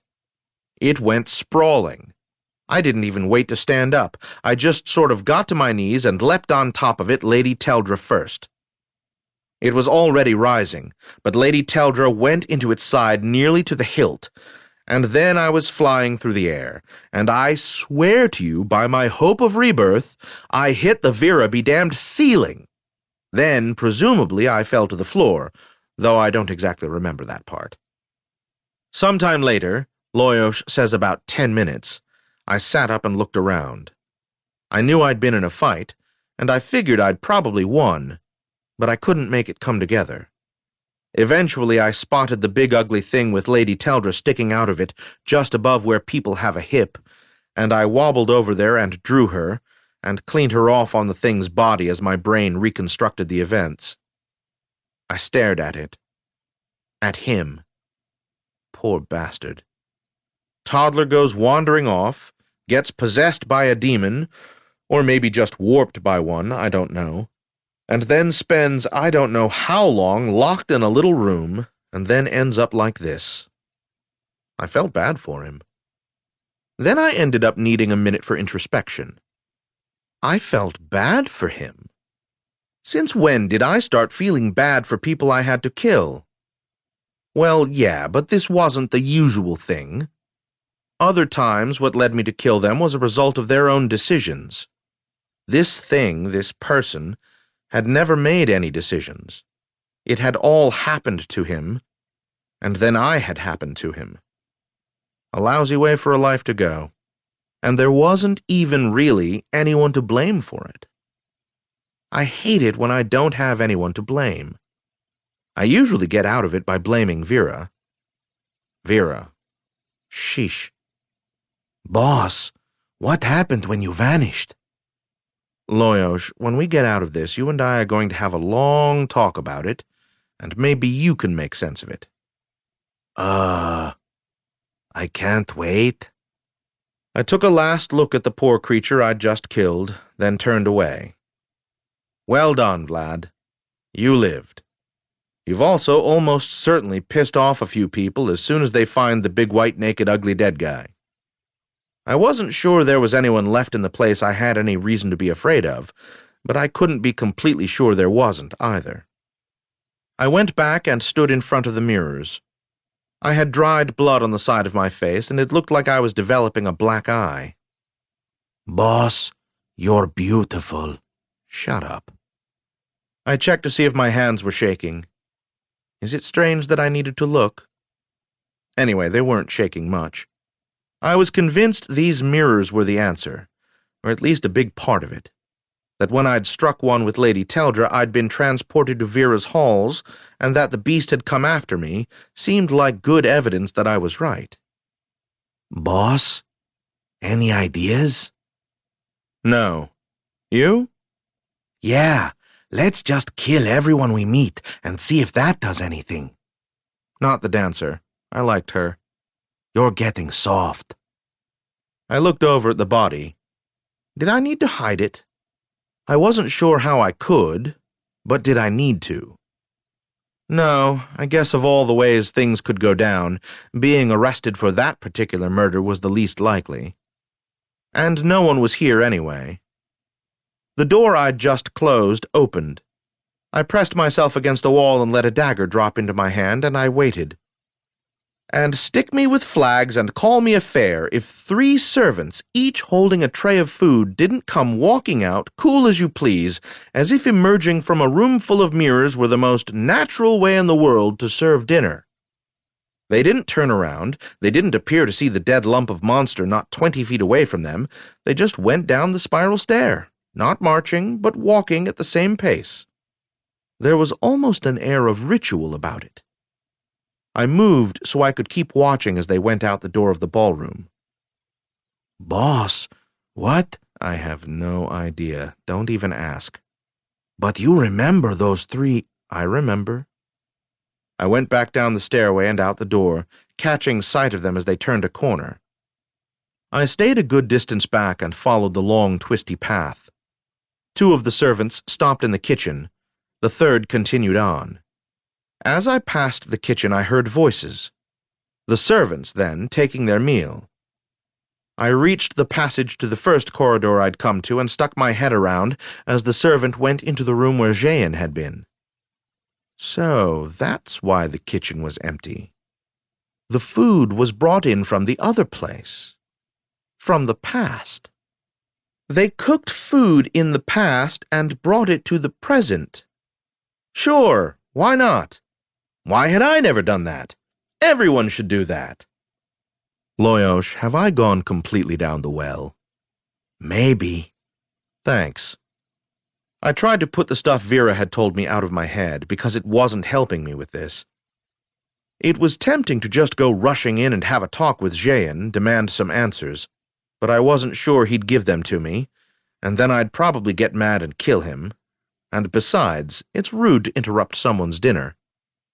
I went back to the little room just before the ballroom and shut the door behind me. Finally, I was doing something I was good at, had done before, and was confident I could do with quiet competence. Waiting. It was most of an hour, but then I heard the footsteps. The same slow, deliberate pace.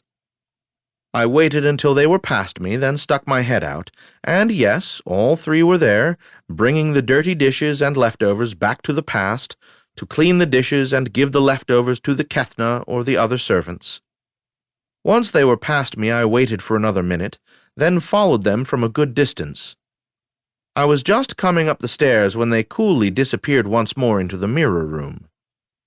They still hadn't realized there was a body there. I hesitated after they'd passed. There were a couple of ways to play this from here, but I knew what I wanted to do. There had been something nagging at me for a while, and even if it wasn't part of the big picture, I wanted to get it settled. I gave myself some time to come up with reasons not to. Almost a whole second. Then I went back and around and poked my head back into the room where I'd gotten my meal the day before. There was a rope hanging there, vanishing into a hole in the ceiling. I pulled it. In under a minute, Harrow appeared and bowed. "My lord," he said. "how may I serve you?" "Just a little conversation, if you wouldn't mind." "Not in the least." "Would you like to sit?"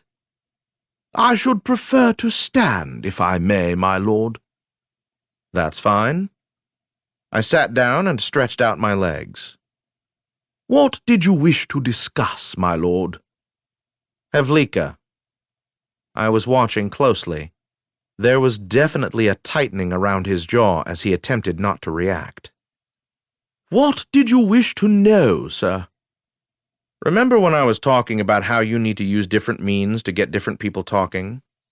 Well, sometimes you need different means to get the same person talking, if it's on different subjects. Let's take Harrow, for example. And Isola, a butler. He was all about duty. He'd rather die than violate his duty, which made it a question of turning it around so that one aspect of his duty required him to violate another. When it was a personal matter and didn't violate his duty, that was entirely different, requiring an alternate form of negotiation. I drew the dagger from my right side. It was big, as knives go, really more fighting knife than dagger, what with the wide blade curving wickedly down to the point for the last 4 inches. It's the sort of knife that makes one think of long gashes in the torso with entrails falling out of them. Most of us don't care for images like that applied to our person. I held it loosely in my hand, thumb and forefinger at the crossguard, letting it bounce up and down like a snake looking for where to strike. "Tell me about you and Havlika." His eyes were wide and on the knife, which was where I wanted them. I waited for a little while as his mouth, which seemed to have lost all connection to the rest of him, did a credible imitation of a fish. "Maybe you'd like to sit down," I said. He sat on the bed and continued looking at the knife. At last he managed, "How did you know?" I shook my head. "You're confused about who is asking questions and who is answering them. I pointed the knife at my chest, am asking. You, I pointed the knife at him, are answering. Start answering now." "Yes, you." "Good. Good start. You and Havlika. What's the connection?" I'll call for help." "I don't think I believe you, Harrow. I don't think you're capable of generating a sound much louder than a whimper. But if you want, sure. I'm not sure who you're expecting to rescue you, though. That monster that used to be Jayan's son is lying up on the balcony above the ballroom, getting cold and waiting for the excitement of its body getting rigid. As for Discaru, I believe I managed to send him back to whatever strange, unreal place spawned him. although I could be wrong. But if you want to try anyway, go ahead. I'll only cut you twice for each scream, and only one of those will be on your pretty face." He stared at me. I tapped the flat of the blade against my palm and gave him a few seconds to consider his options. He looked at the door, and I chuckled. "No, I don't think that's a good idea." He turned his attention back to the knife. "We were... "Yes, you were..." I'm in love with her. "Yeah? How'd that work out for you?" She hates me. "Where'd you meet?"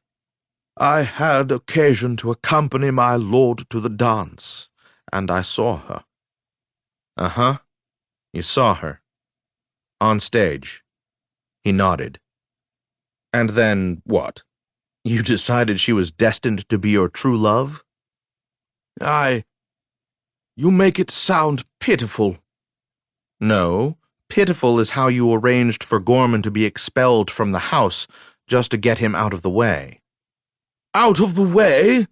I had no idea they were involved." As he said that, he took his eyes from the knife and looked at my face. I believed him.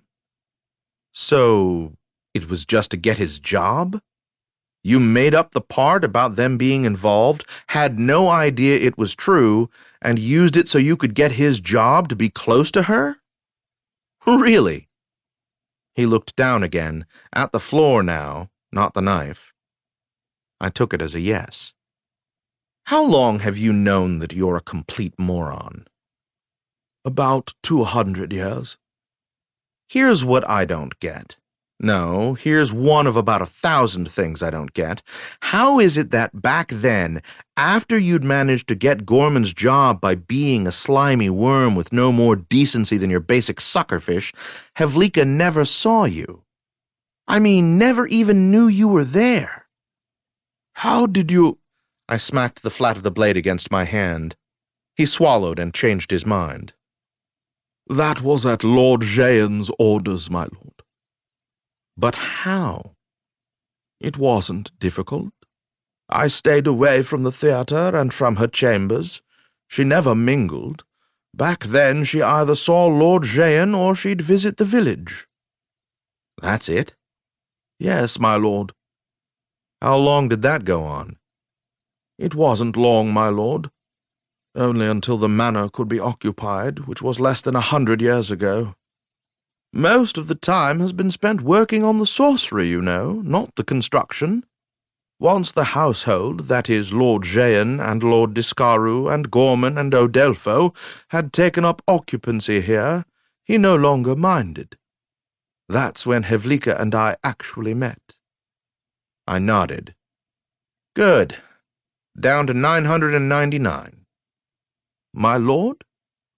I shook my head. "Then answer me this. Why?" "Why what, my lord?" "Why didn't Jehan want the two of you to meet?" "I don't know, my lord." Humor me. Take a guess. I won't hold it against you if you're wrong.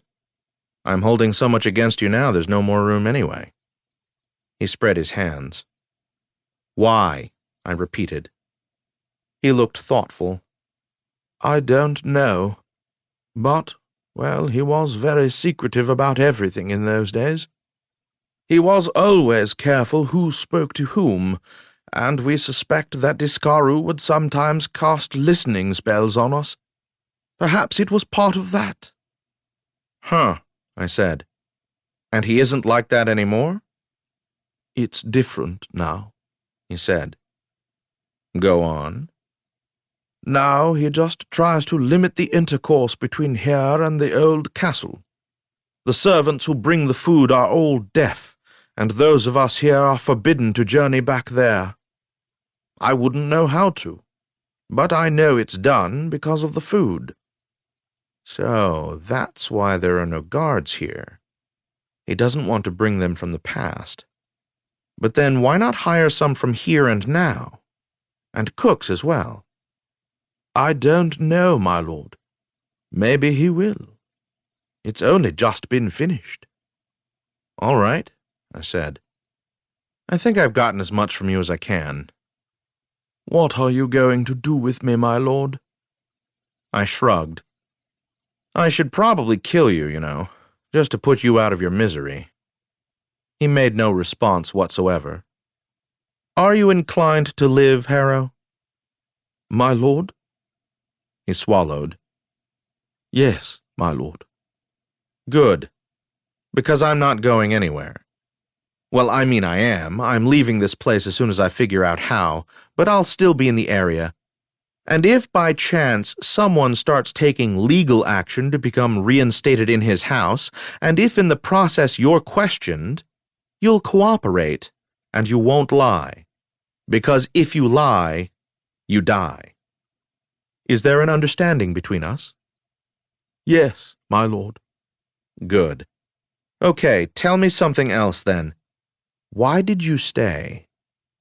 To be near her, because you liked the work, or just inertia? All of those, I think, he told the floor between his feet. The floor didn't seem impressed. I looked at him. He avoided looking at me. Never mind, I said. I think you've managed to make yourself more miserable than anything I could do. Go be miserable. Don't say anything, just get out of here and do whatever it is you do. If I want anything, I'll ring. He didn't even say, "Yes, my lord," which might give you an idea of what kind of shape he was in. The door closed behind him. I hoped this would all be over soon. I was hungry. 16. On the night of the surly mood. I gave Harrow time to get clear, then left the room and made my way back to the ballroom, then up to the balcony and to the door to the theater. I stood in front of it, took a breath, and opened it. And I was sitting down. That transition was one of the hardest to get used to. I wasn't in the same seat as before, but almost. Maybe one forward and two to the side or something. That by itself would mean a great deal to someone who wasn't me. There was no sign of Havlika, so I settled in to wait. I'm not sure why I was so convinced that sooner or later she would show up, but I was, and in maybe a bit less than half an hour, she did, just walking onto the stage. She noticed me at once, because she always noticed her audience. She'd said so. She jumped down from the stage, walked up and sat down in the chair next to me. As per protocol, she stared straight ahead. "You really don't recognize me?" I said. "Of course I do. You were here yesterday." "I mean from before." "I don't understand." "We met before, at a house called the 7 Jewels." She frowned for a minute, then turned and looked at me. "That was you?" I nodded. She scrutinized my face with no sign of recognition. Maybe we really do all look the same. Then she glanced at my left hand and said, "Yes, I remember." I nodded. "How is it possible?" "It's complicated." "But Easterners—" She broke off. "Yeah," I said. "We don't generally live that long. I cheated." "I don't understand." "I don't either entirely, but that conversation we had a few hundred years ago, that was a few hours ago for me." "The manor." "Yeah." "Who are you?" "Vladimir Taltos, Count of Tsirke, by the grace of Her Majesty, former Jareg, current traveler, Nehixta, and connoisseur of fine food and drink." "I don't recognize that one word. Is it Serioli?" "No, one of the languages of the cat centaurs. I was called that once." She translated it to "one who cuts himself twice on the same knife." "It doesn't sound like a compliment." I got the feeling it was mostly used of children who won't learn to stay out of things they should leave alone. Somewhere, I'm sure, there is a desecrator who could explain the full cultural significance and get it entirely wrong. I don't recall much of our last conversation. Just that you asked a lot of questions. And I warned you not to trust Harrow. She frowned. Yes, I sort of remember that. I know I don't trust him. He's the one who got Gorman expelled from the House of the Isola. She turned and looked at me again, and this time didn't look away. Why would he do that? He's in love with you. The look on her face was mostly disgust, with an overlay of disbelief. I turned my head so I was facing the stage and waited while it sank in. Why are you telling me this? To be honest, I'm not entirely sure. It seemed like something you should know. Besides, I sort of liked Gorman before he drugged me and tried to interrogate me. I can't believe he'd do that. He was acting under orders. When did this happen? A few 100 years ago, or earlier today, depending on how you look at it. Gorman, she said. Is it hard, living under the same roof as him? She cleared her throat and turned back to the stage. That's a little personal. We got more personal than that back before. Did we? I don't remember, and I can't think why I would. Neither can I. It didn't seem very Isola-like. Perhaps that was close to...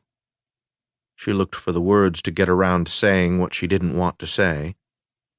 To when things happened with Gorman. I wasn't myself then. What is it? What is what? Your fingers are twitching. I looked at them and made them stop. I feel like killing someone, but there's no one I'm sure needs killing. Harrow's a bastard, but not enough of one for me to put a knife into his eye. I can't imagine what that must feel like. Really? You can't? You've never been angry? Well, yes, of course I've been angry. That's what it feels like. All right. We didn't speak for a little while after that. Back then, she said at last. Did you ever explain what you were doing? Sort of. Want to try again? If I can help you, I will. All right. Do you know about the mirrors? The practice room? Of course. I work out there every day. No, the other mirror room. Oh, I'm not to go in there. It's pretty much the magic focus for the entire place. I guess it could be, but I don't know any details. I haven't made much of a study of sorcery beyond what everyone knows. It's hard to explain to someone what you don't understand yourself. Okay, I said. I've got some of it. The manor wasn't built here, it appeared here. I put that together when I saw all the dead plants. Never mind. I found a cave with sorceress markings on it that was, well, think of it as an anchor, all right? They built it, and one of the parts of it had to... I broke off. What? She said after a moment. I think I have it, I said. Paths, hallways, doors, necromantic mirrors. The mirrors provide a way to turn physical motion into motion through worlds, which sometimes means through time. That's how it got here. There are places it is anchored, like the cave under the cellar and the halls of judgment, and the place in the past where they started construction. The mirrors work like Marolin's windows. What? Never mind. The thing is, all the pathways in the manor controlled by the mirrors are sort of, well, think of it like they're stacked on top of each other. Jean's idea is to be able to make additional pathways to different worlds that you can reach just by opening a door or walking down a hall. I felt myself frowning. Only he hasn't done it yet. All he has is a way to reach the halls, the future out from the courtyard, and the past, the anchors. He hasn't built any of the pathways, just a lot of places where they can go, which is why right now they turn into just odd rooms placed in strange places. It's like he set up a bunch of sheaths, but hasn't put the daggers in them yet. Why hasn't he? Oh, right. Harrow said the manor had just recently been completed. She nodded. 2 days ago is when we shifted. I've been living in the manor for years and years, but it was next to the old castle by the river. And then we were suddenly here. That's it, then, I said. Time. Pardon? Pathways in space are pathways in time when you're going between worlds. I'm sure if the necromancer were here, she could explain it so it made sense, but that's the best I can do. I don't... It's all about Tethia and you and Harrow and Gorman. I've never met Tethia. Yes, exactly. Because she died, you see. When? Yes, exactly. When? When and where? That's the part that's hard to wrap my head around, but it sort of makes sense. You've lost me. Tethia died here, in the manor, in the past, but was trapped in the now. She shook her head. Try it this way. Tethia was involved in casting those spells for a couple of 100 years. You never met her because her part of things involved being in the future. The future? The then future. The now. I don't... Wait. I think I see what you mean. She did her work here, near Adralanka, in the time and place where the manor was going to be. Yes, casting the spells that would allow it to exist. But how did she get here? How did she move through time that way? My head hurts. Sorry. No, it's okay. I'm working it out, I think. Try this. She didn't really move through time. In the halls of judgment, there are a lot of times and places to choose from, maybe an infinite number, I don't know. But while Jeanne was overseeing the building of the physical structure, Tethia was spending her time in the halls of judgment, making the magical connections that corresponded to it. When they were both done, the manor appeared here. But Tethia was... Yeah, okay. She was in the halls of judgment, with her spells following pathways to here and now, and she was here and now, with spells sending pathways to the halls. But you said she wasn't traveling in time. That's where I'm lost. Yeah, me too. I really did feel like I was on the verge of a headache. You know that feeling that hits you when you put the pieces of a puzzle together and it all instantly makes sense? I like that better. Okay, I said, speaking slowly as it worked its way through my skull. In the halls, in the travel between worlds, time and place are part of the same thing. So if she was in the halls, she could find a place that was a time. That's what she was connecting the manor to. You can think of it as a place and a time above us that touches our own. That's why she kept calling it a platform. That sort of makes sense. But then, what happened to her? That's what I'm going to find out. She nodded. There's a sorcerer here. Maybe... Discaru, yeah. He wasn't helpful, and I'm pretty sure he's no longer around. Oh? I took that as an invitation to tell her more, and declined by not saying anything. She seemed to think that was an excellent choice, and did the same. I broke first. How are you? Milord? With what I told you, about Gorman and Harrow. How are you doing with it? It'll take some time to settle in. Will it be hard to act normal with Harrow? I mean, if you even want to. I don't know. I shook my head. I just don't understand it. I can't wrap my head around it. Around what? You two, you and Gorman, I mean. You're together, all is well, then his house changes, and boom, everything's different. It isn't even that his station changed, because it didn't. It's just his house. How can you let that... She was quiet for a few seconds as I broke off and stared into space. Then she said, What? I shook my head, my brain spinning. That's it, I said finally. It all ties together. The houses, the cycle, the empire, the disaster, the stagnation, catalyst, all of it. She waited patiently until I started to get up. Then she said, "Vlad, you can't just leave it like that." Her tone was one of amusement, but she had a point. I sat down again. "Sorry. Too much, too fast. And yeah, this affects you." "How? What?" "I don't think I can explain it, except to say that I mean Dragarans, all of you, have been messed with, and it permeates everything you do, even who you let yourself love.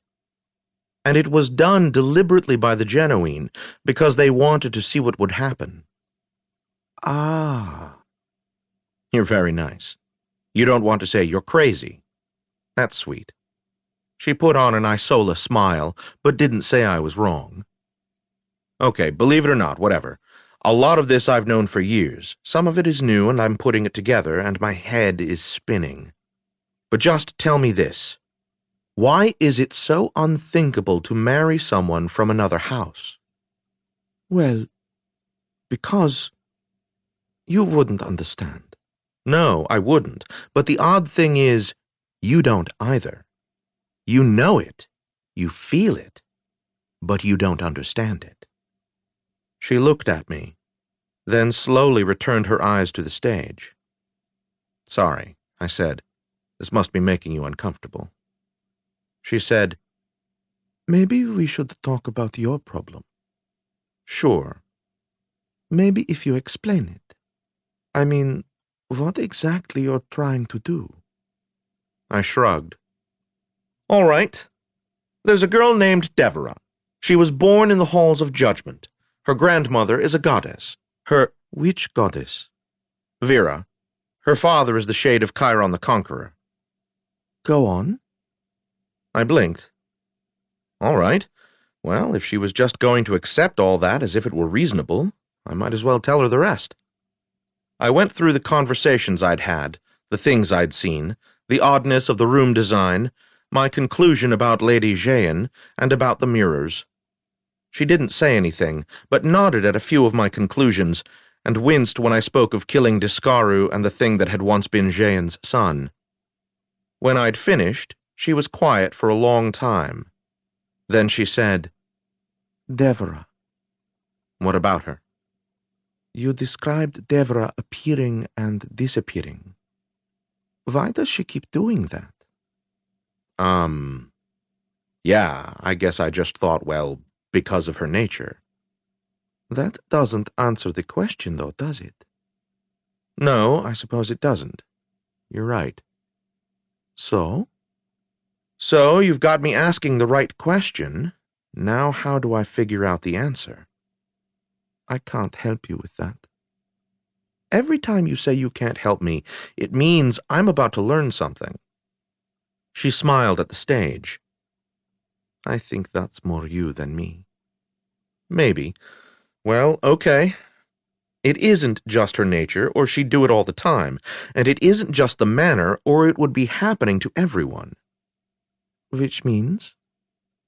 "It's the interaction." She nodded. I laughed. "Well, good then. In order to understand how the place works, I need to figure out why Devera keeps disappearing, which I can do as soon as I've figured out how the place works." She smiled at the stage again. I wondered if the balcony was getting jealous. She said, "Well, none of the rest of us vanish. That gives you lots of people to talk to." I chuckled. That's true. Polite of you. Except—" "What?" "Tethia." "What about her?" "She also vanished abruptly." "But isn't she a ghost? You said she was a ghost. I mean, ghosts do that, right?" "I don't know. I've only ever met one before this." She nodded. "And I've never met any. And I think she's pretty much confined to that one room, whether she's a ghost or whatever else she is." Hevlika nodded. "That makes sense. So I guess I'll go talk to her." She nodded. "I doubt I'll run into you again." "It's been a pleasure." "Thank you. For dancing." She smiled and nodded, and I went through the door. I had a theory. I returned to the room where I'd slept, grabbed the rope hanging from the ceiling and pulled it twice, and waited. The wait went on far longer than it should have. I was about to conclude that my theory was wrong, or else you just can't find good servants, when Gorman appeared, looking hesitant. Sir, you rang twice? Yeah. The call for Harrow is once, and for me it is 3 times. So I was uncertain. My mistake. I meant you. Very good, sir. Who is two? No one at present. Of course. I'd like to speak with you. Want to sit? I'd prefer to stand, sir. I knew he'd say that, but I had to ask. I sat down in the chair. It was like a repetition of the little drama I'd played out with Harrow just an hour before. Or maybe that was the rehearsal and this was the performance. I said, "You remember me, don't you?" Yes, sir. "I mean from before, when you drugged me and tried to interrogate me." He stared over my shoulder and was silent. "Answer," I said. "Do you remember me?" I didn't recognize you at first, and then I wasn't sure. "But now you do, and you are." Yes, sir. "Good. I'm not altogether pleased about that, you know, especially because to me it was only yesterday. But you suspected that, didn't you?" He did his staring over my shoulder thing again. If he kept that up, I was going to get irritated. "Answer me," I said. "Did you suspect that?" He nodded. "So you know about paths through time?" I know there are odd things. There are rooms we are not permitted to visit and restrictions as to with whom we can speak. And I've known for a long time that my Lord Jain was working to solve the problem of a structure that could reach other worlds. "But not that he'd solved it." Not then, he said. "When?" 2 days ago I heard a scream. I tried to see where it came from and became lost. Eventually I reached a window and we were on a cliff." "And that was your first clue that the entire manor had moved?" Yes, sir. "Who screamed?" I don't know, sir. I asked Discaru if he knew anything, and he told me it was none of my concern. Well, salute me and call me General.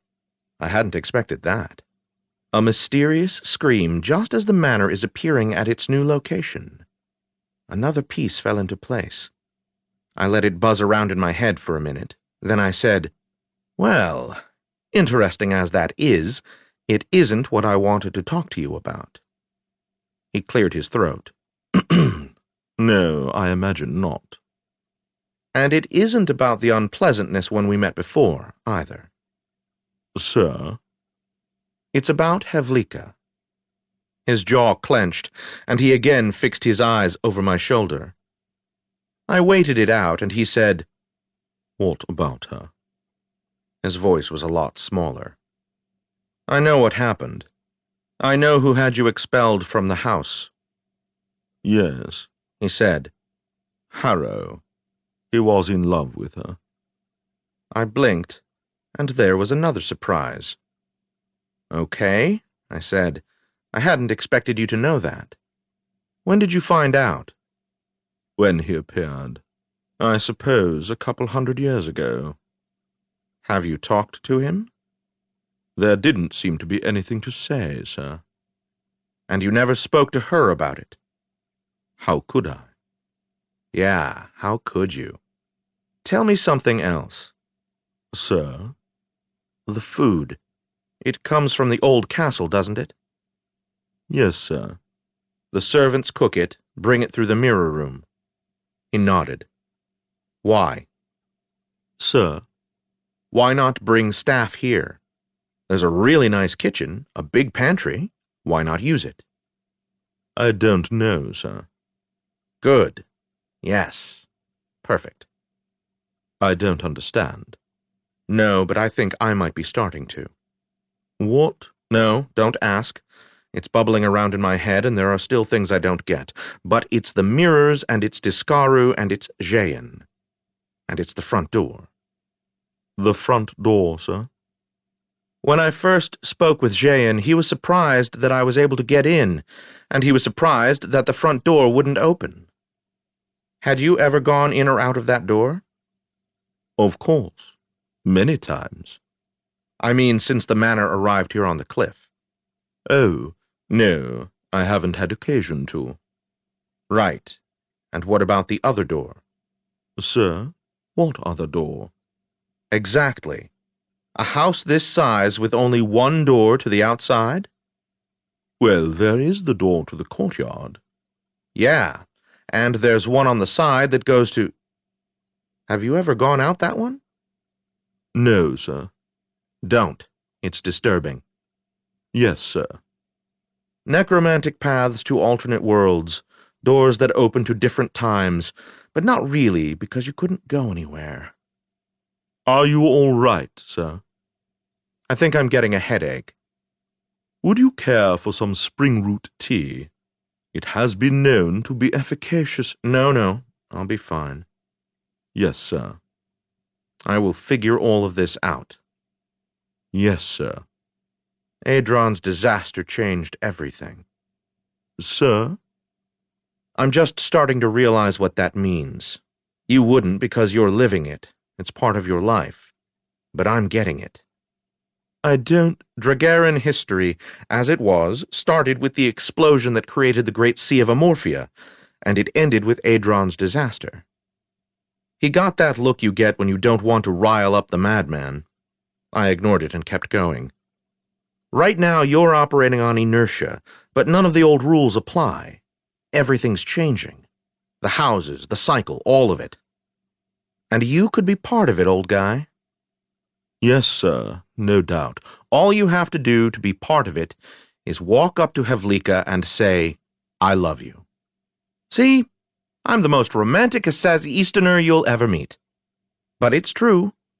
That's how this place, Precipice Manor, came to exist. Part of that same disruption, knocking holes in things. It's shaken up everything, and one thing it's going to do is change the houses. Go ahead. Do it. Just go up to her. I could never. I looked at him. I thought about Caughty, and the way she used to look at me, and the way she looked at me now, and I wanted to hit the idiot over the head with a chair. I knew it was none of my business, but I wanted to. Fine, I said. Tell you what. How about you just go watch her dance? See where it leads from there. He sighed. If only I could. Why can't you? My duties. Right. I have the feeling your duties are going to be considerably lighter soon. I'd go and watch her when she dances. She likes having an audience. All right. And, sir? I'm sorry. About? Drugging you. Oh, I never blame the dagger for where it's pointed. Well, almost never. Thank you, sir. Look, I'm not trying to tell you your business. No, wait, I am. I just want you to know that I had a talk with Harrow, and if you go to the house and claim it was all a lie, he'll admit it. Sir? He will? Yeah. If you go to the Iorich wing of the palace, there's an advocate named Parasil who can either help you or point to someone who will. If he's willing to deal with an Easterner, he'll be willing to deal with a Tekla. So you can probably fix all of this without ignoring the house thing, but I still think you should. Anyway, think about it and do whatever you bloody want to. Thank you, sir. That will be all, I said, because I've always wanted to say that to a servant, and I don't dare say it to Tuco. Gorman didn't appear to find it odd. He just bowed and went about his business. I sat there and considered. What I really wanted to do now was ask Discaru a few questions. Unfortunately, I'd made that impossible. Boss, is there a plan? Getting there. I was afraid of that. It worries me when you have a plan. Yeah, me too. 17. Jayen's heir. I made my way back to that room with the long table and didn't run into anyone. I walked in like it was no big deal, sat down, and waited. There was some of the emotional deadening I'd felt before, but not as intense, which is an odd word to use about something that removes intensity, but you know what I mean. I waited, and eventually even that passed, and then I said, "Hey, Tethia! It's Vlad! Got a minute?" I waited, and after a while my glib words didn't seem so clever. I was in the middle of trying to come up with some other way to perhaps reach her when Loyosh said, "Boss!" I turned around, and there she was, sitting in a chair on the other side of the table. I looked closely, and from what I could see, the padding on the chair wasn't compressed the way it would be if she were really there. But I could see her, and presumably we could hear each other, so who cared about the rest? Corporeality is overrated. Taltos. You remember the spelling. "Hey there," I said. "Remember me?" "Vlad," she said. "Good. That means time isn't— never mind. Can we talk?" "We are talking now." "Yeah. You say you built this place, this platform." "No, I designed it. My father built it." "Right. But you figured out how to anchor it in the halls of judgment so it could cross worlds." "It isn't anchored in the halls. It only passes through them." "Okay, but tell me something. Why is it you keep disappearing?" "I don't know. Is it important?" "I want to understand how this platform works, and that's part of it." "You're a necromancer?" "No." "Then I don't think I can explain." "Try." She nodded. I thought that would be an appropriate, or at least an ironic, moment for her to vanish, but thank Vera, for once the world withheld its irony. "Let's try it this way, then. You have a familiar. Do you understand the mechanism for how you communicate with him?" "No, but I'm very curious." "Ah, well. All right, then. Another way. You say I vanish. I don't vanish, and I don't even move, really. Not much, at any rate. I turn." "Turn. All right. You have my attention." "That's why it happens so randomly. Right now, I'm working very hard to hold myself still, because the least shift in position—" She smiled. "I almost moved just now to demonstrate it— will bring me to another state." "I'm still listening." "Time and space seem like distinct things, but they're not. They're the same. This matters because where I was born, places and times come together as—" She looked frustrated, then she vanished, but reappeared just as I was preparing a good curse. I didn't tell her that at least some of that I'd figured out, because I didn't want to interrupt the flow. She said, "Do you understand what it means to be a god or a demon?" "Yes, it means you can manifest in more than one place at the same time." "Oh, are you a god or a demon?" "No. If I were, I would have control of this process, and I wouldn't shift the way I do." "I don't get it." "I know." She frowned. "All right, I think I can explain it. To acquire powers of a god or a demon means to gain the awareness of the connections between different worlds, and to be able to move among them, and to control that movement. If you do not have these powers, but were born in a place where they meet, you can always see them, sometimes move among them, and only occasionally control the movement. Does that help?" I nodded slowly. "Yes. Yes, that helps." She was silent while I compared this with what I knew about Devera. Yeah, it made sense. But... Okay, here's what I'm not getting. How is it you ended up being born in the halls of judgment? "I don't know," she said. "I wish I did." Me too. "Maybe I'll find out," I said. She smiled a little. "Maybe you will." I wondered what all of this had to do with how I communicated with Loyosh. I wondered how Devera seemed able to move where she wanted to, except here. I wondered how. I have another question, I said. I'm still here. This room, the effect it has, how is that possible? It's not sorcery because I'm protected from sorcery. It feels like a psychic effect, but I'm protected from that too. Before you said it was the nature of the room itself, but I don't understand how that's possible. There is an art to it, she said. It has been studied by the Vallista for thousands of years. The windows, the color, the tilt of the chairs, and their height all work to produce the effect. There's more to it than that, I think. Oh, yes, but you see, that's the heart of it. Those feelings become part of the designer of the room, and part of every craftsman who works on it. You draw it into yourself, like inhaling, and then you exhale it in your craft. Sounds like witchcraft. The Eastern art. I've heard of it, but know nothing about it. I'm not saying that's what it is, it's just, it sounds like it. Or I guess feels like it would be more accurate. It is as much art as it is sorcery, but the result is that the feelings become inseparable from the room. As I said before, the effect on you was more pronounced than it would have been on a human.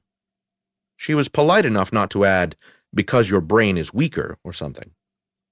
I think I kind of get it, I said. Though I didn't really, and I still don't. But with any luck, I wouldn't need to. I'd gotten the answer to the question I'd come for, and that by itself made this an occasion for celebrating if I'd had anything to celebrate with. I needed more of Vera's wine. What do you know of your state? I asked her. I don't entirely understand it.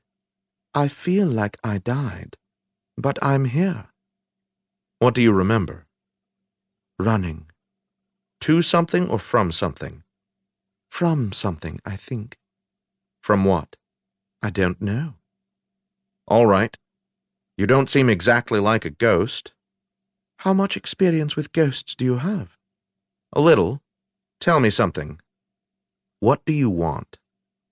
She was silent for a long time. Then she said, If I am dead, then I'd like to be free so I can move on, or rest, or reincarnate, however fate should decide. But what could hold you here? I don't know. It would have to be necromancy. Discaru, I said. Who? There's a particular kind of annoyance that comes when you realize you've killed some bastard before you know all the stuff he'd done that would have given you even more satisfaction in killing him. I'd never had that happen before. Oh well. Never mind, I said. A demon. It's gone now. The question is why? I don't know. I think I do, I said, and I think I know why I'm here. That's something many of us never learn. I snorted. I meant it in a slightly more practical sense. I think you did it. Did what? I think as you were dying, you reached out to the halls and got some help. I don't remember that. Yeah, you don't remember dying, but I think you were asking for help from a god and managed to reach Devera instead. Who is Devera? Not a god. Oh, so it didn't work. I think it sort of did. And I think I'm on track for fixing the rest of it now. I don't understand. Good, we're even. Tell me something else. Anything I can. What does the guide look like for your house? Guide? I don't know what to call it. The dragons memorize a book so they know how to navigate the paths of the dead. The hawks have a signet ring that acts as a guide. The Jareg wear a pendant that works like the ring, and the Tiasa get a tattoo that works like the book. What do the Vallista use? Oh, our key. It's a piece of linen, usually dyed yellow with purple threads that indicate the proper paths, usually made into a dress or a toga or a sarong. Does it appear with you when you die like the ring, or do you have to memorize it like the book? You're dressed in it when you go over the falls. You remove the thread as you progress, and it gradually falls apart, so that you arrive in the halls naked. That's how you established the connection with the halls, right? Yes. Was that the only one your family had? I don't know. Yeah, I said. I believe I do, however. She nodded. All right, I think I have what I need. Thank you for your help. Good luck, she told me.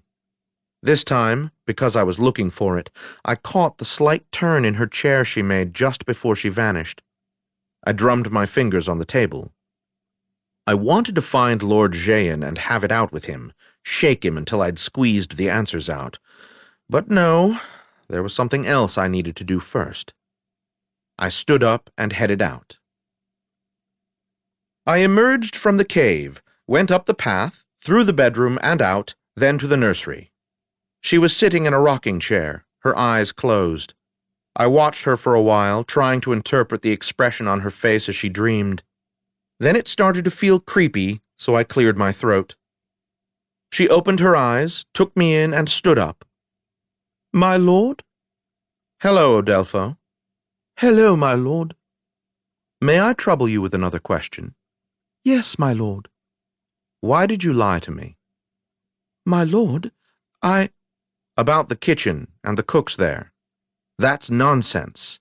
You knew that didn't happen. It seems an odd thing to lie about. Why? My lord, Stop it. Answer my question. She was scared, but I figured that was because, well, I'm scary. The question was she also scared of someone else?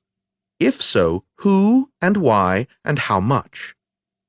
If you're worried about Discaru, I said, he's not going to be around anymore. She tilted her head. Are you sure? Yeah, I said. It wasn't a lie. I was pretty sure. And turned out I was right, so no harm. May I sit down? Of course, I said. Where were my manners? What would Lady Teldra say? She folded her hands in her lap and said, What happened to him? He had an accident, I said. She studied my face as if expecting me to wink or smile or something. I didn't, so she just nodded. He's the one who wanted you to lie about the kitchen? Yes. When did he tell you to do that? Just before we spoke, my lord. Perhaps an hour. So it was me in particular he didn't want to know about it. Yes, my lord. Why? He didn't say, my lord. Yeah, he didn't have to. He'd have known when he saw me that I shouldn't be there. He couldn't have known about Devera, but he must have realized that Tethia had done something that resulted in me being there, which meant that I had to be prevented from learning about the manor until I could be disposed of, because Tethia. It all came back to her, and to what she knew and what she could tell, and what had happened to her and why. I studied Odelpho and considered. She looked uncomfortable with me staring at her. She shifted and said, Will that be all, my lord? Not quite. I'm curious about something. It isn't terribly important, but do you go outside at all? Sometimes. And pick apples? She nodded, then frowned. Is there something— No, no. You just set me a little mystery is all. I like apples. Yeah, me too. You had one? I had two. They were good. I'll be tending the trees myself from now on. There's no gardener? At the old castle, not here. Of course. There were lots of things Discaro didn't want known, weren't there? She nodded. Such as Lady Jehan's visit to the Halls of Judgment. She looked down. Were you with her? She nodded. You took care of Tethia there, in the halls. She nodded again. Odelpho, how did Tethia die? Her mother died during the interregnum. Odelpho! She jumped a little, then looked down again.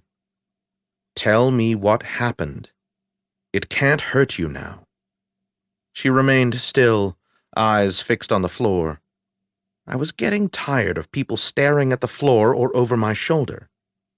Odelpho, tell me how Tethia died. It was the monster, she said. The monster? Lord Jehan's son? She nodded. It chased her. I don't know why. She couldn't get out, so she tried to escape to the roof. In the end, she threw herself off it into the ocean sea. She had only returned that day. I hadn't seen her since she was a child, when she went off to, well, I don't know. But I hadn't seen her in so long, and an hour after she was back, she was dead. She looked like she was about to cry. I said, "How?" "My lord?" "How could she get off the roof?" "I don't understand." "Have you ever been up there?" "Only that one time. I saw her jump. Lord Discaru came up behind me, and he was able to control the beast. He said I must never speak of it." "Is he really gone?" "Yeah." "Good," she said like she meant it. "How did it get loose?" "My lord?" "You said it was chasing Tethia. How did it get out of its cell?" "I don't know. It was just after the completion of the construction, when we first appeared here, so perhaps something went wrong." "Or something went right." "My lord?" I shook my head. "Thanks for your help, Odelpho. What did you say your name means?" "Delpho means home of the bear, in the ancient language of the Lion, my lord." "Nice name," I said. "Take good care of it." I bowed to her because I felt like it, and went on my way. Time to end things.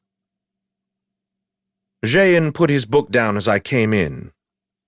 Well, what do you— "Shut up or I'll kill you. Is that clear enough? I hate killing people for free, but I'm already inclined to make an exception for you, so don't give me any more reasons." I'll— "You'll what? Discaru is gone.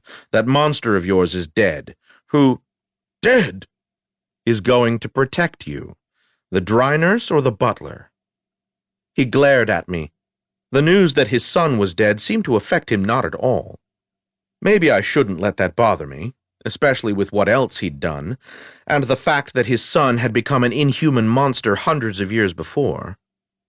As I said, maybe I shouldn't have, but I thought about my own son, and I liked him even less. He reached for a pull rope next to him. I said, "You don't want to do that. Your guards are in the past, and in the old castle, and they have to go through the mirror room and downstairs to get here. By the time they've done that, I will have sliced open your belly to see how many times I can wrap your entrails around your neck." Hey, look, if you're going to threaten someone, making it graphic is always better.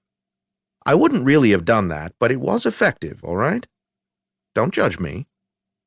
And you don't even want to, do you? You want as few people from the past here as possible, because the more who know about it, the more chance someone will figure out what you did, and find a way to get the message out, even from 200 years ago. But I still want to see how much your entrails will stretch. Or maybe I won't even bother. Maybe I'll just stick you. With this. I drew Lady Teldra. She appeared as I'd first seen her, a very long, thin knife, slight teardrop shaping along the blade. She was beautiful. I once had someone explain to me that we don't have real interactions with people.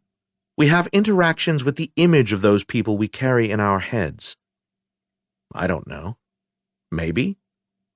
But I figure if I stick a great weapon into a guy's eye, it's close enough to a real interaction for most purposes. "What do you want?" he said. His voice was hoarse. "Take your clothes off," I said. His eyes widened.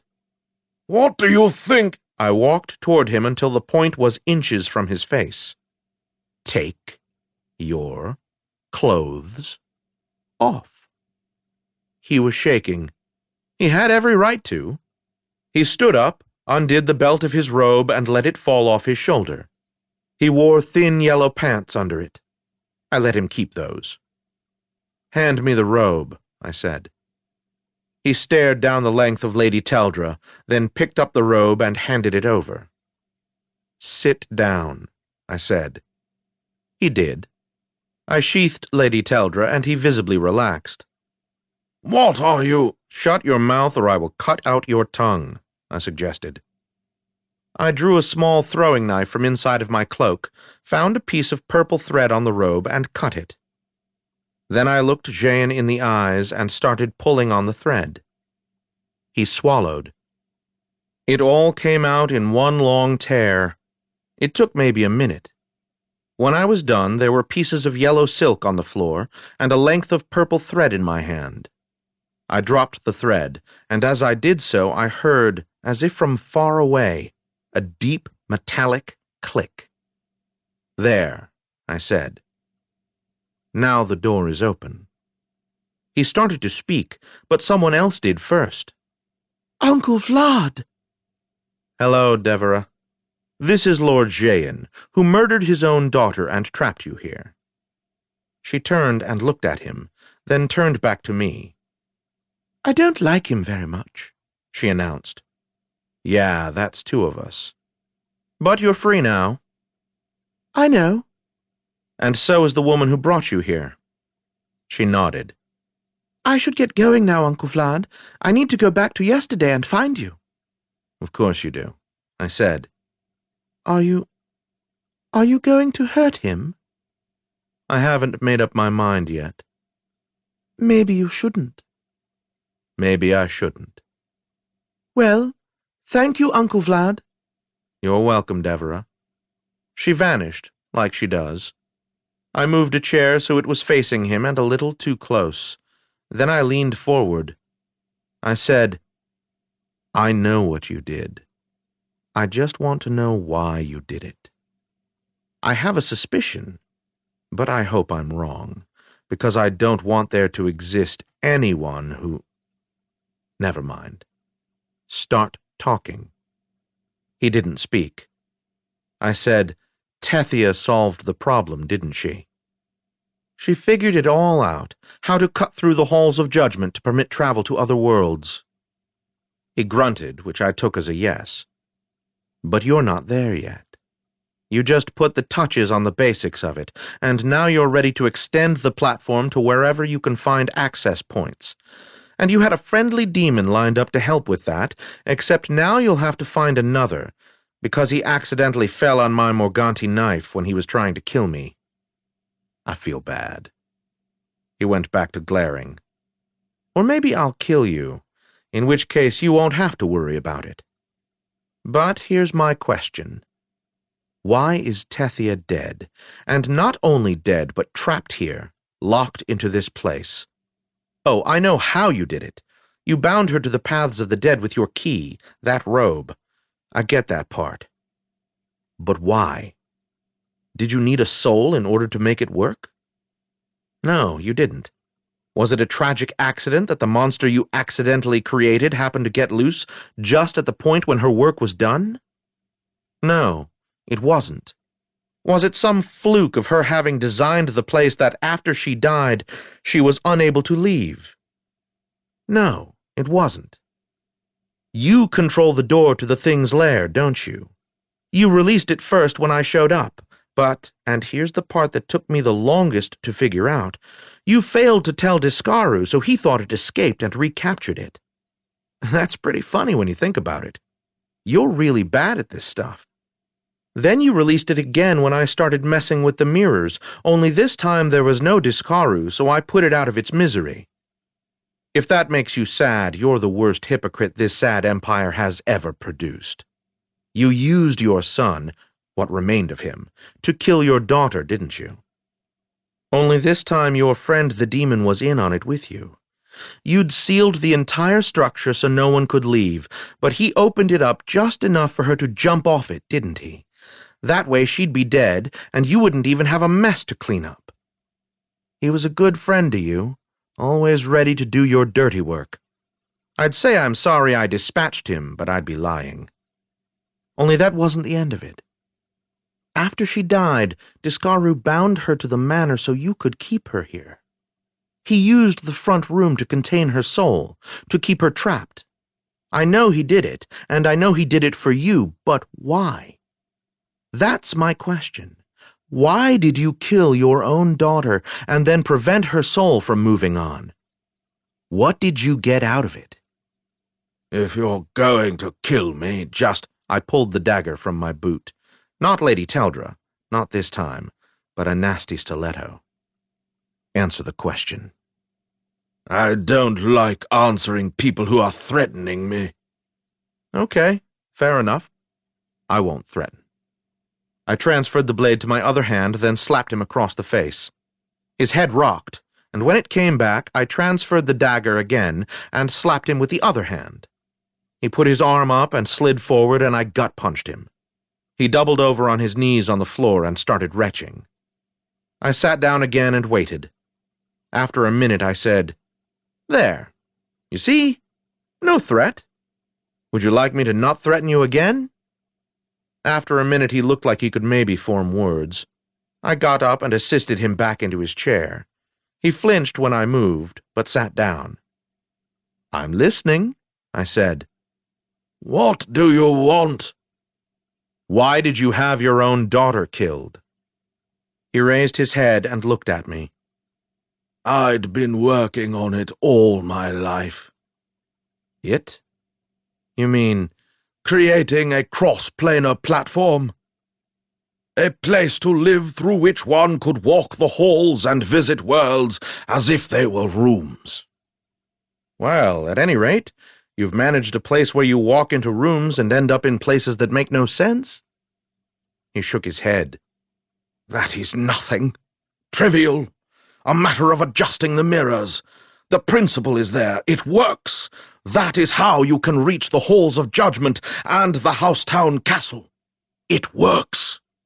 Okay, I believe you. It works. And?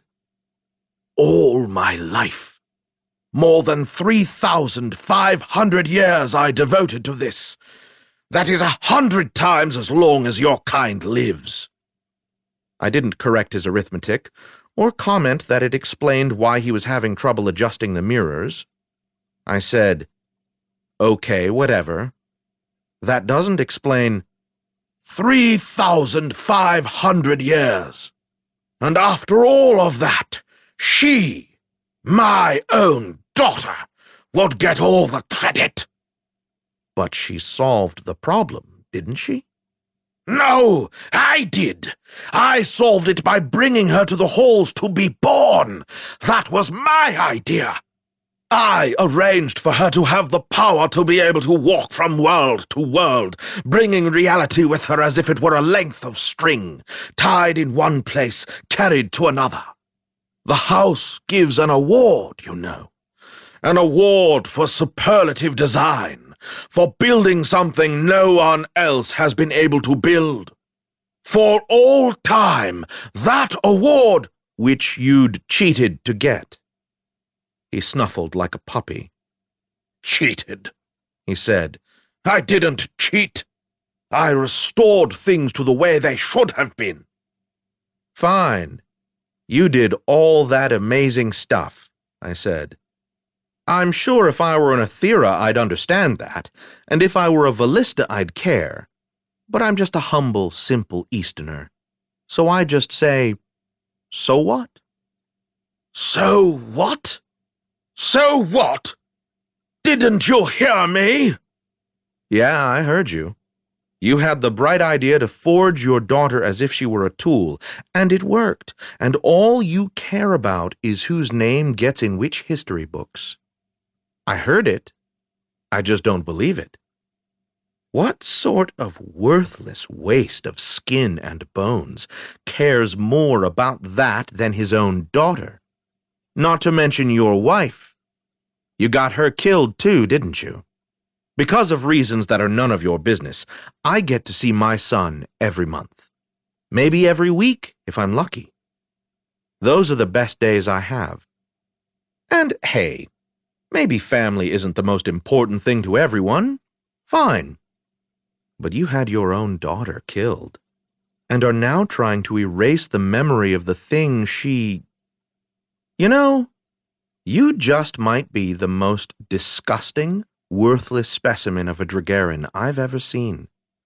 And I've killed dozens of you guys, all of whom deserved it. I'm impressed. I might as well have saved my breath for all the effect it had on him. "There's no point in trying to make you understand," he said. No, I agreed. There isn't. "What are you going to do now?" I'm going to go home, find some place where they let Easterners stay, and take a long bath and try to scrub your filth out of my soul. He couldn't come up with an answer to that, so he just looked disgusted. And that isn't all, is it? You sealed the place. No one can get in or out? You kept all of your servants in the past where there was no one to tell, except 3, and your pet dancer who is too good for you. And you sealed the doors to make sure they couldn't leave. Only I got in, and you never could figure out how that happened. "Tethia, She'll be fine," I said. As for you, I'm not so sure. do what you will," He said. "The manor still stands. I accomplished what no one else has before." Yeah, I said. And if that had been enough for you, I wouldn't be standing here deciding whether to kill you before I leave. Epilogue. Reader, I murdered him. I know I'd said I might let him live, but I meant that might. I hadn't made up my mind. The smug look on his face made it up for me. He seemed more offended than frightened. I think he was going to say something, but I put the dagger into his left eye and twisted, and the sounds he made had no more significance than an award falsely given. He stopped twitching, and I left him there to rot and stink up the place. They could move him if they felt like it. For all I know, he's still sitting in his chair, my knife in his eye, and some justification still on his lips. As for Precipice Manor, well, it's still there, overlooking the ocean sea. Back in the past, servants still prepare food and, not knowing what they do, carry it forward into the future, then clean up the trays. An empty wizard's chamber collects dust, and wine that is already bad becomes worse.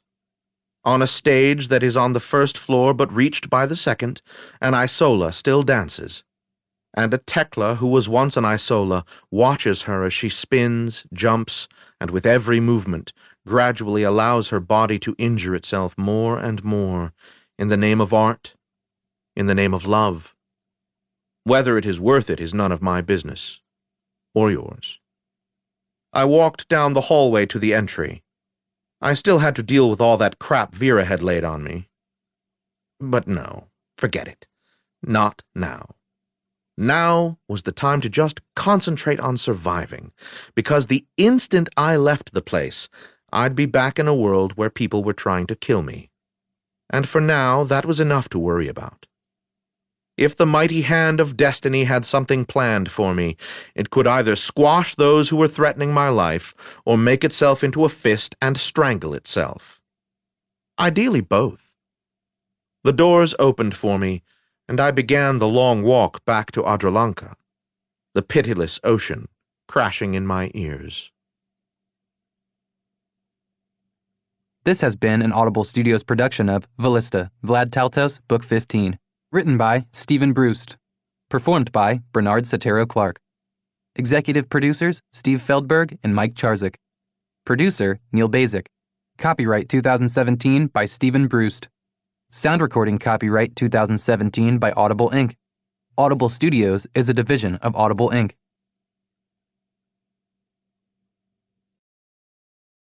Audible hopes you have enjoyed this program.